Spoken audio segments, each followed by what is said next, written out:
is LD 1995. And I'm going to ask we're now live on YouTube. So I'll say again, good morning, everybody. This is a joint public hearing on LD 1995, the governor's proposed supplemental budget. And we are joined today, we have the Appropriations Committee and the Health and Human Services Policy Committee with us. And what we're going to do today is have the bill sponsor, which is the Mills administration, present the bill, present today on the Health and Human Services portions of the bill. And we will all have the opportunity to ask questions of the various presenters and other folks who are here to take questions. I just want to remind people that if you don't get your question answered today, just remember that our analysts are very, very good at following up and getting information to us later if necessary. We're going to start public testimony today at 1 o'clock. So the morning will be limited to the bill sponsor and our two committees to have a back and forth about the proposed budget items. So why don't we start with introductions, and then I'll see if folks have any questions about our format or our process today. Senator Claxton, would you like to lead us off in introducing the Health and Human Services folks? Thank you, Senator Breen.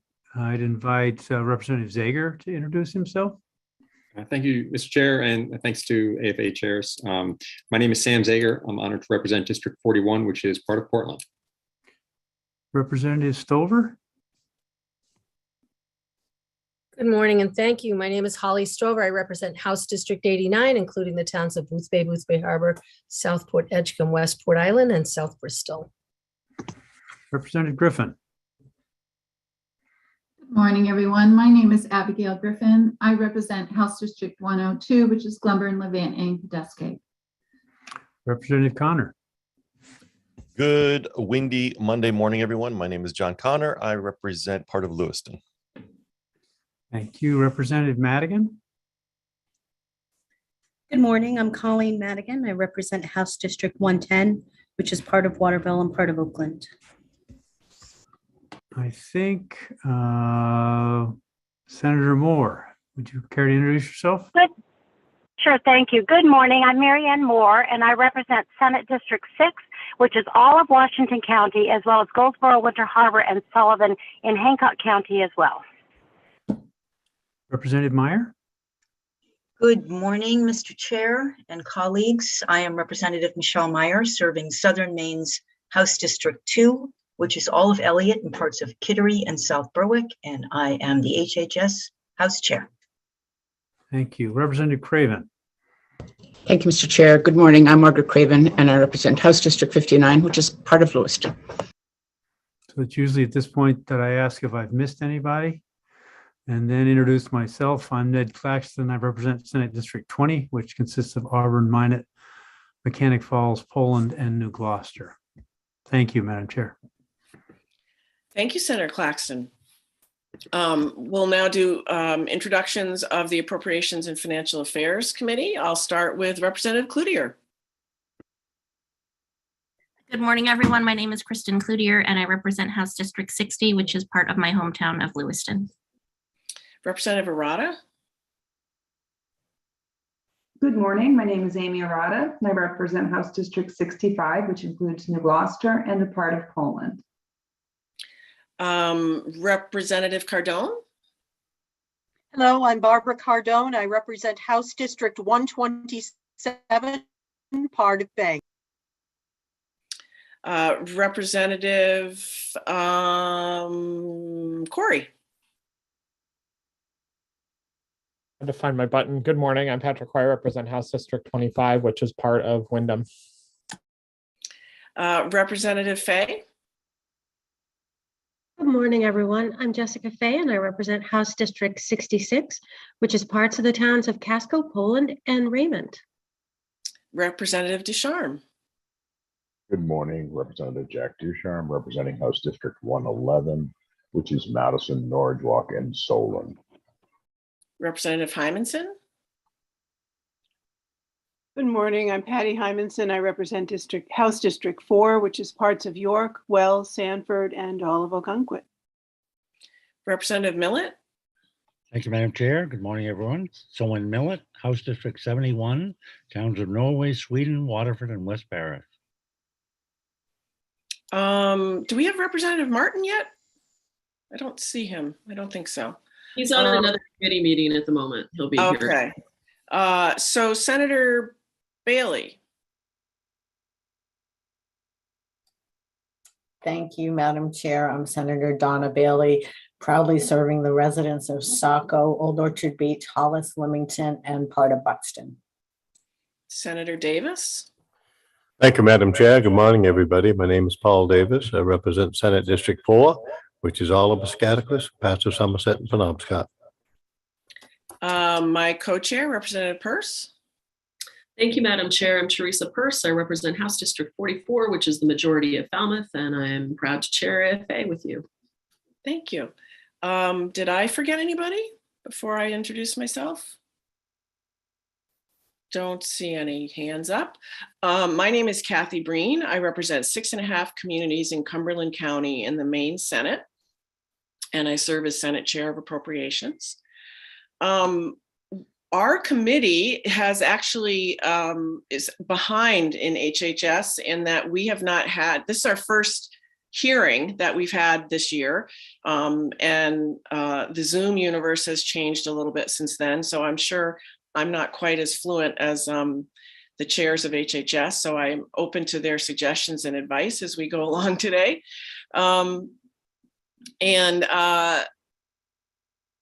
I just want to check in, see if anybody has any questions before we start.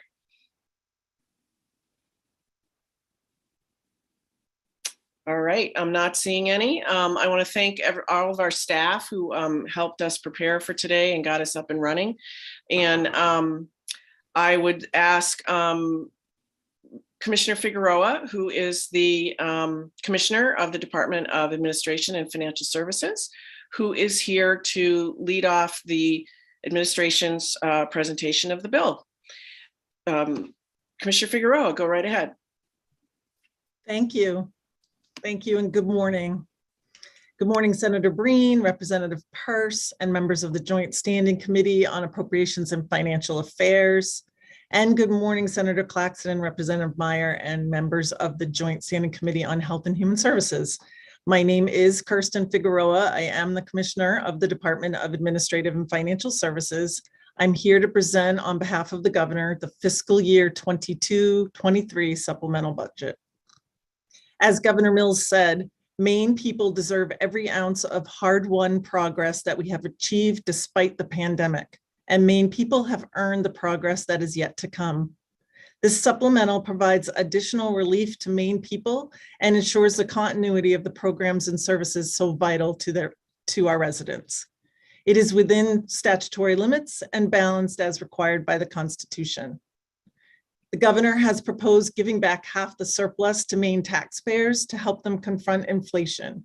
And she sets money aside in the Budget Stabilization Fund and other important reserves to ensure we can continue to fully fund public education and revenue sharing, two major accomplishments of this legislative body and this administration. The Governor also focuses sharply on addressing Maine's biggest challenges, including tackling our state's longstanding workforce shortage to improve our economy, providing an affordable world-class education for Maine people, and on bolstering a healthcare system that has been pushed to the brink because of the pandemic.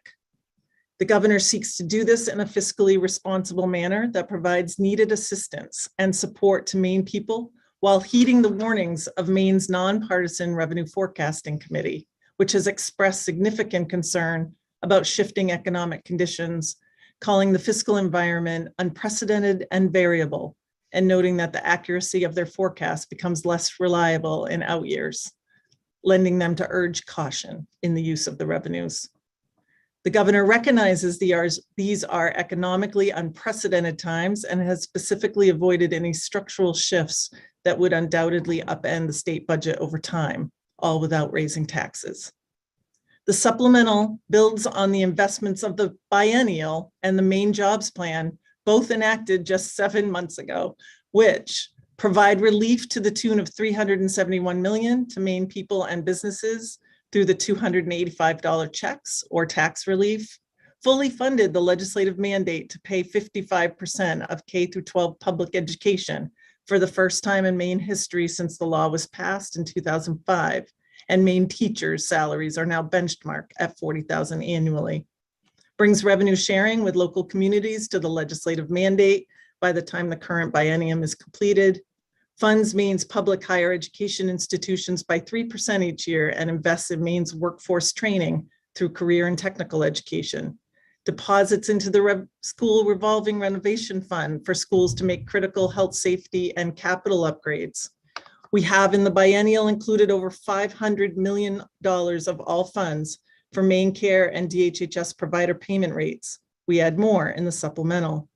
The biennial made significant investments in infrastructure, roads, bridges, state-owned buildings, and technology, and addresses PFAS.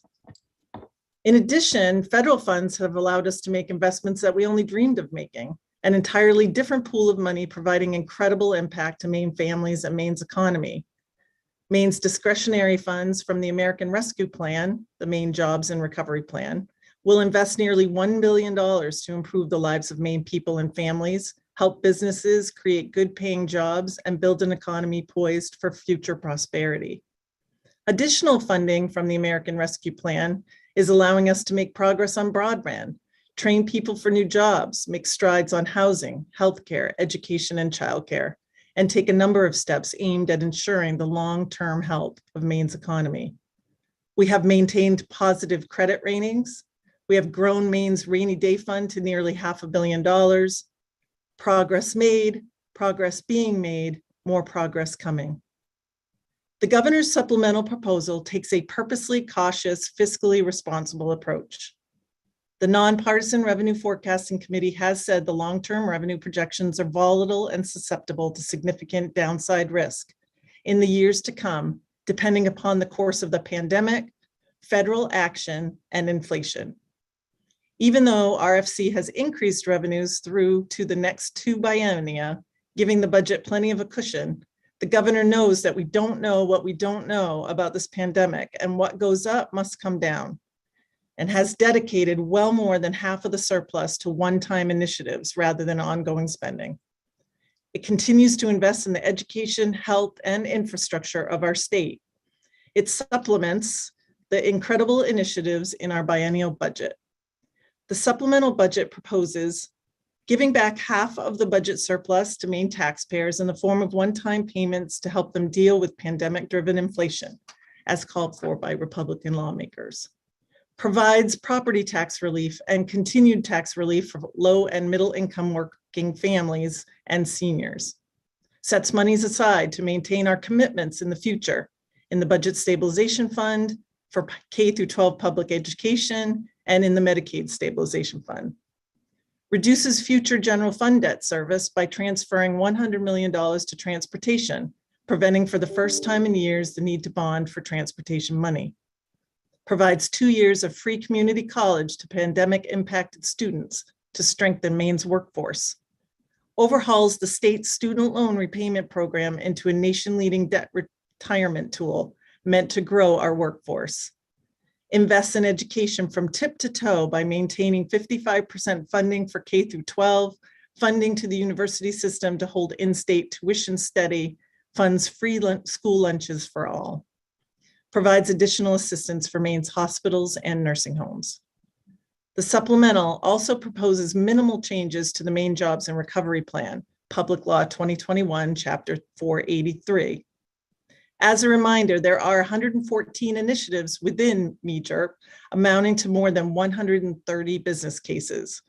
With the finalizing of the federal guidance, we feel confident that all of the initiatives will have a path to eligibility. Of these more than 130 business cases, we're thrilled to report that 47 have been fully funded and approved through our two-part process. Speaking in round dollars, this represents approximately $302 million in fully approved main jobs and recovery initiatives for this biennium, and approximately $194 million for 24 and 25, nearly half of the $1 billion since October. There are just a few adjustments in the supplemental related to this chapter 483. We propose transferring $5.2 million allocation from one child care effort, Part EE in Chapter 483, to the child care facilities allocation, which was funded in Part R. The other change aligns program and funding years for two of the initiatives in FAME. DHHS and FAME will provide additional details in their testimony. None of the good work of the supplemental would be possible if not for the crew working on the ship. We've had 24 months of stormy seas, and we've all worked together to stay steady and prepare with below deck provisions. The amazing work of the bipartisan biennial budget, the main jobs and recovery plan, the partnership with the legislature, and pandemic recovery funding from our federal partners have allowed us to maintain the structural integrity of the ship on which we are sailing and avoid any sharp turns that would throw us off course. Governor Mills considers all of these variables, the investments in the biennial budget just 7 months old, the federal funds meant to buoy the Maine's economy while states get and keep their sea legs, the geopolitical landscape, the fact that inflation in January was its highest in 40 years, conversations about the Fed's raising interest rates. In crafting her supplemental proposal, putting all the pieces together to chart a course forward, to continue to provide and improve the critical services to Maine people and families, to build Maine's economy, to have a plan to ensure we can continue to do all of that and continue those things, to fund those things that the legislature and the governor have worked together to enact. We look forward to the ongoing discussion and navigation over the next several weeks as we outline each piece and impact of the proposed supplemental investments and update you on the progress being made throughout the state. Thank you. And now I think I will just transition to the Ombudsman program. Yes, thank you. Okay. And do you want to introduce the Ombudsman who will be speaking? Or Christine will introduce herself. Yes. Great. Yes. Yeah, I'll tee it up, and then I believe Christine is here. Yes, I see her. So again, good morning. I am here to testify in support of LD 1995, the fiscal year 2022-23 supplemental budget bill, specifically that item on today's agenda relating to the executive department. Beginning on page A71, there was one request in the Ombudsman program. This request supports the accompanying language in Part BB, which begins on page 36 of the language document. The general fund request provides an additional $140,000 per year to support the work of the Child Welfare Ombudsman Program, allowing for additional staff, benefit for employees, and operational costs. This funding will supplement the baseline funds for this program of general fund appropriation of $201,539 and federal expenditures fund allocation of $57,150. Part BB mirrors legislation LD 1960, which I've confirmed passed unanimously out of the Health and Human Services Committee. It solidifies the Ombudsman's authority to hire additional staff at their discretion, increases the length of the Ombudsman's contract term from 1 to 5 years, requires the Department of Health and Human Services to continue its practice of informing the Ombudsman of any statewide policy changes before they take effect, and codifies into law the department's existing practice of notifying the Ombudsman of any child fatality with child welfare involvement. LD 1960 was amended in committee to add the Ombudsman or Ombudsman designee to the Child Death and Serious Injury Review Panel. We recommend that section BB be updated to include this amendment. This concludes my testimony. Thank you. Thank you, Commissioner, and welcome, Ms. Alberry. Would you like to make some comments on this initiative? Yes, I would. Thank you. Thank you very much. Good morning, Senator Breen, Representative Peirce, and members of the Committee on Appropriations and Financial Affairs. And also good morning, Senator Claxton, Representative Meyer, and members of the Health and Human Services Committee. My name is Christine Alberry, and I'm the Child Welfare Ombudsman for Maine. I am here today to testify in support of LD 1995, the supplemental budget, and more specifically, the section relating to increased funding for the Child Welfare Ombudsman Program. Maine's Child Welfare Ombudsman Program is an independent nonprofit authorized by 22 MRSA 4087-A to provide information and referrals to individuals requesting assistance with child welfare and to perform case-specific reviews of child welfare involvement. Under the statute, the Ombudsman also has a duty to analyze and provide opinions and recommendations to agencies, the governor, and the legislature on state programs, rules, policies, and laws.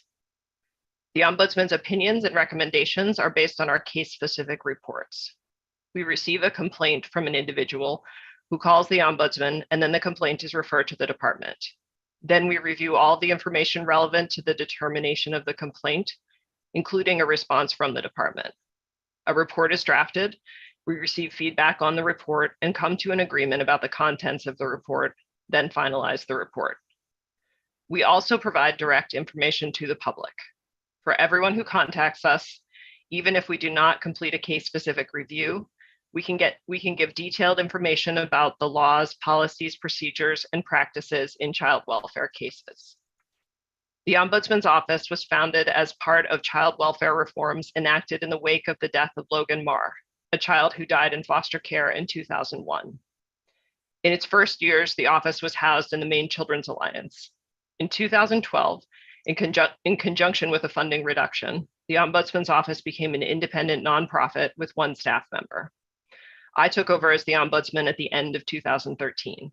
For context, as to how the program has grown over the years, a decade ago in fiscal year 2011, there were 282 contacts to the office. In 2013, there were 452, and in this past fiscal year, 2021, there were 708. In 2019, we were able to add one additional staff member, Associate Ombudsman Ashley McAllister. But we are still not adequately staffed and resourced for our scope of work, which includes recommendations to the department, governor's office, and legislature, as well as participation on other oversight bodies, and hopefully more participation in the department's policy work and safety science reviews in the future. As we are all unfortunately aware, child welfare has come under increased scrutiny this past year due to multiple highly publicized child deaths. The Office of the Child Welfare Ombudsman remains committed to working towards much needed improvements in child welfare and therefore enhancing the safety of Maine's most vulnerable children. The proposed budget initiative you're considering is necessary for us to continue this important work. Thank you very much for listening to my testimony today, and I'm happy to answer any questions now or in the future. Thank you very much, Ms. Alberry. I know you've spent a lot of time with the Health and Human Services folks today, and we appreciate you being here. It looks like Representative Arata has a question, and there might be others. If you do have a question for Ms. Alberry, please use your raise hand function, and I will call on you as soon as I see them. Representative Arata. Thank you, Madam Chair. Thank you for testifying. I'm looking at the language and I see a lot of changes that are not just related to the budget. One of them is that it eliminates volunteers. Is there a reason why we don't want volunteers in the properly trained, of course, in the Ombudsman program? So yes, no, that's a great question. I think it's partly to some of the changes that were made to the statute were to reflect things that essentially have been going on in the program for years, or in this case, not happening. I think the issue with volunteers has been both time and confidentiality issues. It's not a program that lends itself well to volunteers, because in order to review cases, you have to have access to confidential child welfare laws. And then where we really could use help, even things like mailing things out or mostly the phone calls that we have with individuals who call us for information. You really need to have an extremely strong background in child welfare and a huge responsibility to answer those questions. So it's not that we don't want them, it's just never been practical given the time constraints of the program. So as it currently stands, do you have the ability to reject a potential volunteer because they would take too much training and time? Yes, I mean, it's never been required of us that we need to have volunteers, and it's never come up in our conversations with the Department of Administrative and Financial Services around the contract. I think it's always been assumed that if we could do it, we would. One thing we have talked about, and I don't think this precludes this in particular, is having interns or externs from the law school or interns from the School of Social Work, which would, I think, make a little bit more sense, but it's certainly never, I think, and I don't want to speak for the administration, but I think what it is that we don't want there to be a requirement in there necessarily, but I don't think it precludes us from having volunteers either necessarily. Okay, I see. And one other question I have that comes back to confidentiality. I know that we've been talking about that quite a bit in Government Oversight Committee, but I don't see that really addressed here other than the report of, notification that there was a fatality, but we'd like to prevent fatalities. So do you feel like you got everything you want with regard to confidentiality in this language? Yes, and I think part of the reason that it's not, the confidentiality issue isn't addressed in this particular statute is because, so the Ombudsman statute itself directs anyone to the actual child welfare confidentiality statute, section 4008.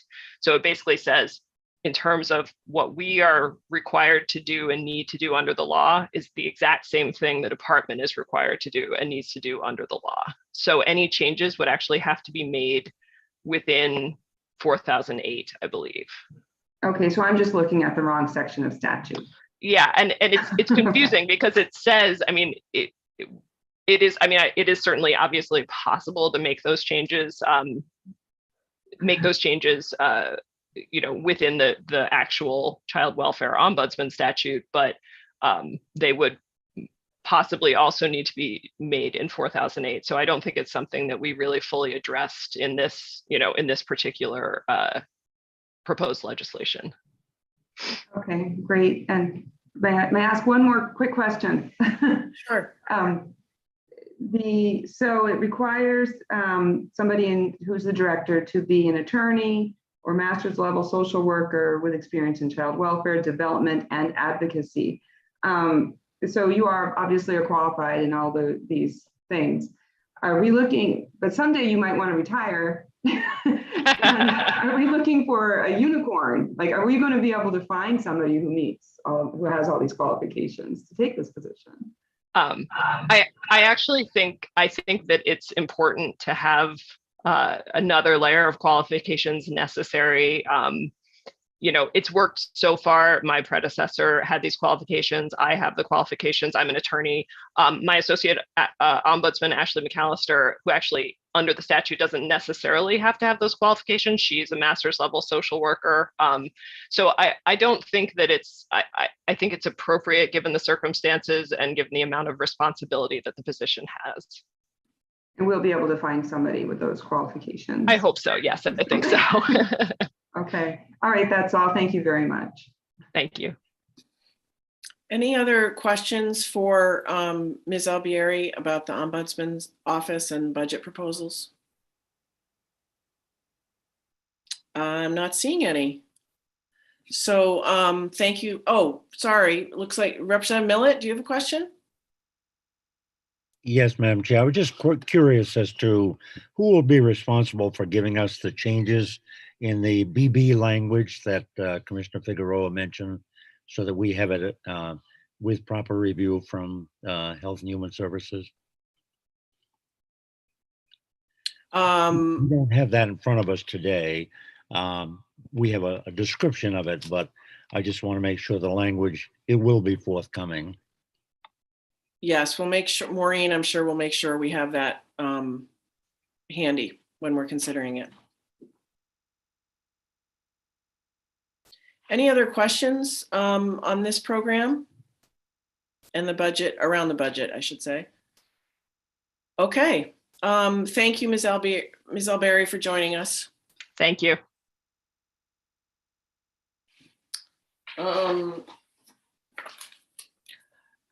Senator Claxton has his hand up. Thank you, Madam Chair. I note that Representative Perry has joined us and would invite her to introduce herself. Thank you. Good morning.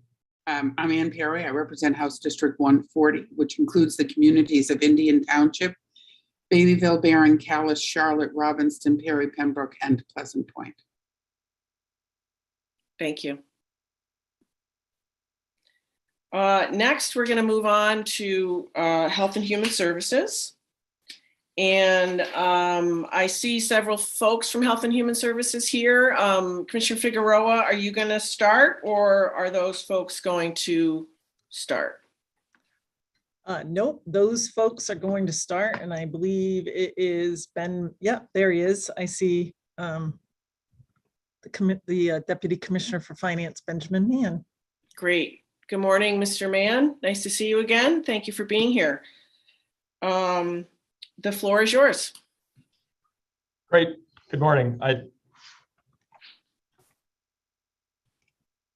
Senator Breen, Representative Peirce, Senator Claxton, Representative Meyer, members of the Joint Standing Committee on Appropriations and Financial Affairs, and members of the Joint Standing Committee on Health and Human Services.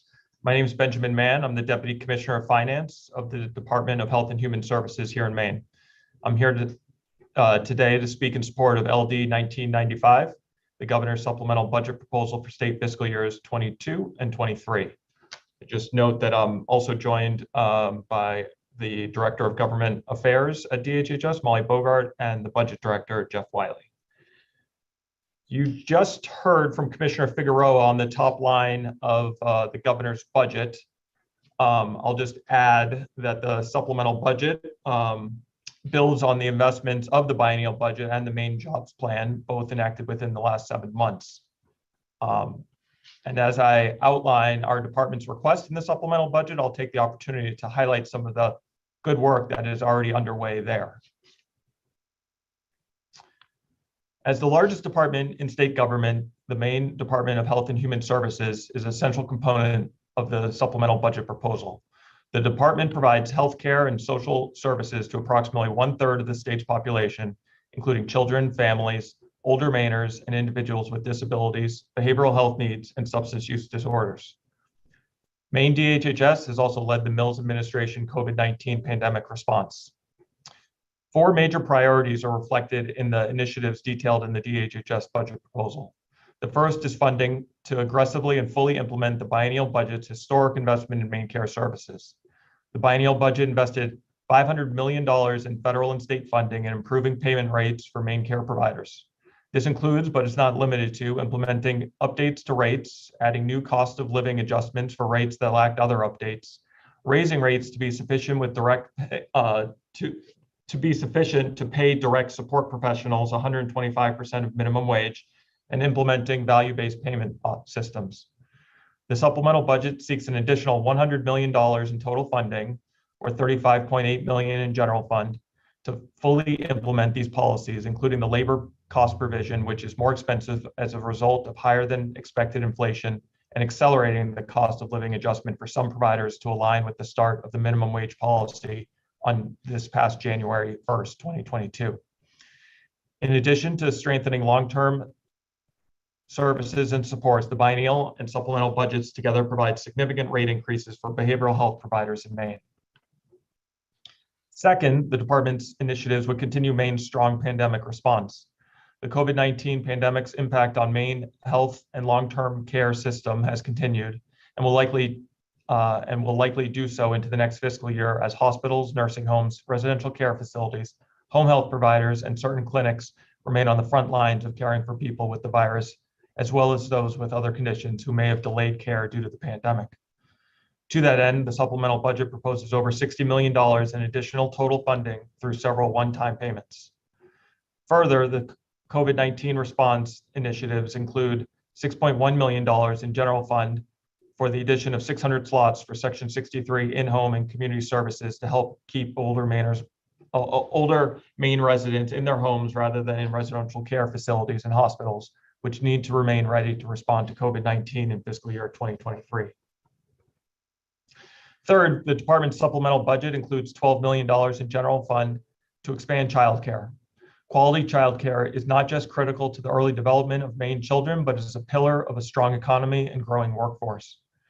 Building on the child care plan for Maine, this initiative would increase pay for child care workers and early childhood educators.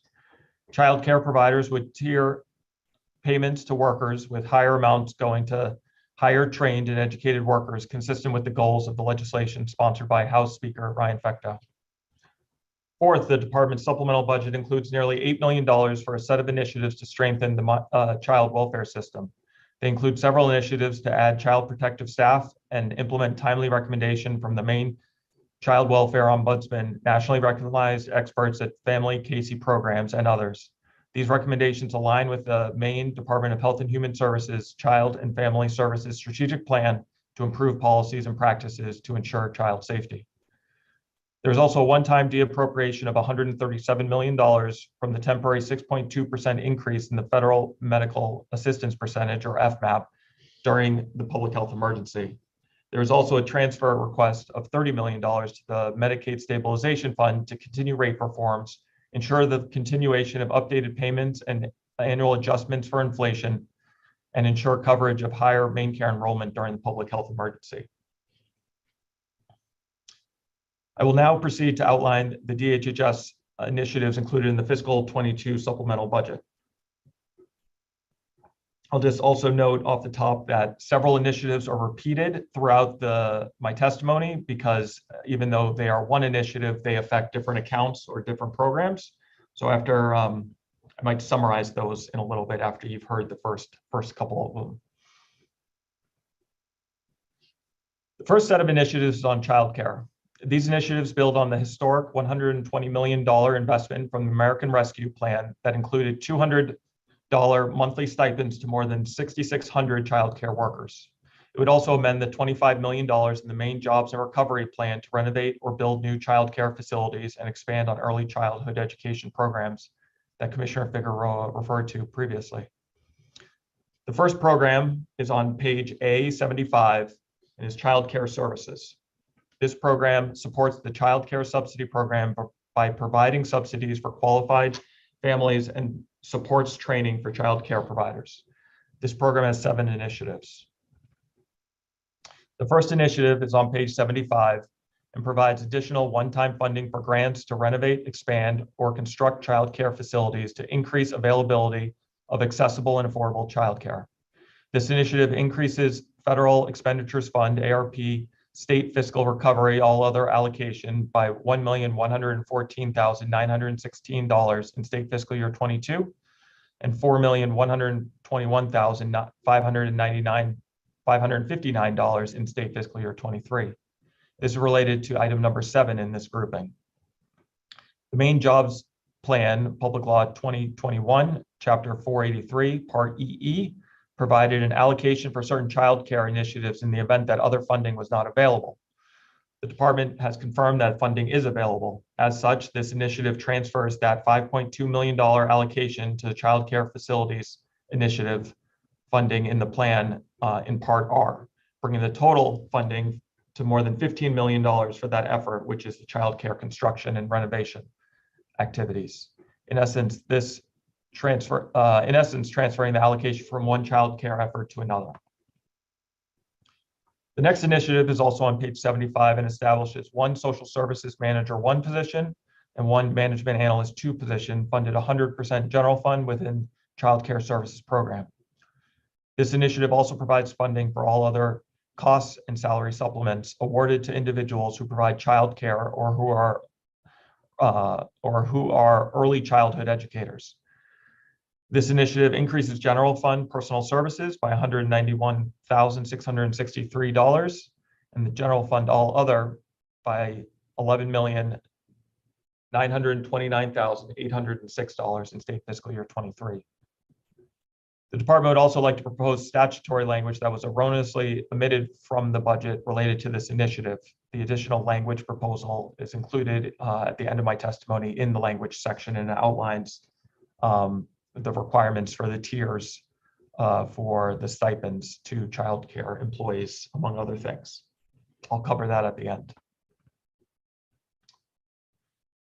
The next initiative, also on page 75, establishes one Public Service Manager 2 position funded 100% from federal block grants in the Child Care Services Program to serve as the Associate Director for Childcare and provides funding for related all other costs.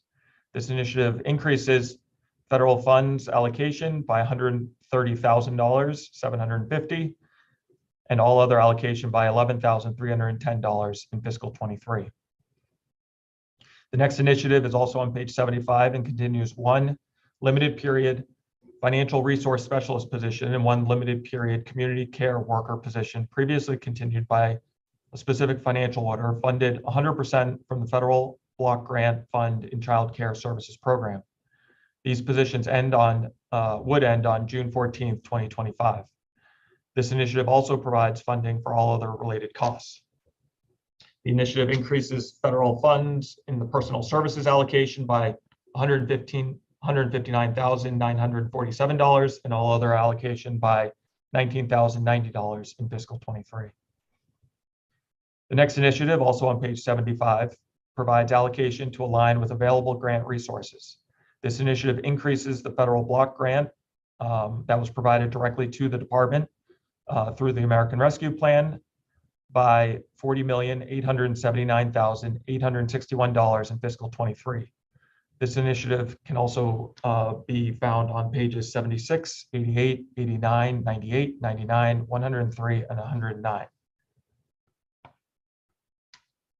All those initiatives are related to increased federal funding to various accounts, predominantly through the American Rescue Plan. The next initiative on page 75 as well continues one limited period Social Services Program Specialist 2 position, one limited period Social Services Manager 1 position, two limited period Management Analyst 2 positions previously established by a financial order until September 30th, 2023 to support management of the increase in federal child care funding. This initiative also provides funding for all other related costs. The initiative increases federal funds in the ARP personal services account by $384,396 and all other allocation by $40,423 in fiscal 23.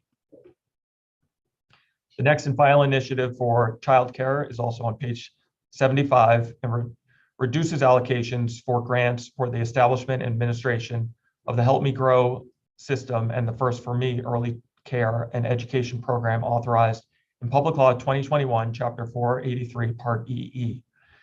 This initiative reduces Federal Expenditures Fund, ARP, State Fiscal Recovery, all other allocation by a little over $1 million in fiscal 22 and a little over $4 million in state fiscal 23. This is the offset to the first initiative I spoke about. These funds were provided in Public Law 2021, Chapter 457, and other funding has been made available to continue those programs.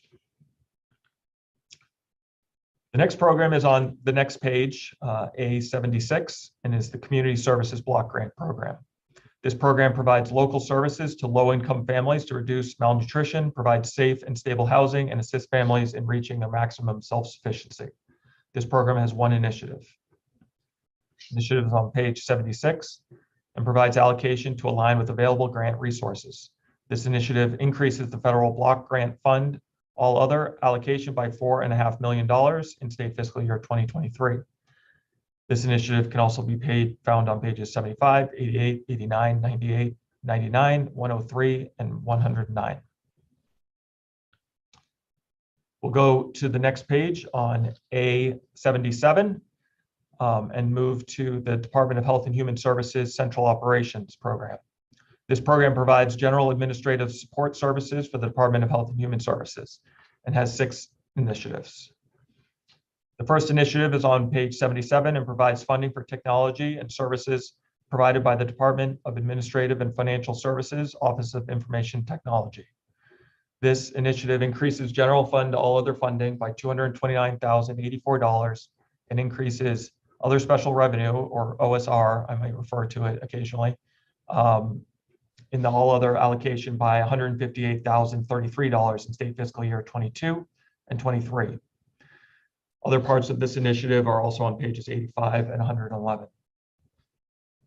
The next initiative on page 77 establishes one senior legal advisor position funded 60% general fund in the central operations program and 40% other special revenue in the central operations program. This initiative also provides funding for related all other costs. The initiative increases general fund personal services funding by $103,673 and all other funding by nearly $4,000, and increases OSR personal services allocation by $69,116 and all other allocation by $5,109 in state fiscal year 23. The third initiative in the central operations program is on page 77 and provides funding for risk management insurance rate increases. The initiative increases general fund all other funding by $181,258 in state fiscal year 22 and $193,946 in state fiscal 23, and increases OSR funds by $122,063 in fiscal 22 and $130,608 in state fiscal year 2023.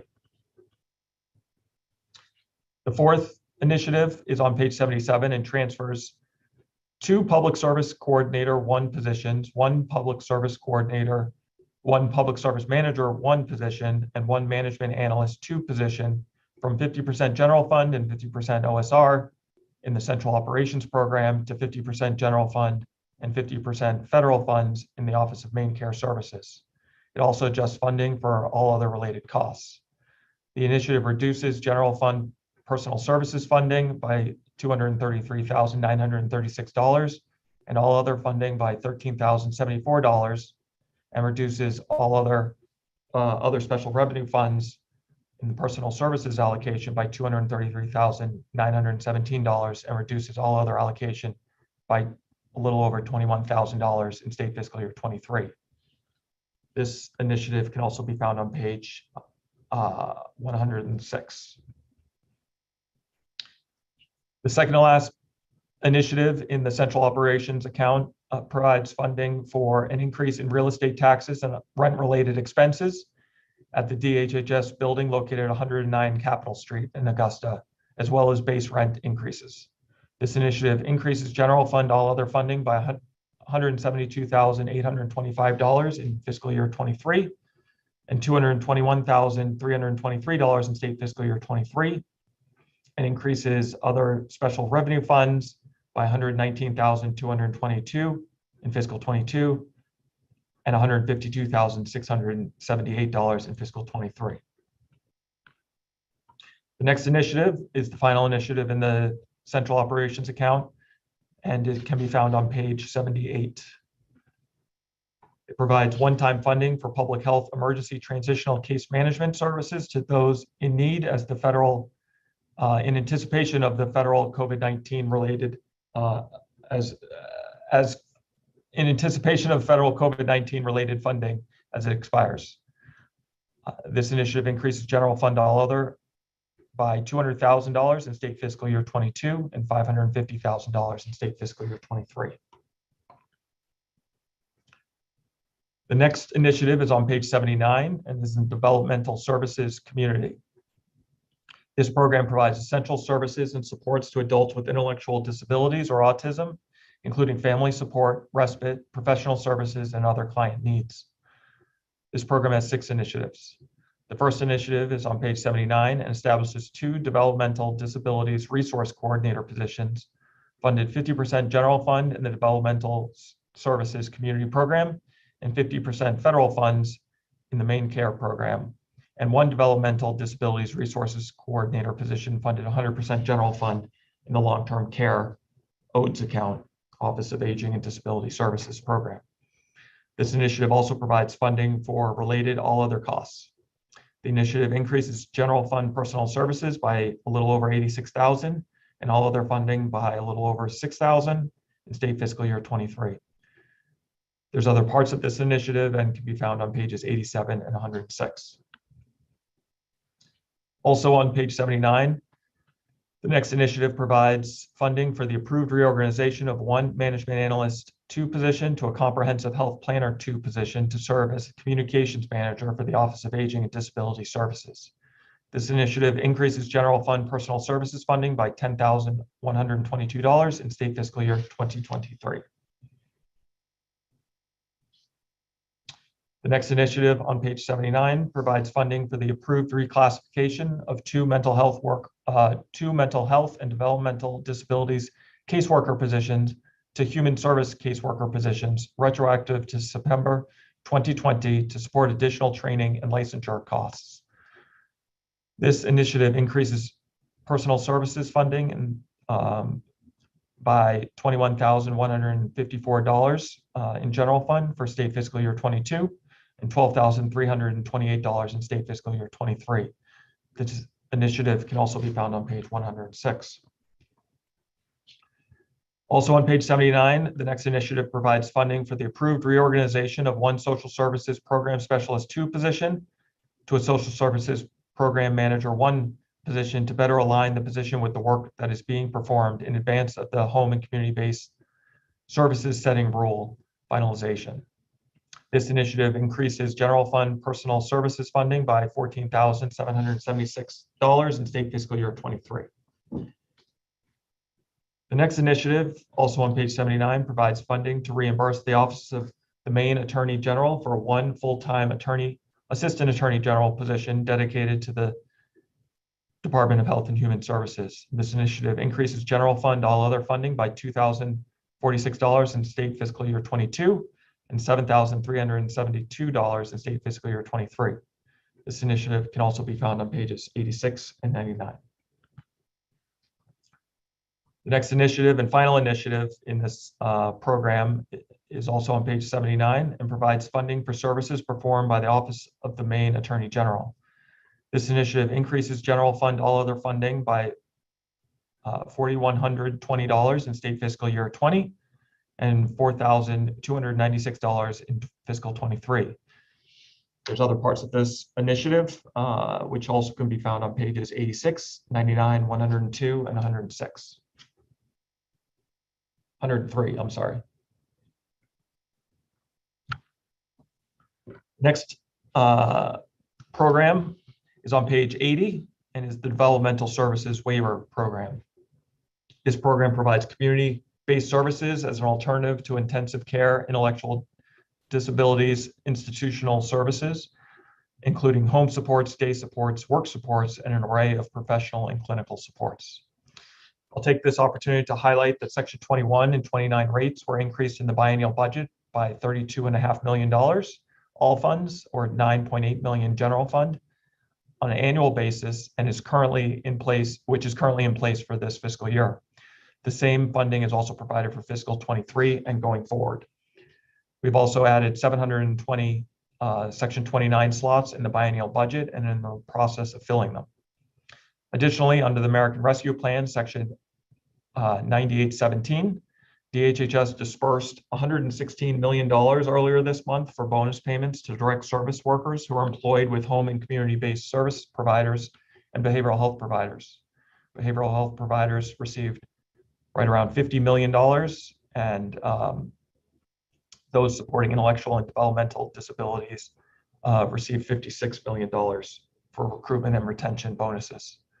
The supplemental budget proposes additional funds for these services as well. This program, the Developmental Services Waiver, has 7 initiatives.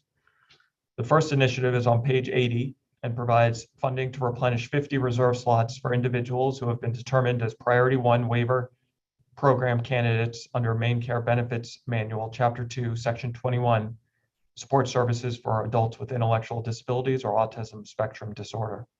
This initiative increases general fund all other funding by $1,562,068 in fiscal 23. The initiative can also be found on page 90 and 93. The next initiative is on page 80 as well, and adjust funding in various main care accounts to reflect impacts from the December 1, 2021 Revenue Forecasting Committee projections. This initiative increases general fund all other funding by $2,416,752 in state fiscal year 22 and $1,732,680 in state fiscal year 23.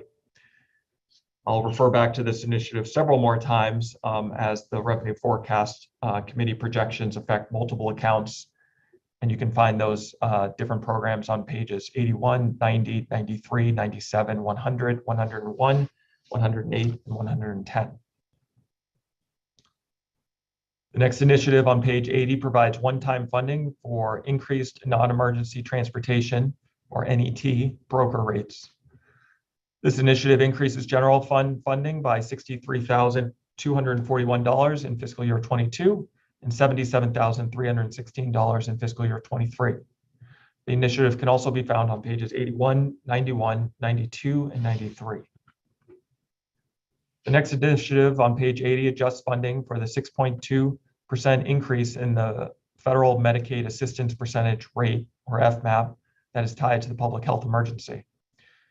This initiative reduces general fund all other funding by $16,808,561 in fiscal year 22. I'll refer back to this initiative several times as well, since the 6.2% temporary FMAP increase affects numerous accounts, and those accounts are on page 81, 90, 91, 92, 95, 97, 100, 101, 108, and 112.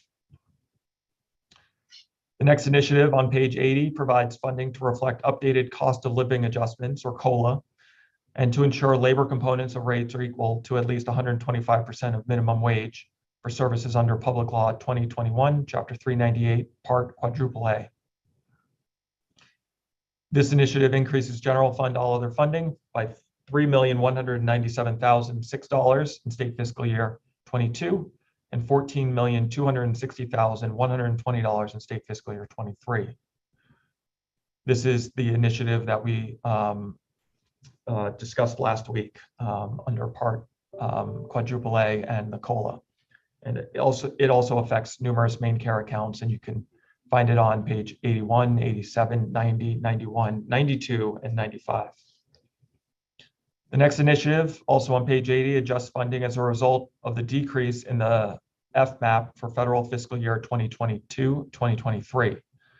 I'll just note that this FMAP change is our regular FMAP change. FMAP changes every year as determined by the federal government and is separate from the 6.2%, which is tied to the public health emergency. This regular FMAP update increases general fund all other funding by $2,070,422 in state fiscal year 2023. This initiative also affects numerous main care accounts and can be found on pages 81, 90, 91, 92, 95, 97, 100, 101, 108, and 112. Final initiative in this account is on page 80 and repeals the consolidation of the main care related services and programs. It repeals the consolidation of the main care related programs and accounts contained in Public Law 2021, Chapter 398. This initiative increases general fund all other funding by $132,461,531 in state fiscal year 2023. I'll note that you'll recall that we proposed to consolidate the 13 general fund main care accounts into 4. We can get into this later if requested, but we are proposing to repeal that, given that we do not have sufficient time to implement that program currently. That consolidation is part of other main care accounts and can be found on numerous other pages in the budget. Deputy Commissioner, do you need a quick break of a drink of water or anything? You're on page 8, I noticed, so there we go.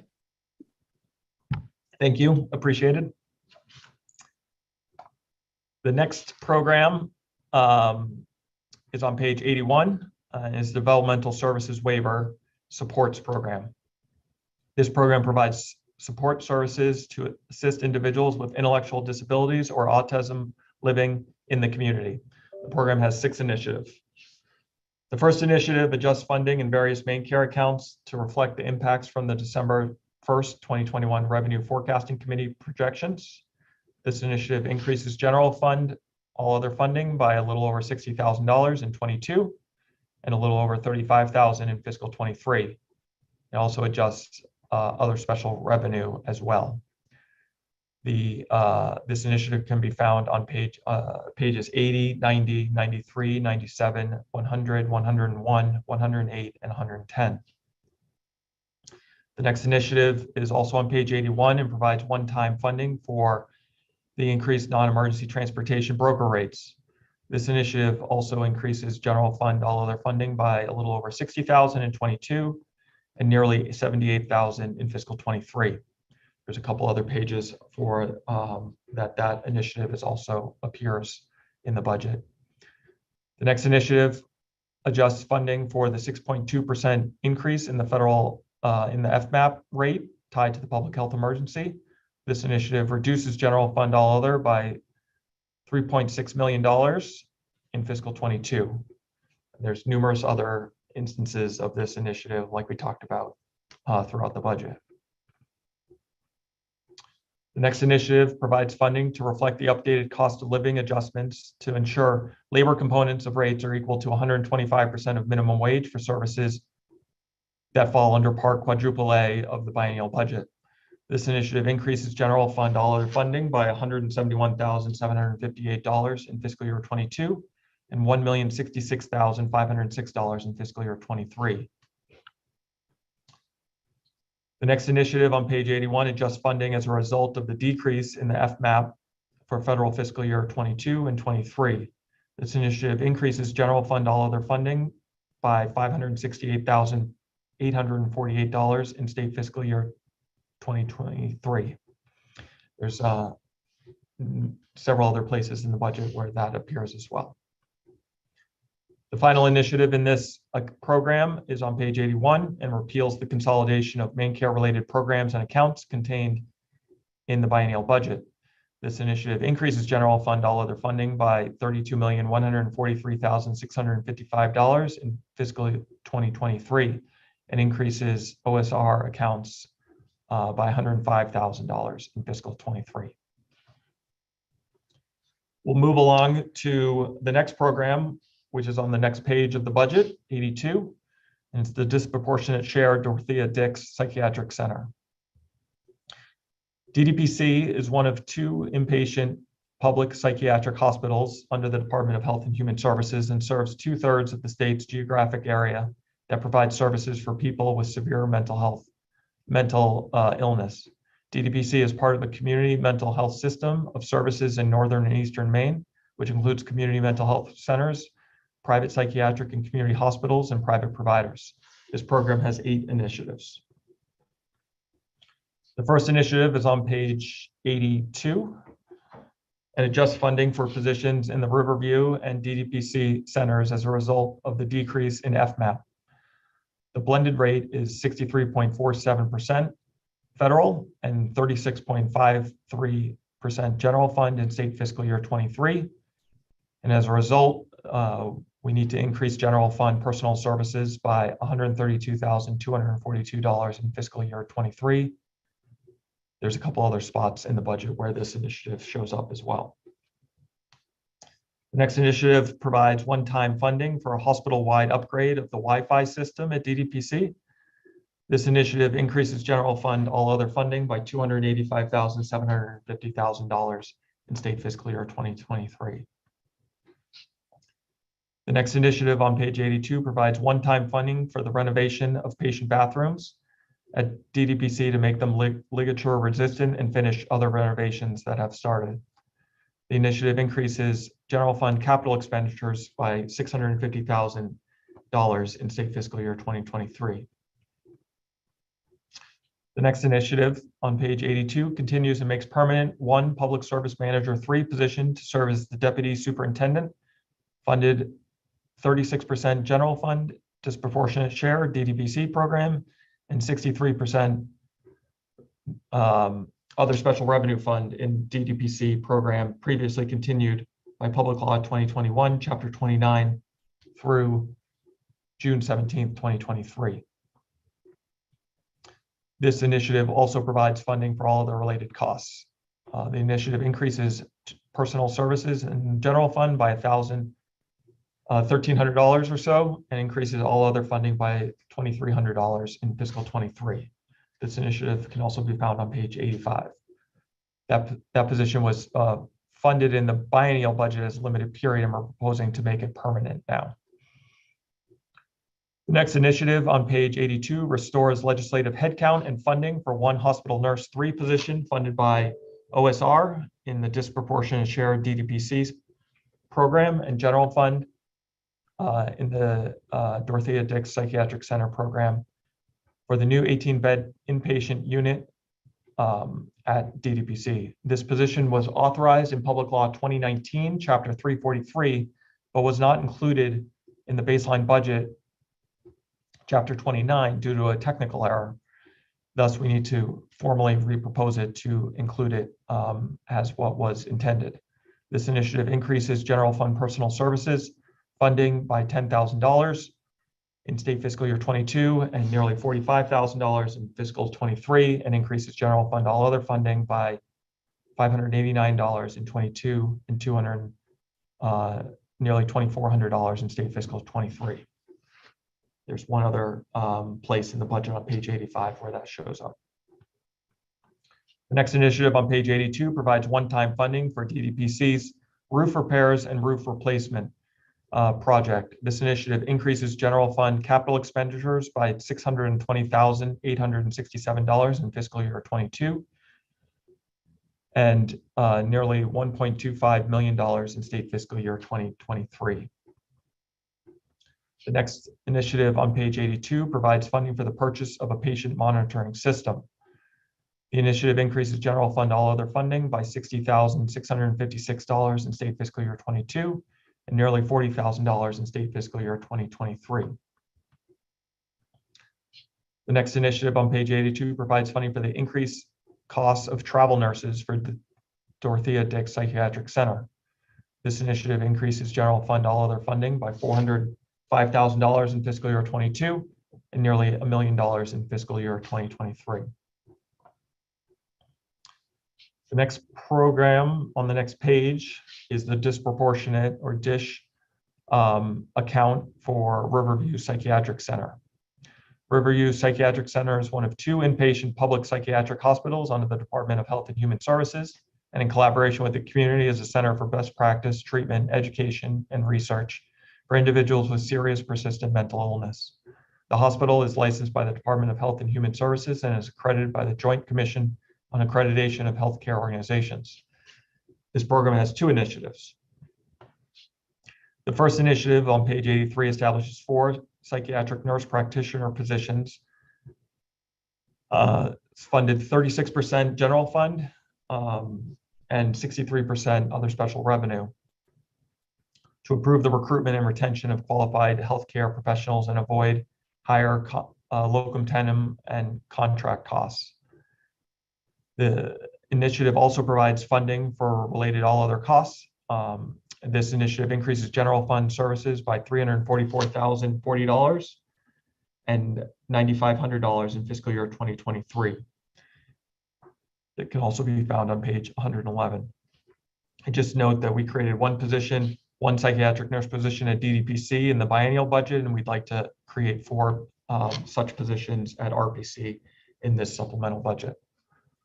The final initiative for RPC in this section adjusts funding for positions at both Riverview and Dorothea Dix as a result of the decrease in FMAP. The blended rate is 63% federal and 36% general fund in fiscal year 2023. The federal is going down a little bit. The general fund is going up by a proposed $181,837 in fiscal year 2023.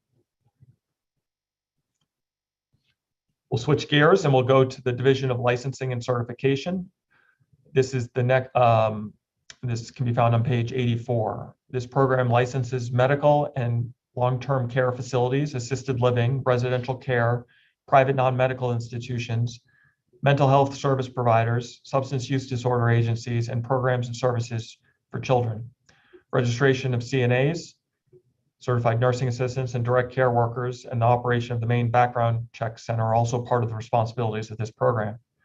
This program also regulates healthcare facilities and providers under the Certificate of Need Act, Health Safety Act, Healthcare Maintenance Organizations, and the Hospital Cooperation Act, and laws pertaining to continuing care retirement communities and main care approval for capital expenditures by long-term care facilities. This program has two initiatives. The first initiative adjusts funding to align with existing resources. This initiative increases OSR funds by $314,377,000 in state fiscal year 2023. It's an allotment change for to increase the allotment for the main background check by that amount. The next initiative on page 84 establishes one Public Service Manager 3 position, funded 35% general fund, 65% OSR in the Division of Licensing and Certification Program to serve as the Chief Operations Officer. This initiative would also provide funding for all the related costs, and it increases personal services in the general fund by $47,000 and all other by a little over $2,000. And then there's also increases on OSR by $87,000 and $7,000. This position would be part of the senior leadership team at DLC, which has handled a lot of work related during the pandemic, and it is slated to continue. Dorothea Dix Psychiatric Center is the next program and can be found on page 85. DDPC is one of two inpatient public psychiatric hospitals under the Maine Department of Health and Human Services. It's part of a comprehensive mental health system of services, primarily in the northern and eastern regions of Maine, but also in services patients statewide. This program has four initiatives. The first is on page 85 and provides funding for positions for Riverview and Dorothea Dix as a result of the decrease in the FMAP.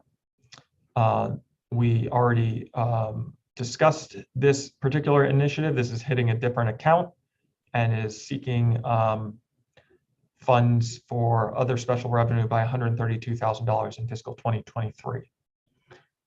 The next initiative provides funding for technology and services provided by DAFS, Department of Administrative and Financial Services, Office of Information Technology. This initiative increases general fund by $26,000 in state fiscal year 22 and 23. The next initiative on the same page continues and makes permanent one Public Service Manager 3 position to serve as the Deputy Superintendent of DDPC. We already referred to this position as well in the prior account, and this increases personal services by $156 and increases all other by $4,283,000 in fiscal year 2023. The final initiative in this program restores legislative headcount and funding for one Hospital Nurse 3 position funded from other special revenue in the Dorothea Dix Psychiatric Center program, and funds and general fund in the same account. This is the technical error that was made and was not, this position was not included in the baseline budget, and this is hitting a different account than what I previously said. It increases allocation by $18,644 and all other by $1,700. And it has increases on the personal services side as well. The next program is on page 85, and that is the Homeless Youth Program. This program provides preliminary assessments, safety plans, and other services to homeless youth and their families and legal guardians. This program has one initiative. The initiative on page 85 provides funding for homeless youth services and mental health services children program and homeless youth program. The initiative increases general fund all other funding by $487,063 in state fiscal year 2023. This initiative can also be found on page 98.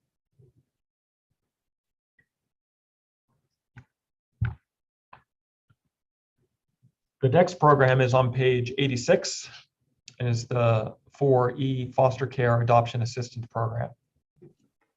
This program funds, there's a few different accounts that affect child welfare, and this is the first of it. This program funds the eligible services for children in the care or custody of the state who are eligible under the federal Title 4E program, while permanent plans are being made through family rehabilitation and reunification, adoption, preparation for independent adulthood, or other means.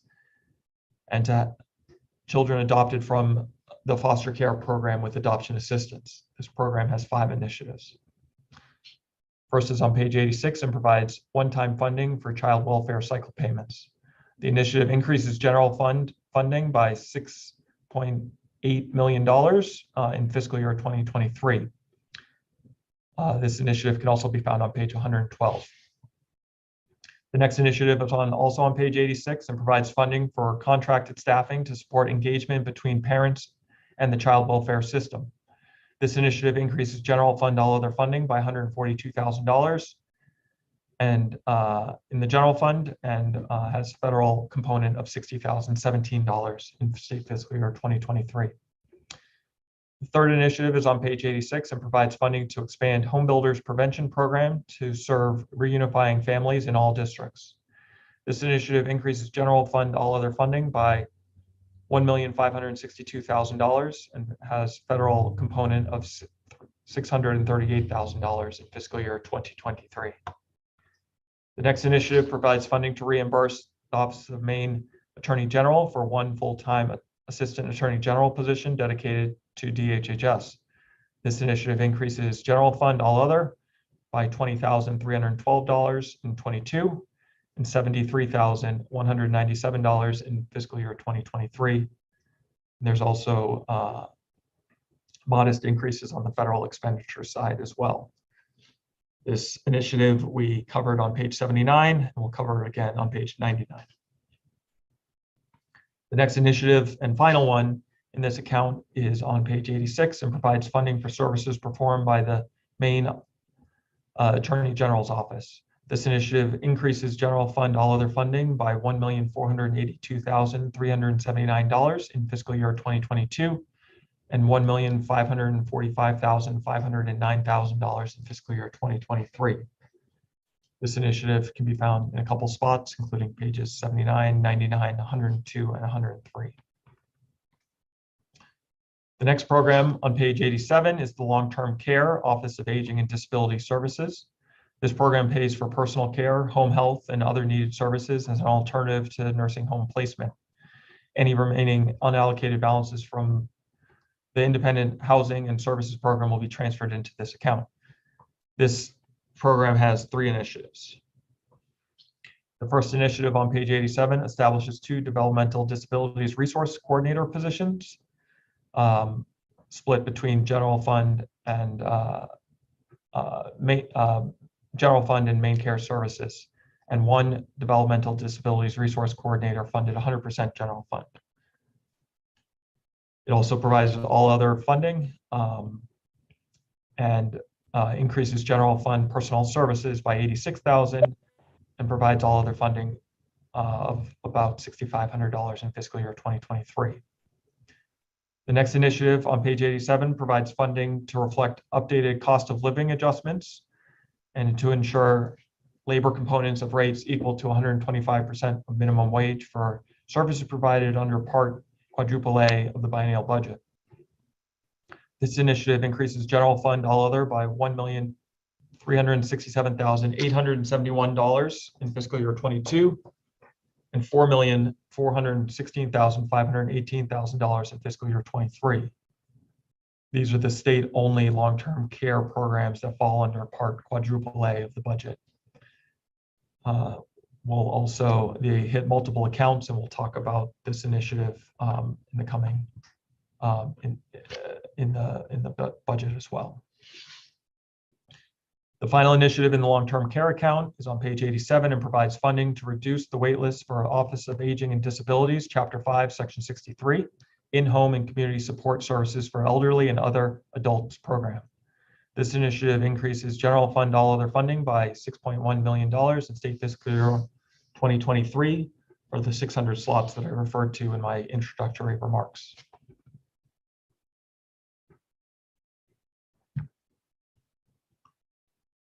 The next program is on page 87 and is the low-cost drugs to Maine's elderly program. This program assists low-income elderly in obtaining prescription drugs and has two initiatives. The first initiative provides funding for Medicare Parts A, B, and D premium rate increases. This initiative increases general fund all other funding by $68,908 in state fiscal year 22 and $594,716 in state fiscal year 2023. Well, there's another spot where this shows up on page 96 as well. The next initiative on page 87 repeals the consolidation of the main care related programs and accounts contained in the biennial budget. We covered this previously, and this reduces funding by nearly $4 million in this account. The next program on page 88 is for the Maine Center for Disease Control and Prevention. This program is responsible for public health, including the surveillance of disease, health status, the development of health policy, and ensuring quality services. This program has 6 initiatives. The first initiative on page 88 provides one-time funding to purchase PFAS testing equipment for health and environmental testing laboratory. This initiative increases general fund all other funding by $4,000 and increases capital expenditures funding by $1 million in state fiscal year 2023. This will provide equipment so that HEDL, the state lab, can resume providing up to 5,000 tests for PFAS in the new lab. The next initiative on page 88 continues and makes permanent 1 public service manager 2 position previously continued by a financial order and funded 60% general fund and 40% federal funds to serve as the Associate Director of the Office of Health and Population Equity. This initiative also provides funding for all other related costs. The initiative increases general fund personal services by nearly $90,000 and all other funding by nearly $4,000. It also has a commensurate increase on the federal side. The next initiative on page 88 provides one-time funding to support the purchase of a more effective and reliable child-led case management system for the lead poisoning prevention program due to the current system being outdated and not designed to handle the current caseload size. The initiative increases general fund all other funding by $200,000 in state fiscal year 2023.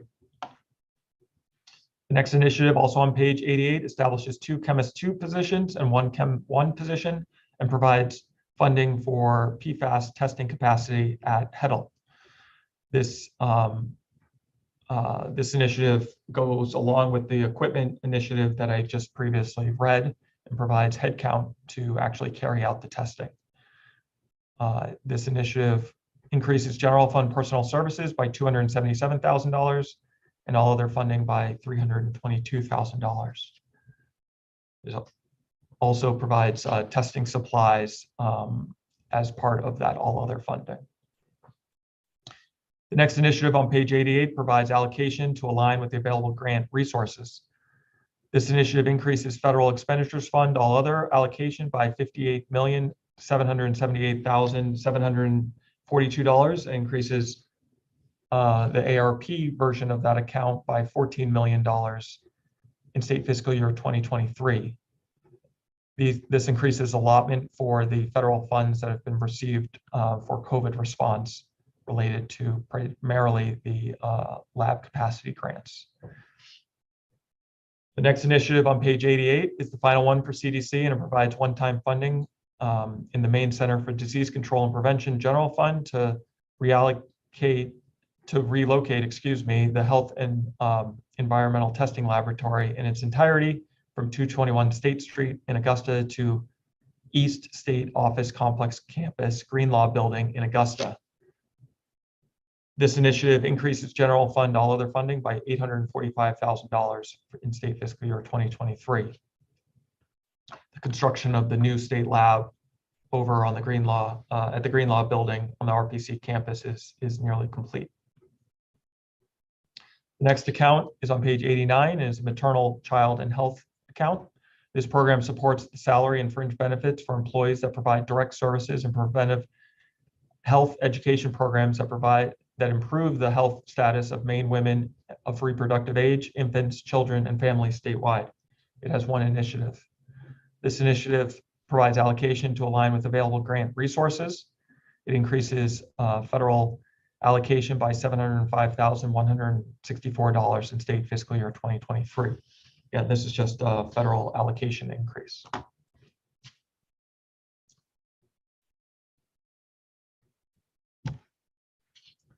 The next program is on page 90. And it's the Medical Services Developmental Services Program. This program provides. Excuse me, Mr. Mann, I just want to offer you, if you need a break, you're welcome to take a break if you need to. Thanks. Let's, I appreciate that. Let's keep going for a little bit more. Okay. This program provides residential and case management and other services to adults with intellectual disabilities. This program has 7 initiatives. The first initiative is on page 90 and provides funding to replenish 50 reserve slots for individuals who have been determined as priority 1 waiver program candidates under section 21. This initiative increases OSR funds by $305,666 in fiscal year 23. I already mentioned this initiative on page 80, and we'll come back to it on page 93 as well. Most of these initiatives that you'll hear in this section have been already covered. The next initiative adjusts funding in various main care accounts to reflect the impacts of the Revenue Forecasting Committee projections. It increases general fund by $550,000 in 22 and nearly $1.4 million in fiscal year 23. And it also has other special revenue adjustments as well. The next initiative on page 90 provides funding due to an increase in inflation rates for main care services required to provide a cost of living adjustment. This initiative increases general fund all other funding by $911,000 and increases other special revenue funds by $319,000 in fiscal year 2023. This initiative will shows up a couple times and will also be covered on page 94, 97, and 100. The next initiative, just funding for the temporary 6.2% FMAP increase tied to the public health emergency. This initiative reduces general fund dollars by $4.4 million. The next initiative provides funding to reflect updated cost of living adjustments and to ensure the labor components of rates equal to 125% of minimum wage for services under Public Law 2021, Chapter 398, Part Quadruple A. The initiative increases other special revenue funds, all other allocation by nearly $1.3 million and in fiscal year 22 and by $2.3 million in fiscal year 2023. The next initiative on 90 adjusts funding as a result of the decrease in FMAP for federal fiscal year 22 and 23. This is the regular FMAP adjustment and increases general fund all other by $503,000 in fiscal year 2023. The next initiative repeals the consolidation of the main care related program and accounts contained in the biennial budget. We have covered that before. The next program is on page 91 and is the Medicaid waiver for brain injury residential community services program.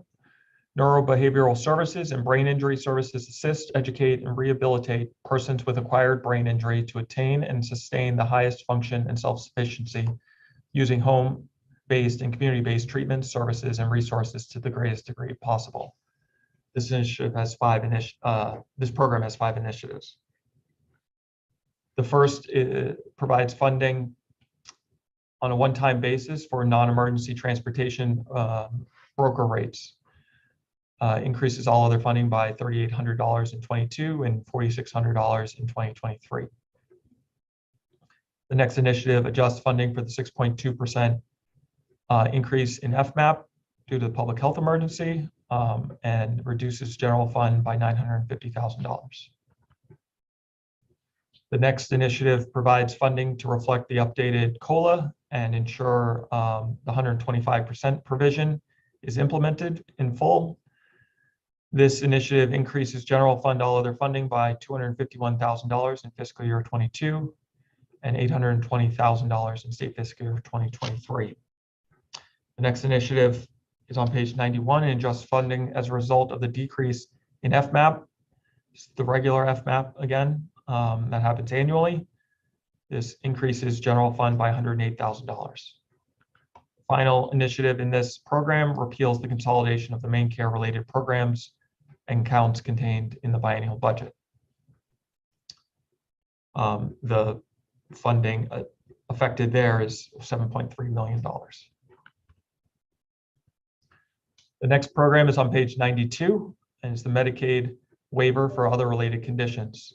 This home and community-based waiver provides a comprehensive array of services to adults with cerebral palsy, epilepsy, and other related conditions. This program has 5 initiatives. First initiative provides one-time funding for NET broker rates. It increases funding by $717 in 22 and $877 in fiscal year 23. The next initiative reduces general fund dollars by $450,000 due to the 6.2% FMAP increase tied to the public health emergency. The next initiative provides funding to reflect the updated COLA and the 125% provision of Part Quadruple A. This initiative for this account asks for funding for $35,000 in 22 and $173,000 in 23. The next initiative adjusts funding as a result of the decrease in FMAP on an annual basis. It increases general fund dollars by $51,000 in fiscal year 2023. The next initiative and the final initiative in this account repeals the consolidation of the main care programs and accounts in the biennial budget.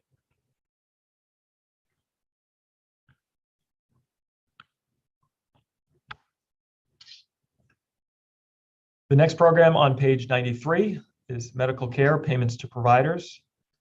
This program funds Medicaid services administered by the Office of Main Care Services. This is the main care account. As stated earlier, the biennial budget invested $500 million in federal and state funding, improving payment rates for main care providers. That investment reflects the department's commitment to a process of reforming rates that promotes consistency, transparency, and equity across the system. In addition to adjusting rates, the biennial budget included transitional funding toward the future implementation of rate studies in areas like behavioral health. For example, this week, DHHS is distributing the first allocation of monthly supplemental payments totaling on the annual basis of over $9 million to 442 mental health and substance use disorder service providers to support immediate workforce needs in advance of revised rates on January 1, 2023. It also included funding for Maine's first comprehensive crisis.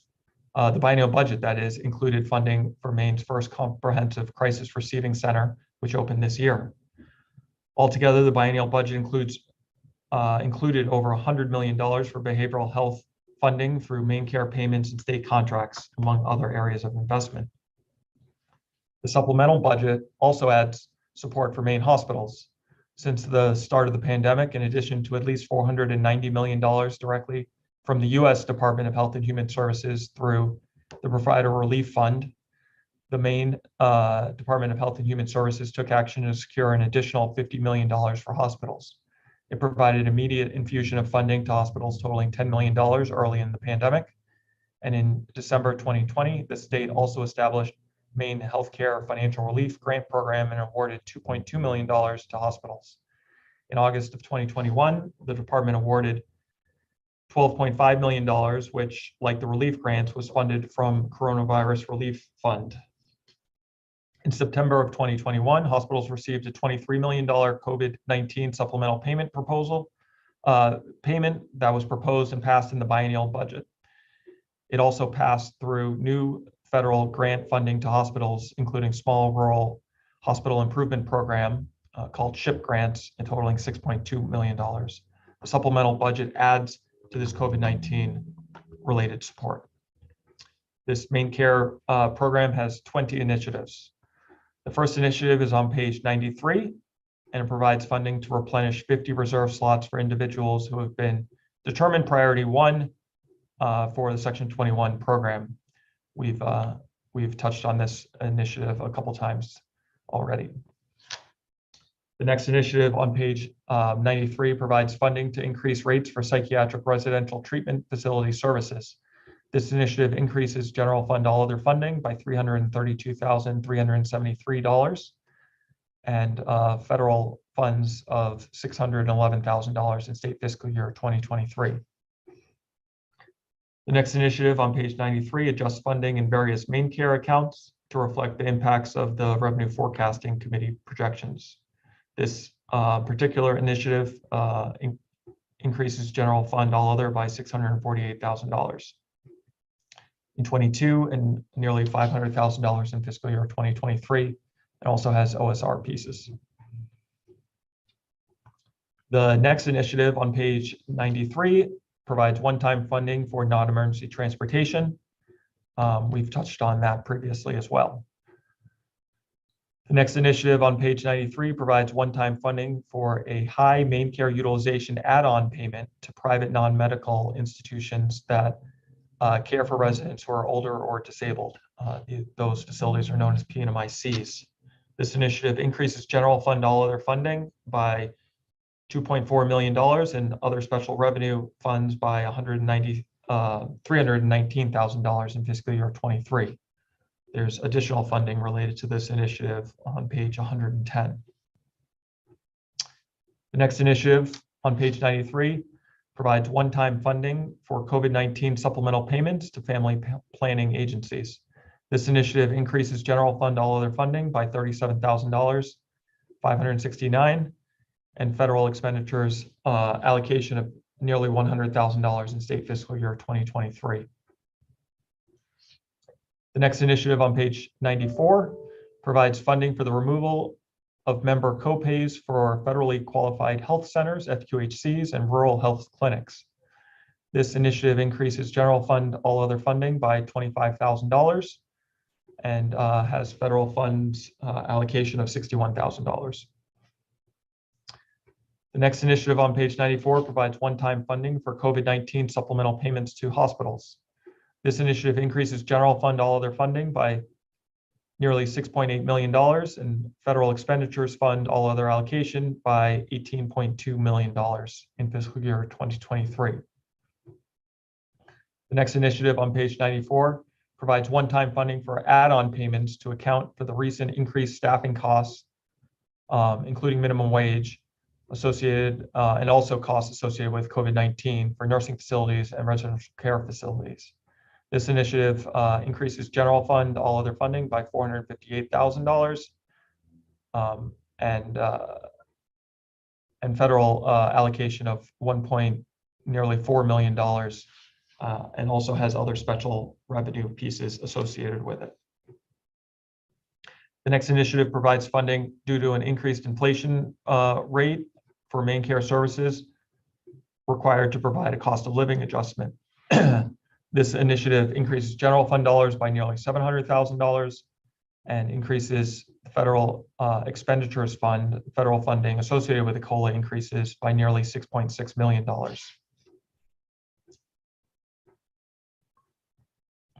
I already mentioned this initiative once, and we'll come back to it a couple times. The next initiative on page 94 adjusts funding as a result of the decrease in the regular FMAP rate for fiscal years 22 and 23, or fiscal year 23. The next initiative on page 95 adjusts funding for the 6.2% FMAP increase tied to the public health emergency. It reduces general fund all other by $76,243,872 and increases the federal expenditures fund allocation by $120 million and has other, also has other adjustments for Fund for Healthy Maine and the federal block grant. The next initiative on page 95 provides funding to reflect updated COLA and ensure the labor components of the 125% provision are implemented under Part Quadruple A. This part in the MAP account here of Maine Care asks for $1.9 million in general fund in 22 and $5 million in fiscal year 23. And the commensurate in federal funding of $16,102,490 in fiscal year 22 and over $37 million in fiscal year 23. The next initiative provides one-time funding for COVID-19 supplemental payments to long-term care providers. This initiative includes general fund, all other funding of nearly $1.9 million and federal funds of $3.9 million and has commensurate OSR funds as well. I'll touch base on long-term care providers in a little bit when we hit the specific account that they are mostly funded out of. The next initiative on page 95 adjusts funding as a result of the decrease in the regular FMAP rate for fiscal year 23. It increases general fund dollars by $9.4 million. The next initiative reduces funding.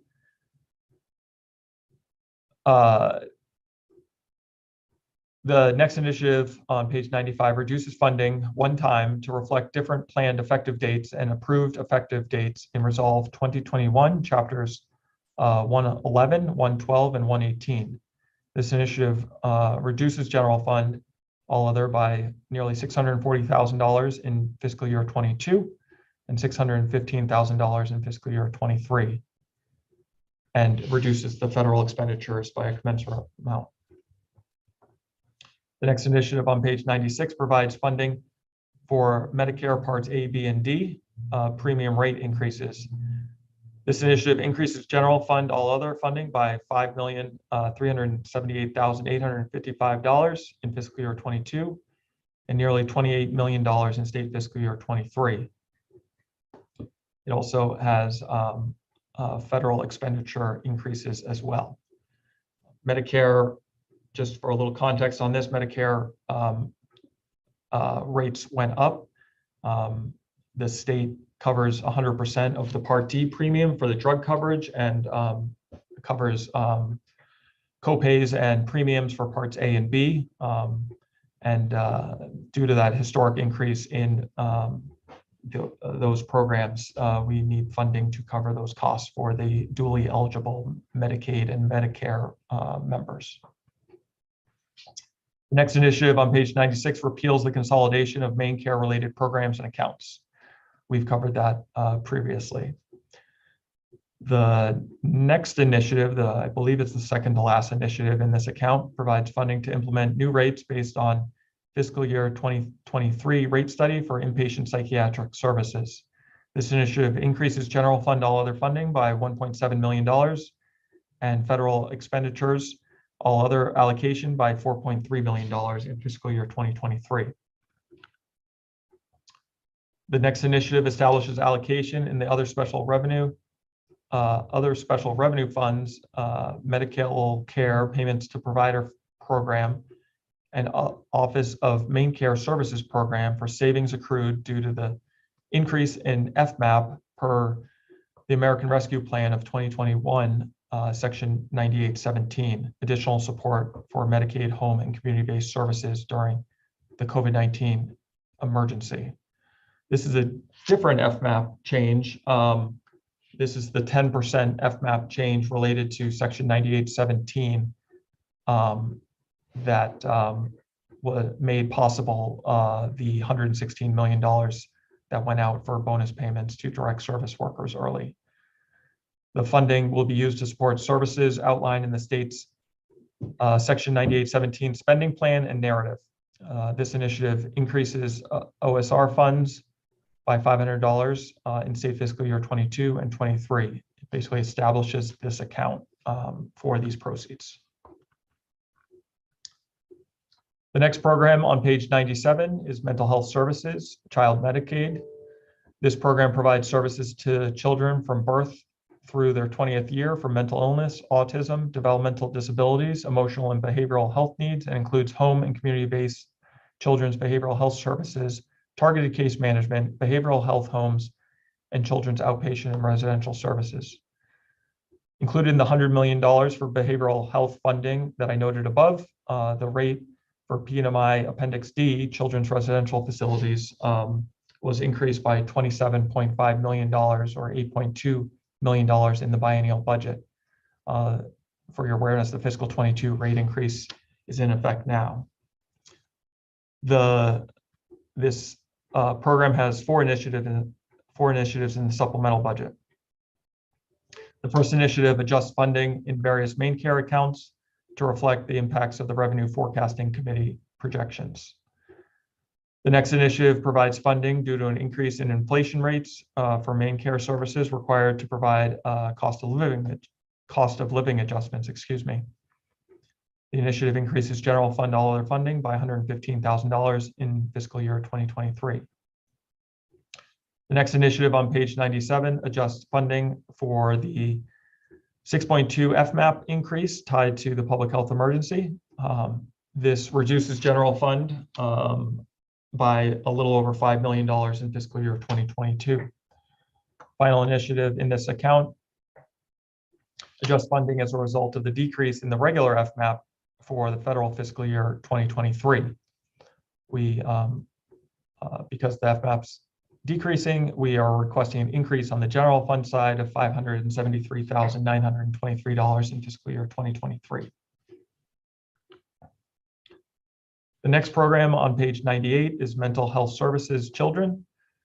This program provides services to children from birth through the 20th year. These services are for families with children with mental health, illness, autism, developmental disabilities, emotional and behavioral health needs, and includes supportive services to families such as respite services, crisis services, family supports, and home use programs.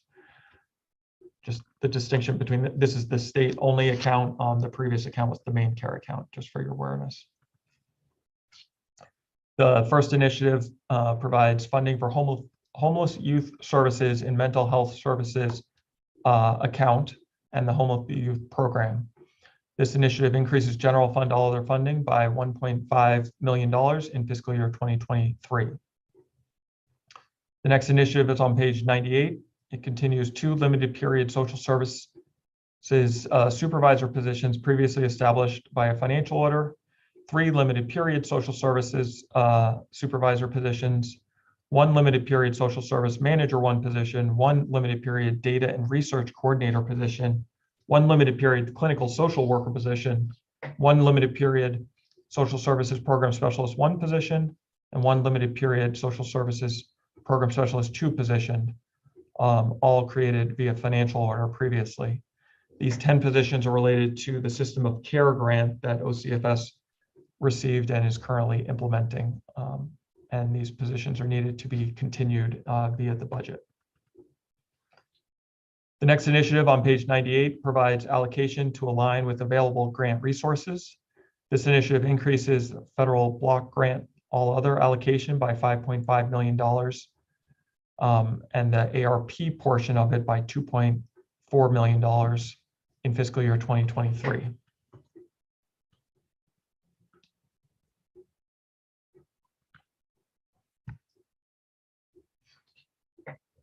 The next program on page 99 is Mental Health Services Community. This program provides direct and contracted services to adults with mental health disorders. Services include community support, residential, med management, outpatient treatment, crisis, peer organizations, vocational, and other services to meet client needs. This program has 6 initiatives. The first initiative on page 99 provides funding for private non-medical institutions, rental subsidy contracts. This initiative increases general fund all other funding by $744,293 in fiscal years 22 and 23. The next initiative on page 99 provides funding to achieve parity with main care medication management rates increased in the biennial budget. This initiative increases general fund all other funding by $208,000 in 22 and $278,000 in fiscal year 23.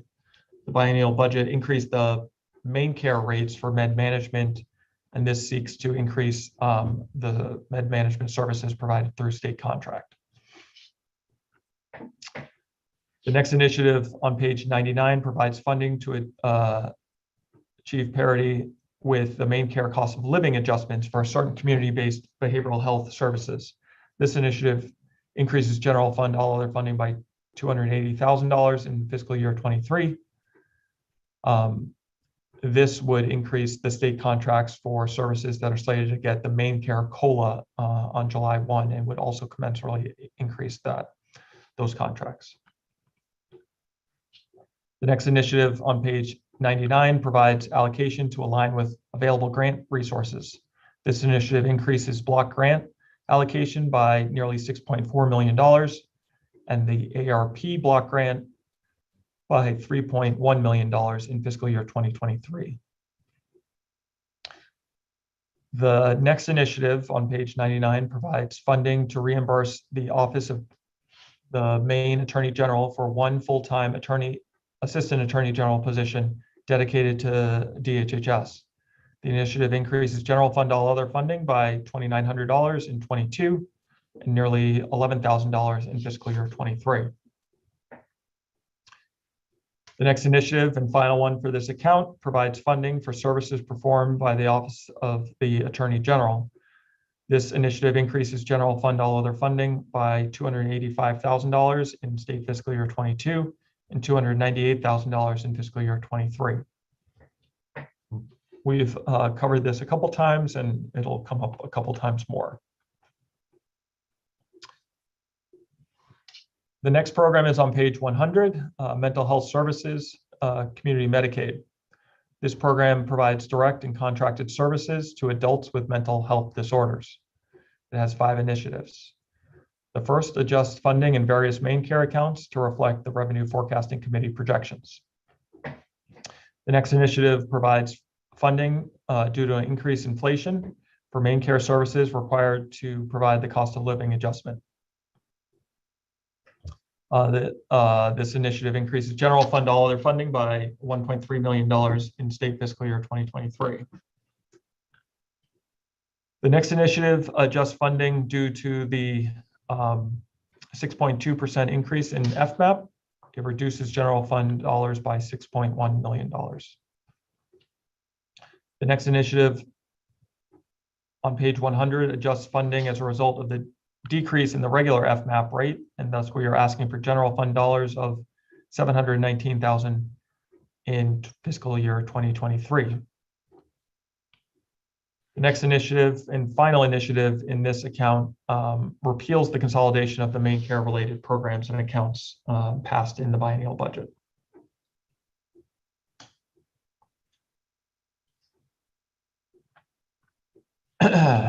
The next program is on page 101, and it's nursing facilities. This program provides funds for Medicaid payments to nursing facilities for the care of persons who are elderly, disabled, or with intellectual disabilities. This program also oversees funding for prescription drugs for these persons, as well as comprehensive dental care for individuals in intermediate care facilities and for individuals with intellectual disabilities. The supplemental budget builds on previous support. I'll just highlight a little bit of the funding that has gone to nursing facilities recently. Among other support, in August 2021, the department awarded $12.5 million to nursing facilities and residential care PMIC facilities to help them cover expenses related to the pandemic using CRF dollars. The biennial budget also provided long-term care facilities, including nursing facilities, PMICs, and adult family care homes, $123 million or $30 million general fund in supplemental payments that were issued last fall. The biennial budget also provided for cost of living adjustments and for nursing facility rebasing in fiscal year 23. That'll go into place on July 1 of this year, and for annual inflation adjustments for PMICs. Starting this week, the department is issuing rate letters for nursing facilities for increased rates for the second half of this fiscal year, and PNMIC rate letters will follow that. The nursing facility program has 6 initiatives included in the supplemental budget. The first is on page 101 and adjusts funding in main care accounts for the Revenue Forecasting Committee. The second initiative provides one-time funding for add-on payments to account for recent increased staffing costs, including costs associated with COVID-19 for nursing facilities and residential care facilities. It increases general fund all other by $1.3 million. And on the federal side, increases allotment by $3.8 million. And it also has OSR pieces related to this initiative. The next initiative adjusts funding due to the temporary 6.2% FMAP increase tied to the public health emergency. It reduces general fund dollars by a little over $22 million in fiscal year 2022. The next initiative on page 101 provides one-time funding for COVID-19 supplemental payments to long-term care providers. This initiative increases general fund dollars by all other by $5.6 million, and on the federal side, a little over $12 million, and has OSR pieces as well. The next initiative adjusts funding as a result of the decrease in the FMAP that's adjusted annually. It increases general fund dollars by $2.5 million. The final initiative in the nursing facility account repeals the consolidation of main care related programs and accounts that was proposed and passed in the biennial budget. The next program is on page 102. The program determines, which is the Office of Family Independence district account.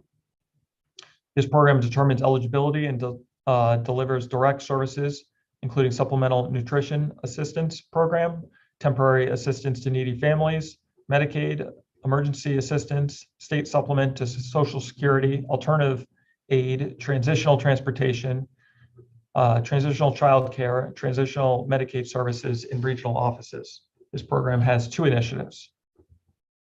The first initiative on page 102 establishes 14 limited period eligibility specialist positions and 1 supervisor position, funded at the regular split of nearly 38% general fund and 62% federal funds.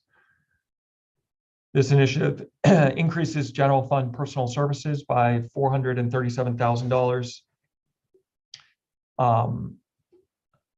and all other by $37,000, and also has the OSR pieces as well. The next initiative on page 102 provides funding for services performed by the Office of the Maine Attorney General. We've seen this show up in various accounts, and this one increases funding by $101,000 in state fiscal year 22 and $105,000 in state fiscal year 23. The next program on page 103 is the Office of Aging and Disability Services, Adult Protective Services. This program performs duties as required by 22 MRSA Chapter 958-A Adult Protective Services Act. It has 1 initiative. The initiative provides funding for services performed by the Attorney General's office. The initiative asks for funding of $10,000 general fund in 22 and $10,000 in fiscal 23. The next program is on page 103 as well, and is the Office of Aging and Disability Services Central Office account. This program administers health and human services programs to assist elderly and disabled adults to remain independent in their communities. There's 3 initiatives here. First initiative transfers and reallocates 1 social services program manager position that is funded 50% general fund, 50% federal funds to 100% general fund in ODES to align the funding with the work being performed. The initiative adjusts funding for all of the related costs, and it increases general fund funding by $112,356,000. The next initiative on page 103 provides funding for the approved reorganization of one social services program manager position to a public service manager 2 position to align with work being performed by the position and the requirements of the office related to policy development and rulemaking. This initiative increases general fund personal services by $27,000. Next initiative increases federal allotment by a little over $2 million, and the federal allotment in coming through American Rescue Plan by $2.7 million in fiscal year 2023.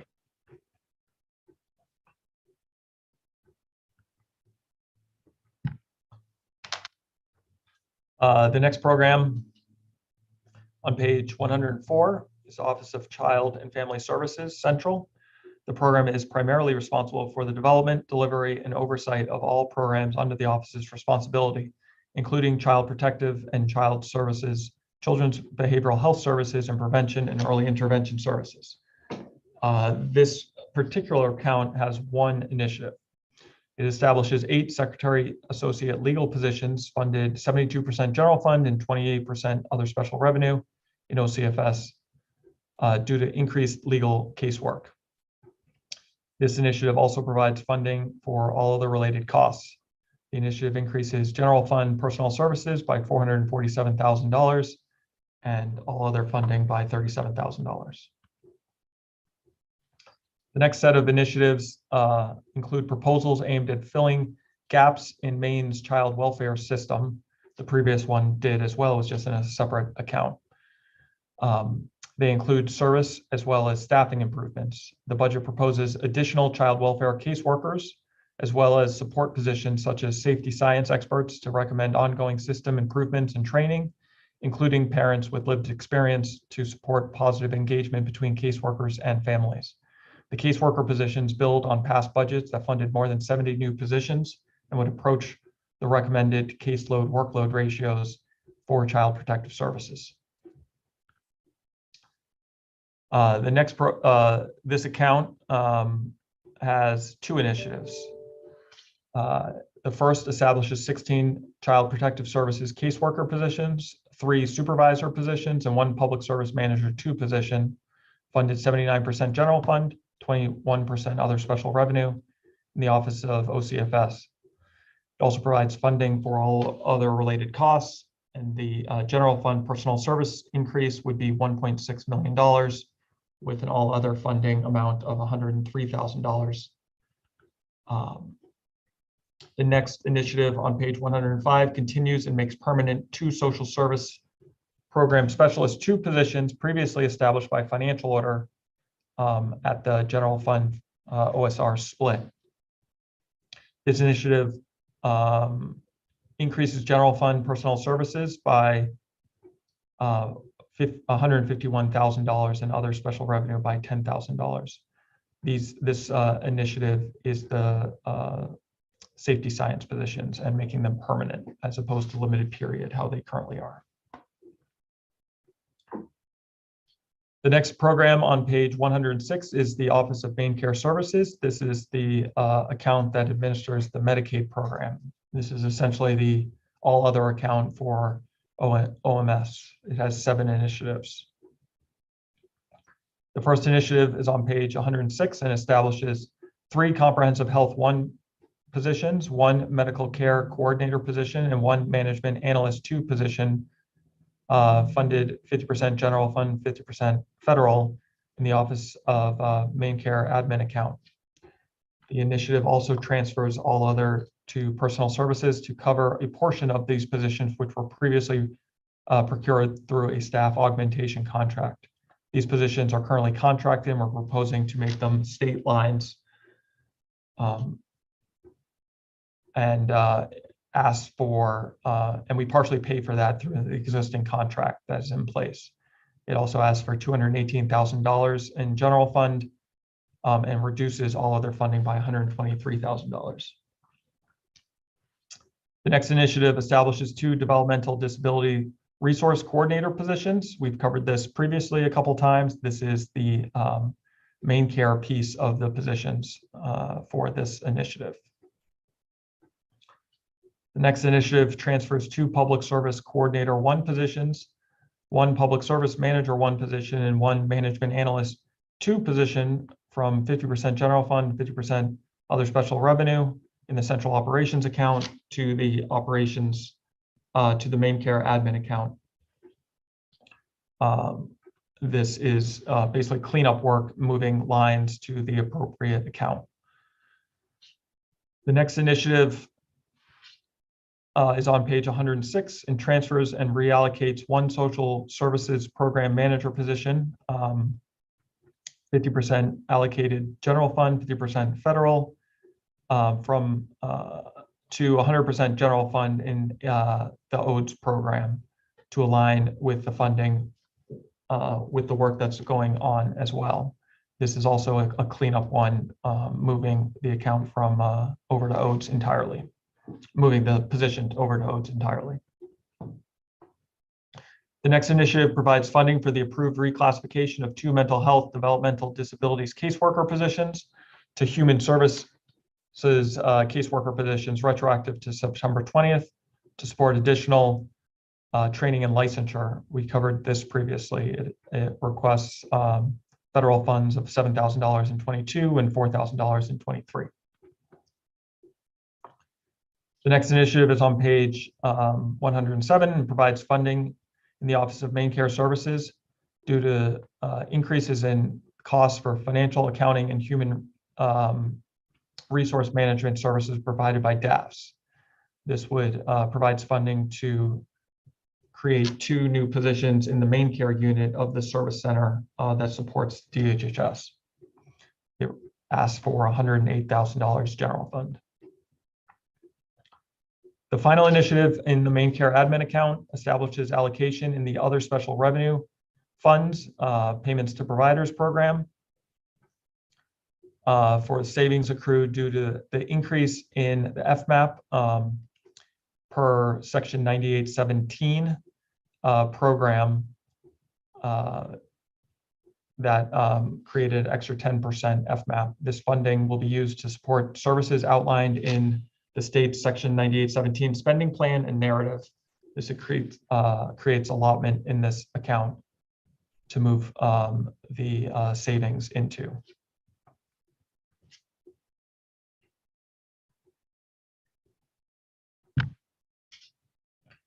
The next program on page 108 is the Office of Substance Abuse and Mental Health Services, Medicaid SEED. This program contracts with treatment services providers, develops and delivers substance use disorder services to persons in the correctional system and oversees treatment programs. The first initiative on page 108 adjusts funding in various main care accounts to reflect impacts from the Revenue Forecasting Committee. We've covered this before. This is one of the 13 main care general fund accounts.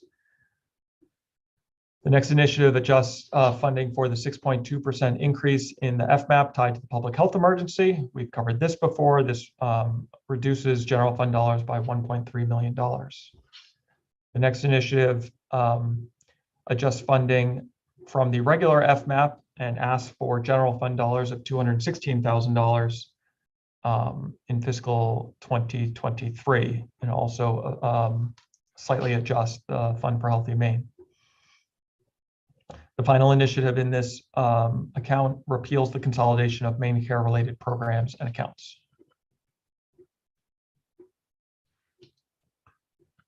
The next program is on page 109 and is the Office of Substance Abuse and Mental Health Services. This program contracts with treatment service providers, develops and delivers substance use disorder services to persons in the system, and oversees treatment programs. The first initiative provides funding to achieve parity with the main care medication management rates included in the biennial budget. We talked about this before. This is a separate account and asks for $421,000 on general fund. The next initiative provides funding for the continuation of the overdose prevention through intensive outreach, naloxone, and safety. We call that the options liaisons in all of Maine's counties. This program is currently in place, and we are asking for $805,000 to continue it in fiscal year 2023. The next initiative provides allocation to align with available grant resources. This initiative would increase federal allotment by $4 million and increase allotment in the block grant by $18 million and increase allotment in the ARP block grant account by $5.6 million, all in fiscal year 2023. The next program is on page 109 and is the Opioid Use Disorder Prevention and Treatment Fund. This account receives revenues from companies that manufacture or import or distribute opioids in the state, and they are charged a fee. This initiative would increase allocation for this account by nearly $2.5 million. The next program is on page 110, is the PNMI Room and Board Program. This program maintains boarding home payment structure that reflects the needs of patients and reimburses homes based on the cost of efficient and economically run facilities. It has 3 initiatives. The first initiative we've touched on briefly already. It funds one-time a high main care utilization add-on payment to private non-medical institutions for PNMICs. This would create a similar program that is in place for nursing facilities for PNMICs, so that they, for facilities that are serving disproportionately high number of main care residents in their facilities. It asks for $2.5 million in fiscal year 2023. The next initiative is on page 110 and provides one-time funding for add-on payments to account for recent increased staffing costs, including costs associated with COVID-19 for nursing facilities and PNMICs. It asks for $171,000 in fiscal year 22. The next initiative repeals the main care consolidation initiative passed in the biennial budget. The next program is on page 110, is the residential treatment facilities assessment. This program assesses a tax on residential treatment providers for individuals with developmental disabilities. This program has 2 initiatives. It adjusts funding in various main care accounts to reflect the revenue forecasting projections from December 1st. And it also repeals the consolidation of the main care consolidation proposed and passed in the biennial budget. The next program is on page 111. It is for Riverview Psychiatric Center. There are 6 programs, initiatives within this program. The first initiative provides funding for contracted nursing positions at RPC. This initiative increases general fund all other by a little over $1 million in fiscal year 2023. This is in alignment with the DDPC request due to hire travel nurse and other clinical support staff that are required at both psychiatric hospitals. The next initiative is on page 111 and establishes 4 psychiatric nurse practitioner state lines. We covered this position previously as well, this initiative previously. The next initiative is on page 111, is just funding for positions in Riverview and DDPC as a result in the decrease in FMAP. It asks for $181,000 in state fiscal year 2023. That's the regular FMAP that affects the 2 state psychiatric hospitals.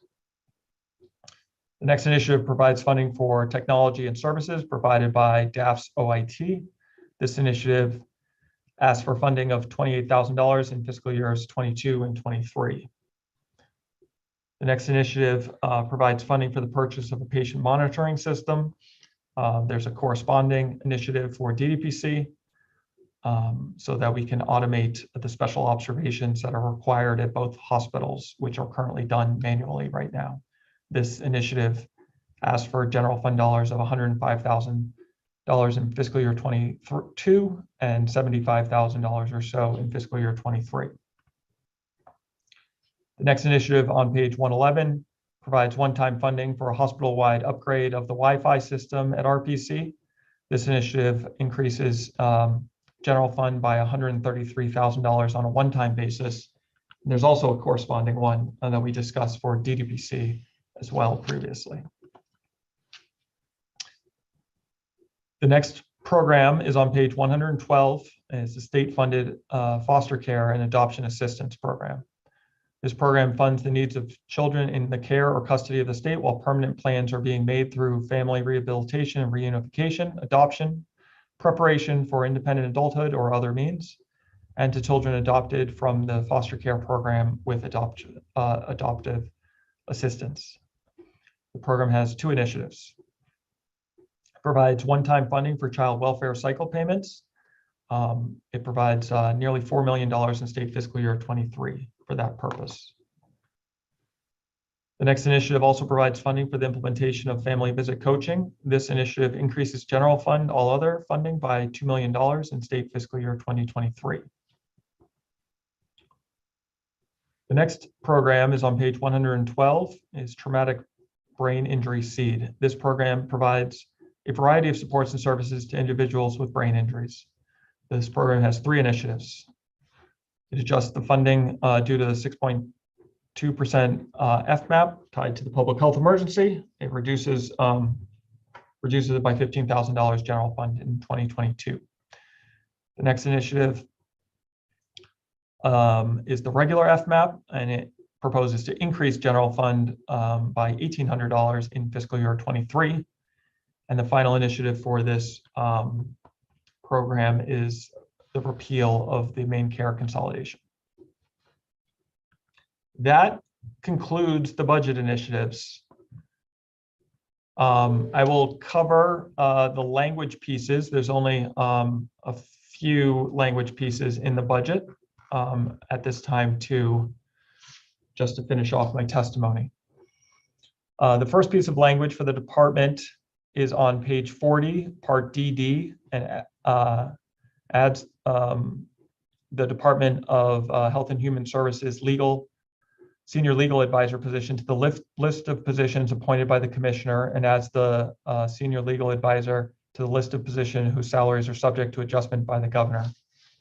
If you're following along on the budget, these are different pages and different part of the budget.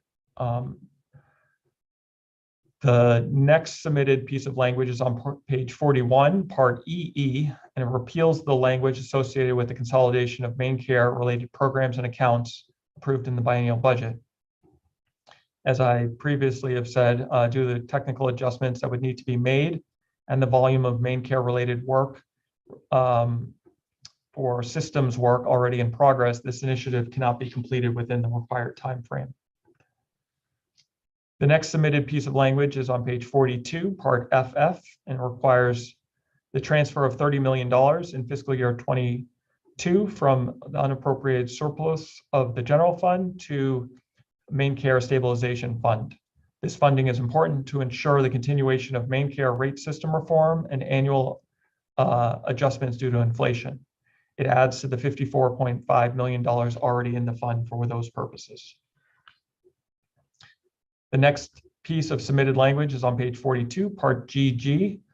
It authorizes DHHS to transfer savings incurred from the increase in FMAP per the American Rescue Plan, section 9817, from various general fund main care program accounts to an OSR account in the MAP account in main care, the main care program, to be used for federally authorized purposes. We have our spending plan associated with this. This is the transfer language that goes along with the creation of the OSR account for section 9817, which is the home and community-based services effort that has been underway.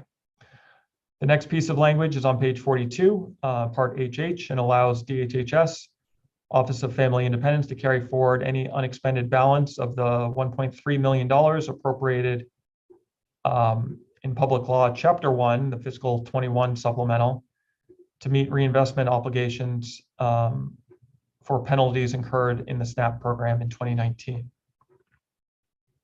The final piece of language, and I'll actually read the whole piece of language since you don't have it right now, but we will submit it to the committees.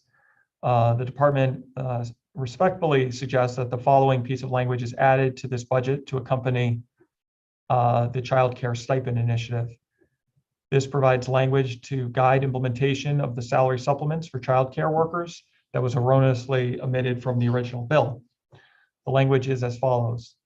Section 1, salary supplements. The department shall establish and implement a system of salary supplements for child care and early childhood educators providing services directly to children served in licensed child care settings. The salary supplement funding will be provided to the licensed child care providers who qualify, and those providers are required to pass through the funding as supplemental payments to qualifying direct care staff. By July 1, 2023, the department shall implement a tiered system for the amount of the individual salary supplements. There shall be a minimum of 3 tiers based on the education and experience of childcare and early childhood educators. Each tier shall be at least 50% more than the tier before it. Section 2, rulemaking. The Department of Health and Human Services shall promulgate rules governing salary supplement program within 2 years, but may implement the salary supplement program prior to promulgation of those rules. Rules adopted pursuant to this section are routine technical, as defined by Maine Revised Statutes, Title 5, Chapter 375, Subchapter 2A. Thank you for the opportunity to present the governor's proposed supplemental budget for state fiscal year 22 and 23 for Department of Health and Human Services. Be happy to answer any questions as soon as I get another drink of water. Go right ahead, take a break and get a drink.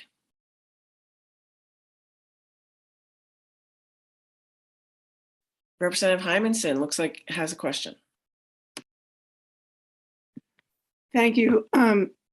First, thank you, Mr. Mann, for that that presentation. And you deserve many glasses of water and standing up and shaking yourself out. So I wanted to know more, if you could give a timeline about the FMAPs and just reacquaint us with what was the FMAP before the pandemic? When did it change, the 6 point to 6.5? When was the 10% put on? When was the 10% taken off? When was the 6.2 taken off?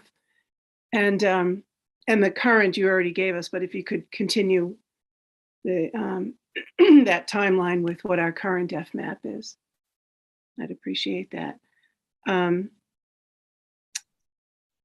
Could you also tell us about the contracted personnel? Is there a list of contracted personnel costs that you could give us?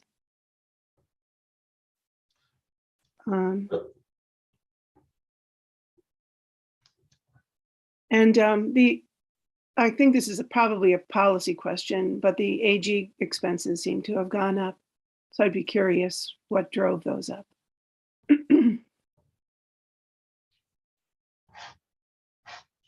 And that's what I have for now. Thanks.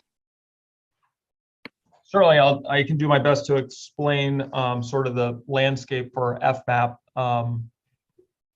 So I'll start with the regular annual adjustments for FMAP. Recall that FMAP is determined by, is the portion of the what federal government picks up for the Medicaid program. It is determined by the average per capita income of states compared to the national average. So that is changed every year by the federal government. If the average per capita income increases relative to the national average, which our states did, then the federal government reduces the proportion that they cover. The current FMAP rate right now, the federal government's picking up 64 cents on every dollar. We're picking up 36 cents. It's going down. The federal portion's going down to about 63, it's going down by less than a percentage point. I don't have the number right in front of me, but it's 63 point something, and which requires the general fund portion of the state match to increase, which is this happens every year, and that FMAP is one of the initiatives that you heard me talk about repeatedly over and over, because it hits all 13 of the main care general fund accounts. The 6.2% FMAP went into effect with the declaration of the public health emergency, largely due to the continuous coverage requirement for Medicaid. We have, in February 2020, main care enrollment stood at just under 300,000 members. Today, it's north of 375,000. It's an increase of over 25%. And while there's a declared federal public health emergency, we are required to provide coverage to everyone who is, we're prohibited from terminating anyone from main care, which is the continuous coverage requirement. That 6.2% went into effect in back to January 1st of 2020 and remains in effect today. The previous budgets have reconciled those increases on FMAP, and the deappropriation of the 6.2%, which you heard me talk about during my testimony, accounts for last quarter, this quarter, and the future quarter. So it accounts for all of the increase in FMAP, which is allowing us to, in part, provide increases to providers and further bolstering the main care stabilization fund as well. Just to, I guess, finish off that FMAP explanation, the state hospitals, RPC and DDPC, have also directly are affected by FMAP rates, which I discussed. And not to confuse the matter further, but the American Rescue Plan funded the part for home and community-based services through a separate and distinct and one-time FMAP increase through 9817. So for eligible services, predominantly behavioral health and IDD services, those services receive, there was a 10 percentage point FMAP change in that.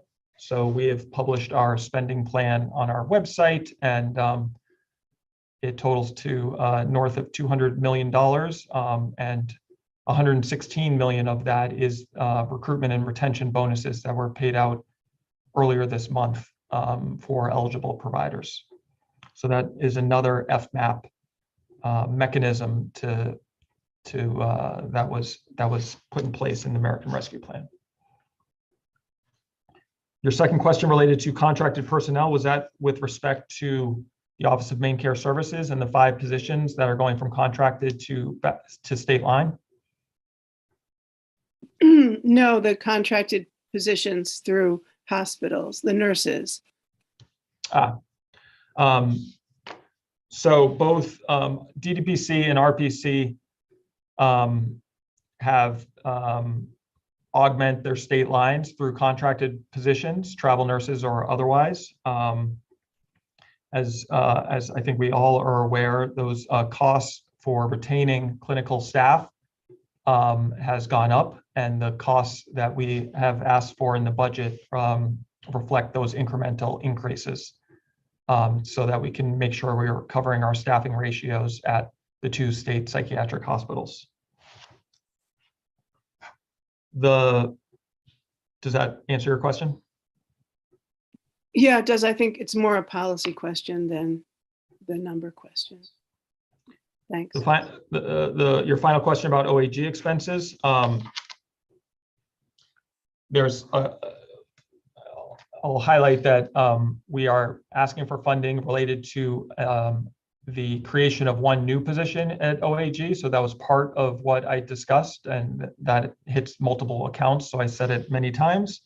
But the bigger one is the department has,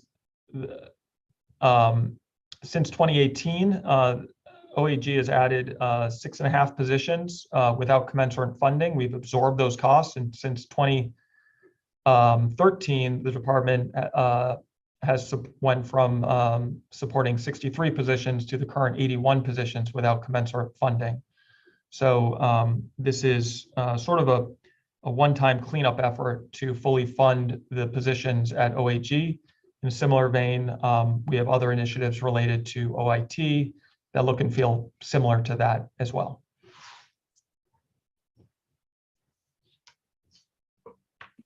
Thank you.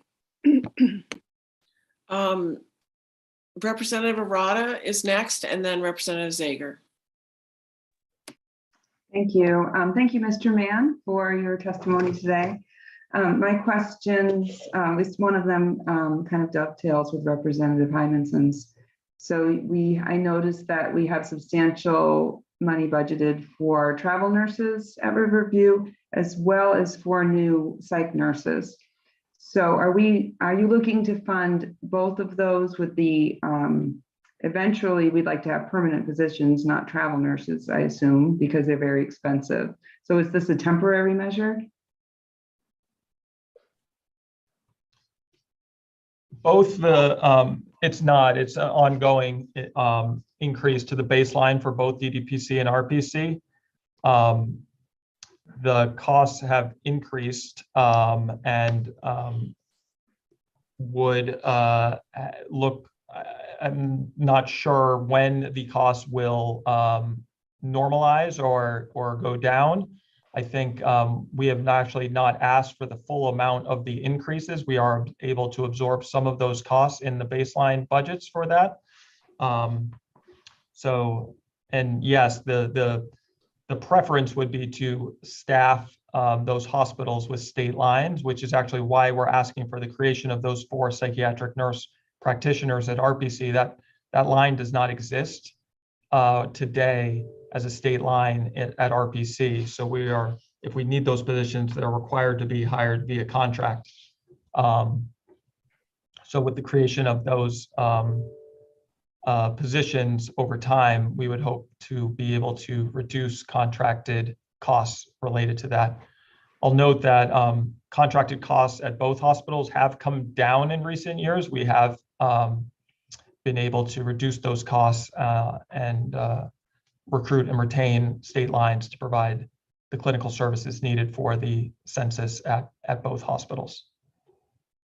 Okay, thank you. And also on A110, I was initially surprised that there's a tax on residential treatment providers for those with developmental disabilities. But as I got to think about it more, I realized, is that tax reimbursed by the FMAP? The service provider tax is reimbursed through main care for cost settled facilities. So nursing facilities and PNMICs receive back their proportion of what we reimburse them. Yes. Okay. All right. Thank you. I understand better now. Representative Zager. Thank you, Madam Chair. Deputy Commissioner Mann, I really appreciate your endurance, and also there's so many really important priorities here, and that's not lost. I'm curious, and if you could comment on the department's consideration of targeted case management, ACT teams, initiatives to clear the waiting lists. There's a package of bills that have been passed that I don't see reflected, but it could be that I don't have the granularity and awareness that you have. You know, I could provide bill numbers, but in particular targeted case management, the ACT teams, and the clearing waiting lists for home community treatment for hundreds of kids. That's one question. Another regards I think you quoted $9 million to for 442 providers for Maine Health. These are the ramp payments. At some point, perhaps the department could provide the list or who these providers are, and just some more granularity on that, because that's a large number of providers that wasn't aware that we had that kind of capacity. And lastly, I'm interested in the delta. As everyone here I think knows, to varying degrees, our entire mental and behavioral health system is really sorely under-resourced and struggling, from primary behavioral mental health all the way to acute hospitalizations at Dorothea Dix, at Spring Harbor, et cetera, et cetera. And this may be more of a question for Molly Bogart to help us with at some point, but I'm interested in how many residential beds have closed in the past year, how many ACT teams have shut down services so that we can keep people with persistent mental illness from having acute exacerbations that lead them to spend 4 months or so in a hospital, and draw resources from other important needs in the system. I realize that's a lot, and I'm not expecting full answers now, but if you do have any insights now, really appreciate your expertise, and would look forward to whatever the department could forward subsequently. Certainly, thanks for those questions. I think certainly all timely. I think just off the top, with ACT and TCM, those ACT is part of Section 17 services more broadly, and those services are slated to get a cost of living adjustment on 7/1 and annually thereafter for the first time ever. So we're as part of the Maine Care rate reform system work that we've been that is currently underway and more to come. So those, I'm familiar with the bills. I don't, but the COLA pieces are the main part of some of those reform efforts that have been going into place for those providers. In terms of kids residential, I mentioned in my testimony that the biennial budget supported $27.5 million for PNMIDs. Those are the kids residential facility treatments. I will acknowledge that it's challenging out there with staffing shortages and everything, but there has been considerable support already provided to reduce the number of kids that might be awaiting placement at facilities. We can certainly get you more information related to the number of the specific providers getting the so-called ramp payments that were part of Quadruple A. Yeah, I mean, I listed off, I think, again, just to acknowledge the environment is challenging, that we're still operating in a pandemic, and that has certainly exacerbated mental health concerns for individuals. And we also have a staffing shortage, which is reducing supply, and that supply and demand piece is creating a challenging environment now. However, the Mills administration has provided substantial funding since taking office, whether in the immediate term, the $50 million provided to behavioral health providers earlier this month for retention and recruitment bonuses to help try to stabilize the staffing environment right now, to the $9 million that's going out this week for the first iteration of those ramp payments, to standing up the Crisis Receiving Center in Portland as well, that went live this month. And we'll continue to work with private providers and hospitals to make sure that folks are able to get the services that they need. Molly, I don't know if you wanted to chime in with anything else. I don't think so. Just for the record, I'm Molly Bogart, Director of Government Relations for DHHS, and we'll also, as usual, be working on written responses to the questions that we're not able to answer fully here. So thank you for acknowledging that need for follow-up, and we will certainly take you up on that. Thanks, Molly. It looks like Representative Zager has got what he needed for now, and there'll be more information coming for sure. Representative Stover. Thank you, Madam Chair. And thank you, Deputy Commissioner Mann. I had a question, and maybe you can help me find the page number, but particularly our committee has heard extensively about the wait list for children and children's behavioral health. And I'm wondering if any of the initiatives that I might have, and I clearly take responsibility that I could have missed that, where we would find funding specifically to address children's wait lists in behavioral health. And if not, maybe it's coming up later and I'm presumptuous, so. No, the funding that was provided recently for rate increases for PMIDs was provided in the biennial budget. Yep. So there was 27.5 million all funds between 22 and 23. The rate increase for 22 is already in place. There's a larger rate increase that's slated to go into effect for fiscal 23. Okay, thank you. All set, Representative Stover? Yes, thank you. Sure. Mr. Mann, I wanted to just ask the general question about the account consolidation, because I felt like that was kind of a big deal last year that you were proposing to do that, and there were pluses and minuses to doing it, but now you're going in a different direction. I'm wondering if you just need more time, if you still have it as a goal, or kind of what the current thinking is on those account consolidations. Certainly, we talked about it a significant amount in the biennial budget. Will say I'm disappointed that we have to repeal it, but there was two driving forces behind this, and I will say that it is still a goal of ours. Eventually, we just cannot do it now. There were technical changes. It was a pretty complicated proposal to pull together. And there were technical changes both on the dollar amounts of money shifting between accounts and accounts being consolidated into other accounts. So we would have to amend what was passed in the biennial budget, which is point number one, that changes are needed.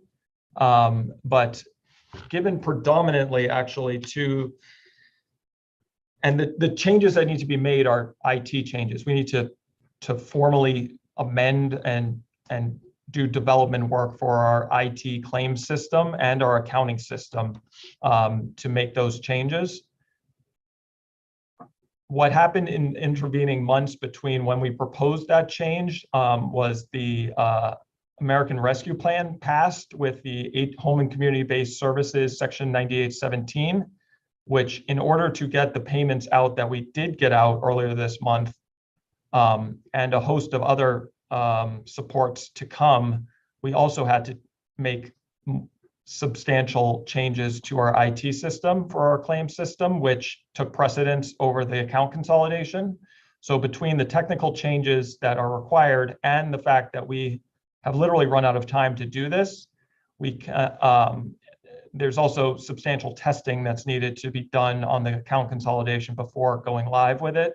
We are choosing to repeal it now and potentially come back with a revised proposal in the 24-25 biennial budget to achieve that. I will just do my plug, which you heard me do many times in the biennial budget, that the 13 general fund appropriations are fairly inefficient to manage. We have 4 federal accounts. We have 13 general fund accounts for the main care programs, and we discussed this at length over the biennial budget. But there are, I believe, still efficiencies to be had from account consolidation. We just cannot do that work at the current time.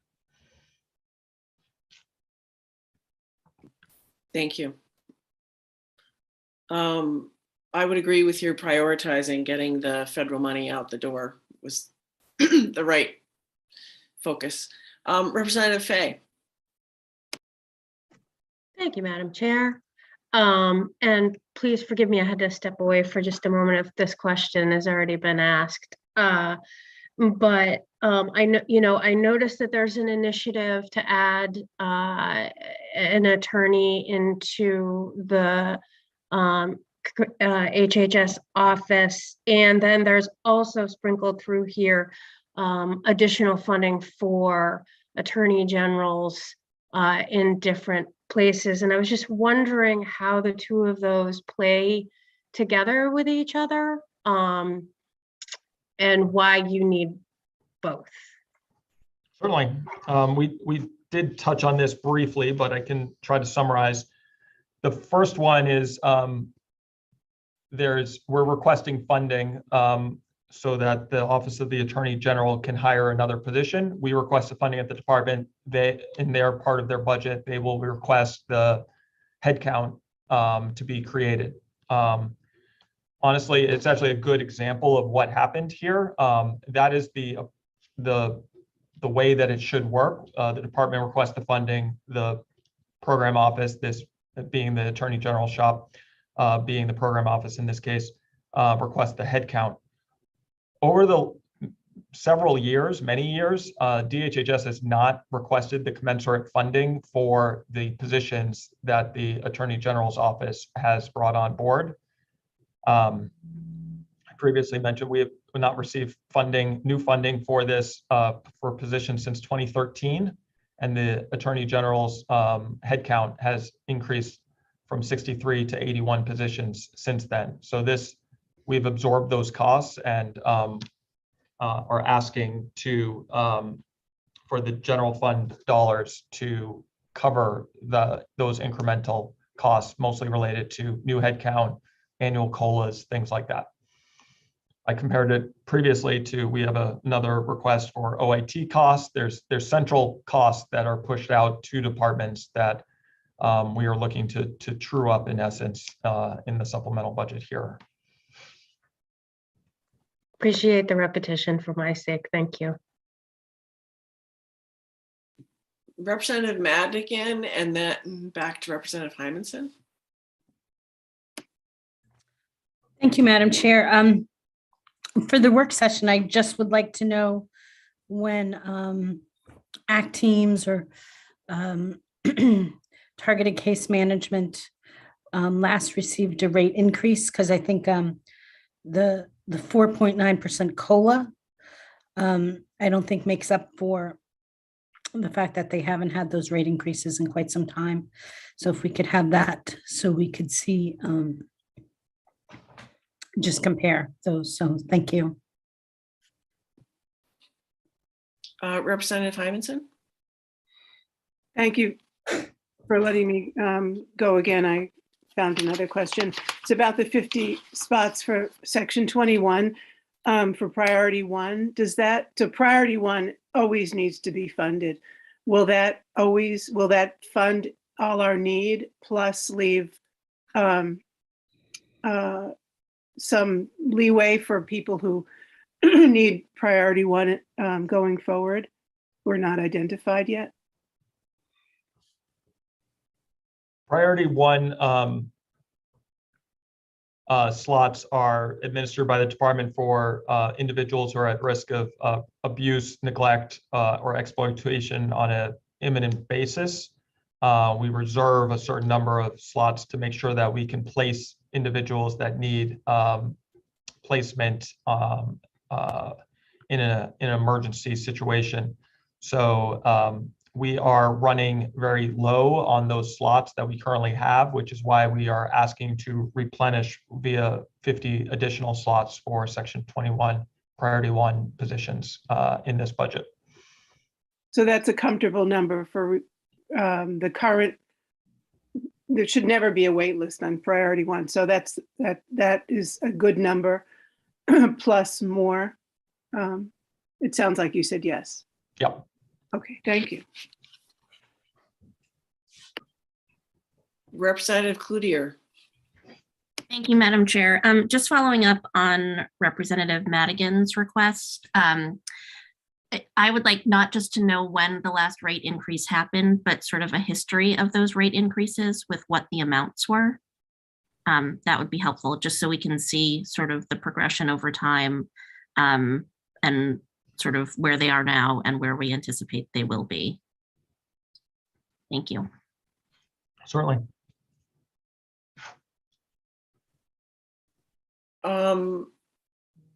Any other questions for, Representative Stover? Hi, Deputy Commissioner Mann, back to my original question. On the Section 65 home community-based supports for children, I don't believe that received the increase. I know that there have been increases in Section 65, but not in home community-based care. Is that correct? That's correct. So is there any initiative that would address the 600 children waiting on that wait list for home and community-based service? Section 65. Yep. So the Section 65 is slated to get a cost of living adjustment on 7/1. We also this week are pushing out the biennial budget, provided the so-called ramp payments in excess of $9 million. By far the overwhelming part of the $9.3 million for those ramp payments are going to Section 65 providers. Those will be going out on monthly installments for the rest of the year. And the reason for those ramp payments is that they will, we are currently conducting rate studies for sort of a whole host of behavioral health services, and those would be will inform future rate changes for January 1st, 2023.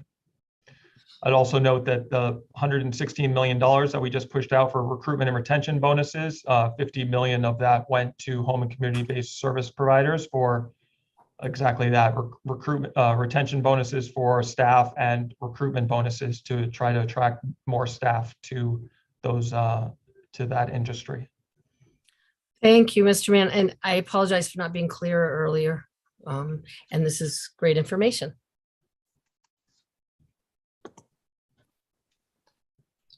Any other questions for Deputy Commissioner Mann?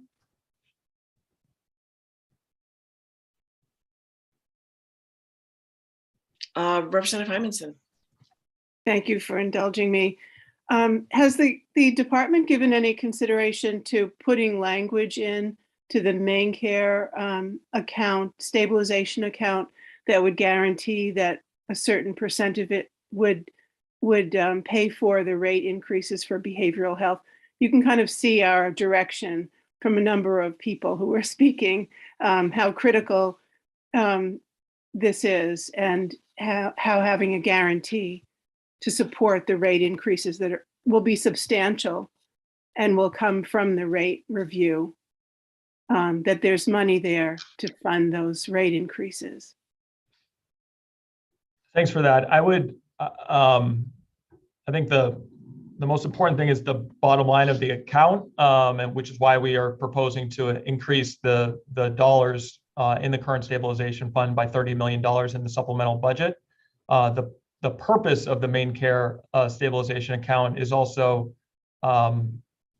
broader than just rate increases. While rate increases are certainly a priority, we have the enrollment gains that we've talked about for main care, and service provider tax issues are two other points that might require stabilization funding, but we certainly support additional funds in the stabilization account, which is why we have the budget initiative in there now. Can I ask one more question? Thank Sure. you. The provider tax, have you gotten any more further pushback from the federal government about the provider tax having to be repaid? We continue to go back and forth with CMS on that. They have been deferring dollars on a quarterly basis. There's been 5 deferrals so far, and we continue to assert the allowability of it with them and are awaiting a substantive response to the response that we've previously provided to them. Do you know how much the clawback would be? Could you give us those numbers? I could certainly, let me, can I follow up with you on that, just so I don't get the number wrong? Thank you. I think that's all I have. I just wanted to build on that topic of the main care stabilization fund for a second, before I go to Representative Fay. This is maybe a question as much for the appropriations staff as any, but can you get us what the triggering language is? So in general budget stabilization fund in statute, we have to have a revenue shortfall in order to sort of unlock that money. So I'm trying to figure out, trying to get reminded of what the threshold or the trigger or what is it that's necessary for tapping into the main care stabilization fund, and what are the parameters around how those monies are used. So a reminder on that would be good for everybody. Representative Fay. And I'm going to really shift gears here for just a quick second and ask about the PFAS laboratory testing equipment and staffing. And this is a capacity question, which I don't necessarily need an answer to now, but I would love to have some more information about it. With the requested equipment and requested positions and the anticipated need for PFAS testing of both soil and water, what is the anticipated ability to meet that need based on this request? I don't know if you have an anticipated volume that you're thinking about, but I'm just curious if this will meet the need. Certainly, thank you for that question. The governor's budget has a holistic approach on our how we are dealing with PFAS in our communities and state here. The CDC request as part of DHHS is a component of that overall approach. The volume is modest. It's 5,000 tests. It's not intended to replace the transactional testing for soil and water, which is typically the bulk of the PFAS testing that's done right now. But the state lab would be more of an analytical approach to and a specialized approach to the testing, using the equipment in the 3 positions that we're requesting to restart the testing. The state lab used to do that and used to have certification for it. It lapsed years ago, and we're looking to redo that. But the volume would be about 5,000 tests a year for that in specialized circumstances, such as animal tissue and food products, not the drinking water testing, which I believe my understanding is several 100,000 tests done annually, which the state lab is not able to meet, nor is it intending to meet on that front. So again, a piece of the overall holistic picture for PFAS for our included in the supplemental budget. Thank you for that. Can I ask a follow-up, Madam Chair? Sure. So the anticipated need for sort of, I'll say, everyday testing of soil and water for PFAS would still be potentially exported to out-of-state labs, and we wouldn't necessarily have that capacity here. Is that what I'm hearing you say? We wouldn't have the capacity for the health and environmental testing lab. Okay. I think the intent is to bring some of that testing in state, but I'm getting outside of my swim lane here. with some of the other departments' budget initiatives for related to PFAS. Okay, thank you. I appreciate that. I'll keep asking the other departments then when they come so we can get a better picture. Any other questions for Deputy Commissioner? Representative Millet? Thank you, Madam Chair. I'm not going to take a lot of time to ask additional questions because I think those that have been asked are all relevant to both committees. And I'm assuming Molly is capturing the questions and some of the amplification that has been given verbally. I'm wondering if when the policy committee gets ready to start their work session, I'm assuming there'll be a long list of additional questions. And I'm just asking if we could, both committees could have those questions in the written questions and the responses at an appropriate time down the road, because I think it'll help us a lot in digesting what we've heard in the last 3 hours. Thank you. That's a great suggestion. Thank you. Any other questions? All right. Thank you very much, Deputy Commissioner Mann. That was quite a marathon. And we really appreciate it. And we'll be back in touch for sure. Thank you all.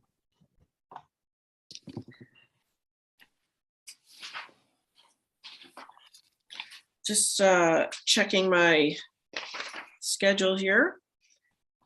And it looks like we're going to take a break until 1 o'clock, which is when we will open the public hearing to members of the public who have signed up and are here to give their testimony. I just want to check in with our clerk and our analyst and make sure I have that correct. Yes, that's correct on this end. Great. And Maureen agrees. And my co-chair, is that thumbs up? Okay. Yeah. So we will be back together. I have 12:37 on my computer. We'll be back together at 1 o'clock to take public testimony. Do I have an order for everything?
Good afternoon, folks.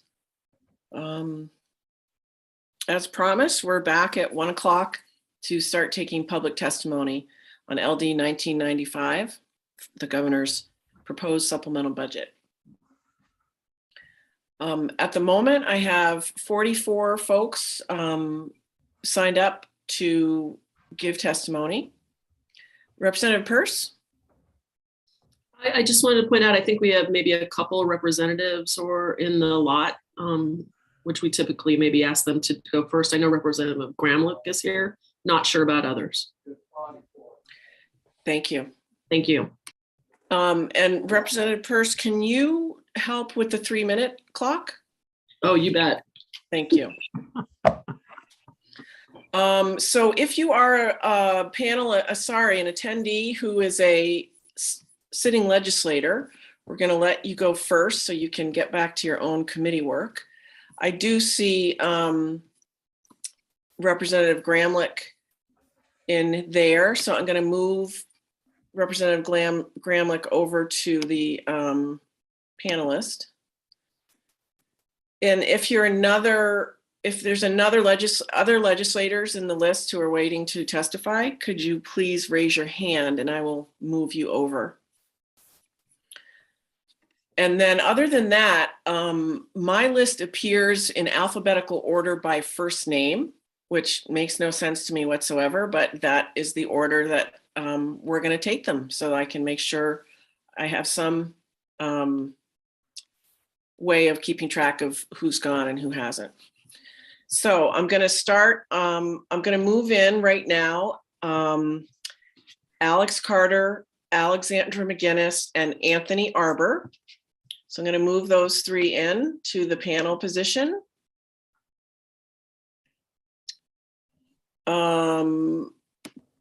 As we wait, Representative Gramlich, welcome. I'm just doing a little bit of moving people. And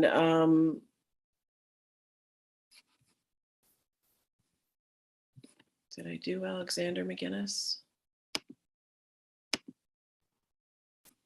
Okay. Representative Gramlich, welcome. Thank you, Senator Breen.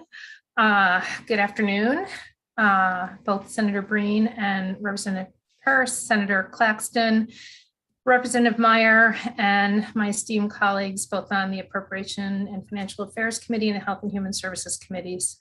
I am Lori Gramlich, and I represent House District 13, which is the lovely seaside community of Old Orchard Beach. I am here today to provide testimony neither for nor against LD 1995, the Chief Executive Supplemental Budget, as it relates to the Department of Health and Human Services. While this bill outlines spending priorities relative to behavioral health, I can see nothing in this document regarding section 13 of the main care manual as it relates to targeted case management, specifically for substance use disorder, as proposed by the Chief Executive. As many of you know, targeted case management is provided to identify adults or children who live in the community and intended to help each individual lead a stable, safe, and healthy community life. Case managers conduct intake, coordinate comprehensive assessments of the individual's strengths and needs, produce an individualized support plan, also known as an ISP, to address those needs, coordinate, advocate for, and develop services identified in the plan, monitor the individual's progress, and evaluate the appropriateness and effectiveness of the services. Additionally, as LD 1995 pertains to both Section 65 and Section 17 of the main care manual, I do not see language that assures outpatient services, psychiatric services, children's assertive community treatment, also known as ACT teams, adult daily living skills, or home and community-based treatment, also known as HCT, for children identified in this document. While I did see that there is funding provided in the supplemental to correct Part AAAA from last year's supplemental with respect to the cost of living adjustments and the increase of the wage component of certain rates up to 125% of minimum wage, these COLA and RAMP payments will not begin, as you know, until July 1st, 2020 at the earliest, with the 125% portion slated for January of 2023.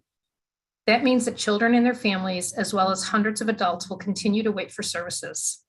Services that in part will help support them to stay in their homes. Services that could be delivered in a much timelier manner. Presently, we have over 3,000 children waiting for outpatient therapy and over 650 children awaiting home community-based treatment. Children continue to languish in emergency departments, and we continue to have 70 children placed out of state for residential treatment. Like you, I see the news reports. I hear almost daily from constituents who are desperate for help, telling them that we hope to address this issue at some point in the future doesn't help.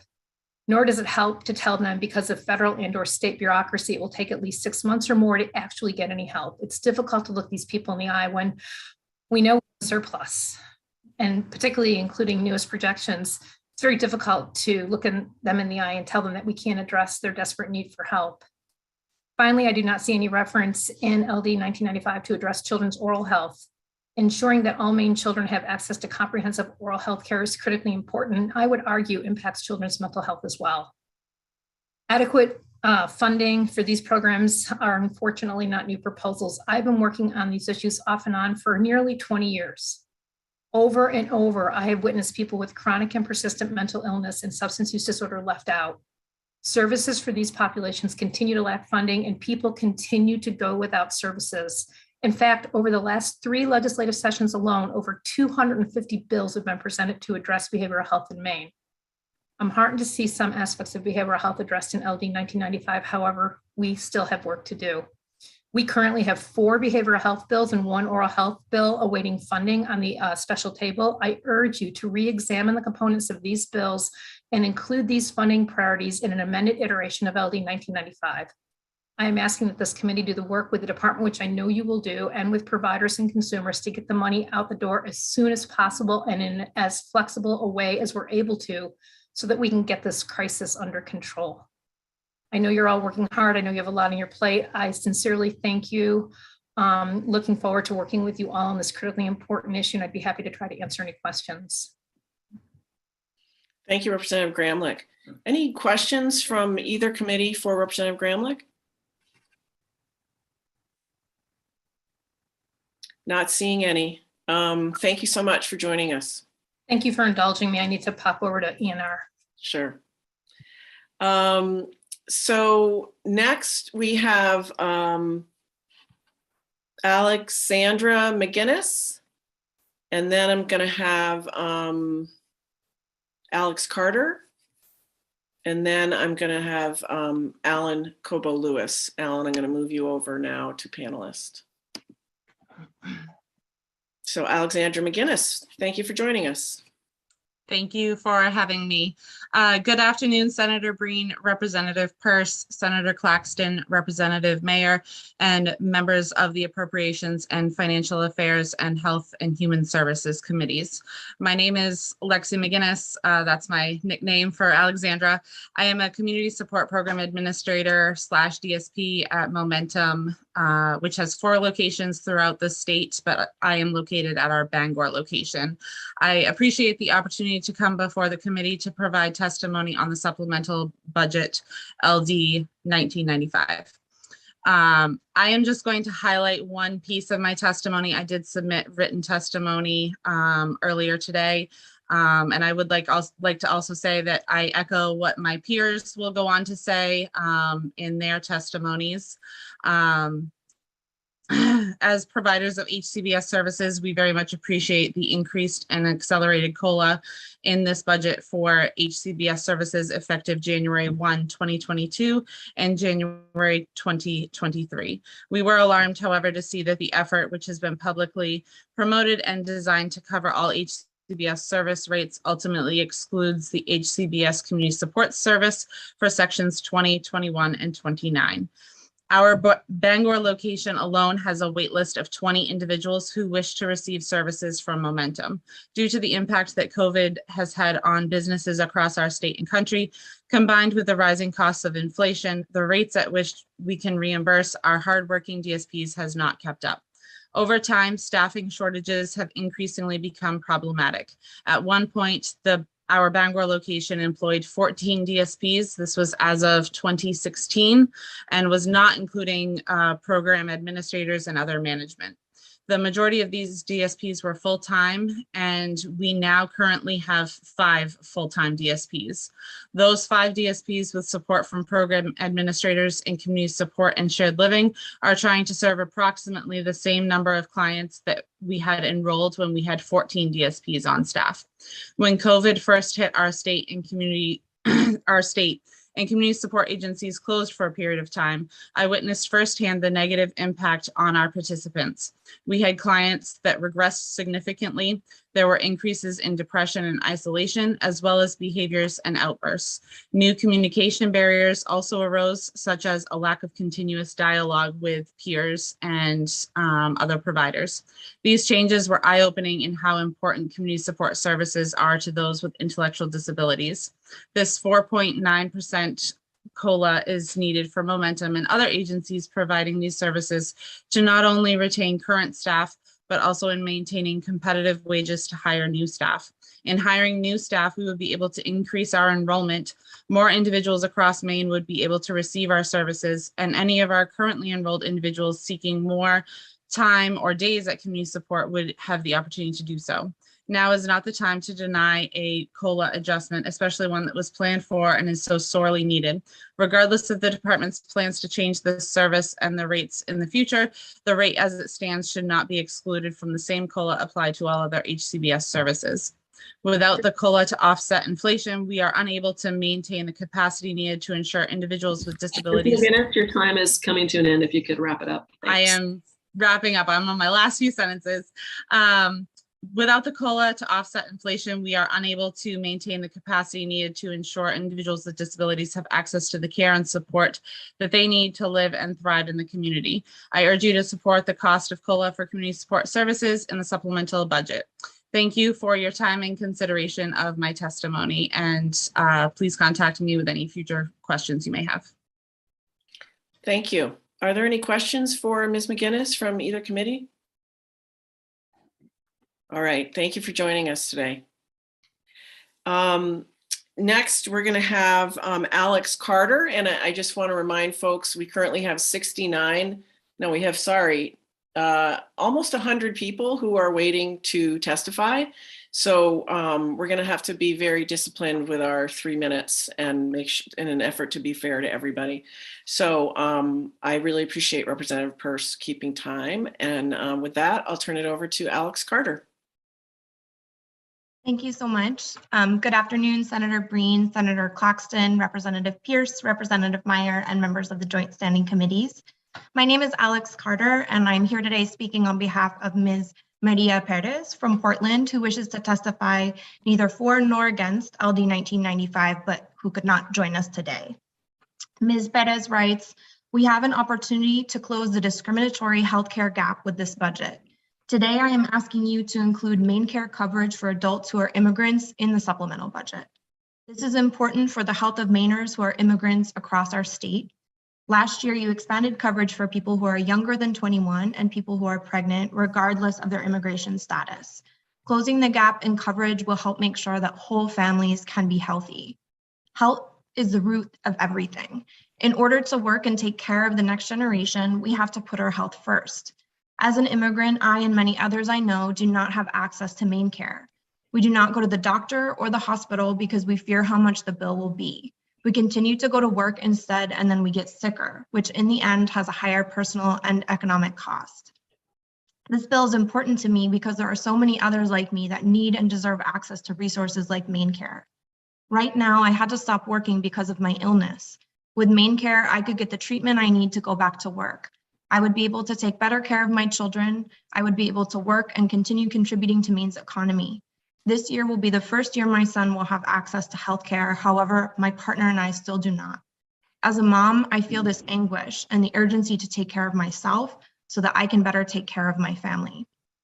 Please add main care coverage for adults who are immigrants to the supplemental budget LD 1995. Out of respect for time, I won't read the full statement, but I do encourage you to read Ms. Perez's full statement along with the testimony of other impacted community members that were submitted to you in writing. And thanks so much for your time. Thank you very much, Ms. Carter. And I assure you, you and others that even though there's only 3 minutes of airtime, that we certainly have all of the written testimony and all of that will be reviewed. Thank you. Next, we have Alan Cobo-Lewis. And then before you start, Alan, I'm just going to announce a few more names of people I'm going to move in. I'm going to move in Aaron Wallace and Amanda Davis. So go ahead, Mr. Cobo-Lewis. Thank you, Madam Chair. Chairs Breen, Purse, Claxton, Meyer, distinguished members. My name is Alan Cobo-Lewis. I live in Orono, testifying neither for nor against. I have 2 sons, one of whom is on the 21 waiver and has seen his home support completely unstaffed for several months. This is the workforce crisis up close and personal. I'm going to give you some problems. I'm going to give you some solutions. The big problem, the waitlist problem is summarized in the graph in my testimony. The Section 21 waitlist is not addressed in the current supplemental. It has grown to a new high of almost 2,000 people, 300 people more than it was at the beginning of the 129th. The Section 29 waitlist is basically treading water. The Deputy Commissioner mentioned that there was 720 people coming off the 29 wait list. I think that's what he meant. That's basically a person a day, which is the rate at which people come on to the 29 wait list. That is why it is essentially treading water. It is currently at about 10 times the rate that it was at the beginning of the 129th, when the department incorrectly told you that there was no 29 wait list. It's not slated to grow or shrink because of the current investment. The Section 18 waitlist, which is also not addressed, has now grown to 148 people. That is approaching the size of the 29 waitlist. The other problem is workforce. I really want to thank you for supporting 125% of minimum wage for direct care workers. Please do not forget, however, that this came from a pre-pandemic recommendation, one that has unfortunately proven inadequate to keep up with the wages at Burger King, Walmart, etc. I suggest the following solutions. First of all, please amend LD 1360, Senator Kimes' bill, to address waitlists that received unanimous support from HHS into the budget. Solution 2, please require a reporting from DHHS on unmet needs, reporting on their website and to both of your committees on 1, unstaffed support, like I mentioned for my son, 2, cumulative group home closures, and number 3, unfilled vendor calls. As for workforce solution, please raise direct care worker wages well beyond 125% immediately. The COLAs I appreciate very much, but they're not going to be enough. And finally, my last suggestion is the governor suggested an education stabilization fund in Part Y of the proposed budget. She said it's the fiscally responsible and morally right thing to do by our people. I agree. She also said that these are investments in people. Our people with disabilities are people. If they are, then you should create a disability stabilization fund.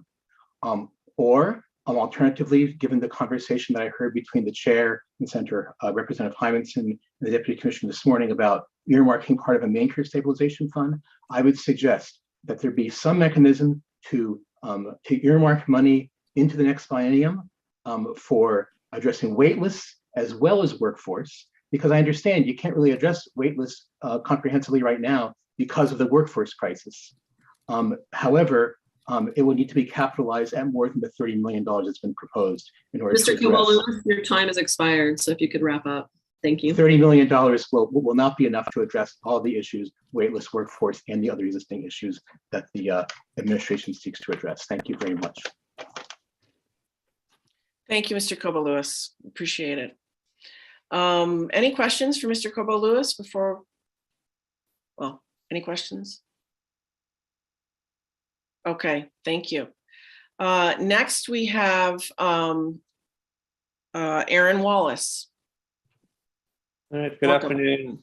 Good afternoon, Senator Breen, Representative Purse, Senator Claxton, Representative Meyer, members of the Appropriations and Financial Affairs Committee, and members of the Health and Human Services Committee. My name is Aaron Wallace. I'm a pediatric resident physician living in Portland, Maine. I'm here today as a pediatric healthcare provider and a child health advocate, urging you to add funding for LD 1501, an act to protect oral health for children in Maine, to the supplemental budget. Through my work in caring for infants, children, and adolescents in the greater Portland area, and specifically in working with a large proportion of systematically disadvantaged patients, I've seen the impact of poor oral health on Maine's children. Dental caries are the most common chronic childhood disease and a common cause of missed school. In 2019, Maine had the lowest rate of preventive dental services amongst Medicaid insured children than any other state besides North Dakota. About 40% of Maine's children have at least one cavity by the time they reach third grade.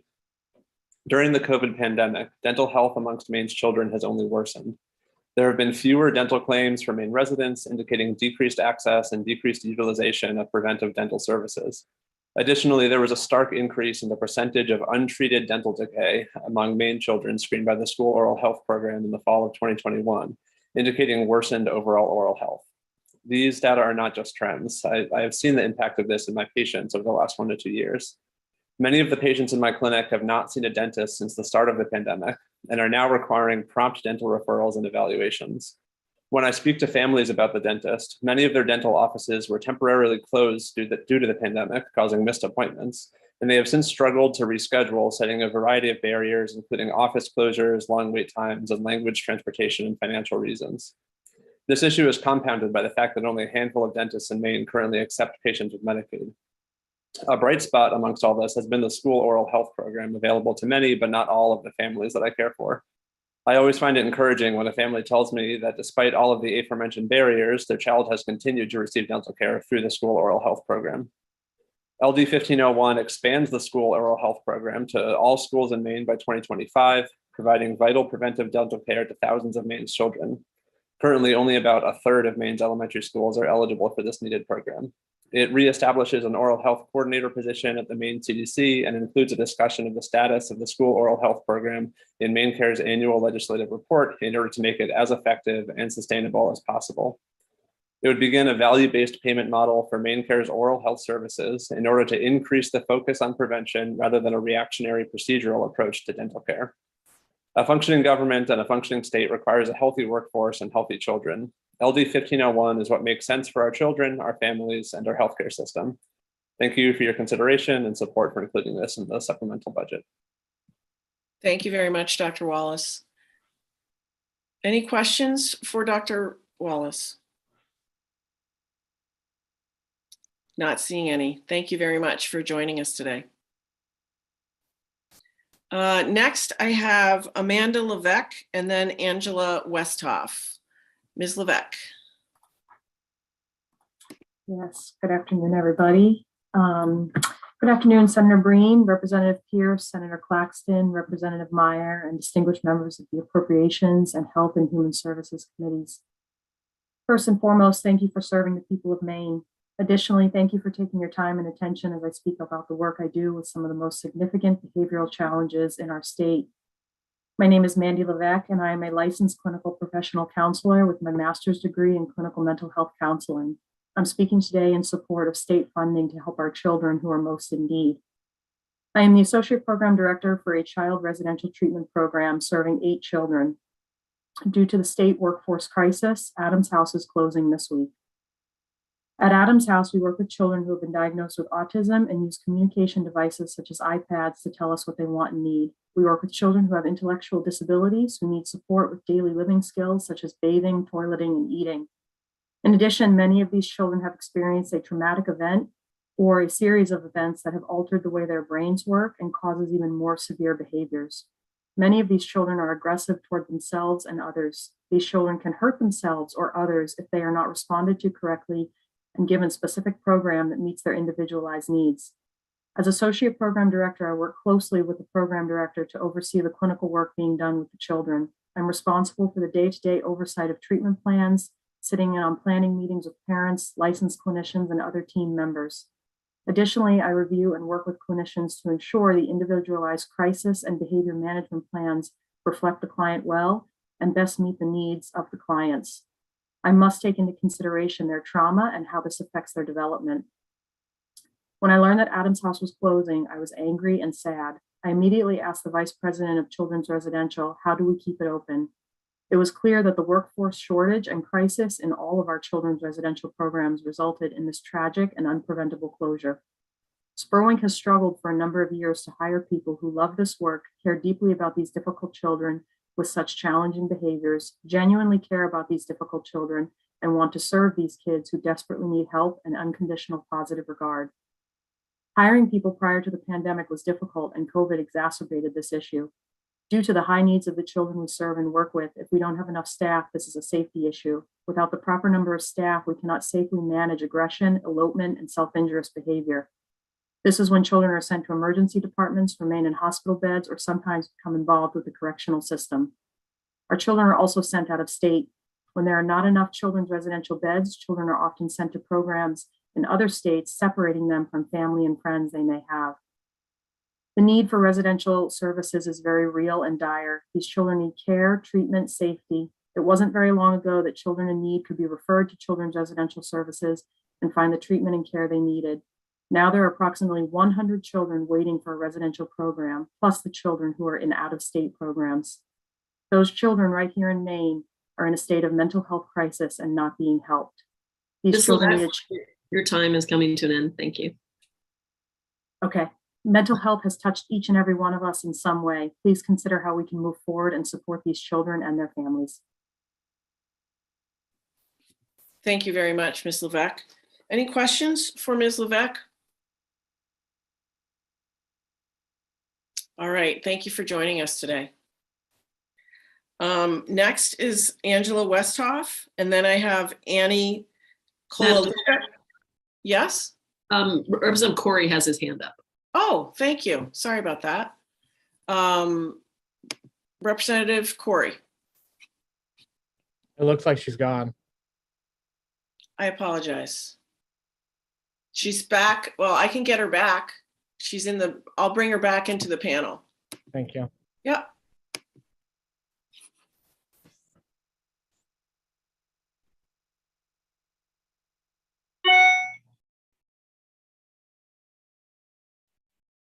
Oh, there she is. Great.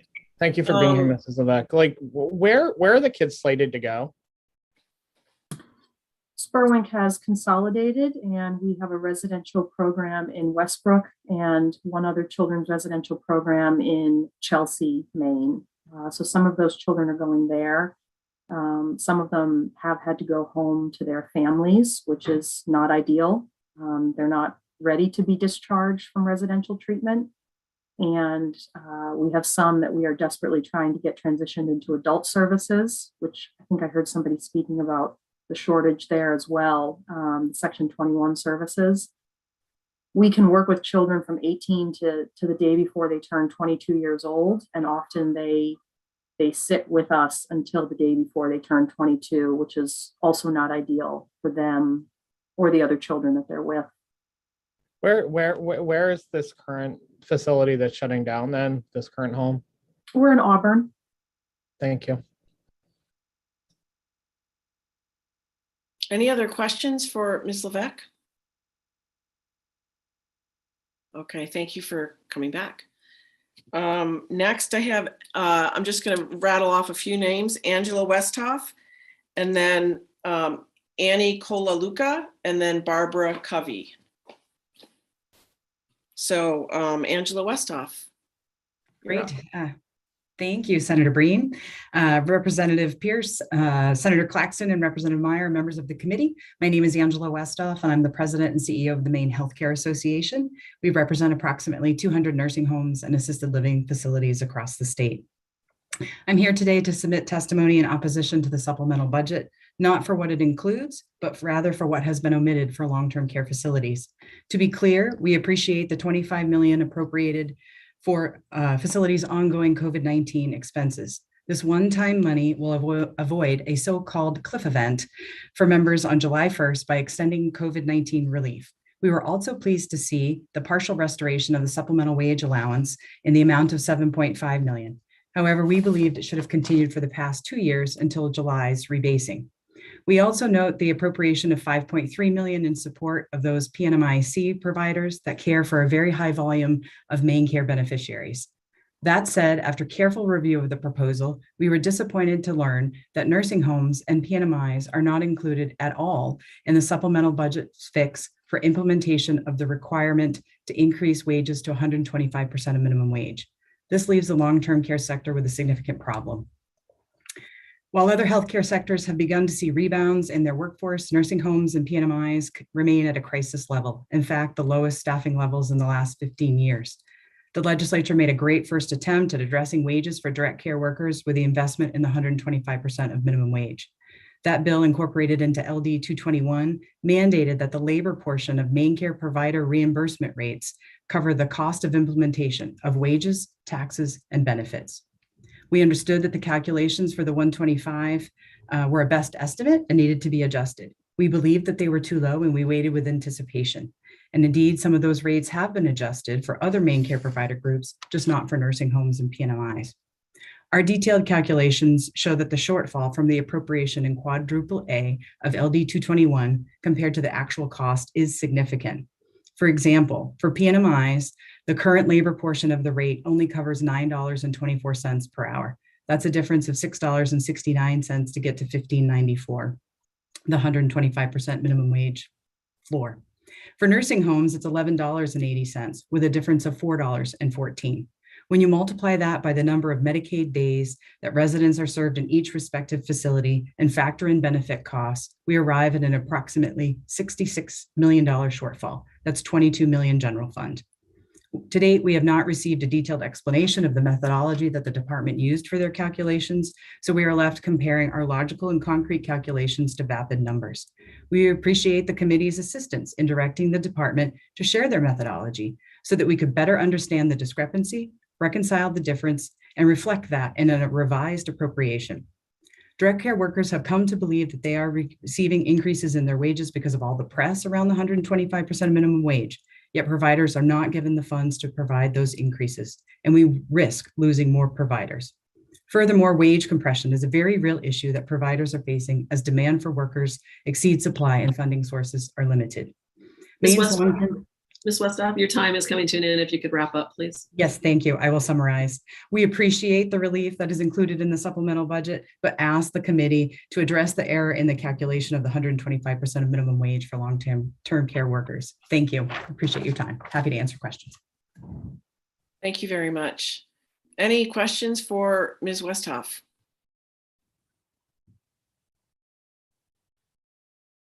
All right.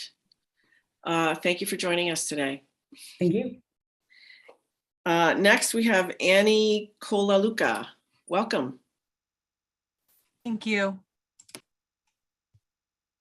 I'm here. Thank you, Senator Breen, Representative Peirce, Senator Claxton, and Representative Meyer, and the members of the Committee on Appropriations and Financial Affairs. My name is Annie Kolaluka, and I'm here in support of the supplemental budget proposal for more than $12 million to support childcare educator wages. I'm the director of preschool at the Bath Area Family YMCA. I also serve as a member to the Children's Cabinet Advisory Council. I strongly support the proposal to dedicate more than $12 million for childcare educator wages, included in LD 1995. In my role as the preschool director at the Bath Area Family YMCA Enrichment Program, hiring qualified staff has always been a challenge. Prior to the onset of the pandemic, I would sometimes spend up to 6 months advertising for vacant teaching positions. I have worked hard at filling vacant positions in my center. However, the challenge of retaining highly qualified staff is truly a concern for the future of childcare and early education, especially if we cannot continue to provide competitive wages and benefits to these young professionals. Early educators report their frustrations to me when they drive around town and see signs recruiting new hires starting at $18 an hour to pour coffee or flip burgers. We are requiring a lot of the ECE workforce. They are professional caregivers with qualifications, and they are responsible for educating our youngest learners. They spend hours on professional development, prepare lesson plans, provide meals, snacks, sing and dance, read and play, and comfort young children for upwards of 50 hours a week. We have a workforce in Maine that deservingly requires our financial support. Without this support, we are simply putting the cost of fair wages onto the backs of young families that are already struggling to afford the cost of childcare. Please support LD 1995 and show the people of Maine that the early childhood workforce is worthy of the investment. Show Maine that we support the people who work daily to educate our youngest learners. The proposed supports would enable teachers and childcare center directors like me to focus on providing high quality early learning for children and families. Policies focused on early childhood educators would have the additional benefit of attracting new educators to our profession. Ensuring that all young children have an equal opportunity for healthy growth and development is a long-term investment in Maine's future prosperity. 90% of a child's brain develops as early as 5 years old, and positive early learning experiences establish strong foundations for the brain's architecture.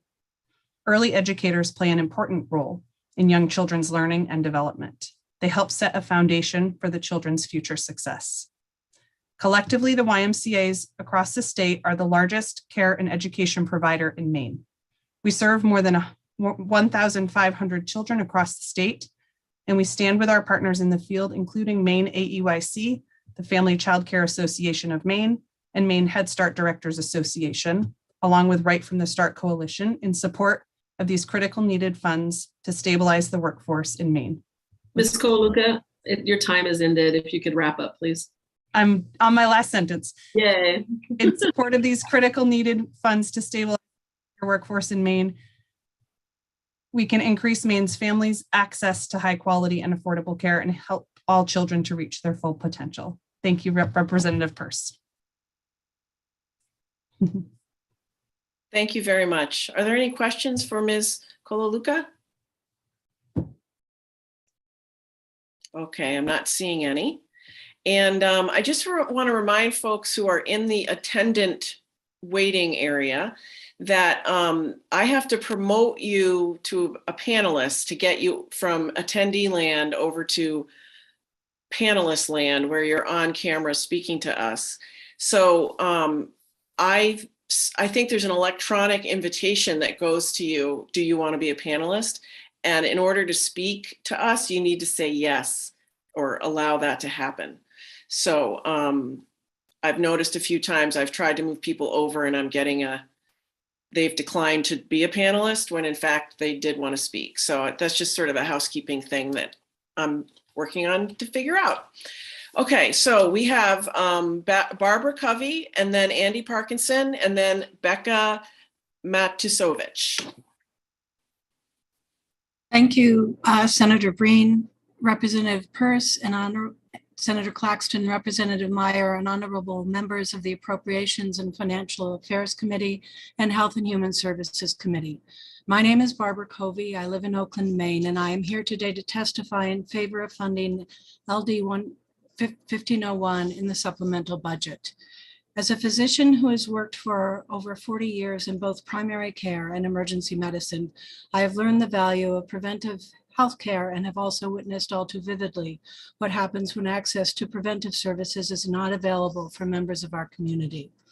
Dental disease is the most common chronic childhood disease, yet with the use of cost-effective oral health services, it is also preventable. Knowing this, it is deeply disturbing to see children in the emergency department with active and painful dental disease. To talk to children who already hold their hands over their mouths to hide their dental decay because they have become aware of the social stigmata of their dental disease, and to search for treatment programs for opioid-dependent teens whose first introduction to opioids was for painful dental disease. I am one of the founders and current president of the board of Waterville Community Dental Center, a nonprofit dental center serving income-challenged residents of Central Maine for the past 22 years. During this time, I have learned that dental centers alone cannot provide the care needed to improve our children's oral health. That will require coordinated community-based resources that ensure all Maine children have access to basic oral health services. This is why the funding of LD 1501, a bill that received unanimous support in the Health and Human Services Committee, is so critical. School-based care offers an accessible, community-centered means of providing preventive oral health services that can reduce the burden of dental illness in Maine's children. The funding of LD 1501 will support the expansion of the school oral health program to offer core preventive services for children in all schools. Maine's ability to address oral health challenges has been weakened by reduced funding for public oral health resources, including the elimination of the oral health coordinator position at the Maine CDC years ago. Successful funding for LD 1501 will reestablish the oral health coordinator position. The leadership of this position is needed on multiple fronts, including to help increase access for both children and adults, to address workforce shortages, to increase Maine's capacity to apply for available federal funding. I urge you to approve the funding for LD 1501 to provide Maine with the basic resources and tools needed to improve our children's oral health. And it's important to note there can be no good overall health without good oral health. This is a small investment that will have a huge impact on the health of Maine's children. I thank you for your time, and I'm happy to answer any questions you may have now or in the future. Thank you very much, Dr. Covey. Are there any questions from either committee for Dr. Covey? All right. Thank you so much for joining us today. Next, we have Andy Parkinson, and then Becca Matisovich. Andy, go ahead. Thank you so much. And thank you for the explanation, Kathy. I appreciate it. Good afternoon, Senator Breen, Representative Pierce, and members of the Appropriation and Financial Affairs Committee. My name is Andy Parkinson, and I live in Monmouth. I'm speaking to you today neither in support nor opposition to LD 1995, and I appreciate your work on the budget before you. But there is, however, one omission on the proposed budget that I believe would be an important foundational piece for Maine's children that's been has been part of past budget measures, and that's an end to the sale of flavored tobacco products in our state. Doing so would be a tremendous investment in our future. Our state has consistently had one of the highest cancer rates in the nation for years, the highest of all New England states, in fact. But I don't want to get into that. Instead, I want to tell you quickly about a friend of mine who grew up in rural tobacco country and has been a teacher here for years. Growing up in Virginia, my friend saw everyone around him start smoking early, and he himself started smoking by the age he was 12. 12 years old. He lost his dad to lung cancer when he was 16. Menthol was their cigarette of choice. His father asked him while he was dying if he wanted to end up like him, so my friend eventually was able to quit, but it took many years. I was horrified by the story, especially by his age, and that frankly shocked me until last weekend. I was speaking with a grandmother who was accompanied by her granddaughter in Winthrop. The grandmother also supports such a ban. Her granddaughter told us that she sees kids at her middle school sneaking and using vapes all the time. She's 11 years old and doesn't vape or smoke at all. 11. I mean, that's a kid. Hasn't even started her periods yet. She's a child, and she is the demographic that the tobacco companies are trying to exploit. We have so many young kids growing up here in unfathomable times when compared to our own childhoods. So please, if you can, help them with your flexibility to include and do good things with this measure before you. Please include assistance to address the growing need to protect kids in Maine from becoming hooked to tobacco. And thank you so much. Thank you, Ms. Parkinson. Any questions for Ms. Parkinson on her testimony? All right. I'm not seeing any. Thank you. Next, I have Becca Matisovich and then Betsy Sweet and Betsy Mahoney. If you want to testify, I need to let you in as a panelist. But Ms. Matisovich, go right ahead. Thank you. Good afternoon, Senator Breen, Representative Peirce, Senator Claxton, Representative Meyer, and members of the Committees on Appropriations and Financial Affairs and Health and Human Services. My name is Becca Matisovich, and I'm the Executive Director of the Children's Oral Health Network of Maine. I'm here today to ask you to amend LD 1995 to add funding for LD 1501 into the supplemental budget. We stand together with many partners on this important issue, as you've already heard, and the handout attached to our testimony gives you a partial snapshot of the organizations we're collaborating with, but who may not all have been available to be here today to testify. LD 1501 passed unanimously last session, and the fiscal note is under $300,000. This is a very modest investment with a huge bang for the buck. The elements in 1501 include restoring one position to lead the state's public health response to this challenge and expanding the school oral health program to allow all public schools in the state to participate. The need for this program has become even more urgent due to the negative impacts of the pandemic. In the 2020 data we've just received, the impact of the pandemic is starkly evident. Rates of care have dropped among both children with main care and those with commercial insurance, but the gap between them has widened even further. Only 40% of children with main care had any preventive dental claims in 2020. That means 60% are going without any preventive care. This is simply not a situation we can afford to accept. The school-based hygienists are telling us that they're seeing the worst levels of dental disease in decades. At least 1 out of every 20 children screened this past fall by the school oral health program needed an immediate referral for urgent dental pain or infection. I've seen photos where it's obvious, even to me, a non-clinician, that there are huge holes in the child's teeth. You may have even seen on the news recently about the school oral health program hygienist who saved a child who was in kidney failure because she could tell from the inflammation in her gums that something was going on. We desperately need leadership from our state public health agency to tackle the access challenges and workforce shortages that are driving the trends we're seeing. Without this state oral health coordinator position, we are losing out on federal grants that we could be bringing into the state to work on these needs. There have been 2 5-year cycles of federal oral health program grants since the last time Maine was able to apply. If we restore the state oral health coordinator position, the department would be in a position to apply for this core federal grant next year. LD 1501 asks for the bare minimum to equip the state to work together with the rest of us in a public-private partnership to fill the gaps in our current system. The fiscal note for LD 1501 represents a rounding error on the DHHS budget. I would challenge you to please find a way to invest $300,000 that will leverage as much federal funding and produce as much positive impact as LD 1501 has the potential to accomplish. Thank you for your consideration and support. There's more information with my testimony, and I'm happy to answer questions or send any follow-up information you might need. Thank you very much. Any questions for Ms. Matasovich? All right, thank you for joining us today. Next, we have Betsy Sweet, then Betsy Mahoney, and then Brenda Gallant. Thank you so much, Senator Breen, Senator Claxton, Representative Peirce, Representative Meyer, and the good members of the Appropriations and Health and Human Services Committees. My name is Betsy Sweet, and I'm here on behalf of the Behavioral Health Community Collaborative to comment on the supplemental budget and provide some information. The BHCC is a collaborative of 7 nonprofit, community-based mental health providers all over the state that collectively serve about 70% of the people who receive community mental health treatment. I'm also speaking as a result of the work of a coalition of providers and consumers and legislators who came together this fall to put on the Behavioral Health Summit this past November, where several hundred people came together to talk about what was happening on the ground.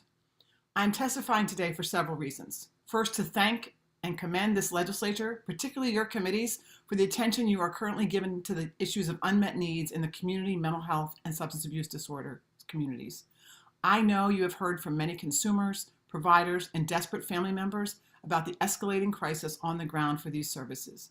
You only need to open the paper or turn on the news to hear of the desperation of our caregivers, families who cannot get services for their children, or any of the thousands of people currently awaiting outpatient therapy in these difficult times. I want to share with you the results of a survey of just 17 of over 45 community-based mental health and substance abuse providers that provide just a snapshot of what is happening on the ground in real time today. The full results are attached to my testimony, but I want to point out just a few highlights or lowlights. In 2019, for these agencies, there were 561 people waiting for all of their services combined. As of today, there are 8,774 people waiting for those same services. In 2019, these agencies had 4,050 full-time employees. Today, it is 3,425, and 548 of those positions are currently vacant. Among these agencies, we had 267 children's residential beds, and today we have 189. And 53 are unoccupied, again, due to staffing shortages. 64 beds have permanently closed, and 51 more are expected to permanently close this year. And behind each of these numbers is a person, a family, and someone who is likely unnecessarily to end up in an emergency room or even a jail cell.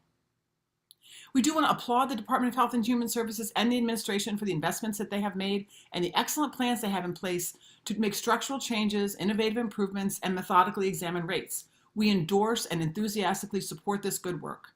And we cannot wait for another year, or even half a year, or 6 months to do something to stop the bleeding and to address the crisis on the ground. What we need from you in this budget is a bridge or stopgap funding while other efforts are underway. That funding needs to be in a form that can get out the door immediately and with maximum flexibility. What is needed to restore an ACT team in West Paris or Aroostook County is different than what is needed for home and community treatment workers in York County or Lewiston.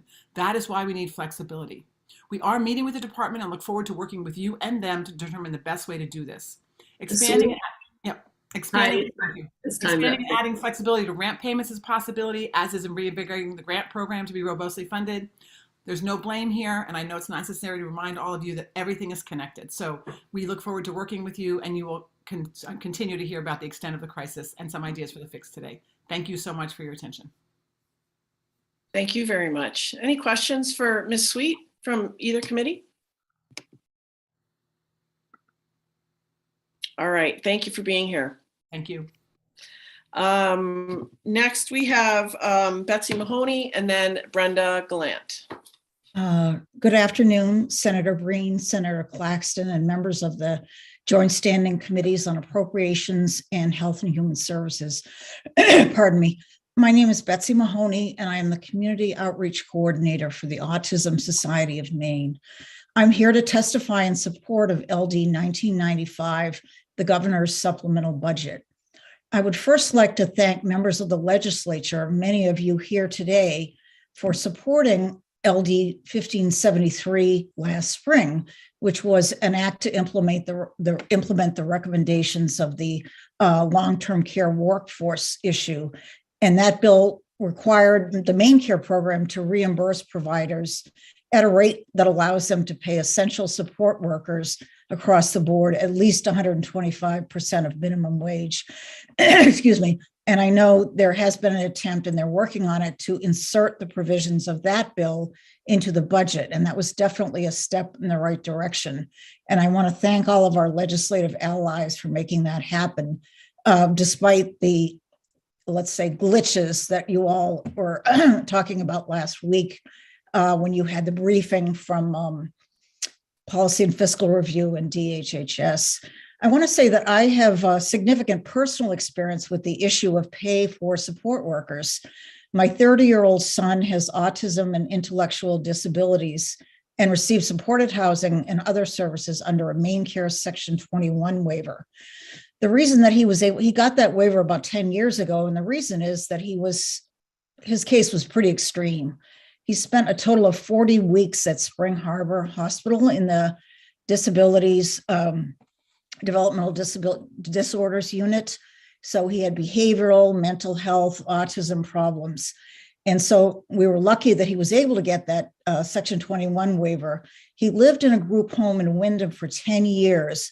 About 2 months ago, that home closed due to staff shortages. That was kind of our worst nightmare. We kept seeing people come and go through the door, and then we were notified the home was closing. We were lucky that the agency that operated the home found him a place in a different home, but the staffing issues remain. Shortly after my son moved in, who was at a great job, he was leaving. He left part because he possibly house another person. He has to fill in himself.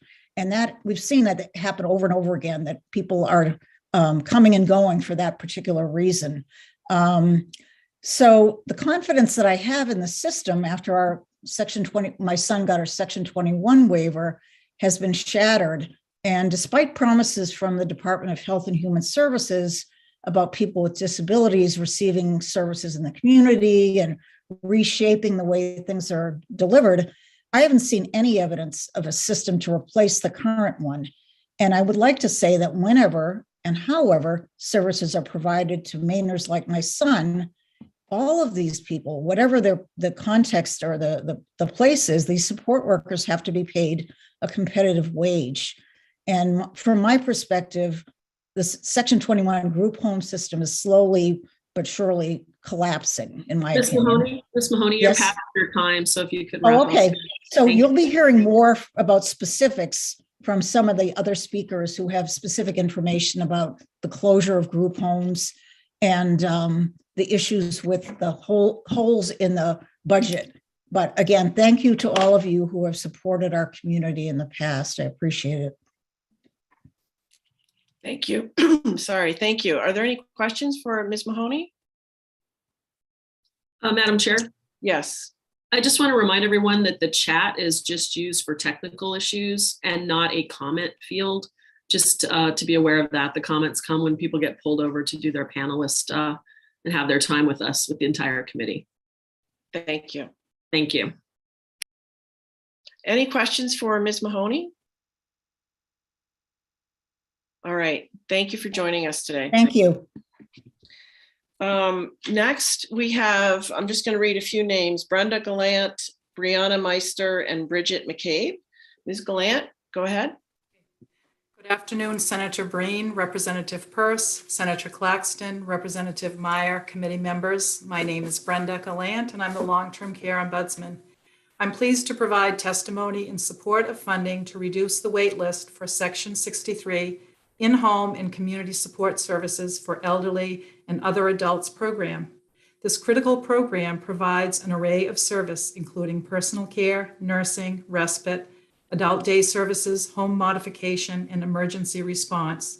The program provides care for older and disabled adults whose income and assets exceeds main care eligibility. Some of the individuals that receive these services are nursing home eligible, but choose to remain in the community. There are many benefits to this program. It may delay or prevent admission to a long-term care facility at a higher cost. It may also be the primary support for a family caregiver who needs assistance to keep a loved one at home. The care provided by family caregivers has a significant economic value. It is important that we do everything we can to support these family caregivers. Our goal should be to eliminate the wait list for this program. Also, I'm pleased to support funding to provide an increase in direct care staff wages equal to 125% of minimum wage in all long-term services and support settings. As you know, there's a critical need to recruit and retain direct care staff in all of these settings. The availability of staff has a direct impact on the quality of care and quality of life for residents. Staffing levels also impact access to care. A recent survey by the Maine Healthcare Association indicated that 85% of their members who responded reported serious or crisis level staffing. Additionally, nearly 40% of respondents indicated that they were currently not accepting new admissions due to staffing. The Ombudsman program has received an increasing number of referrals from older and disabled adults in the community with requests for assistance in finding admission to a long-term care facility. These placements are often difficult or impossible to find. Additionally, access to admission to a long-term care facility for patients ready for discharge from hospitals has been equally challenging. Lastly, I just want to mention the focus groups that the Ombudsman program has conducted across the state with 58 direct care and direct support professionals from all long-term care services and support settings across the state. Participants expressed a strong dedication to their work. At the same time, they also expressed that wages are a primary concern and not commensurate with the difficulty and importance of the work they perform. I guess I made it in 3 minutes. Thank you. Thank you very much. Any questions for Ms. Gallant? Great model of timing. Okay, seeing none, I'm going to move on to Brianna Meister, then Bridget McCabe, then Brittany Foss. Ms. Meister. Good afternoon, Senator Breen, Representative Peirce, Senator Claxton, Representative Meyer, and members of the Appropriations and Financial Affairs and Health and Human Services Committees. My name is Brianna Meister. I am the Community Case Management Director of PSL Services, Strive. I appreciate the opportunity to come before the committee to provide testimony on the supplemental budget, and I'm here today to ask for support to fund LD 415, resolved to increase main care reimbursement rates for targeted case management services. This service was not included in the 125% initiative, is not scheduled for a rate study, and has not been adjusted for over a decade. PSL Services and Strive's mission is to provide people with intellectual and developmental disabilities or mental health diagnoses a community of support and assistance in finding greater independence. We're committed to being part of the community and assisting people with emotional and intellectual disabilities to live with dignity and respect as active members of our community. At PSL Services and Strive, we work with the individuals who have selected us to support them in the life they have chosen. We have services which include community supports, Strive, a program for young teens, tweens, and adults, Strive U, a post-secondary educational program, and case management. We have been operating since 1992. Our case management program serves almost 400 clients with intellectual and developmental disabilities in our South Portland and Springville offices. We currently have 15 adult community case managers on our team. Our case managers work diligently to coordinate and connect adults with intellectual and developmental disabilities to critical services and support, such as housing, food, and medical care. It is difficult to describe a typical day in the life of a case manager. They are busy monitoring health and safety needs of our clients, working with our clients to develop and facilitate a yearly person-centered plan, and helping them to access their community, build supports, and increase independence, as well as coordinating their services with other providers. The reimbursement rate for targeted case management services has not been adjusted since 2009, despite rising costs of wages, health insurance, technology, travel, and other costs. And for more than 250 plus families on Section 29 waitlist, targeted case management is the only connection to support. I see daily how case management has positively impacted our clients. This position continues to have responsibilities added to it. It's becoming an increasingly skilled position and it needs a higher wage to be competitive. Due to an inadequate reimbursement rate, our case management team has struggled with a high turnover rate. We have clients who have had multiple case managers in the last year. This is very frustrating for our clients and their families, and at times they have difficulty building a trusting relationship with their new case manager for fear that they will also leave. It is very difficult to have to explain to clients that their case manager is leaving again. Our agency additionally gets calls almost daily from individuals looking for case management services. However, we are unable to take on any additional clients due to our case managers having a full caseload and no applicants for our open case management position. Without an increase to offset more than a decade of inflation, providers are unable to maintain the capacity needed to ensure individuals with disabilities have access to the care and support they need to live and thrive in the community. I urge your inclusion of LD 415 in the supplemental budget. Thank you for your time and consideration of my testimony. Thank you very much. Are there any questions for Ms. Meister?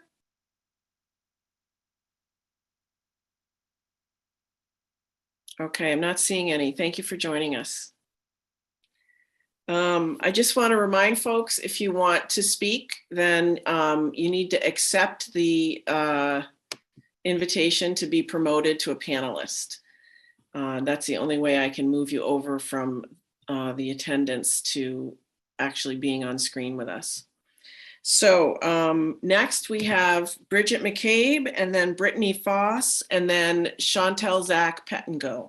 So Ms. McCabe, go ahead. Hi, my apologies for my video flashing. I don't know how to correct it. No worries. Good afternoon. My name is Bridget McCabe. I'm the Assistant Associate Director at Group Mainstream in Westbrook. I prepared testimony, but was asked by Garrett Hopkins, who receives case management services through us, to read his testimony live, as he was not able to. I have submitted mine in writing. I appreciate the opportunity to come before the committee to provide testimony and support on the supplemental budget LD 1995 and request you fund LD 415. My name is Garrett Hopkins, but my name is ultimately irrelevant. What is relevant is who I am, my story, and why I'm here, metaphorically. I'm from Portland, born and bred. I'm 22 years old and have had a decently well-off early life. I have a passion for classic, modern literature, and history. I'm also autistic. This has always been both a boon and a curse, which leads to most of my struggles in life. I have struggled most of my life to understand society and the mindset of people who are considered the norm. This led to my love of history, of philosophy, and morality. It is my way of understanding the culture and thinking patterns of those around me through understanding where we come from. My point here is that all my life I had to deal with the fact that the way I think is inherently different from how my peers think. Often I have as I think in a different language than those around me.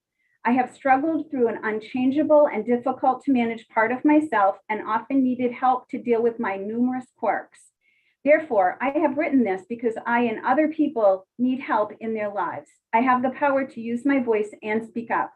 Over the past 3 years, there have been a series of crisis situations that have led to a strain of all people that live in this state, from Aroostook to York, from Oxford to Washington. When this crisis started, I was in my first semester in college, but then things changed. Now I am unemployed and only now getting back on my feet. I have often needed aid in organizing my life and help me reach my goals. Having a case manager has been infinitely helpful to me. Over the last 3 years, I have switched case managers over 4 times. This has crippled my life. Each time any goals or aid would be reset to step 1. It has been distressing and demoralizing. Now you may ask, for case managers, why the change? Quite simply because there are no case managers to take my case to help me become a more effective member of society. The reason why there are so few case managers is simply no one can live off the measly pay offered by the government and seek more stable jobs elsewhere. The truth is that they cannot afford to help. People who have dedicated their lives to aiding others in an often grueling and thankless job on behalf of our people and our government. I have had a case manager who left his job due to burnout. He left the field completely. Another just seemed to disappear off the face of the earth. The current case manager, who has greatly aided me in gaining the support of Section 29, which I was recently offered. But that same case manager works 3 jobs to afford a decent living wage. Some of the kindest citizens are unintentionally punished for trying to make a difference. This cannot be allowed to stand. This is no longer about politics and instead about moral values and continuing to have a just government. So I beg and implore you all to support this bill, for the world has suffered, the people have suffered. Those who have sacrificed should suffer most is abhorrent to me. All I can do is hope this bill will pass. God knows we need more hope in these dark times. Thank you for your time and consideration of my testimony. Thank you very much. Any questions for Bridget? All right, thank you for joining us today. Next, we have Brittany Foss, and then Chantel Zach Pettengill, and then Charlie Dingman. Good afternoon, Senator Breen, Representative Peirce, Senator Claxton, and Representative Meyer, and distinguished members of the Appropriations and Financial Affairs Committee and the Health and Human Services Committee. Thank you for your time today. My name is Brittany Foss. I'm an early childhood educator. I'm a coach and a supervisor at Educare Central Maine. I'm an adjunct faculty at KVCC and a Maine Roads to Quality trainer. And one of my favorite roles, a parent of a 1-year-old. I'm here to speak in support of the supplemental budget funding proposal of over $12 million to support salary supplements for early childhood educators working in the childcare programs in the state of Maine. The common thread through the different roles that I hold in this field is supporting other educators. This year, those educators that I support have been hit the hardest they have ever been. These teachers are dealing with extremely high rates of turnover as their coworkers are having to do the tough decisions to leave the field. Some of them are entering retail or fast food due to the higher rates of pay. The teachers that do stay in this field because it's their passion are left working overtime and are at risk of burning out. The extra funds for educators currently with the Child Care Stabilization Grants are helping by providing those who have stayed in the field a little extra financial relief and by attracting more qualified teachers to enter the field due to a more competitive wage. But those funds will run out. The early childhood educators need to be compensated for the amazing work that they do, and this funding can begin to do that. So thank you again for taking the time to listen to me today. I strongly encourage you to support this funding, and I'm here to answer any questions. Thank you very much. Any questions for Brittany Foss from either committee? All right, thank you for joining us today. Next, we have Chantel Zach Pettengill and then Charlie Dingman. Hello, Senator Breen, Senator Claxton, and members of the Appropriation and the Health and Human Service Committee. I'm Chantel Pettengill, and along with my husband, Zach, he's sitting right beside me. We currently own one large childcare center in Lewiston, and we're actually actively in the process of expanding to more locations. We are here to testify in support of LD 1995 and the importance of the $12 million to help recruit and retrain our workforce, and retain our workforce. The average childcare educator in Maine earns $26,000 a year, which is the same amount that can be earned in many entry-level retail jobs. Thus, the childcare workforce in Maine has a high turnover rate. Childcare programs cannot offer competitive wages without charging families more, in which our families cannot afford. Wage stipends will help supplement the low wages and help begin to support workforce retention. Without the whole $12 million, we cannot sustain this program. COVID has shed light on our industry, some for the better, but also for the worse. The one thing we learned is how essential childcare is to keep Maine's economy moving forward. When the nation shut down, Maine childcare suddenly found ourselves on the front line of this pandemic, and we stepped up by staying open, ensuring that other essential workers such as healthcare and critical infrastructure could do their jobs. But it was also so young children had a safe environment to go to, where they felt secure while being able to continue their education. When schools closed, went hybrid or remote, Maine childcare stepped up to the plate to create a variety of opportunities for school-age students to continue to be able to access education while providing support for virtual learning and supplemental learning with school-age students to ensure they didn't fall behind with their education. We did this while filtering through information that seems to change every hour about COVID. Increased cleaning and sanitizing protocols 100 times greater than we ever did before, but also trying to attract employees so we can continue to offer these safe places for children. Owners and directors worked harder than ever before. We increased our work weeks from a typical 50, 60-hour work week to many 90-hour weeks or more with reduced income coming in and without the insurance of any income. Just in Maine, we lost more than 100 childcares the last year because they closed permanently, which means that at the very lowest average, 1,200 Maine children no longer have a place to go. The continued hiring crisis has really made operating a high-quality childcare difficult. I currently spend over 20 hours a week recruiting and interviewing potential employees. I'm one of the lucky ones, as I have an awesome director, so I can focus on hiring quality staff, while she focuses on the day-to-day operations and balancing enrollment with our ever-growing wait list. However, after the interview, it is difficult to hire as we can't compete with fast food and other industries, as we can't match the pay without passing this cost to our families, again, who are already struggling paying childcare costs. Unlike other industries, our earning potential is capped, and we can't make more money to pay our staff more without raising our childcare tuition, as we have ratios to follow. This isn't a conversation about ratios, but it is an important factor that makes it difficult to compete with these other industries. As we know, high-quality childcare is ever difficult to find, and many daycares can't take what they're licensed for, as they can't find the teachers to fill these spots. In our program, Ms. Pettengill, you're at your time limit. If you could summarize, please. Thank you. Okay, yeah. And with the ARP program, really helped attract our centers. We were able to pay our teachers $1.25 more than we normally did. And we actually used our own current grant money, the center grant money, to bump that to $2 more an hour, along with paying for their CDA programs to continue their education as well. These funds run out in September. And it's going to really make it difficult to be able to pay these teachers more and try to get them to a $15 minimum wage that we would like to do. We have to raise the cost of $1,500 or more on a family a year. And that doesn't include inflation with the other things that we have to pay. So I want to thank you so much for your time today. And I really appreciate your consideration of keeping the $12 million in the budget to help attract and retain early childhood education teachers. Thank you very much. Are there any questions for Chantel Pettengill from either committee members? Any committee members? All right, thank you so much for joining us today. Next, we have Charlie Dingman and then Chloe Beatty and Christina Ainsworth. Mr. Dingman, welcome. Thank you. Senator Breen, Representative Pierce, Senator Claxton, Representative Meyer, and the distinguished members of both committees. I'm Charlie Dingman, and I'm here today representing the Maine Primary Care Association. Maine Primary Care Association is a membership association that includes all of Maine's 20 federally qualified health centers, FQHCs, also referred to as community health centers.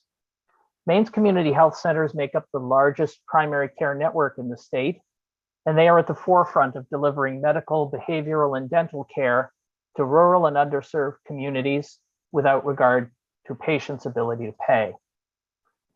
The Maine Primary Care Association supports LD 1995, and while doing so, urges the legislature in deliberating on this supplemental budget to adjust it to account for urgently needed rebasing of the reimbursement system for FQHCs, which hasn't been properly updated in over 20 years.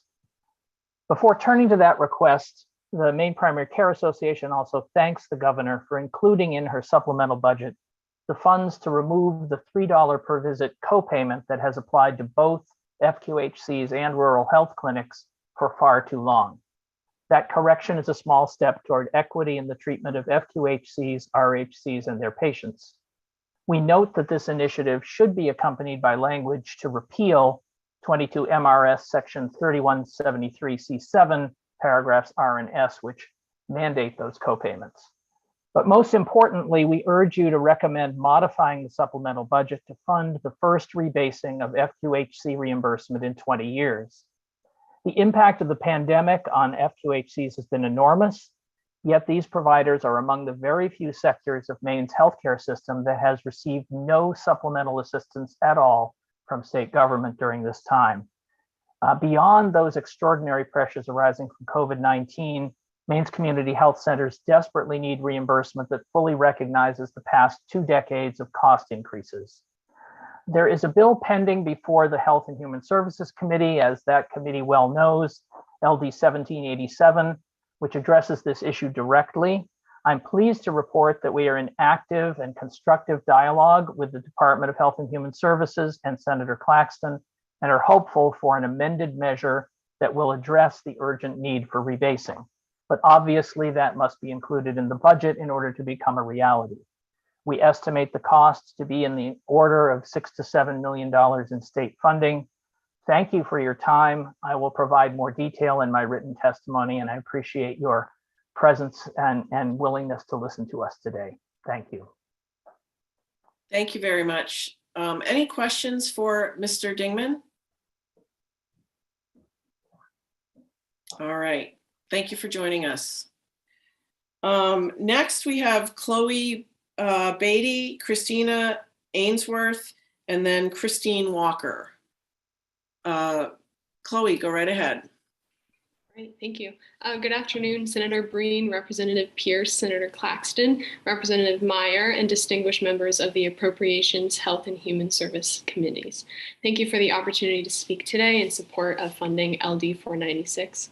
My name is Chloe Beatty. I'm graduating with my bachelor's degree in social work this spring, and am enrolled in the Master's of Social Work program beginning later this year.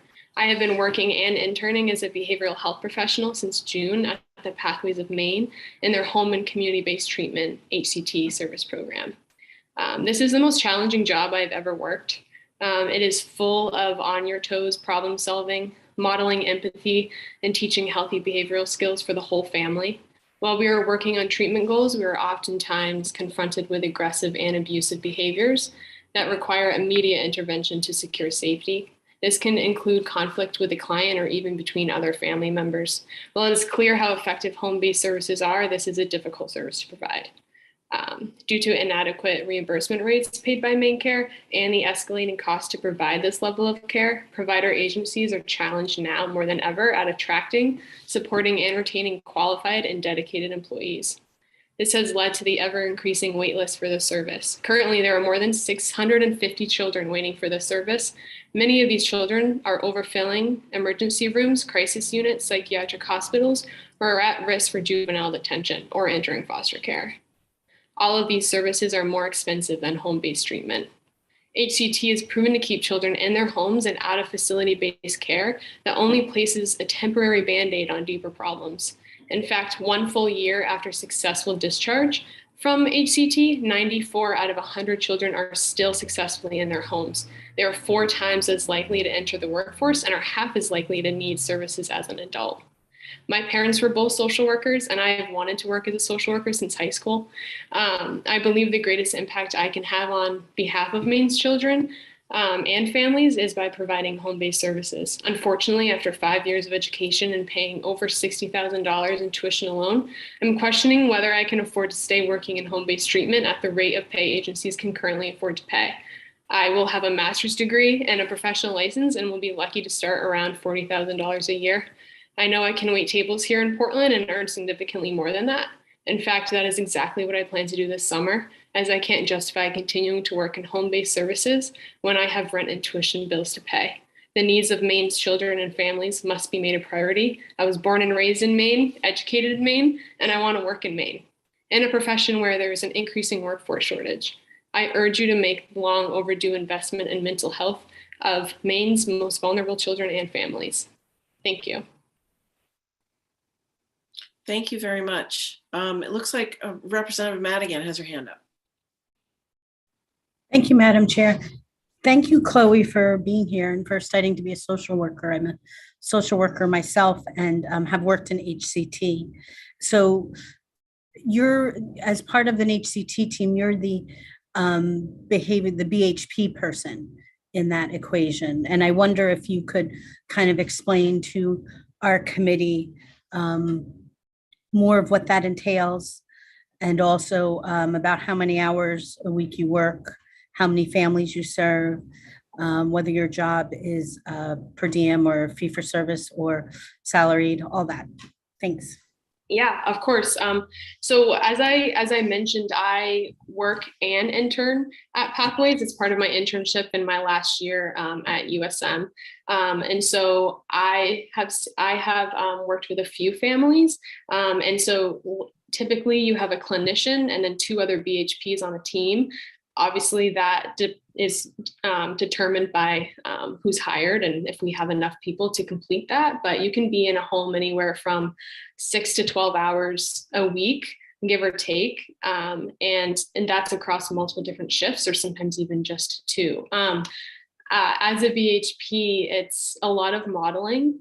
And some say like you're almost part of the family because you're there so often, and it really is an intensive service. And I might have missed another one of your questions, but no, that's great. Yeah. Okay. Well, it really is like a team. I mean, when you're working with a clinician and other BHPs, it's like a constant working with not only the child, but the family as well. So it's really important work, but thank you for your question. Thank you. Thanks for being here. Representative Madigan, I think you asked if Chloe is paid per diem or by the hour. Is that right? I did. Oh, I did also ask that. Yeah. Yeah. I'm paid by the hour. And is that like contact hour? So like, yeah. So you're only paid for those billable hours? Yes. So it's a totally different rate when it's billable time versus the time that it takes to do all of your paperwork, which is about 1/3 of the job. Thank you. Any other questions for Ms. Beatty? Representative Corey? Thank you, Madam Chair. Were you doing similar work prior to going after your master's degree, or? So I'm in my bachelor's right now and I'm about to finish. And so then this fall, I'll jump right into my master's. And I haven't had a lot of experience in social services, but I have worked with children and families outside of services. Is that your question? Sort of, yeah. I mean, do you know if any of these sort of employers pay for you to go to college, or do they generally rely on you to do that yourself? Or no employer is paying for me to go to college. No, I mean, I meant more once you pursue your master's degree. Do any of them have tuition assistance or? Not that I'm aware of. Okay. I'm going to look into that though. Thank you. Any other questions from any committee members?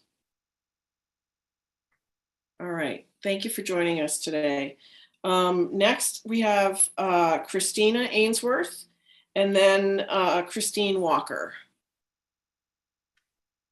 Good afternoon, Senator Breen, Representative Peirce, Senator Claxton, Representative Meyer, and members of the Appropriations and Financial Affairs, Health and Human Services Committee.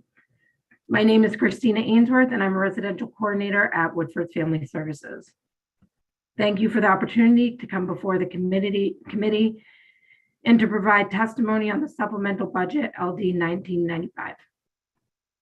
I'm here to urge you to address the shortfall for agency home support rate to allow providers like Woodford's Family Services to ensure individuals with disabilities living in residential homes have access to the care they need to live and thrive in the community. I urge you to support agency's abilities to pay its direct care professionals an appropriate wage. I've worked as a direct support professional supporting adults with disabilities for 14 years, as a supervisor for 7 years. In my entire career, hiring staff has never been harder or more critical to the safety and support of adults with disabilities. As a supervisor, I know firsthand how hard it is to hire direct care staff. At Woodford's Family Services, we have 20 full-time openings in our residential program.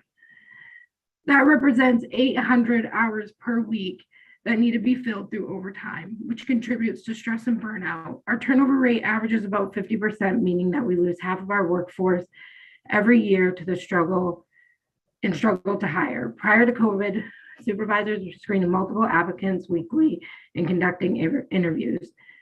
Now we will go weeks without holding an interview. The constant change in staff is extremely disruptive to consumers' care. They deserve to have consistent staff in their homes and people that they can build long-term relationships with. We're competing with employers such as McDonald's, where the starting wage is $16.50, and Walmart, where the starting wage is $16, which are both in the business of selling goods. We are in the business of caring for human beings and hold a starting wage of anywhere from $15 to $16 per hour. Our wages are less than or the same rate of McDonald's and Walmart. How do we as a state justify that? We're caring for vulnerable individuals who require assistance with everyday tasks that can range from cooking to bathing. They have multiple medical issues that require attention. We need to be able to offer a pay rate that will entice and sustain invested and qualified staff. Many of these residential homes keep clients out of the hospital and crisis homes. We are in needed services. I hope Maine will do better valuing the lives of individuals with IDD. I believe the only way we can provide a high quality of service to adults with disabilities, provide high quality service to adults with disabilities is by providing an adequate wage. Direct care staff have a very difficult job and we ask a lot of them. We need your help to pay DSPs what they are worth. We need to show DSPs how important their work is, literally taking care of a person's life by paying a more competitive wage. Job seekers can find easier, less stressful work with that pay more in different sectors right now. I am in awe of all the amazing people who show up to do this work every day. We need more of them and we need your help to recruit them competitively. Please make this right. Thank you for your time and consideration of my testimony. Please contact me with any questions you may have. Thank you very much. Are there any questions for Ms. Ainsworth? Okay, I'm not seeing any. Thank you for joining us today. Next is Christine Walker, and then I'm going to let in a few other people. Ms. Walker, go right ahead. Good afternoon, senators, representatives, and members of the Appropriations and Financial Affairs and Health and Human Services Committees.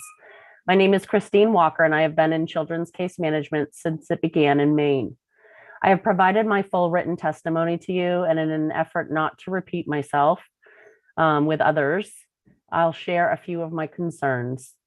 Just this month, we continued to support a family whose young teen exited Long Creek Youth Development Center and remains at home without any needed in-home support services, without a full educational program, without mental health supports, and more, due to lengthy wait lists and providers who aren't able to skillfully work with this youth. The family is beyond frustrated, and so are we. The huge lack of supports and services needed for the wide range of youth in need certainly affects the morale of children's case managers on a daily basis. Just last week, we continued to support a family who will likely become homeless again this winter due to their inability to access appropriate rental housing because of their past eviction history. The case manager is working diligently to share all homelessness prevention resources available, assisting the family to explore and apply for all area housing resources, while also collaborating with the local community action program's ability to attempt to repair their delinquent rental history. This is only a piece of the work that we're doing with this particular family currently. The youth with autism also needs educational advocacy, medical and dental referrals, and other basic resource supports. This is a small sample from one family. Our case managers serve around 20 youth and their families at a time. Just today, I took a call from a family who lives in a rural area at the far reaches of our catchment area. They would like to refer their child for our services and have tried other surrounding providers. However, each agency has a wait list. Our program's wait list is shorter than most. However, we could certainly serve more children and families quicker if we were able to attract and retain more quality staff. With the time and expense of quality candidate searches, applicant hiring and training, it is challenging to maintain our current caseloads whilst working hard to address our wait list. Rates paid for this vital service have not kept up with inflation, and although we have recently been approved to receive a cost of living adjustment, to which we are very appreciative, that amount does not make up for the lack of rate adjustments in 12 plus years. Without an actual increase in the rate to offset more than a decade of inflation, providers are unable to maintain the capacity needed to ensure individuals with disabilities have access to the quality care and support that they need to live and thrive in this community. I urge your inclusion of LD 415 in the supplemental budget. I would also like to invite any and all of you to come to Independence Association at any time and meet with our children's case managers and myself. We would love to show you our hard work and give you an opportunity to shadow a day in the life of a case manager. Thank you. Thank you very much. Any questions for Ms. Walker? Okay, I'm not seeing any. Thank you for joining us today. Thank you. Next, I have Courtney Vanna and then Dan Walker.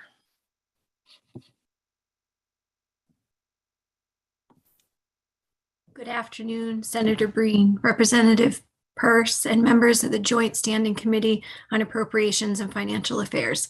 My name is Courtney Vanna, and I am the Program Manager of Oral Health Initiatives at Medical Care Development. I'm also an independent practice dental hygienist with nearly 25 years of experience serving in various capacities in the dental workforce in Maine. Much of my current role is focused on finding innovative solutions to the access to care crisis in our state. I am here to ask you to amend LD 1995 to add funding for items included in LD 1501 into your supplemental budget, including funding for the state oral health coordinator. Funding this position is necessary for many efforts around Maine to reach their fullest potential. Without a designated state oral health coordinator, the state cannot adequately fulfill one of its core public health duties, which is monitoring the status of disease, and specifically in this case, oral disease. Because of this void, Maine often lacks the current and comprehensive oral health data necessary to support things like grant proposals or to inform where resources should be effectively allocated. The workforce directly involved in the dental health crisis knows firsthand that these disparities exist, but these opinions carry little weight in arenas that rely on data as proof. Additionally, not having a state oral health coordinator disqualifies Maine from being able to apply for certain federal funds, and in essence causes Maine to miss out on significant opportunities to strengthen our oral health system. Because of this ineligibility, it is conceivable to think that Maine could actually end up leaving more money on the table than this position would cost. These are just two of the reasons why it's important to include this into the supplemental budget and fund this position. I can think of no greater return on investment than funding this important role would provide. I urge you to support adding the funding for 1501 into this budget. I thank you for your time this afternoon. Thank you. Are there any questions for Ms. Vanna? I actually have one with respect to the fact that Maine doesn't have this position filled. Do we have the position, it's just not filled, or we don't have the position? It's my understanding that we used to have this position, but it was part of a funding cut a few years back. Okay, and where does Maine lie with respect to other New England states with regard to this particular position? Do you know?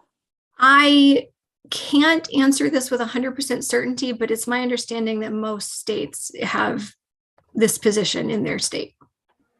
Okay, if you want to track that down and get it to us, that would be great. Would love to. Thank you for the opportunity. Thank you.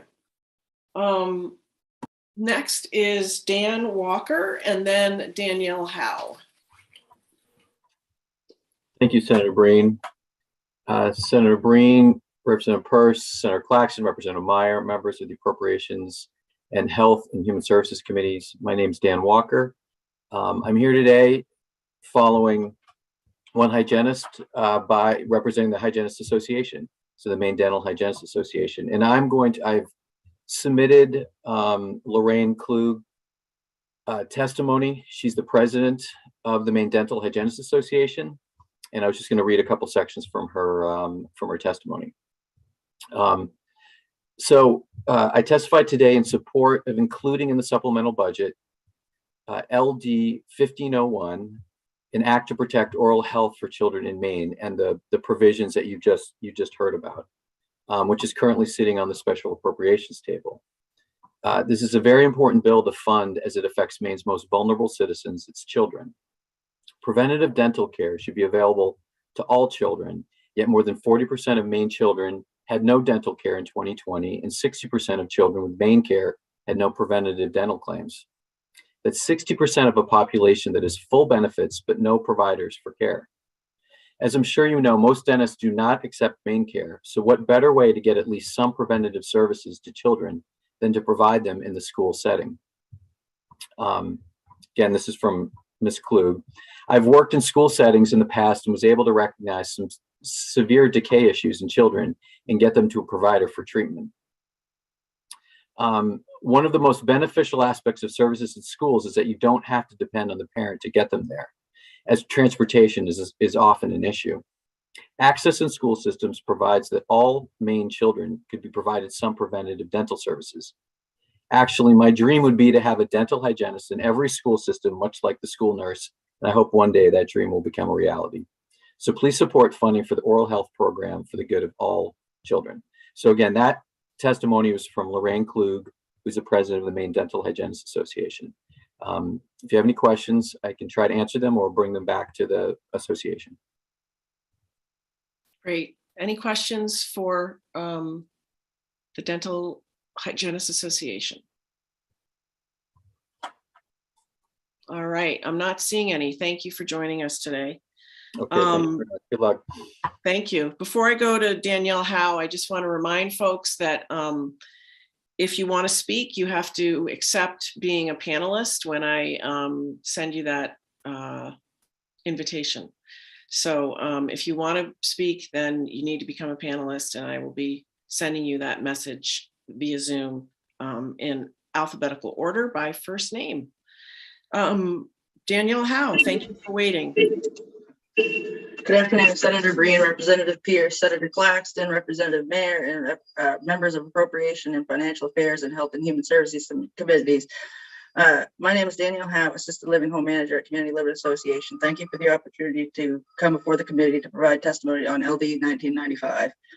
CLA's mission is to improve community and family and promoting the highest quality of life for people with intellectual and developmental disabilities by assisting them to be independent, self-confident, valued members of the community. CLA is a private nonprofit organization in Holton with 158 employees. CLA provides day services such as work training programs, along with a wide range of residential services and supported independent living, home supports, shared living, and community case management. CLA is leader in provision of developmental disability services in Northern Maine, and proud of the quality of residential and support environments it has developed over the past 55 years. We provide support to 253 consumers. Thank you for your support of COLAs and leadership in the collective bipartisan multi-year effort to increase main care rates to support more competitive wage through the adoption of LD 1573 in last year's budget. We support the funding proposed in the supplemental budget to see the intent of our collective work through and greatly appreciate the administration's increase in the application of 4.9% COLA for main care services with adjustments as needed. We very much hope you approve LD 1955. I've been a direct support professional for 18 years, most of it recently promoted to assisted living home manager. This work has become harder with fewer and fewer staff because of COVID, vaccine mandates, low wages, and a huge staff turnover. We recently closed one of our homes, excuse me, because we didn't have enough staff. This job is a lot of responsibility and requires training such as DSP and CRMA certifications. It can be extremely difficult at times, especially with high needs consumers.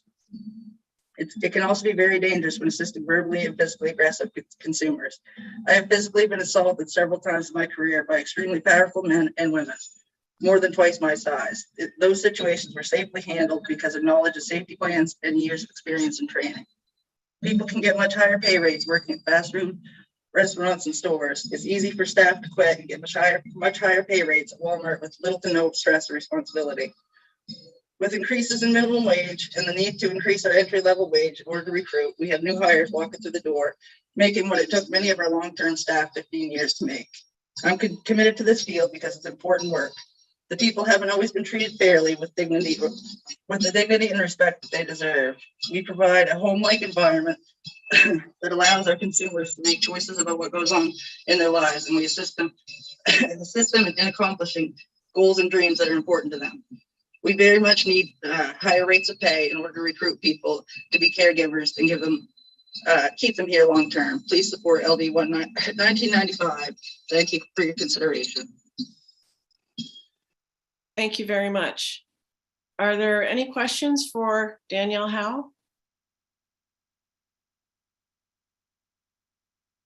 Okay, I'm not seeing any. Next, we're going to go to David Cowing, and then I'm going to go to Christine Johnson. Thank you. Good afternoon, Senator Breen, Representative Pierce, Senator Claxton, Representative Meyer, and distinguished members of the Joint Standing Committee on Appropriations and Financial Affairs and the HHS Committee. My name is David Cowing. I live in Woolwich. My son, who has multiple disabilities, receives Section 21 services and lives in a group home in Bath. I'm here today to briefly speak neither for nor against LD 1995. I believe these two committees are tasked with dealing with the most challenging issues before the legislature. I'm also of the opinion that DHHS and ODES must confront some of the most difficult challenges faced by state government. How to best provide for the safety and support of Maine citizens with disabilities like my son, who are unable to care for themselves and who also lack the ability to speak for themselves, presents the state of Maine with very significant challenges. But Maine and the legislature have faced such challenges in the past, and I think can do so again. The legislature can take three important actions to help ensure necessary services remain available for people like my son. First, address the Section 21 agency home support rate shortfall in this budget so that it's possible to actually meet the 125% of minimum wage for direct service professionals as was originally intended prior to a new rate methodology being instituted without any notice. Second, fund LD 415, raise case management rates for these essential workers who were not included in the 125% initiative and whose rate has not been adjusted since 2009. Finally, allow Section 20, 21, and 29 community support service programs to receive the same COLA that all the other HCBS are budgeted to receive as of January 1st, 2022. The DSPs who support my son every day deserve a living wage, one that recognizes the critical skilled work that they do. I respectfully ask that the legislature do the right thing by recognizing the present staffing emergency faced by my son's group home and so many others throughout the state. Action is needed to stabilize this important workforce, providing adequate funding so that the case managers are more appropriately rewarded for their essential work is equally important. DSPs and case managers deserve to be adequately compensated for the work they do each and every day, not only for my son, but for so many other Mainers with disabilities throughout the state. Thank you for your time today. Thank you for your support of Mainers with developmental disabilities. Thank you very much, David. Any questions for Mr. Cowling from any of our committee members? Thank you so much for joining us today. Next, we have Christine Johnson. Senator Breen, Representative Peirce, Senator Claxton, and Representative Meyer, and distinguished members of the Committee on Appropriations and Financial Affairs and Committee on Health and Human Services. My name is Christine Johnson, and I'm the Child and Youth Development Director at the YMCA of Greater Waterville at the Alpha Youth and Community Center. I strongly support the proposal to dedicate more than $12 million for childcare educator wages included in LD 1995. Today, it's more important than ever to have qualified caregivers working with our youth, and yet we're losing them due to stressful work situations and higher pay in other fields at an alarming rate. The disruptions in children's everyday lives created by the pandemic has had consequences for our youth that we cannot even begin to measure at this time. For us to meet the complex needs of this generation, we need a workforce that is consistent, appropriately trained, and highly motivated. The Alpha Youth and Community Center serves nearly 400 children each day. In our programs, we have children who have experienced profound loss and traumatic situations over the last 2 years, such as death of a close family member, domestic violence, abuse, or separation of their family. We have youth who have lost their support services and families who cannot access the supports that their children desperately need, often waiting anywhere from 6 months to a year for these services. We have even seen typically developing children lose their way this year as they've had to navigate a world of ever-changing guidance, restrictions, and conflicting information from adults. Staffing for early education programming is key in meeting these needs, and we should be doing everything we can at this very moment to build up and retain this workforce.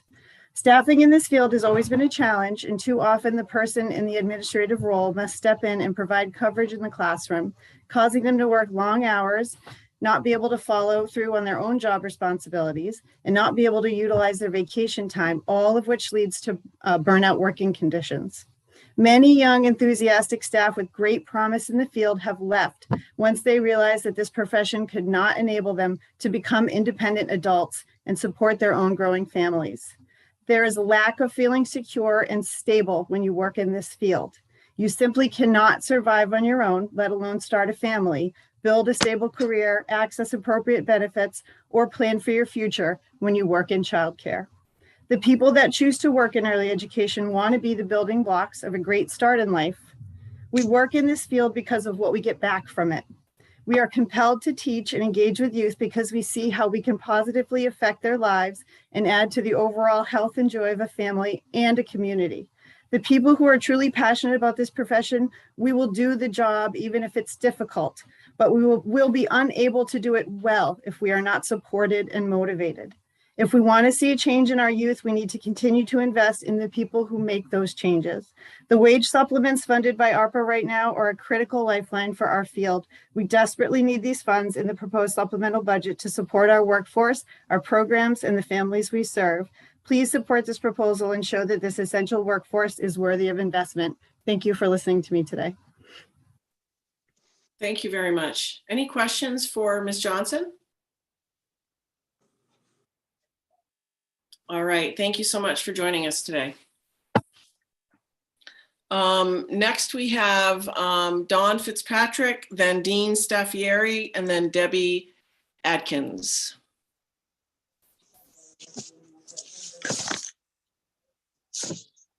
Hi, Senator Breen. I don't think Dawn Fitz is available to testify. Okay. Do you want me to fill in or do you want me to wait for my alphabetical turn? Do you work with her? I do. I'm the executive director at CLA. My name's Rob Moran.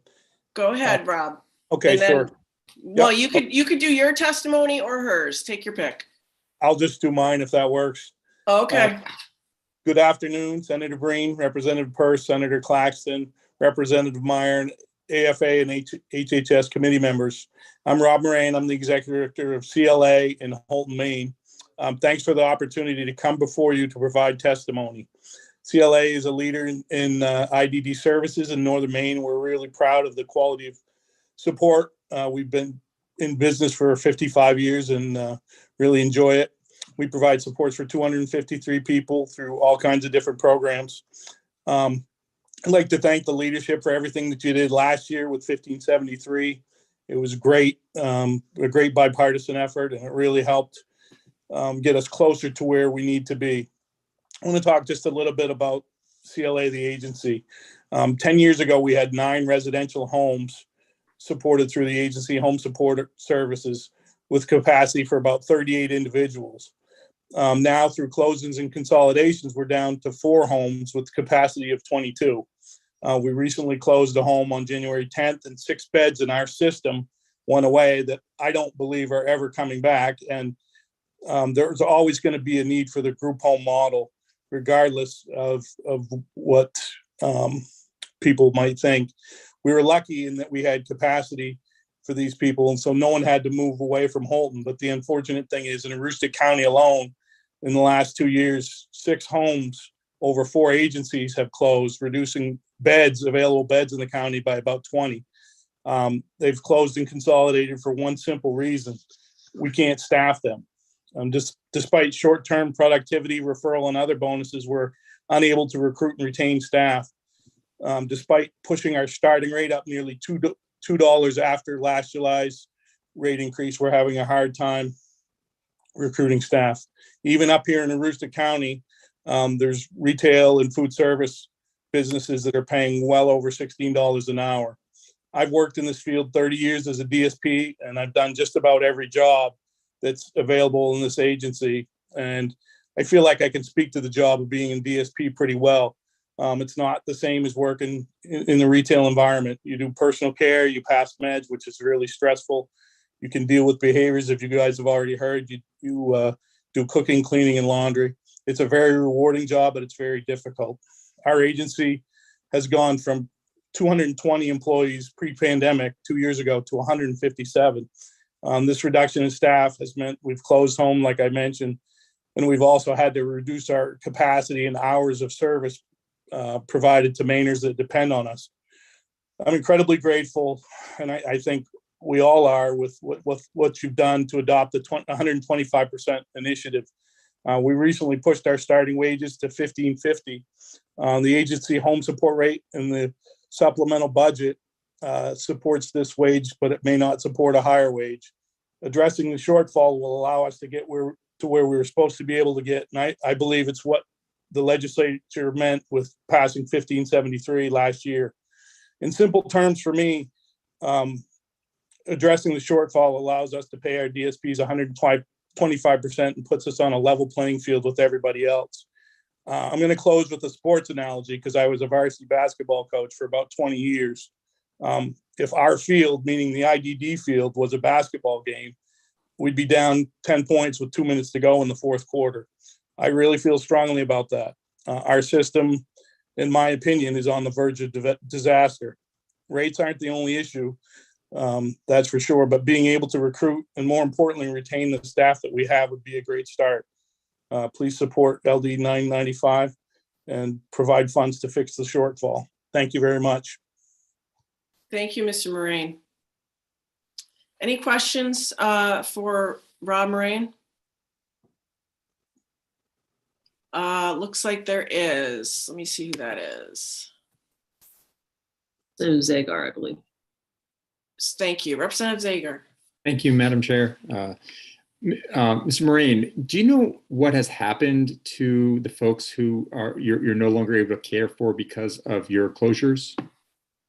The ones with the recent closure, we were able to move into empty beds that we have and one of them moved into a shared living home. But in the past, and in other homes that I'm aware of in Aroostook County, when homes have closed, people have had to move to the other end of the state here and there. And that's really hard on family members because it's tough to find beds. Right. Well, thank you. I appreciate you being here. Thanks. Any other questions? for Mr. Moraine? All right, next we have Dean Staffieri, and then Debbie Adkins, and then Deborah Dion, and then Dora Young. So Dean Staffieri. Well, thank you. Good afternoon, Senator Breen, Representative Pierce, members of the Committee on Appropriations and Financial Affairs, Senator Claxton, Representative Meyer, and members of the Committee on Health and Human Services. I'm Dean Staffieri. I'm president of the Maine Service Employees Association, SEIU Local 1989. We're a labor union representing over 13,000 Maine workers, including workers at Maine DHHS. We're here neither for nor against LD 1995. Please refer to my written remarks for our full testimony on the proposed supplemental budget. Right now, I'll focus on DHHS. This week and next, you'll be hearing from MSEA members about the urgent need to address ongoing and widespread state employee recruitment and retention issues, greatly impacting the delivery of quality services in our great state of Maine.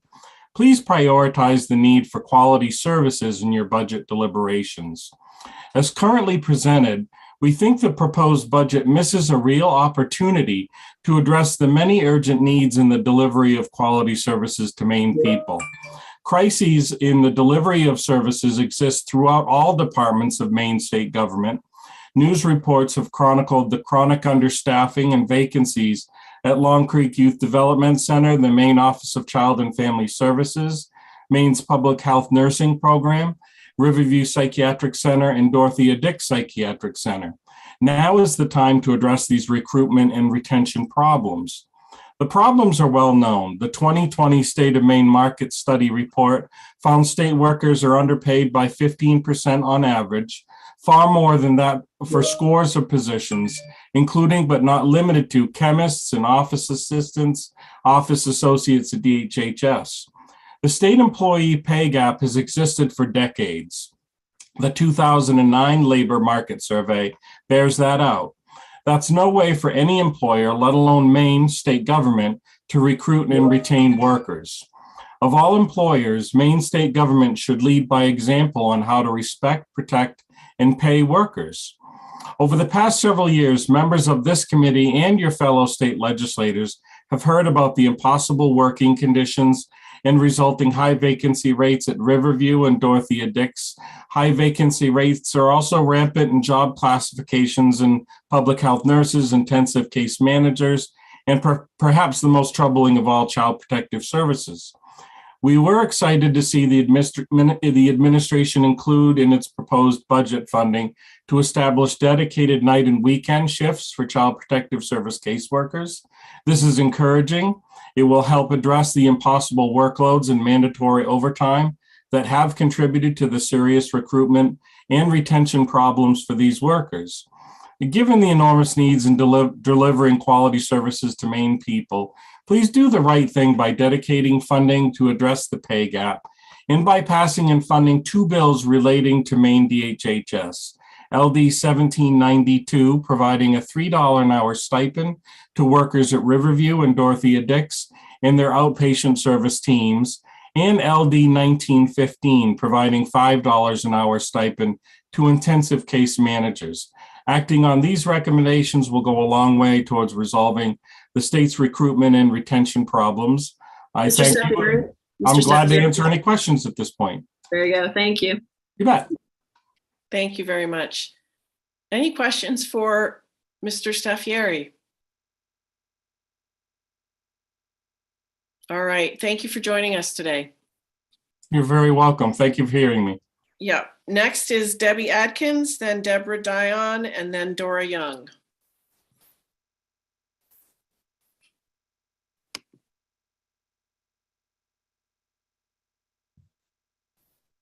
I'm all set? Yes, we can hear you. Yes. Senator Breen, Representative Peirce, Senator Claxton, Representative Meyer, and the distinguished members of the Appropriations and Health and Human Services Committee. My name is Debbie Adkins. I live in Portland. I'm a mom of 3 and a grandmother of 2. Between the pandemic and a diagnosis, I was forced to retire 2 years ago after 34 years in early childhood education. I am speaking to you today in support of LD 1995. We know Maine has a huge shortage of available childcare. One of the biggest factors is the low compensation of childcare teachers. There are many early childhood educators who would love to stay in the field, but they can't live on the low wages. Most childcare programs depend on tuition to pay wages. Already this makes it a stretch for many parents to afford care. If we can find a way to a robust, affordable childcare system in Maine, it would increase our desperately needed workforce. Supporting LD 1995 is a step towards this goal. I have shared the following in previous testimony, and I am including it again because it is about teacher compensation. 9 years ago, when I had,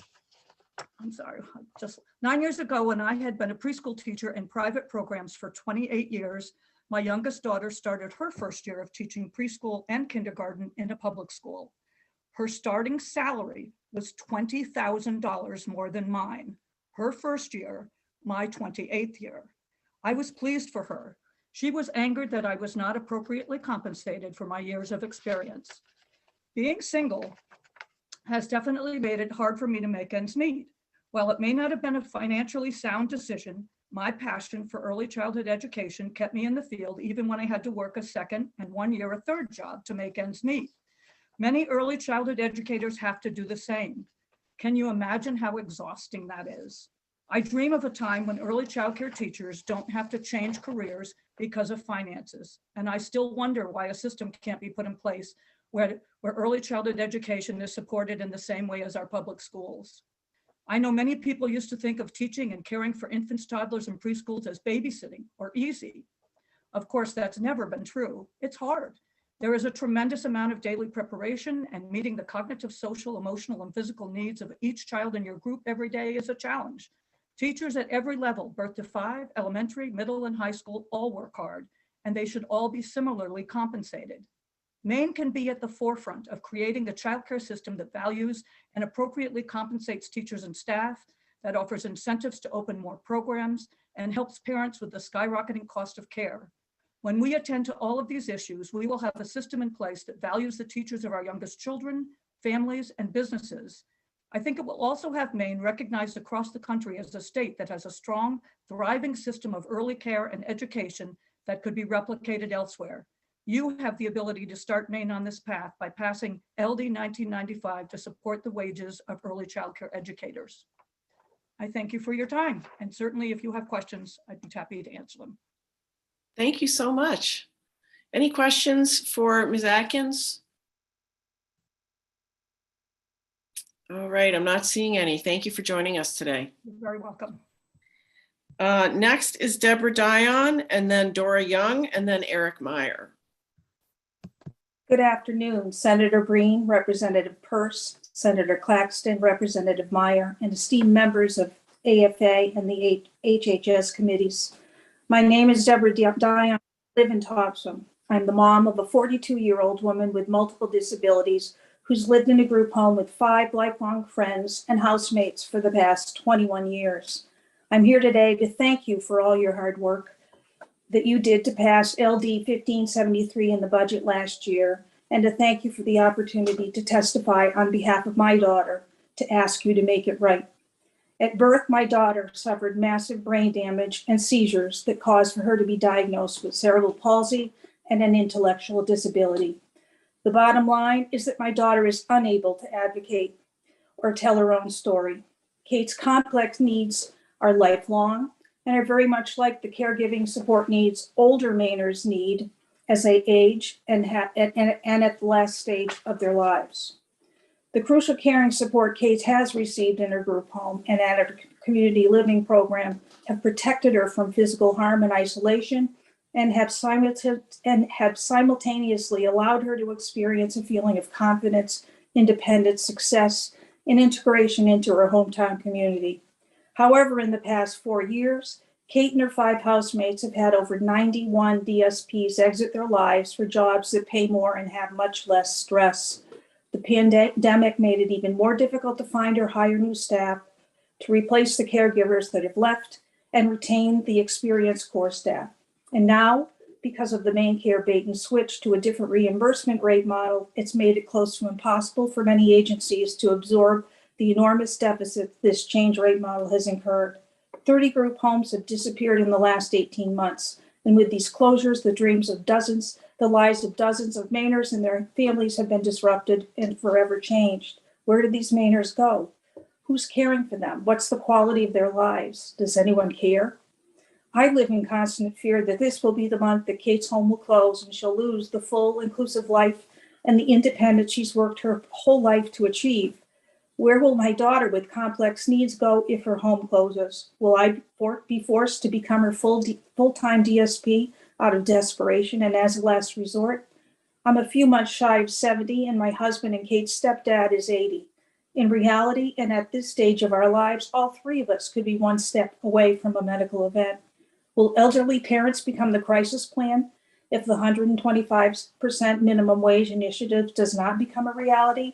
I believe the intent of the legislature last year when LD 1573 was passed was to create a solution that would offer a more competitive wage to retain and rebuild this vital workforce and the services that directly impact so many of Maine's most vulnerable and invisible citizens. Kate's counting on your responsiveness to keep her and all of the IDD population in Maine safe from harm by making it right. Thank you for your consideration. Thank you very much. Are there any questions for Ms. Dion? All right, thank you so much for joining us today. Thank you. Next is Dora Young and then Eric Meyer. Good afternoon, everybody. I'm Dora Young, and I'm the Human Resources Manager and Professional Development Manager with OHI in Bangor. I have worked in HR for approximately 17 years. I've worked in the staffing industry, financial industry as an HR consultant, and have been with OHI since August 2021. I'm also currently the Vice President of HREM, which is the Human Resources of Eastern Maine. I want to thank you for the opportunity to come before the committee to provide testimony today on LD 1995. OHI provides a 24-hour residential services and various community services for people who live productively in their communities. OHI is a Maine-based nonprofit that has provided support and services for the last 40 years, and we believe everything is possible. In my past as human resource positions, I often find myself managing applicants who want to join companies. I worked for, but not enough openings. Now I have seen the complete opposite in this industry. We are using all avenues to recruit and often have weeks without interviews or applicants for positions. In August 2021, we increased our rates to $15 per hour in anticipation of the increase in the home and community-based waiver rate. In August 2021, we had 61 openings, and as of today, we have 74. During the staffing shortage, we find it very difficult to fill our staff and needs in our homes safely. In the Bangor area, you can work at retail locations for 17 to 18 per hour. Without an effort to address the shortfall for the agency home support rate, and the providers will fall further behind in their ability to ensure individuals with disabilities have access to the vital care and support they need to live and thrive in the community. Thank you. Thank you very much. Are there any questions for Dora Young from any of the committee members? All right, thank you for joining us today. Next is Eric Meyer. Then we have Gina Morin and Greg Bowers. Thank you very much. Good afternoon, Senator Breen, Representative Pierce, Senator Claxton, Representative Meyer, distinguished members of Appropriations and Health and Human Services Committees. Thanks for this opportunity to speak today. My name is Eric Meyer. I'm the CEO at Spurwink Services and also the board president for the Alliance for Addictions and Mental Health Services. I'm here to speak in support of LD 1995 supplemental budget. I am also here to bring to your attention that critically needed child residential services are closing across our state and that more support is needed for them. At Spurwink, we provide behavioral health and education services to kids, adults, and families across Maine. Last year, we served over 8,100 Maine people affected by trauma, mental health challenges, addiction, developmental disabilities, and autism. And that vision for service and treatment that we hold dear to our hearts at Spurwink is in jeopardy. Please know that I want to say we have great appreciation for the good work that you and the governor have done to improve funding for behavioral health services.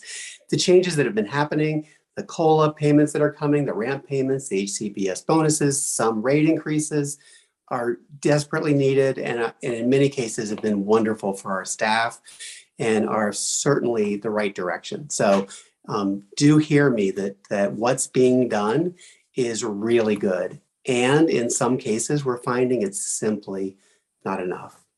Our ability to hire staff in our child residential programs continues to be extremely limited. And so in general, I'm advocating for additional funding for child residential staff rates of pay, as well as passage of LD 496 to increase funding for community-based services. Today, the system that supports children's behavioral health has reached a breaking point. Even an organization as large and capable as SPURWINK has reached a critical juncture, one that will impact the current generation and the generations to come. We simply cannot pay enough attention, or simply cannot pay enough to attract and retain employees. SPURWINK has reached the very difficult decision to permanently close our Cornville program, both residential and day treatment, the Adams House program in Auburn, as of March 4th. So this week we're doing that. The workforce crisis combined with the pandemic has made it impossible for us to keep these programs open. This past November, we were forced to close Meadow House in Auburn. In March of last year, we closed 2 other child residential programs in Portland. The total permanent loss of SPURWINK child residential beds in Maine so far is 65. SPURWINK is not the only organization closing such programs. Many of my colleague organizations are finding exactly these same circumstances. At the same time, and sadly, the demand for child residential care has never been higher. Referrals of children to these programs has increased today, and many children in extreme need cannot access these services. As a result, many wait in hospitals, emergency rooms, homeless, in juvenile corrections, or are sent to out-of-state residential programs. Children that we serve and the systems that support them are in crisis. The children of Maine need your help, and the system that supports them needs your help. Thank you for considering these important issues. Thank you, Eric. And just a reminder to folks, I serve on as a volunteer board member of SPURWINK. Any questions for Eric Meyer? Looks like there is a hand up. 1 minute, please. Representative Peirce. Thanks, Madam Chair. Thank you, Mr. Meyer. I really appreciate your comments and realize that we've tried to make some accommodations and move some things forward, and I appreciate your comments around that. What do you think are other things that we should be looking at besides just the pay gap? Are there other ways to encourage people to go into this field or to recruit? Because it feels like we won't be able to answer it all with just that solution, or do you think that's the only solution, or only the only part of the solution? No, you raise a really good point. I do think that a multi-pronged approach is the right way to do this. I think, and there are some efforts underway, for example, within licensing at DHHS to streamline or to make it easier for people to move here from out of state and get a Maine license. And sometimes those are relatively simple fixes, but they can be helpful and I think are definitely part of the solution. So yes, I think that we need to be able to offer highly competitive wages for these very challenging jobs. And I think we need some additional money to do that. And I think licensing has some solutions. I think that continuing to look at how we do tuition reimbursement and loan forgiveness in particular populations are absolutely helpful. And that's something we've built into our own programs, the ability to support tuition and to help people advance their own professional careers while at SPURWINK. And we know that the more that we can make those kinds of options available, the better off we are. Thank you very much. Thank you. Any other questions for Eric Meyer? All right, thank you for joining us. Thank you. Next, we have Gina Morin, and then Greg Bowers, and then Hannah Longley. Hi, Ms. Morin. Senator Breen, Representative Peirce, Senator Claxton, Representative Meyer, and honorable members of the Joint Standing Committee on Appropriations and Financial Affairs and Human Services. My name is Gina Morin. I am a resident of Auburn, and I am here to testify for adult immigration main care funding in the supplemental budget. When it comes to the budget, funding healthcare is the most important part of civilization. We need a robust healthcare system with inclusion for all who qualify in this state. It shouldn't matter if you've been in Maine since birth or an immigrant. Do you want a strong economy?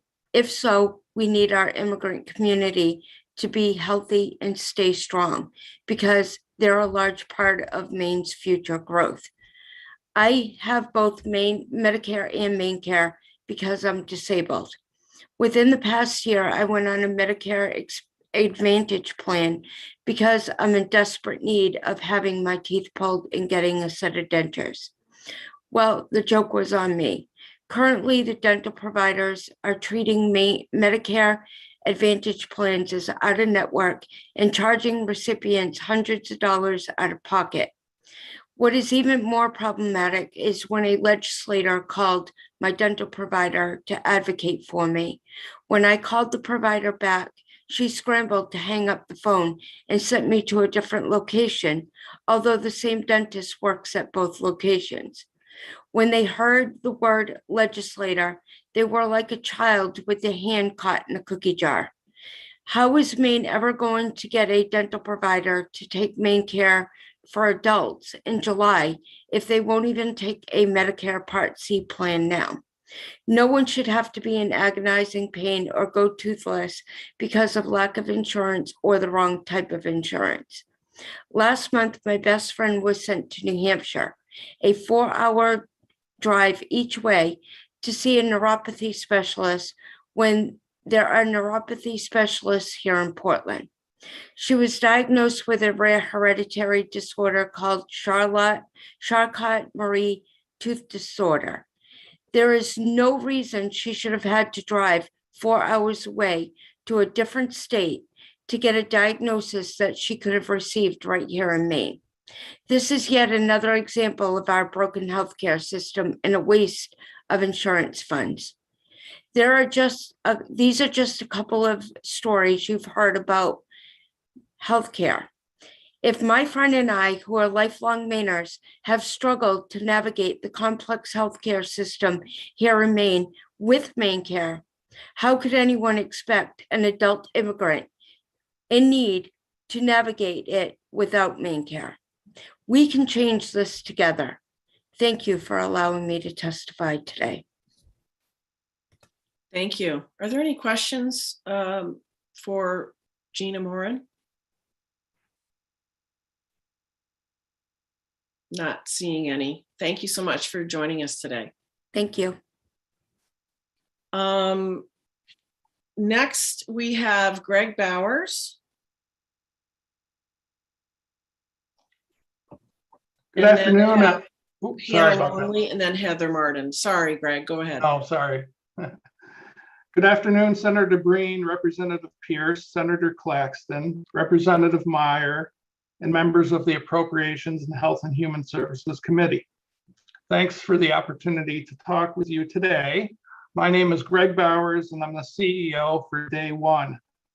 Day One is an organization that provides substance use and mental health services to youth and families. And we've been doing that work for over 40 years. I've submitted written testimony.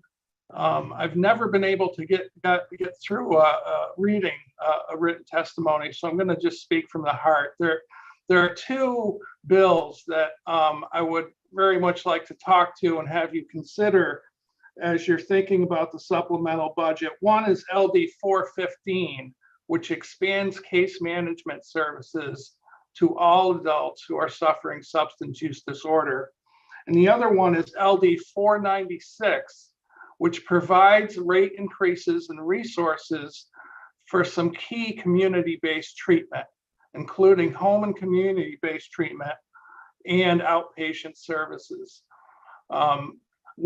Because Day One serves youth, I tend to look at these opportunities as investments. I know you've been hearing a lot today about the crisis that the behavioral health system is in today and the need for resources. And I'm certainly in agreement that much of the system is in crisis, but I think we also need to look out further when we're dealing with youth and making sure that we're making investments today that can prevent future crises. And certainly these two bills and the services that they're directed at provide those investments. They're efficient, they're effective, they're relatively inexpensive, they're delivered in the home, and they have the opportunity to change lives before folks decompensate and get into more of the deep end of the system, where it's really hard to change the outcomes we're dealing with. In terms of case management and the limitations there, because it doesn't currently apply to all adults, many of our transitional age youth, that's like 18 to 26, can't receive case management services. And that's a big problem. That's about 25% of our population that we treat. And we're not able to give them case management services that can connect them to resources that will help their recovery. I think about that Options television commercial where the gentleman talks about tools in a toolbox and everybody's on their independent path to recovery.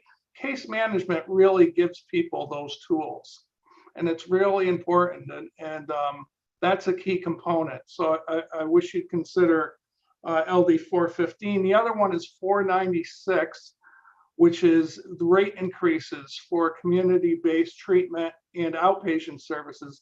I'll tell you that 2 months ago, Day One had to suspend our home and community-based treatment services because we couldn't make it financially, which was a very hard decision we had to make. Mr. Bowers? At that point, yes. Mr. Bowers, excuse me, your time has come to an end here. You want to wrap it up? Yeah, I still didn't make it. And I will just mention quickly that we currently have 260 clients on a wait list. So this 25% rate increase can really make a difference in us delivering those services where they're needed, when they're needed. Thank you. Thank you, Mr. Bowers. We really appreciate it. Any questions for Mr. Bowers? All right, we're going to go next to Heather Martin, and then Greg Marley, and then another person. Wonderful, thank you. Well, as a former preschool teacher, I feel like I should be getting you up to do a movement activity right now because you have been sitting for a long time. So thank you, Senator Breen, Representative Peirce, members of the Appropriation and Financials Committee, and Senator Claxton, Representative Meyer, and members of the Health and Human Services Committee. And a special hello to my representative, Representative Fay. My name is Heather Martin, and I'm testifying on behalf of the Maine Association for the Education of Young Children in favor of the following initiatives in LD 1995. The first initiative is to provide an additional one-time funding of around $5.3 million for grants to renovate, expand, or construct childcare facilities to increase availability of accessible and affordable childcare. The second initiative is to establish one Public Service Manager 2 position funded 100% from the Federal Block Grant Fund in the Child Care Services Program to serve as the Associate Directors for Childcare. And the one I want to talk to a little more at length for is the initiative which would provide over $12 million in funding for salary supplements awarded to individuals who provide childcare or who are early childhood educators. And as you've already heard from some today, childcare educators are among one of the lowest paid professions. In fact, the lowest 2% earners of everyone in the US. These low wages make it nearly impossible for childcare programs to recruit and retain educators. And these low wages do not just affect larger childcare centers, as told by a family childcare provider from Clinton. The low wages have affected me and my business personally because for as much as I would love to hire staff, I can't afford it. It is important to understand why we have such low wages in childcare because we certainly know that families are paying significant amounts in childcare tuition. In fact, that tuition can often rival the cost of an in-state college. A childcare owner in Sanford has summarized it best by saying, "It is hard to find good teachers that work for $13 per hour. They and I know they are worth so much more. Unfortunately, I am unable to pay more. If I raise parent fees, parents are unable to pay and will leave my program." Childcare programs often run on less than a 1% profit margin. Educators are the ones subsidizing this system with their low wages. Low wages create high turnover in programs all over Maine. This is bad for children. A foster parent of a 1-year-old from South Portland relates to the need for this consistency of care. Children, especially foster children such as mine, need consistency both at home and school. We need staff to be able to afford to stay and grow in their positions. And turnover and lack of educators hit our families and our economy hard. A director in Scarborough has had to decrease her operating hours. Another owner will be closing her infant rooms in the near future. This is a trend we've seen statewide due to the inability to recruit and pay these educators. A parent from Warren knows the hardships of these shutdowns on her financial stability, as she has been reliant on childcare to get to work. We've lost employment opportunities and our child has missed developmental opportunities. Staffing is tenuous at all local facilities, and every family I know is struggling to find availability. There have been over 130 testimonies submitted from the childcare field and families to support this funding. I also encourage you to read the testimony from the Family Child Care Association of Maine, as they could not be here to testify today. So we ask you to please support these funding initiatives, and I'm happy to take any questions. Thank you very much. Are there any questions for Heather Martin? All right, thank you for joining us today. Next is Greg Marley and then Hannah Longley. Thank you very much. Good afternoon, Senator Breen, Representative Pierce, Senator Claxton, Representative Myers, and the members of the Appropriations and Financial Affairs Committees and the Committee on Health and Human Services. My name is Greg Marley. I'm the Clinical Director and the Director of Suicide Prevention for NAMI Maine. I'm here to offer testimony and support for LD 1995 and adequate funding to raise the wages of Maine frontline workers. In our work at NAMI Maine, we speak regularly with peers and family members as they navigate the challenging maze to access services needed to support recovery and to maximize their safety and independence. Maine is a state that struggles to provide adequate funding for the community supports to prevent institutionalization. Over recent years, we have fallen further behind in adequately funding support services and residential care and supporting the growth of crisis services to a level that meets the needs across our communities in Maine. I recently met with the parents of a 15-year-old boy who at that point was held in an inpatient behavioral health bed in southern Maine, where he had been for 14 days.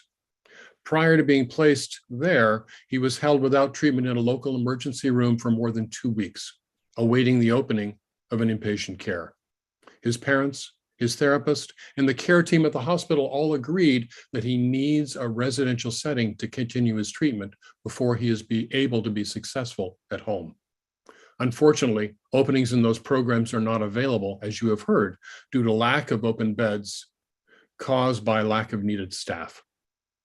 The parents reported feeling pressured to accept their son back home without adequate supports and with little change in his condition, which has included recently threats of violence and increasing suicide risk.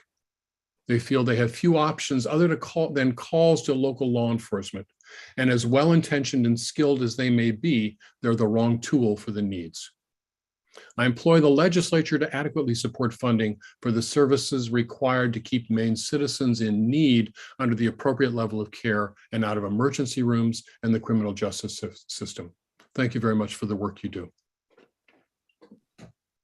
Thank you, Greg. Any questions for Greg Marley? All right, thank you very much. You're welcome. Next is Hannah Longley, and then Hillary Schneider, and then Jessen Bailey. Thank you to distinguished members of the committee for the opportunity to speak. My name is Hannah Longley, and I am the Director of Community Programs of NAMI Maine. As the state's largest grassroots mental health advocacy organization, NAMI Maine strongly supports the consideration and funding for critical mental health resources in the supplemental budget presented today. NAMI Maine speaks to countless family members and peers living with mental health challenges each year, navigating the mental health maze, seeking treatment and support services to maintain stability in the community. You're going to hear from providers about the backlog in the emergency rooms. You'll hear about the ever-increasing wait lists and the difficulties balancing budgets with stagnant rates. What you won't hear is the mother crying because she is attempting to work full-time while participating in treatment because her young child has been placed out of state due to lack of resources in ours. You won't hear the heartbreak of parents begging for help because the wait lists in their area are months long and they don't know what to do to help with their children. You won't hear from the police departments calling in the evenings, frustrated as they're trying to support their communities responding to the same homes and attempting to de-escalate situations. They now require specialized treatment, but there's none available and they aren't sure what to do. You won't hear about the letter from the hopeless individual who sat with depression for months waiting for an intake, only to have the wait be too long. You won't be able to hear from the individuals where their illnesses became terminal when they lose their hope. You won't hear about the helplessness and despair of the families and individuals who would be most impacted by the funding services, because as one mom put it to me, I know I have PTSD from what has happened and what I went through. I can't speak about it because it is all too much for me to put into words. I could present to you hundreds of stories of families and individuals who are languishing, waiting for treatment in the programs that are before you today, but I only have 3 minutes.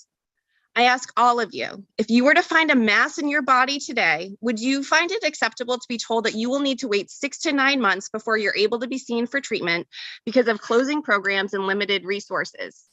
And after you have watched the mass grow and spread, you're told that it is now too acute and you should have received treatment sooner, but because you didn't, you will have to be locked in a unit as if it was your fault. Or to be informed that although there is one available treatment that is known to work, due to limited funding, you will only receive partial treatment, as that is what the system is able to accommodate. NAMI Maine appreciates that the state of Maine is in a difficult fiscal position during these times, and the funding that is requested will not fully alleviate the burden on the system. DHHS is working hard to develop a strategic plan for long-term improvements in the system.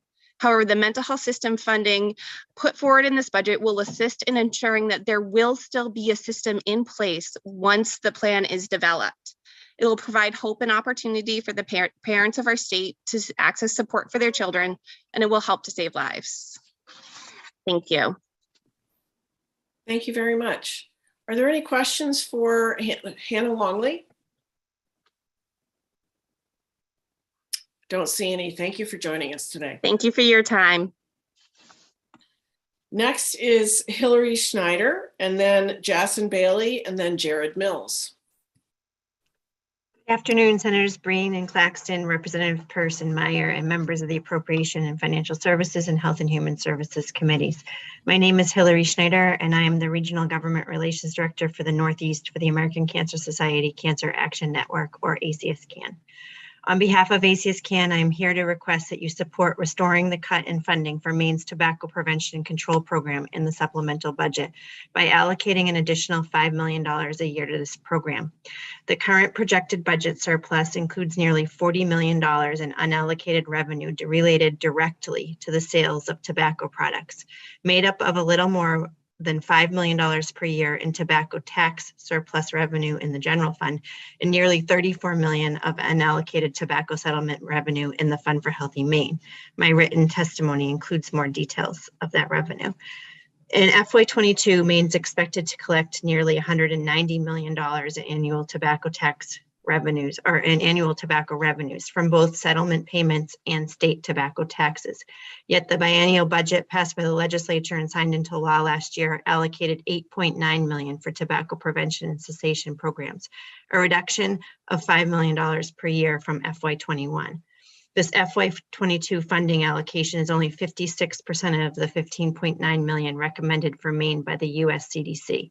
This reduction in funding does not correspond to a reduced need for program funding. In fact, it happens at a time when we continue to experience a youth tobacco use epidemic, and when state revenue data shows that Maine, like the rest of the nation, is experiencing increased cigarette sales during COVID, reversing a decades-long trend of declining sales. Tackling tobacco use through evidence-based strategies is critical to reducing the impact of cancer in Maine. Maine's cancer incidence rate is significantly higher than the national average, driven largely by higher than average incidence of tobacco-related cancers. We have the 6th highest rate of smoking-related cancer cases in the nation and the 11th highest rate of smoking cancer-related cancer deaths. Due to sharp increases in youth tobacco use in recent years, largely due to skyrocketing rates of e-cigarette use, the decades of progress that has been made in reducing youth tobacco use rates is in jeopardy. Here in Maine, 33% of high school students use tobacco products. According to a recent poll of likely Maine voters, 3/4 of Maine voters are concerned, with nearly half very concerned about young people in their community becoming addicted to tobacco products. At 16.5%, Maine's adult smoking rate is higher than the national average and is the highest of all states in the Northeast. You may be surprised to learn that Maine's adult smoking rate is about the same as that of North Carolina and is higher than the rate in Georgia, Texas, Nevada, and Florida. Tobacco use is a significant driver of healthcare costs in Maine among employers and state-funded health coverage programs. The COVID-19 pandemic has exacerbated the problem. Smoking increases the risk for severe illness from COVID. Tobacco product sales are increasing. Mainers are delaying preventive care. Indicators and anecdotal accounts point to mental health and substance use addiction worsening, and Maine employers are facing staffing shortages and increased healthcare costs. It's more urgent than ever. Schneider, excuse me, I'm sorry. Your time has come to an end. If you could summarize, please. Thank you. To keep kids from starting to use tobacco and help people quit. A little over a week ago, the HHS committee voted in unanimous support of LD 1868, which includes this provision, and we would respectfully ask you to include that in the supplemental budget. Thank you very much for your time, and I'm happy to answer any questions. Thank you very much. Any questions for Hillary Schneider? Okay, not seeing any. Thank you for joining us. Next is Jason Bailey, and then Jared Mills, then James Mayall, then Jeff Austin. Good afternoon, Senator Breen, Representative Peirce, Senator Claxton, Representative Meyer, and members of the Appropriations and Financial Affairs and Health and Human Services Committees. My name is Jason Bailey. I'm a father of 5, and I'm a team coordinator for OHI in Bangor. And thank you for the opportunity to come before you and to provide testimony on the supplemental budget LD 1995. OHI is a Maine-based nonprofit that has provided support and services for the last 40 years, where we believe everything is possible. We provide 24 hours of residential services and various community supports for over 400 people with disabilities to live in their communities. 28 years ago, at the age of 19, I began my career here at OHI. I started as a DSP, and then I moved up to a manager, and I'm currently a team coordinator, where I supervise a section of 8 houses in IDD services. We have a total of 21. And we have about 20 people in those 8 homes, and ideally we would have 55 staff employed. In the 20 years I've been with OHI, I've never experienced such a staffing crisis like the current one. In 2021, we hired just 1 direct support professional total in the section I oversee. We currently have 1 home that is funded for 3 daytime staff each day to meet the levels of supervision. At this time, there is only 1 total daytime staff employed at this house. As you can imagine, this results in enormous burden for the direct support professionals who are coming from other locations, especially with the COVID pandemic, to help cover their staffing needs. So many of our staff are working a huge amount of overtime to not only cover the staff needs, but to pay their bills as well. I wish I could tell you this was an isolated incident. However, half of the 8 homes I oversee are at critical levels of staffing, meaning there is 50% or more staff openings in a particular location. We are simply unable to replace the staff that leave right now. Many of them leave because they can make $18 working an hour working at a local chain restaurant. The people we support rely on staff to transport them to destinations. And unfortunately, a lot of staff can't even afford to transport due to the soaring costs of gas in relation to their wage. Many of our managers are filling both day and awake overnight shifts to compensate for the lack of staffing. And the staffing challenges impacts the people we support the most. Imagine when you get home tonight, the people you know and love. Yep. Mr. Bailey, I'm sorry, your time is coming up here. If you can summarize. No problem. Imagine when you get home tonight, the people you know and love are not the same people that you come home to every night. And this pattern continues day after day. It's really unsettling. Please make this right. please address the agency home support shortfall in the supplemental budget. I really appreciate your time and thank you. Thank you very much. Are there any questions for Jason Bailey? All right, thank you so much for joining us today. Next is Jared Mills, then James Mayall, then Jeff Austin. Thank you, Senators Breen and esteemed members of the Joint Standing Committee for Appropriations and Financial Affairs. My name is Jared Mills, and I'm the police chief here in the city of Augusta. And I'm here to talk in support of LD 1995. I don't have any written testimony. I apologize for that. I know that you rely on that to refer back to, but I am going to be very brief in my comments. It's been a long day. I've been listening to a lot of testimony, and I just wish to support that from the law enforcement community of a lot that's already said on the mental health and opiate crisis that we have going on the front lines of law enforcement. In the city of Augusta, I've been a police officer for 25 years, and I've never seen the system in such bad shape as it is right now. I've lived the years where we've had the support, where we've been able to take our folks to places outside or alternatives to the hospital, and really have that support and that collaboration to solve and help the folks that are in need. Where we are today, and Augusta's not the worst place, I would say.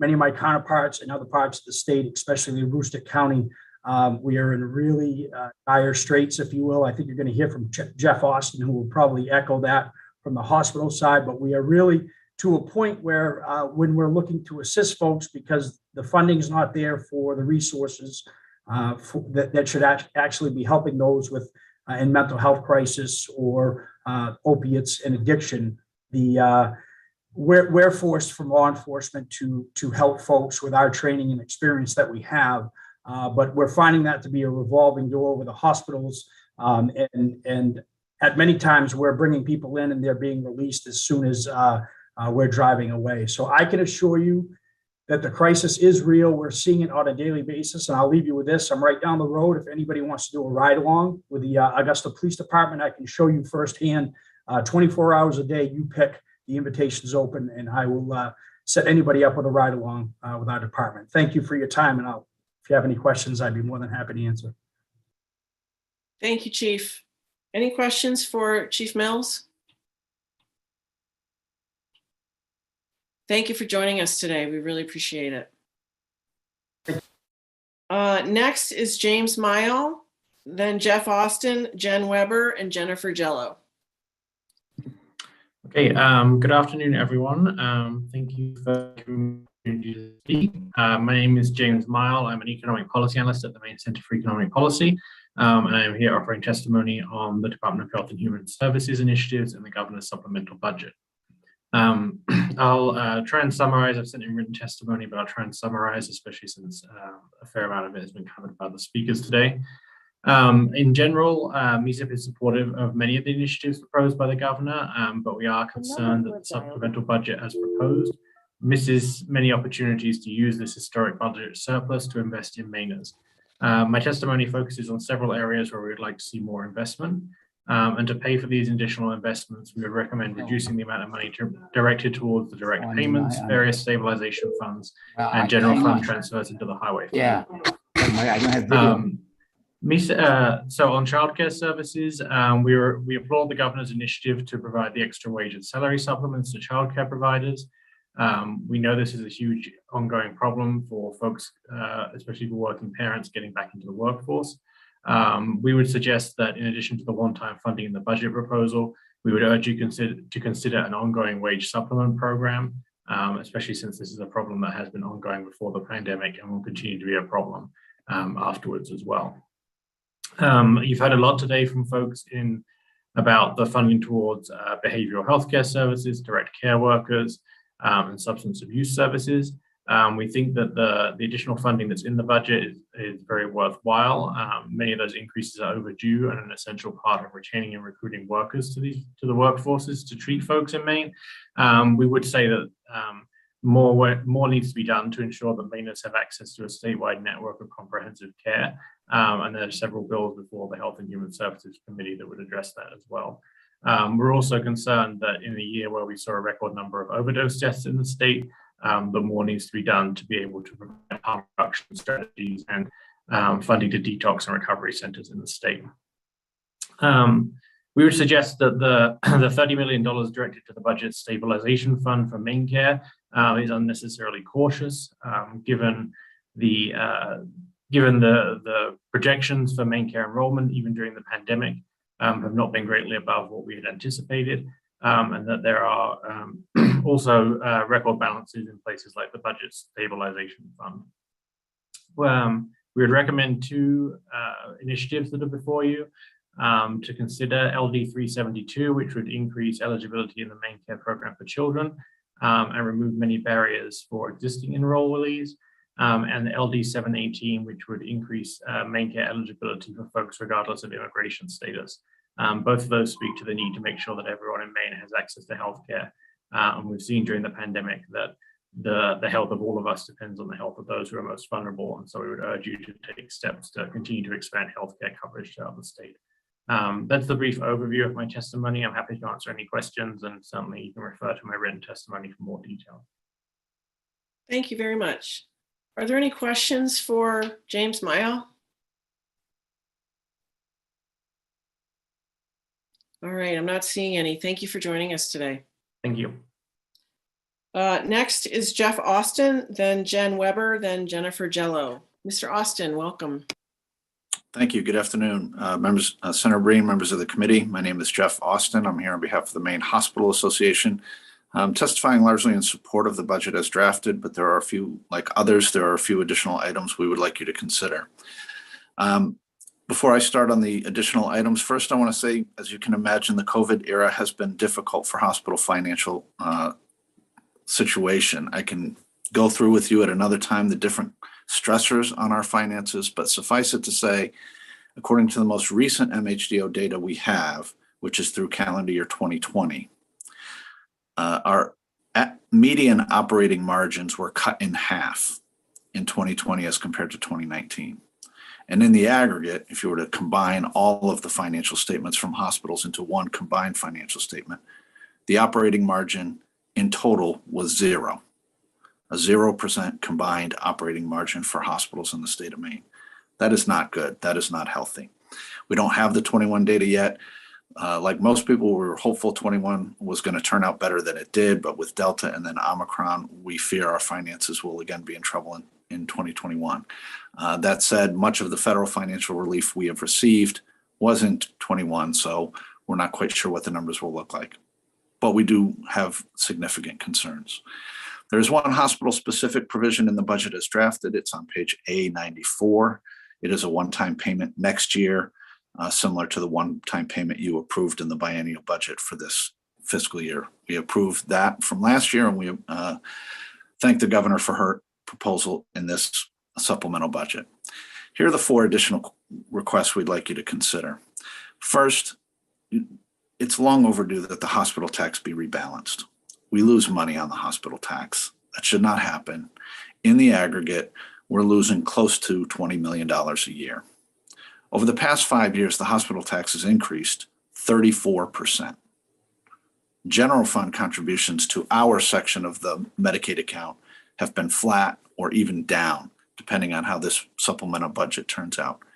We are picking up more of the share of the Medicaid costs while the general fund retreats. Please rebalance this. This is long overdue. There's no reason for us to lose money on this. Our second request is small in number. It's about a $750,000 request, but it's quite large in principle. And members of the Health and Human Services Committee will remember this because they reviewed this issue in connection with LD 1841. DHHS charges hospitals to conduct a newborn blood spot screening program where we test for congenital defects. They doubled the price that they charge us per newborn. That's fine. Their costs go up. They pass them along to us. What do? DHHS's own rulemaking said we should pass those costs along to our patients. Roughly a third to half of our patients are Medicaid. We asked for Medicaid to increase its reimbursement rates to cover this cost that they are imposing. Mr. Austin, they said, Mr. Austin, you're over your 3 minutes, so if you could summarize, please. Thank you. Okay, let me briefly finish this item and then I won't touch on the last two. They don't want to touch our rates yet outside of the normal, outside of their rate reform effort. We respect that, but there's no reason the state can't fund it anyway. You don't have to do it through Medicaid. If the state's going to increase our costs, then Medicaid has to pay its fair share. Our last two items, which I won't go through, are what you've been hearing about: the need for services, violence in hospitals, and the need to address these issues on a statewide scale. It's an epidemic of violence, and there are things you can do. Please look at the remainder of my testimony for more information about those things. With that, I'm happy to take any questions. Thank you very much. Are there any questions for Jeff Austin, Maine Hospital Association? All right, thank you for joining us today. Thank you, Senator. Next is Jen Weber, and then Jennifer Jello, then Jennifer Putnam, and then Jess Maurer. Good afternoon, Chairs Breen and Claxton, Person Meyer, and esteemed committee members. My name is Jen Weber. I reside in Portland, and I'm a consultant to the Maine State Chamber of Commerce in Augusta. I present testimony today on behalf of my colleague, Simon West of the Maine State Chamber. Mr. West resides in Gardner and regrets he's unable to testify live, although he did submit more detailed written testimony. The Maine State Chamber of Commerce is a statewide business association representing businesses of all sizes and sectors across Maine, and today offers testimony in support of the $12 million in childcare workforce supports in LD 1995. The Chamber offers testimony today also as a partner of the Right from the Start Coalition, which supports access to effective quality childcare and early education. The pandemic has highlighted the workforce shortage in Maine's childcare sector. This shortage is impacting access to critical programs that promote young children's development. As Maine works hard to develop an education system that cultivates a strong workforce, it becomes apparent that work in the later education years could suffer from a lack of attention to the early years. Funding to support childcare teachers will help ensure that Maine's efforts in high schools, career and technical education centers, community colleges, and the university system are being supported by early education. The funding provisions that extend the wage increases in the sector will help solve the current childcare educator shortage and will make the field more competitive, ultimately increasing the quality of early education in Maine. Additionally, expanding early childhood education programs at CTE centers, also proposed in supplemental budget and also supported by the Maine State Chamber, will generate more pathways to the field while ensuring that new childcare providers are properly qualified. Of note too is that these provisions support the work and the recommendations of Maine's Economic Recovery Committee to improve compensation and training for Maine's early childhood workforce. In summary, the $12 million in funding to continue wage supplements for Maine's childcare workers will strengthen the sector's workforce and early learning in Maine, and more parents will be able to enter or re-enter the workforce, helping Maine employers who are looking to fill jobs. Thank you for the opportunity to provide you with the Maine State Chamber's testimony. I'm happy to answer or defer any questions to Simon. He did submit testimony in writing. Thank you very much. Are there any questions for Jen Weber, Maine State Chamber? All right, thank you for joining us today. Next, we have Jennifer Jello, then Jennifer Putnam, then Jess Maurer.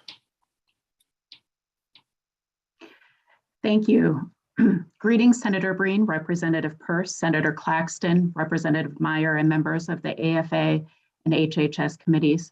My name is Jennifer Jello, and I'm a program director at NeuroRestorative, an agency that serves 69 individuals with brain and spinal cord injuries, employs 83, and provides services in Standish, Sebago, Westbrook, Gorham, Old Orchard Beach, and Kennebunk. NeuroRestorative has been in Maine since 2009, and we are honored to participate in MaineCare's waiver for adults with brain injury and provide outpatient neurorehab services to Mainers who are eligible for institutional care but want to live in the community.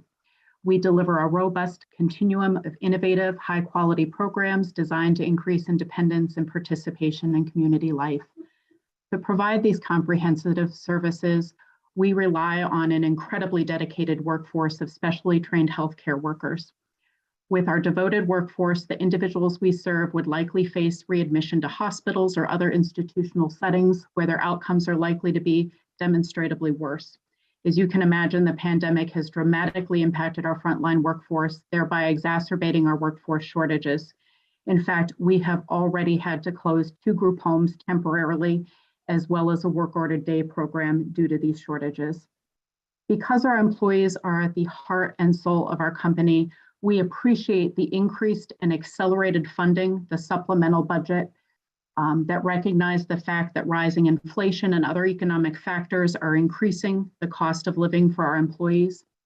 By including a COLA, you are reminding workers that they aren't forgotten on the front lines of the pandemic and that we all value their integral roles. Unfortunately, the supplemental budget creates inequity among the frontline workers. Specifically, the budget does not provide any COLA for individuals with the highest behavioral needs. Because they require intensive clinical interventions due to behaviors associated with their brain injuries, these individuals qualify for level 3 home support services. That's a 24/7 care in a residence with no more than 8 beds. Failing to provide a COLA for these high acuity population while providing increases for others will create a huge, if not insurmountable, obstacle to our ability to recruit and train staff. On behalf of these dedicated workers and the individuals they serve, I request that you immediately amend the budget to include the same cost of living adjustment for Section 18 Level 3 5 to 8 bed homes as was already done as part of the budget for other home and community sections. Every day our team shows up, pandemic or not, to help others grow and thrive. We are so thankful for the opportunity to collaborate with our state partners like you to further support our dedicated workforce who are acting to care for Maine's most vulnerable citizens. I thank you for your consideration of my testimony and your time. Thank you. Thank you very much. Are there any questions for Jennifer Jello? All right, thank you for joining us today. Next, we have Jennifer Putnam, and then Jess Maurer, and then Joe Everett. Good afternoon, Senator Breen, Representative Peirce, Senator Claxton, Representative Meyer, and members of AFA and Health and Human Service Committee. My name is Jennifer Putnam, and I'm the Executive Director of WABAN. We are down in Sanford, Maine, and I also chair the Targeted Case Management Committee for MAXP. That's the Maine Association for Community Service Providers. MAXP represents providers who serve over 5,000 children and adults with intellectual disabilities and autism receiving case management services in Maine. And I'm here today to ask you to fund LD 415, which is the resolve to increase MaineCare reimbursement rates for targeted case management services. We call that TCM. TCM was not included in the 125% initiative. It's not scheduled for a rate study, and it hasn't been adjusted in over a decade. After the state transferred nearly all of its own IDD case management services to community providers, a myriad of unreimbursed duties fell to case managers. For example, and I won't get into a long list, but during COVID alone, many case managers have taken on the role of some in-home supports, providing transportation, HCBS compliance, and other tasks that not normally covered for them and are not reimbursable. Adults with intellectual disabilities are required to have a case manager in order to receive any other Section 21 or Section 29 services, like group homes or employment support. Because of the thousands on wait lists, both adults under Section 21 and children under Section 28 and 65, hundreds of children and adults and their families only have one connection to services, and that is case management. You can imagine how grateful case management providers were when they saw that TCM is getting a 4.9% increase. But unfortunately, with that being the only increase in over a decade, it's just not enough. Maine can't stand to lose any more case managers. I can share that with our own agency. We provide children and adult case management.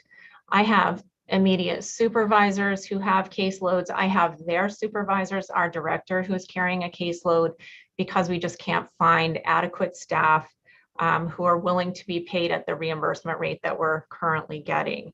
Our case managers see it all: neglect, COVID deaths. It's just been heartbreaking what they've endured over these past 2 years, and they really deserve to have compensation that reflects their grave responsibilities.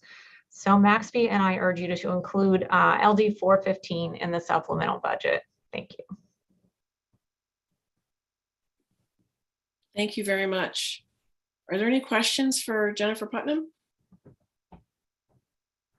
Thank you so much for joining us today. Next is Jess Maurer and then Joe Everett. Thank you. Greetings, Senator Breen and Claxton, Representatives Peirce and Meyer, and members of the Joint Standing Committees on Appropriations and Health and Human Services. My name is Jess Maurer, and I am the Executive Director of the Maine Council on Aging and testifying in favor of LD 1995.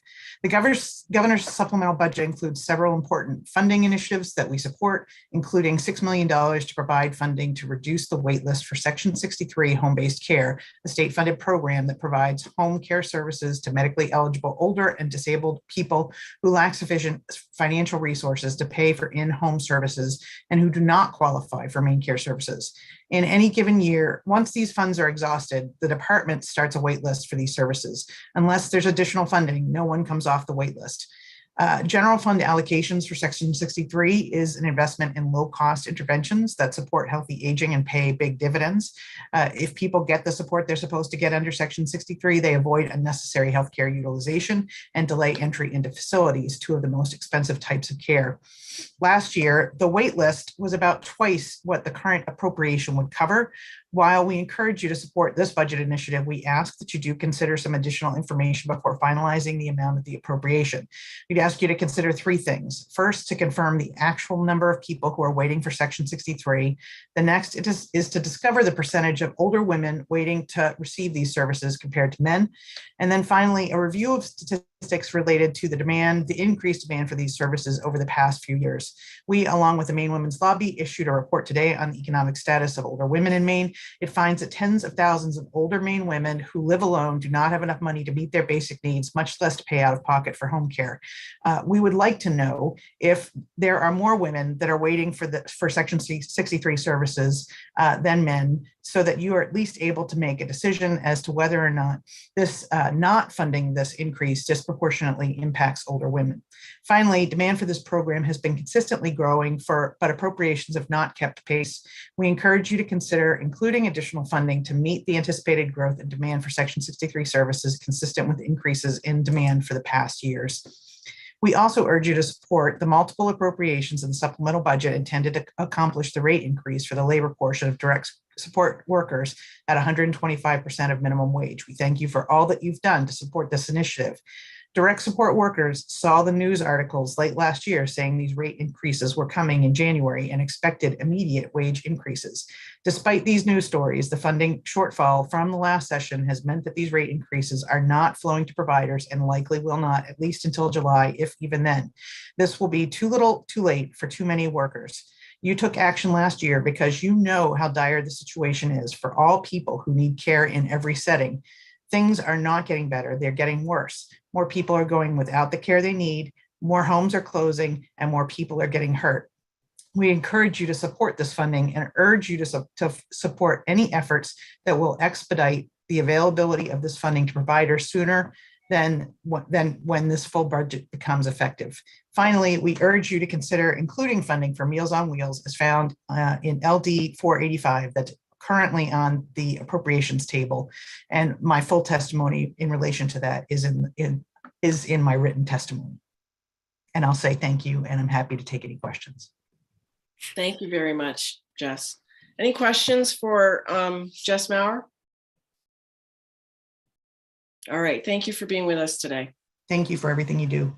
Next is Joe Everett, and then I have Jonathan Sarback, and then Jordan Rosignol. Mr. Everett. Good afternoon. Good afternoon, everyone. Good afternoon, Senator Breen and Senator Claxton and Representatives Peirce and Myers and members of the Appropriation and HHS committees. My name is Joe Everett. I'm the President and CEO of the Opportunity Alliance here in South Portland, and I'm here today representing the Behavioral Health Community Collaborative, and really just want to offer a few thoughts for your consideration as it relates to the supplemental budget.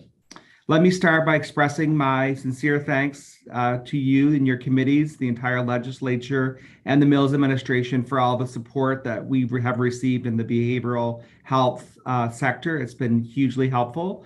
And we know that there's a lot of work that needs to continue to happen. And I've been listening throughout the day today, and you're hearing from lots of folks. And we know that we can get there together, and we can really address some of the challenges that our neighbors and friends are living with mental health and substance use disorders. As leaders of important community-based organizations, we are often before you speaking about the specific details regarding rates and other aspects that make our agencies viable in order that we are able to serve the people who need our help. The people that we support are living with significant challenges in addition to their behavioral health needs. Many individuals live in poverty, lack social and family support, experience ongoing housing instability, and do not have adequate transportation. As community-based organizations, we know that to address the human challenges presented daily, we need a comprehensive system of behavioral health services with maximum flexibility. Sometimes when we try to design systems, it is through such rigid parameters that eventually we are not able to address the original problems nor root causes. Though the individuals and families coming to our organizations live with daily struggles, they are very resilient and adaptive. Similarly, the behavioral health system of care needs to be accessible, stable, reliable, and adaptive. We need maximum flexibility as the needs of our consumers vary greatly, as do the needs of people in different parts of the state. On behalf of the individuals, families, and communities that we serve, I ask that you ask the following for your consideration. We need to be funding existing behavioral health services. Though we embrace innovation and new service models, we need to fund and stabilize the services that are available today. We would not put a new roof on walls that were crumbling. We must fix the walls first. Community-based organizations like mine need maximum flexibility in funding. Though rate studies with the goal of increased main care rates are promising in years to come, we are struggling to keep programs open today. Due to the complex needs of our community, the current financial model is not sustainable, and we need to have funding that is flexible, like the grant programs that we had in former times that offered that flexibility. Today at my organization, the Opportunity Alliance, we have in our behavioral health program area a $415,000 deficit, and in our child and family program area, we have a $159,000 deficit. As you can imagine, with those levels of deficits, these programs nor the organization would be very sustainable for very long. We also appreciate the efforts of the legislature and the Mills administration around creating new groups of professionals interested in entering the sector, but we really need to address compensation. People cannot sign up for jobs or take on jobs where they're going to live in near poverty, and you've heard a lot of that. Excuse me, Mr. Everett. Excuse me, your time has come to an end, so if you could I'll stop there. I really want to thank you all for your work, and I would take any questions, and I really am very grateful for the work that you've done in helping us on the last couple of years. So I'll be glad to take any questions. Thank you very much. And thank you, Representative Peirce, for being the time person, the time cop. Time cop. I'm sorry to interrupt people. It's hard to get a break. I know it is. No, thank you so much. There's so much to say, and I really appreciate the time. Any questions for Mr. Everett? All right. Thank you so much, Joe. Bye-bye, guys. Next is Jonathan Sarback, and then Jordan Rosignol, and then Judith Feinstein. Good afternoon, Senator Breen. Can you hear me? Yes, thank you. Okay, sorry. Sometimes my sound is a little bit messed up when I get on. I understand. Senator Breen, Representative Pierce, Senator Claxton, Representative Meyer, all distinguished members of the Appropriations and HHS Committee. My name is Jonathan Sarbeck. I'm the District Attorney here in Cumberland County. I really appreciate your time and attention to these matters, and I'm not going to belabor the points that you've already heard numerous times today, but I'm here with regards to funding for mental health initiatives and mental health programs across the state of Maine and the importance of them. I am here not just as the district attorney, but also a representative of what we call our Cumberland County Mental Health Languishing Committee. This group formed in 2018 when we saw a large increase in people with mental health needs coming into the criminal justice system. And quite frankly, the lack of, or the time that they were languishing in the Cumberland County Jail, as opposed to getting the services that they need, either being moved to Riverview or Dorothy Dix Hospital. We've made a lot of strides in Cumberland County over the last 4 years with trying to have people get the attention that they need. But we're just still seeing the numbers and the times. Obviously, the pandemic has made things worse with how long it's taking people to get into services. So any increase that you can all do to help with creating or meeting this need that we have to divert people from the criminal justice system is important. Law enforcement, as you heard from Chief Mills, is all about trying to get people to the right places as opposed to either the Cumberland County Jail or the emergency rooms. You've been seeing in the media recently about nurses who are being assaulted by people that unfortunately aren't getting the care that is necessary for them because the emergency room is their only alternative. So there's a lot of different locations where we can help, and those services are important.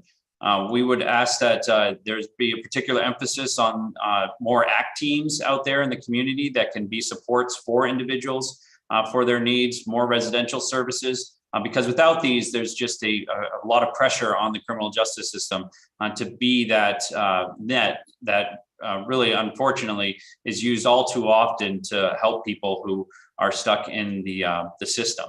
So I appreciate your time. I'm trying to keep my my testimony short, but I'd be happy to answer any questions. Also tomorrow, LD 1968 is going to be introduced by Representative Talbot Ross. She's been working with us on the Mental Health Languishing Committee for this legislation, and there's going to be this is going to be presented to you. There's going to be some funding that's necessary, so I'd ask you to keep LD 1968 in the back of your minds when it comes to the funding that might be necessary. So thank you. Thank you, DA Sarbeck. We appreciate you taking the time today to join us. Are there any questions for Mr. Sarbeck? All right, I'm not seeing any. Thank you so much for joining us. Next is Jordan Rosignol and then Judith Feinstein. Hi, Senator Breen, Representative Pierce, Senator Claxton, and Representative Meyer, and the other distinguished members of the Appropriations and Financial Affairs Committee. My name is Jordan Rosignol, and I own and operate Miss Jordan's Child Development Center in Caribou. I'm here to offer my support of the over $12 million proposal in LD 1955 to support wage supplements for childcare professionals. Since March of 2020, our center has lost 30 early educators. Only 10% of these educators who left our center left to continue their work in the early education field. The other 90% of these educators left for jobs completely outside this wildly essential workforce, abandoning the field altogether.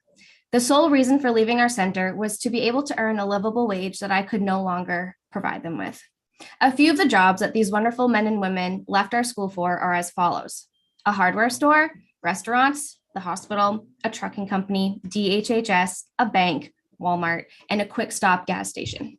All jobs that they didn't want to go to, but were settling for because it would pay an actual livable salary, plus paid sick time and health benefits.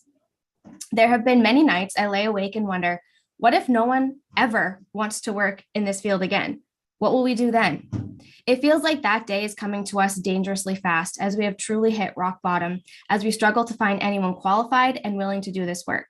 Replacing these teachers who have made valuable connections with our children has been nearly impossible. At least once a month, I'm on a search for new hires, while our children bring up the teachers who have left them. When is Miss Emma coming back? When will I see Miss Krista again? Passing a bill that would supplement wages to a point of it being comparable or ideally better than what gas stations can offer would truly change our lives. It will give me an answer for our babies. I can tell them, yes, your teachers can come back to us now, because finally we'll be able to pay these teachers wages that actually match the work they're doing. No longer will childcare be just a temporary until I find something better job, but instead viewed as a worthwhile career for professionals long-term. This is not a profession for just anyone off the street. This is a highly skilled and critical profession that requires a full team of educators who want to provide the best possible care and education for our children.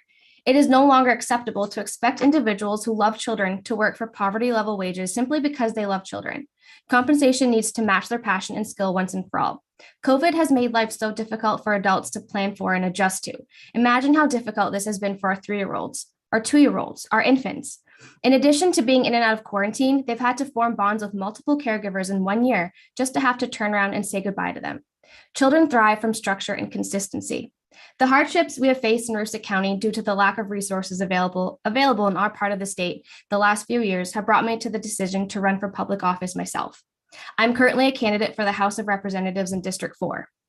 Doing this while juggling our lack of staff and providing care for our kiddos has not been easy, but the hardworking people of Maine deserve some relief and to have our voices heard.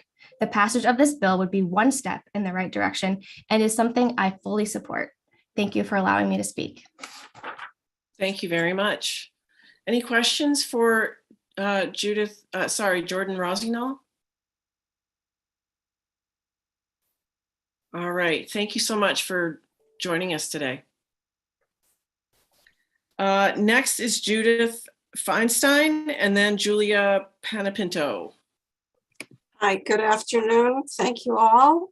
Senator Breen, Representative Peirce, Senator Claxton, Representative Meyer, and members of both committees. My name's Judy Feinstein. I live in Hollowell, and I'm the coordinator of the Maine Oral Health Coalition. We were founded in 1997 as the Maine Dental Access Coalition and maintain a close interest in changes that can improve access to services and oral health in Maine. So, some of you know that we wholeheartedly supported LD 1501, and now we ask for its incorporation into the supplemental budget for all the reasons that you've been hearing this afternoon.